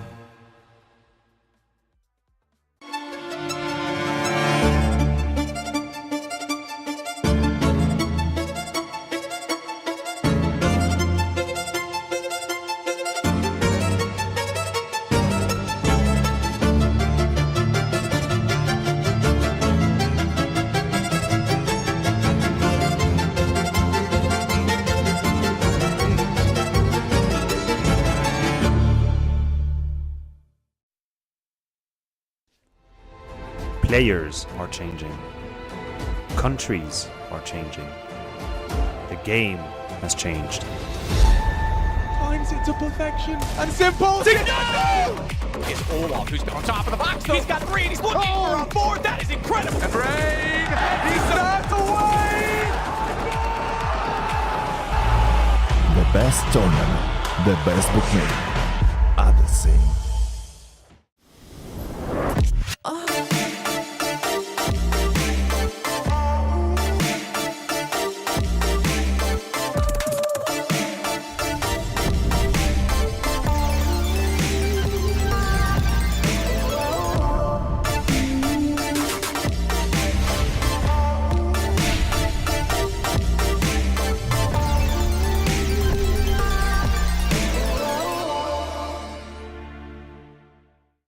My name's Alistair and I'm the AWPer for Grayhound. We play a very, I think, strong style of Counter-Strike. I think we're very adaptive, and especially with Dexter coming in now, I think we're very solid. We obviously have to win all the games ahead of us, but I think our confidence going into the RMR is at a very healthy stage right now. I think anyone can challenge anyone here. You can't count out any teams. I think the Mongols are probably one of the toughest opponents here at the event, so we definitely have to watch out for them. I think it's hard. We won the last RMR, so I don't know if people are going off that, or if since we brought in Dexter, people are afraid of us in that regard. But I mean, I back us, and I do think that we are the strongest team here. Practice has been pretty rough right now in Australia. We've only been scrimming the top teams of Australia, and other than that, just trying to scrim Asian teams on Guam to get as much experience in game time in. I think with Dexter coming into the team, he's brought a wealth of knowledge. And the way he reads the game is at a Tier 1 level. So I think going into Tier 1 teams and Tier 1 events, I think we're just going to be more prepared and more confident against these teams. We've had a look at all the teams. We're not trying to overanalyze everything and worry about what they're doing as much as we're just worrying about ourselves, I suppose.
before. I thought I couldn't take anymore. Nah. Celebrate like you won the war.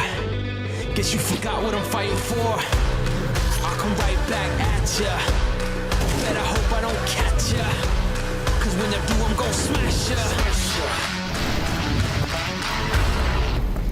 Now I'm out for blood. I'm ripping into the claw. I'm out for blood. I'm out for blood. You better bring it in, you I'm coming for. I'm out for blood.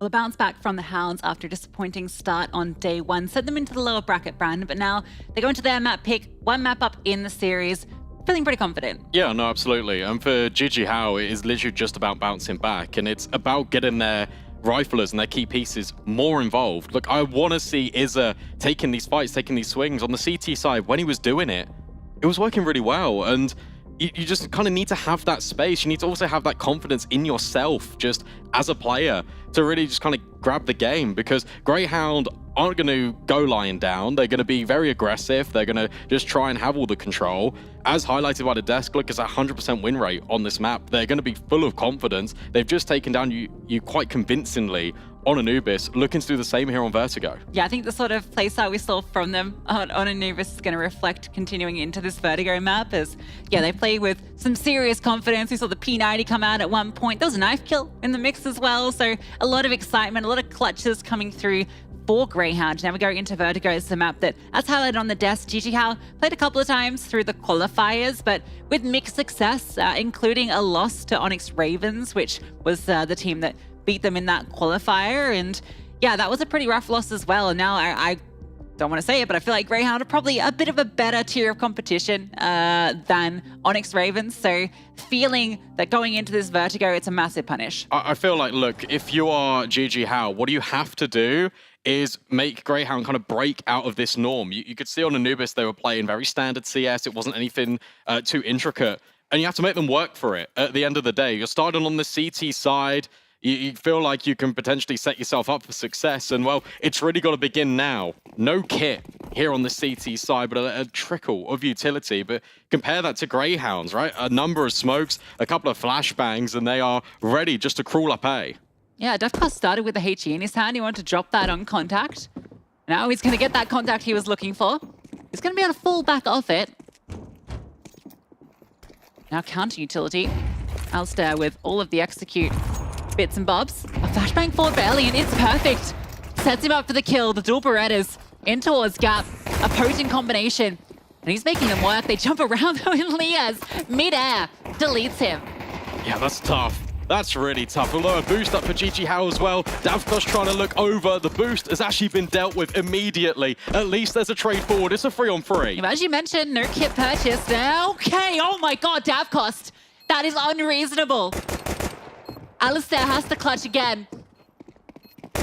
An unbelievable sequence of kills. But he's wasting time. They're not on that bomb just yet, and he's managed to get away. The defuse can come through. He has to disrupt it. Has to find this kill, and Mini over the top finishes the job that Davkos started. 3 out of 3 pistols now being collected by JiJieHao, and that is all at the hands of Davkos. Not only with the kills, but also the utility. Sets Elian up on Gap to find that first one. Toss the grenade in as well. This is just gross from Liaz. From Davkos' perspective when he gets his double. Unbelievable. They just light It's up. the last bullet onto Liaz. I think that's karmic retribution after Liaz jumped around the corner and took down Elian. Yep, everything is balanced here in life and here on the server. At the moment, it feels like Death Taxes and JiJieHao always claiming the pistols.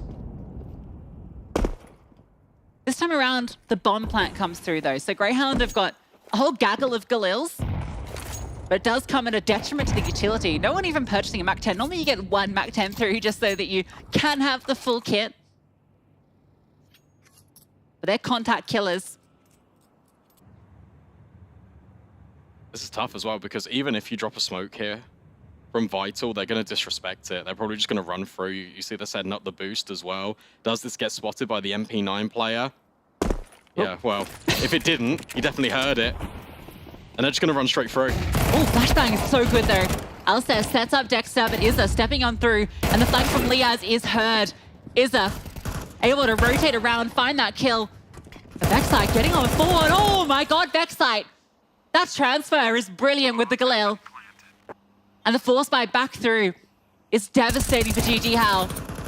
Come back through the smoke. That's not going to tempt you for this retake, surely. Still sticking around just in case there's an overextension. There's no chance now. There was a time in there where Alistair's transitioning back to the right-hand side. There was a moment in which Mini could have caught him. Isn't the case. He gets out alive. So the force buy going to be a success here for Grayhound. That's better than winning the pistol. However, it is expensive, like incredibly so. We get the one-on-one cameras. That just shows the extent of the damage. JiJieHao going to be investing in, but there's way more opportunities to earn cash here for Grayhound. Bomb planted, bomb exploded. They're more than happy. Yeah, it's not going to be too bad anyway. Ints can drop over a rifle, actually. A Mach 10 that comes through for Dexter. Which I think is fine. You know that for JiJieHao, there saves an M4, but around it is going to be pea shooters. Spud guns we used to have as kids. 2 bits of potato. That cost. Having a peek through. Brought down low, and Lia's on a very proactive lurk, has support, and this is what you highlighted earlier, Brandon, just this proclivity to double up when Grayhound goes searching. They've flanked all the way through. They're in the back lines. Elian had no idea. Yeah, this is a vulnerability that has now been exploited multiple rounds in a row, and it's very deliberate by Greyhounds that they've walked in. Vital could be an issue. It could be. He should be. And he is. That's the bomb dropped. Mid-space, it's all well and good. You can flank in towards elevator, but ultimately the package is dropped. He has on a recovery mission. Smoke will allow it, and Inns has kept control. So if he can get the bomb out safely, damage as well, so Vital can't even really push behind. Managed to recover this, but Mini's M4 is still active. Mini needs to be the playmaker. Oh, there was maybe a small window there, but Inns gets around the corner. They still need to cross back here. Yeah, Lias is going to come on over, and Mini can just walk around. The bomb will go down, but Lias is going to fall with it. So it's Inns, required to step up. That's a great kill. Oh, the H team might even do it. Oh, it doesn't matter. He was ready for it. Inns, cool, calm, collected. Opens it up with the 2-piece in towards middle and closes as well. Yeah, well played from Inns. But again, that round gets a lot closer than it potentially should. There's gaps being left open. A really good reaction as well by JiJieHao. Especially the fact that, look, you completely give him mid up, but here are the kills from Inns. Even losing Izza in the process, but the fact that you've got the double MP9 that just pushes down, it gets the 2 kills, drops the bomb. It starts to look complicated. Vital, he felt like he did enough.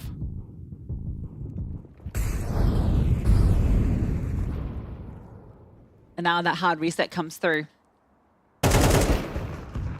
Dexter with the Mach 10. Just charging up over towards the ramp. Farming up some cash. Oh, it has slipped in towards Gap. That shouldn't be an issue here. With all the kills you've found. Okay, as it does find one. That was the bomb, but the 5-7 won't get anything further done. So, one casualty, not too bad. Grayhound with a strong start on this T side. And something to keep your eye out for is something that Mac highlighted on the desk, right? Just the fact that the kill density is so low. Like, everyone is performing for Grayhound. Only 4 rounds deep, of course, but if this is consistent, if they're able to just keep putting this routinely on the map. So I remember in the opening game against ATOX, even though that was a blowout, everyone was thriving in the server. And if that is something that is going to be a continuous factor, that is a very scary prospect for a lot of the teams here. Obviously, Grayhound, a formidable name. But them firing on all cylinders is deadly. Vital, though, will continue to hold these B stairs. Combining with Izza, they get 2 openings. Yeah, nice idea from Inns, but missed the timing. They had already walked out a little bit wide of that smoke. JiJieHao taking some proactive measures on the push out. Find themselves 2 nice opening kills. Grayhound are going to reset over here. Smoke has just landed towards top stairs. That is actually going to give them some space to work with. JiJieHao are very spread out currently, but they have the numbers to support this. Could argue going for a boost on the right-hand side, and then you get Alistair just taking point on the stairs. Plenty of mollies for quad. Oh, flashbang play attempted, but Alistair punishes, and the molly, it isn't going in towards quad right until the last moment. Good counter flash, but it's Vexite with everything. This 3v5 is suddenly in a 2-on-2.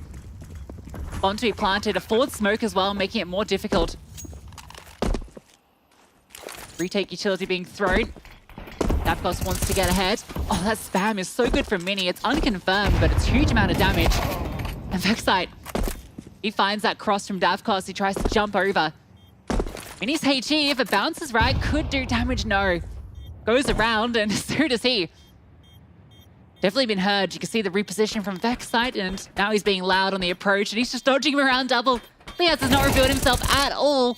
And Mini, he finds that first kill, but Vexite plays it to perfection.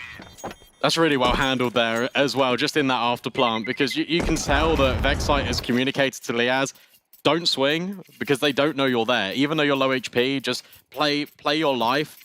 I will take the contact, and then you play off me.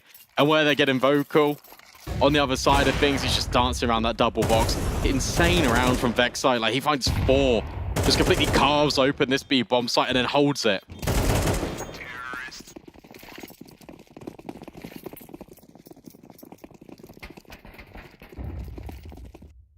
That was your buy. That was your buy where you found the 2 opening picks. A 3-on-5 completely turned on its head, and not the first time, right? It's like multiple times on Anubis, the 2v4s that Grayhound were able to pull off.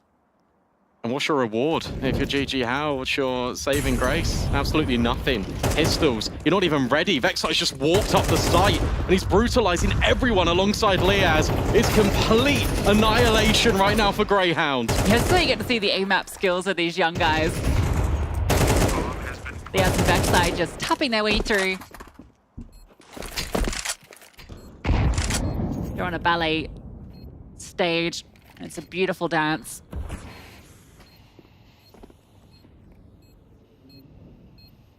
That would be good content. What, dancing players? Just like the Grayhound players in like a ballet. Yeah, you know what? And Alistair could pull off a 2-2.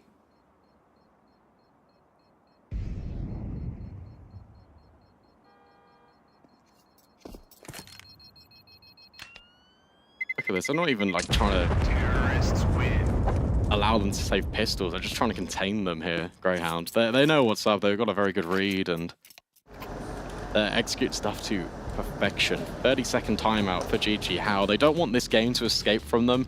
We did comment on the fact that in that Twisted Minds game, despite JiJieHao winning 2-0, it took a long time for them to pause when things were going wrong. So they have learned that lesson at the very least. This is a good time to pull it out. You know that Elian's going to be on the AWP for the first time this game. Trying to set him up is imperative. Yes, sort of been the story all day with Elian. I hope that we see him taking some more aggressive stances. I think that's really what's been lacking so far. Grayhound have been able to set the tempo consistently. He is uncontested. There's no AWP on Alistair. It's just straight AKs. Rifle work about to be put on display here by Grayhound. Worried about the early pushes that JiJieHao have shown. They're dropping the utility early. Flashbang being set up for a ramp peak. This is a cool boost. Bit back from where you'd normally see someone boosted up, and it is going to be tested. Isra in mid, though, if he falls, that boost gets unraveled because they can't stay confidently there. It's so important that Isra either stays alive or finds the kills. The flashbang can't get ahead of it. And now these 2 B players are going to be feeling the pressure. The AWP sounded off, and they can pause because the presence is coming on through. And Vital slipped on through, not ready for that extra player here. 3. over on this side of the map, but it's a knife kill. Alistair swings on through, upgrades into that AWP. Elian doesn't even get a chance to fight. That's dastardly. That was just through the smoke. They're so prioritized. We did with Dexter on Guardian that they're not ready. Elian gets completely knocked out of the round. Has to watch the rest of his team suffer. In this 3-on-3, bomb not yet planted, a tap, trying to draw in players closer. This time it will be the commitment. And it's ins with Bogdan's Law holding from Jens. Yeah, the AWP in the post plant, especially with that smoke coming through. Right side Jens is going to make this so difficult on the fight through. And, well, Alistair, nice kill. Traded on out. Lias tries to get more active. Still this AWP to contend with, and Ins hits that first shot and the second. Everyone can AWP on this squad. Nice play as well. Like even the simplest things are just spamming that smoke there. Having these fights continuously, it does set up the AWP for success. It makes these players at JiJieHao wide swing straight into the scope. And you felt like that B-hold was going to come into fruition. I feel like Izza got a little bit hard done by. The flash didn't look like it would ever upset him. That looks so cool when you see it back from that angle. Shout out to the observers. Fantastic job of highlighting the cinematography of some of these plays. Mental warfare definitely on the side of Grayhound, because that has to be so frustrating if you're Elian. Gets his AWP out, gets his kill, and he's in a pretty strong position to keep taking fights around White Box. Knife between the back. Grayhound have been punishing this B-bomb site. A has not been a focal point. I don't need to rely on it. The takes of B have been so strong, and this is something that they do like to rely on a lot because of the pressure they can apply with Alistair peeking from the stairs. And look at this, the mid-presence. Finally overwhelmed, at least it's one apiece. Vexite opens up on A though, and we're talking about B. That's where they're applying pressure, and now rotations need to happen. JiJieHao have got no information over here. Yeah, it's just been presence sharing on both sides of the map, and you can see JiJieHao just don't really know what's going on. Vital goes to find the information, dropping down, being held for. There's a trade though, so it's still a 2-on-3. Well, Izza arrive in time to support Elian. Shildy on forward, and good timing. Alistair jumping over towards default, gives up his life. And if Elian knew that Vexite was alone, he definitely would have swung up there. 4 bullets. We'll have to jam that new magazine back into the FAMAS. But that's given time for Vexite to relocate, except he's just hung around, playing so close to this smoke. He's got Dexter in support, and they move in tandem. And now suddenly it doesn't want anything to do with this. The money is just so limited for JiJieHao. And he's got to back off. That's 7 for Grayhound. Amount of times I've seen people being killed while they're mid-jump in this series has been something else.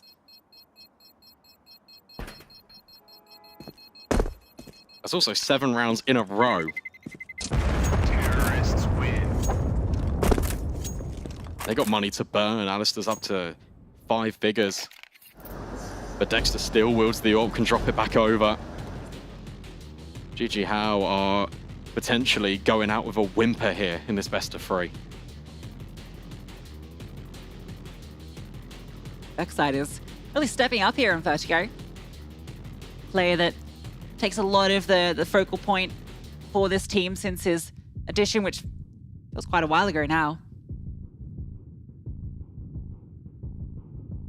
Next big young talent to come through into the top Oceanic team. There was so much conditioning on display in that round because you had Grayhound pressuring over towards the B stairs. Liaz has also shown his hand in towards mid on a number of occasions to the point where JiJieHao know that they have to fight B, but they also have to account for middle. That's why they send 2 players over there to try and deal with it. And that creates such a big opportunity for Vexite to walk up in towards A.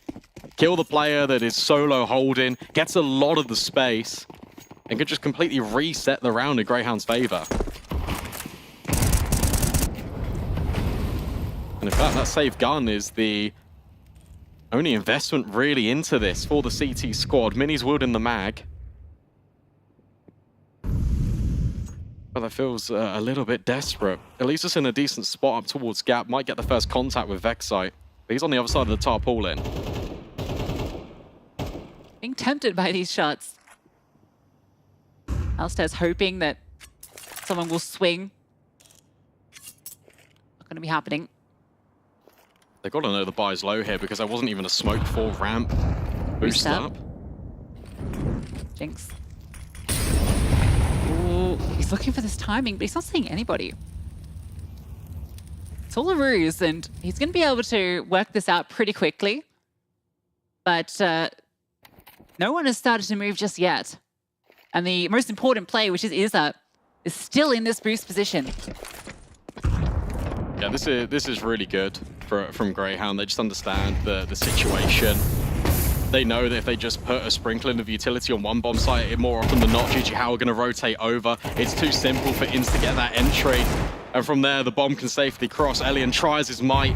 Desperate shots through the smoke. It's just not connecting. Nothing's going right now for this defense. Even Davkos gets mollied off. He's got to retreat. This is dominant. This is a very convincing round for Grayhound. Even the Deagle headshot didn't take down Inns. It clips through the edge of the wall. Holding with a mag 7 for exits. You don't even want this gun into the next round. No, please come and kill me at this point. Let me at least try and earn some money. It's not happening. Why on earth would they push through CT? They know they've got spawn completely safe, completely locked off. All the stuff from Grayhound. They avoid the boost that was in play. That stack over towards A. Only one kill needed to secure the round. JiJieHao, yet again, I mean, it's the same repeating problems, but when have we ever commented that they've been taking ramp? Where have they gone for like a gap flash, got Elian on the angle, sent the rifles quite close down, yellow wall? It's not happened. There's just so much space. There's so much respect being given to Grayhound. I think it's also just a discomfort on this map, right? It's one that's not one they've played yet here on LAN. One that we don't have much official information on. And the Greyhounds certainly have put the numbers in. Look, smoke forward, and this has given Elian something to work with. This is the opportunity on Devexide, who gets flashed forward. Tucks indoors, 51. He's going to back up, and... oh, I thought maybe Mini would stick around. They are just both going to bail. He has kept that Mag 7, by the way. Could have opted for a rifle.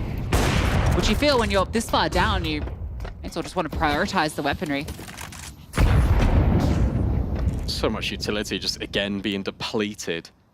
Over towards B. Nice shot from Vital. He's been very consistent over here in finding some of these opening kills. It's just the rest of the round that hasn't fallen into place for the CTs. After all of that work they've done over towards B on all these rounds, they're going back towards A.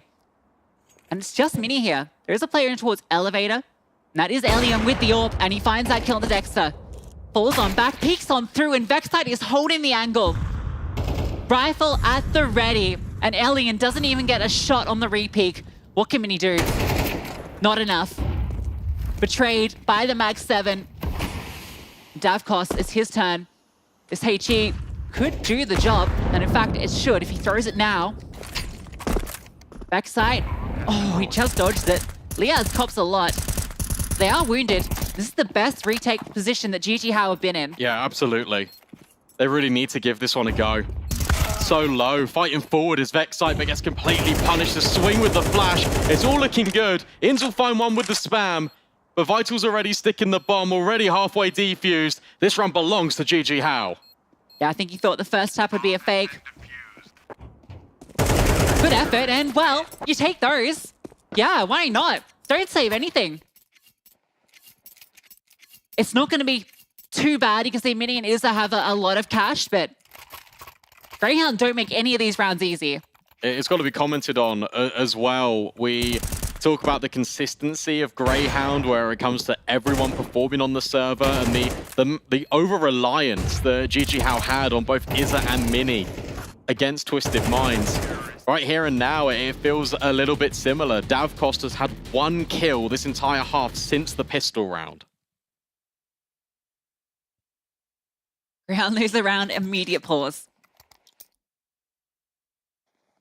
And I think it is fairly important for Grayhound to, you know, I don't want to get ahead of things, but they would love to just finish this one in an incredibly dominant fashion, right? Yeah. The confidence boost after getting dismantled by MongolZ. Yeah, no, absolutely. And it's also the case of they could have finished it in a more convincing fashion on Anubis as well. And you can tell that they're not messing about here. This feels like another day in the office, and for JiJieHao, a current nightmare on the 51 floors. Vexite, again, aggressive. Look at all this utility. It's just completely missing him. He's taken a little bruise on the leg. That's about it. Yeah, great space established, just charging on through. Oh, okay, yeah, Mini. That's the lineup. Alistair just tucked in towards the sandbags, and he's caught out. Now Elian on the line, looking for Dexter. And good chance of finding him. Oh, no way, Elian. If he feels so hard done by. First it's Vexite, deleting him on the re-peek, and then he gets the leg shot. And Dexter immediately with the follow-up, but Mini does step in, picks up the AWP.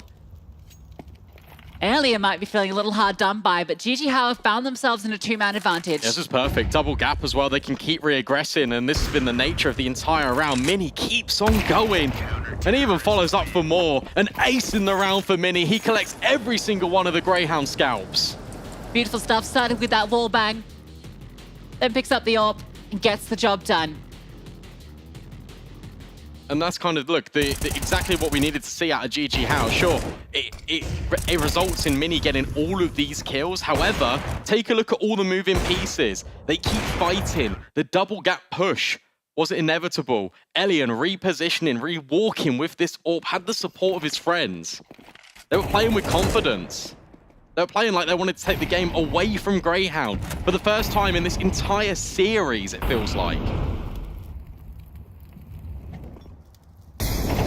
They've gotten aggressive, but this is known. The Molotov comes on forward, but Izza... Oh, Izza, he'd slipped on through.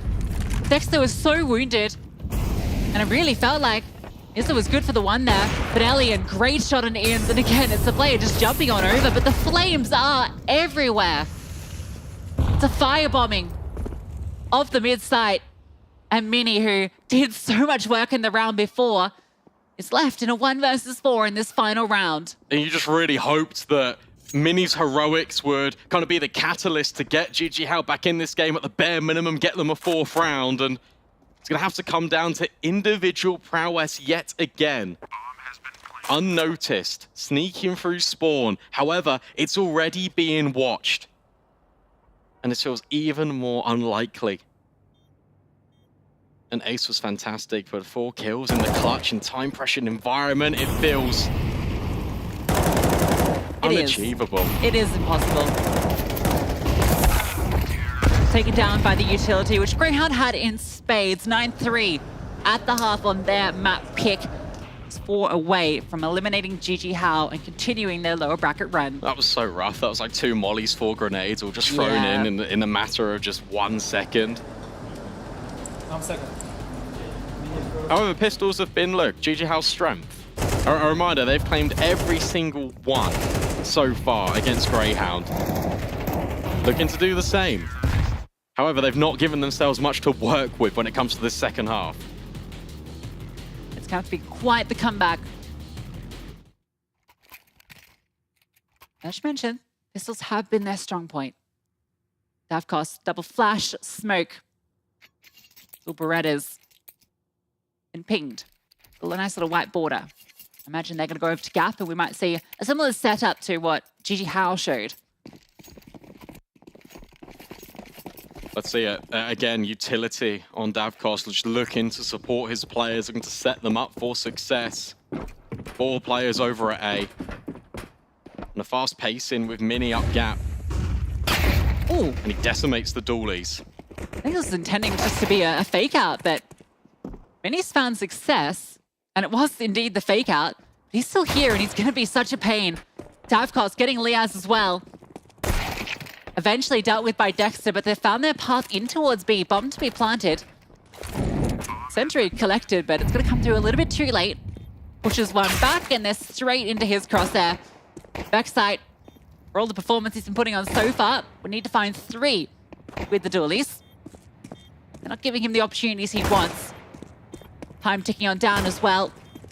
Or Kit, they all just swing at once, so JiJieHao go 4 for 4 on pistols. Yeah, I mean, look, they're pretty good at them. I mean, Mini, again, at the center of all of it. Trying to drag JiJieHao kicking and screaming towards closing the gap in the scoreline. Double kill, even swaps the dual Berettas and does so much work just to keep the attention all over at A. And from there, JiJieHao just able to piece the round together. Izzer is so good with the Glock. Like, it's been a consistent thing over these last few days. Just needs to be good in the gun rounds as well. Oh, running in mid. They are spotted on the cross. They're doing a known element. This is already going down to do with it. Mini here too. So Leah, I don't think you're going to get out too much here. Oh, they don't know I'm here, guys. Oh, come. Okay. They don't know I'm here, guys. Not again. It was Mini. It was the player that didn't clear Vectite as well on Anubis. One casualty, that's it. That's fine. All well and good. Normality restored temporarily for the T side. Time for an extra couple $100 for Elian. All right, getting respectable. 9-5, but here's the test again. It's the gun round. No AWPs, just pure rifles buy. Definitely better here for Grayhound. Obviously, JiJieHao operating with more of a bonus buy. There are no SMGs. It is just Galils. An AK thrown in as well here and there. But they need to be flawless. They need to give themselves something to work with. Just a confidence booster here. Straight to A, applying pressure, drop in limited pieces of utility. And Vital was so good on the defense at B. He, again, might be that player to unlock things for JiJieHao. Greyhound aren't afraid to stick around top ramp, despite that top sandbag smoke being deployed by the T's. They're confident just to reassert its control, and if they can just do that by facing it, they're happy because they do not have a lot of utility. JiJieHao head over towards B. Liaz and Vexite are both here. Flashbang can be set up. Are they going through this? Are they gonna flash play and just sprint straight through the smoke? It looks like it. They're committing in here. Reinforcements have arrived. Davkos burns out to Liaz, who sprays him down on that cross. And a swing with the bomb. Vexite and Liaz blocking it down, just the two of them.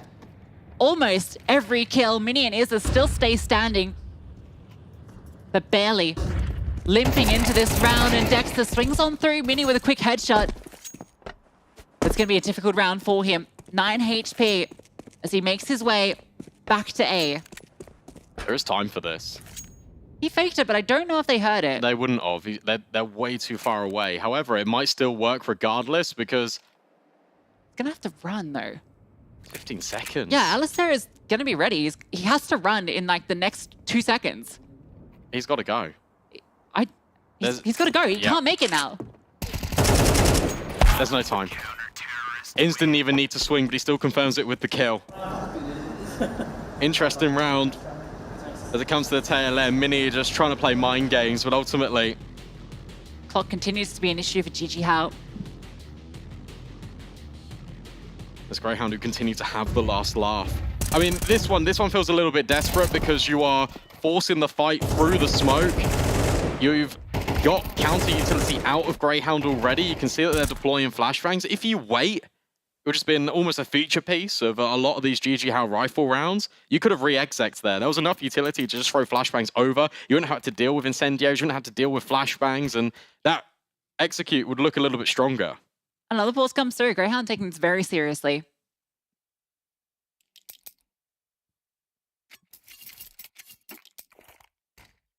If they do drop around here, they will be reset pretty quickly. There is a pathway for JiJieHao back in. The long one. Of course, with just the deagle, he gives up a rifle to his teammate. Might see this A control a little bit earlier here for JiJieHao because they were definitely keeping players here. They weren't really exchanging much damage initially. Just the sheer presence alone is still going to deplete resources out of Grayhound. They open the smoke, they use a flashbang. It's just a nade in return. It's a chunky one. I love that deep CT smoke they're throwing down to the bottom of Scaffold. It's faded now, but kind of completely negates the sandbags one that's thrown by the T side. Yeah, it's nice scaling as well, because now you can drop this one from ins. You can also throw flashbangs from sight. However, it's Davkos and Mini that get the kills. Dexter's still hanging around, and that's to his detriment. That's 3 kills for literally nothing. And that's some of that overconfidence, right? Just feeling like you can take the fight to them. Just swinging dry down ramp. But there's 4 bodies on the other side looking right back up here. Backside has arrived. It's spotted. And we have the money as it is. Gonna have to hold on to this. Yeah, we spoke about the reset potential, right? The fact that this round was so important and Grayhound just wanted to stand their ground. It felt like they were so confident they were at least going to get these trades. And Davkos just starts the pain. And from there, it's a team effort to get these kills over the line. Vital's so confident he's even going to go hunting now. And these are the sort of rounds that are scary now and are going to be scary later down the line, right? You know, if they're going deeper here in the RMR, there's going to be some tough competition that will punish. I mean, one of Lynn, Vision, and MongolZ is going to be the end boss on this lower bracket run. I think either of those teams, they're not going to let you just dry peek into them like that. No, definitely We saw what happened when Grayhound tried that against MongolZ. Yeah, it didn't result well. It resulted in the Mongols getting a number of advantages. And those were some clean shots as well. Loss bonus, very low.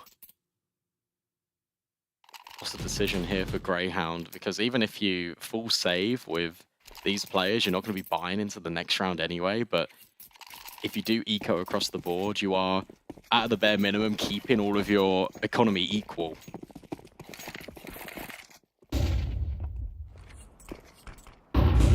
Oh, nice flash. Oh, no, not a nice flash. The idea was nice. Nice idea. Yeah, we love a nice idea. This is a good round out of JiJieHao as well, because look, they understand that the rifles would have been saved, and now they can just use utility and go into a bomb site together. Liaz, unfortunate timing on the scroll jump. The first one won't be the last to fall prey to that one, but at least it's not in an incredibly crucial round, although it was one of the save weapons. Davkos. This guy just gets kills through smokes. Knows exactly how to spam it out. And also, I don't know if you're going to be allowed to save this M4. I get a sinking feeling that JiJieHao going to be locking you in, running you down, and you can't find one. So JiJieHao now within 3. Yeah, now within 3, and also it's the battle for both of these teams to see who can catch up to their star player first. Will it be JiJieHao getting kills to catch up to Mini, who's on 20, or will it be Grayhound looking to ascend to the same heights as Vexite? Everyone needed. They do manage to scrape a buy together regardless. You see that Inns has had to drop down to that MP9 to afford the utility. There's still a competitive investment here for Grayhound despite it. Inns is getting aggressive with the MP9. Oh, he wanted to. The spam early has completely deterred him. They've been throwing a lot of HEs up towards Gap early. I think it's intending for that exact play. It's also because of the smoke that they've been throwing, where it's been landing deep. They don't really have information, so they want to make sure that no one is going for these plays behind it. Reset from Inns, this time towards the top of Gap. And look, despite all of the fighting that has kind of happened early, we're now at the 1 minute mark, and the reality is JiJieHao have no map control.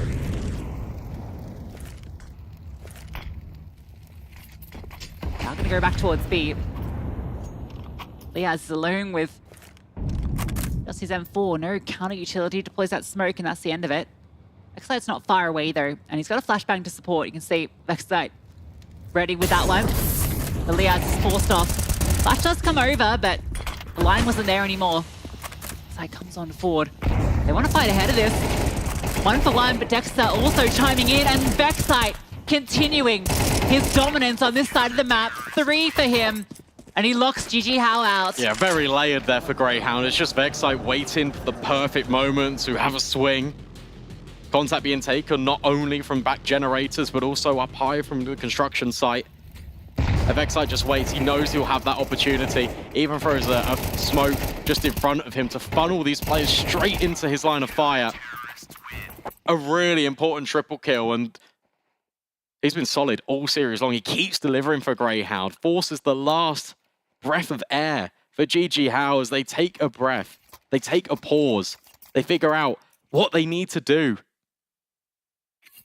That smoke was really cool, actually. Denied Elian being able to trade him at all. You can see Elian actually spotted him in that replay. That angle was really cool just to watch that play out from his perspective. Opening duels. Check out Mini, 3 for 0. I was keeping my eyes on the AWPers. Alistair's 0 for 2 in opening kills. Elian's 1 for 2. So these snipers, they've not really been impactful that early. That does check out on Vertigo, right? Elian's going to bring us through this T side. Finding anything over towards ramp.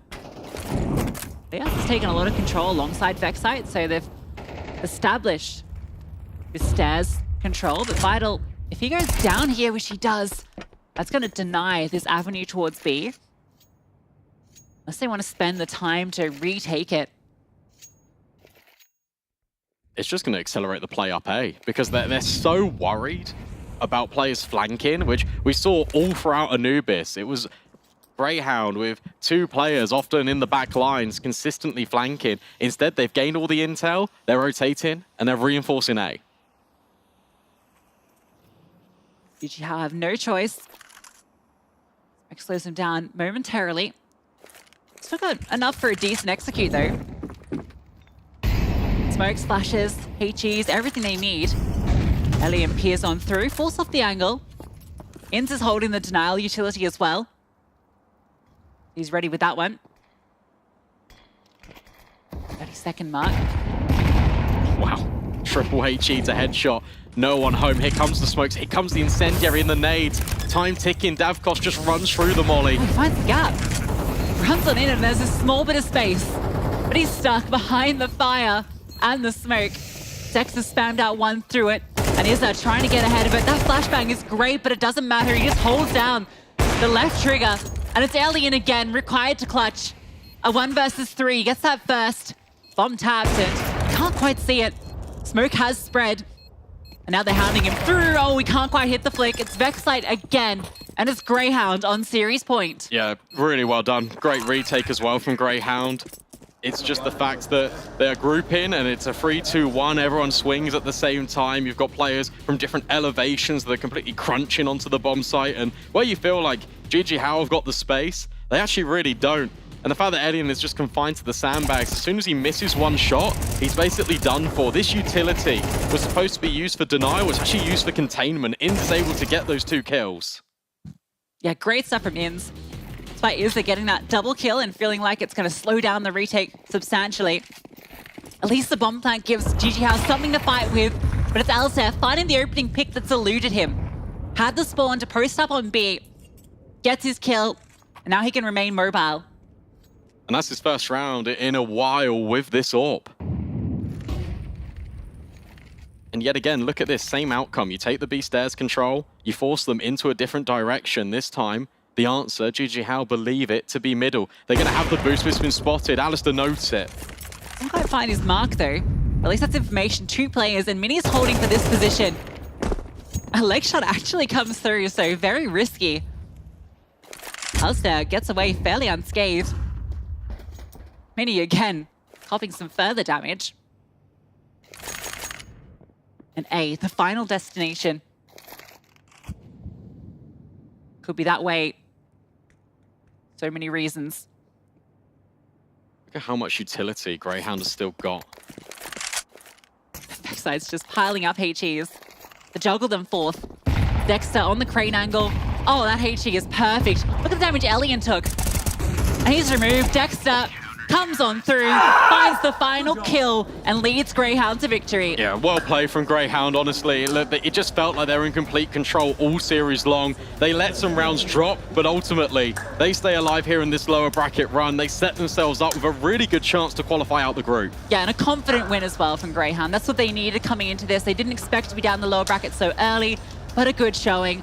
Sadly, that does mean we do have to say goodbye to JiJieHao, who honestly have played some very impressive Counter-Strike. We've mentioned the experience they brought to the table, Brandon. 9 major appearances across this squad. Unfortunately, not going to be another one today. Yeah, no, absolutely not. And it would have been a fantastic storyline, especially for the likes of Izza, for Elian, these guys who have kind of had a break, have really been benched from their organization and then come back into the fray. It looks like they're going to be achieving something, but unfortunately, the first CS2 major, it's a little bit too far out their reach. I'll tell you what, it's definitely put Mini on my radar, and I think Izza is going to be in a lot of people's mouths now. That's 2 players that consistently across all the maps they played were fantastic. So a great showcase from them individually. Unfortunately, wasn't enough as a unit. Yeah, no, absolutely not. And it does mean that Grayhound do prevail, and we've got the desk to break that one all down. Thank you very much for that, folks. Mac, mate, I'm going to come straight on over to you. How are you feeling? Oh, I've definitely had Izza in my mouth, but I'm excited to see the Hounds going through 2-0 and in pretty solid fashion as well. Damn, that was clean. Like, it got a little bit shaky in some rounds, but the amount of rounds where we saw the Hounds come back from like 2-man deficits, 1-man deficits, it was a little bit crazy. It really did feel like they were in full control, right? And yeah, there were a couple of rounds where maybe you could have made it a little cleaner, maybe you could have gone the way of JiJieHao, but I think it was a round where 3v4 or 3v3 with Ali just goes for this nice, perfect timing. Just goes in for the knife. And right there, I just knew this one's done. Like, they're feeling super confident and going for the style points as well. And for JiJieHao, look, heading into Vertigo, I felt like getting the win on the first map was an absolute necessity for those to go to map number 3. That didn't happen, so quick and easy. But I do want to echo what Lucy mentioned there. I think Mini was absolutely phenomenal. He has been a player to watch for me. Well, for Grayhound winning 8 back-to-back rounds over on their T side, how on earth were they able to absolutely decimate and pick apart the side of JiJieHao? Well, it was because they lost the pistol, but they got the plant, right? Yeah. So they were able to come through with the Galils. Even though it wasn't a clean second round, that was when they started to, you know, pile up the money, make it extremely difficult for JiJieHao to do too much on that CT side. And then even at the end, look at this. It was just a flash nade forward.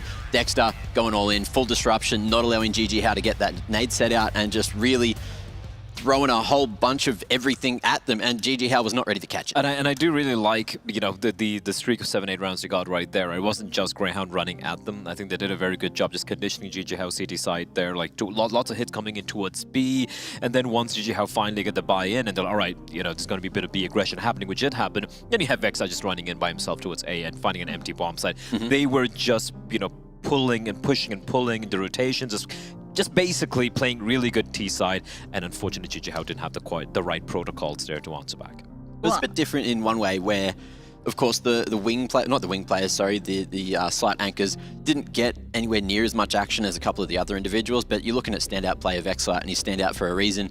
Was happy just to do a lot of little isolation plays, managed to find 1v1s with JiJieHao, who were a little bit, you know, discoordinated at times, discombobulated even. They were just, you know, all on the CT side, sort of one would push and not really have any support from anywhere, maybe a flash, but not in a tradable position. They die, then Vexite was able to just have that fight, and there was no real answer. The times when JiJieHao did look good is when they decided to start fighting together, start moving as a unit, and we just didn't see enough of that on Vertigo. Unfortunately, they weren't able to bring that soon enough to the table, but Grayhound moving on forward in the CS2 RMRs. Let's go ahead and revisit the bracket, boys, and we can see how everything has been shaping up thus far. Obviously, for tomorrow's broadcast, we only have 3 best-of-3s and, of course, 2 spots remaining for the Copenhagen Major. So let's go ahead and draw our attention to the top side of the bracket. That's going to be the MongolZ and Lynn Vision. Blair, how do you feel about that matchup? Oh, it's going to be spicy. I think MongolZ have played the best Counter-Strike we've seen so far, but there's always the little caveat you have to add in that when you play the best of ones. But that being said, you know, they make very quick work of both MAG and Grayhound. So I would pin them as a favorites against the second best Chinese team. It's going to be Vision. I think that's going to be a banger of a game in all honesty. For Grayhound down there, though, they need to basically beat, you know, win 2 more best of 3s against either a top 3, top 2, or a top 1 team in Asia. So it's not quite done yet for the boys. I think, for my opinion, Mongols are going to be much harder for Grayhound to go up against than Lynn Vision. Lynn Vision, of course, going to be a little bit scary, but I'm looking at Lynn Vision's little run to where they are, and TYLOO did not perform this event, so you'd say that that was like an easy BO1 to get to that position. And then they also beat Twisted Minds in that first round, so Lynn Vision might get slapped tomorrow by Mongols in that first game, and if that happens, their confidence might be at an all-time low. And then we also have the rematches, that second game of the day, ATOX and Grayhound, which I'm keen to see because ATOX showed something completely different today. Well, 100%. I feel like Grayhound obviously would still be the favorites over here, right, in that matchup, but I just have a feeling ATOX is going to steal a map away from them. They look really, really good in the second and third map against TYLOO. So yeah, 2 spots, Mag. 2 spots. 2 spots. Yeah, well, 4 teams left, and I feel bad, like, for all the teams. You know, I feel like a few more teams deserve this. The thing is, look, Lynn Vision, they're pretty solid. They have had some solid performances lately, but at this tournament, I just feel like we haven't seen the upper echelon of what they're capable of. And if they don't bring their A game tomorrow, because they had today off, they're not going to be coming in warm. And the Mongols, they looked so fierce. So I'm tipping the Mongols in that first game of the day. And then in the lower bracket, I still feel like the Hounds are the favorite there, but it's not going to be easy. I agree. I mean, I also like the way the bracket's kind of shaped up there, right? It's the usual suspects. We have Grayhound, we have the Mongols, we have Lynn Vision, of course, TYLOO, the one not to make it. We then have a toss-up. Is it going to be TYLOO or ATOX? Or going to be Lynn Vision falling off and ATOX coming in? But yeah, TYLOO, the disappointment of the tournament so far. Well, you know what, Mac? It's certainly no surprise that the Aussie boys have well and truly made the noise. So now is your chance to give them words of inspiration, motivational speech. What do you have to say to the Grayhound boys? Coach Mac. Do it for Mum! Just do it for Mum! Do it for bloody Australia! Please! Yep. Exactly what he said. Will Grayhound be able to do it, or will they falter at the very last hurdle? Only time will tell. This has been the PGL CS2 Asia RMRs. Still so much fun to come, and that's going to be tomorrow. Hang in there, Mac. You'll be all right, man. Don't worry about it.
Level up your gaming space with metal posters from Displates. Hang your displates in seconds. Swap them whenever you like.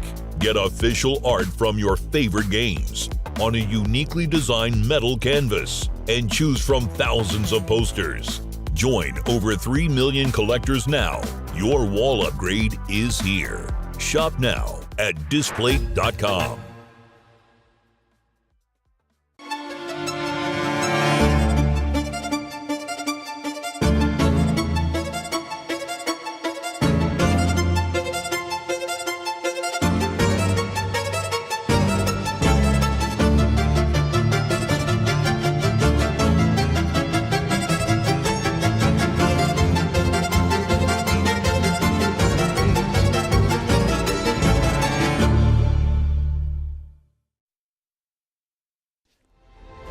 Players are changing. Countries are changing. The game has changed. Finds it to perfection and simple. No! It's Olaf who's on top of the box, though. He's got 3 and he's looking for a 4. That is incredible. And Brain, he starts away. The best tournament, the best bookmaker, Odyssey.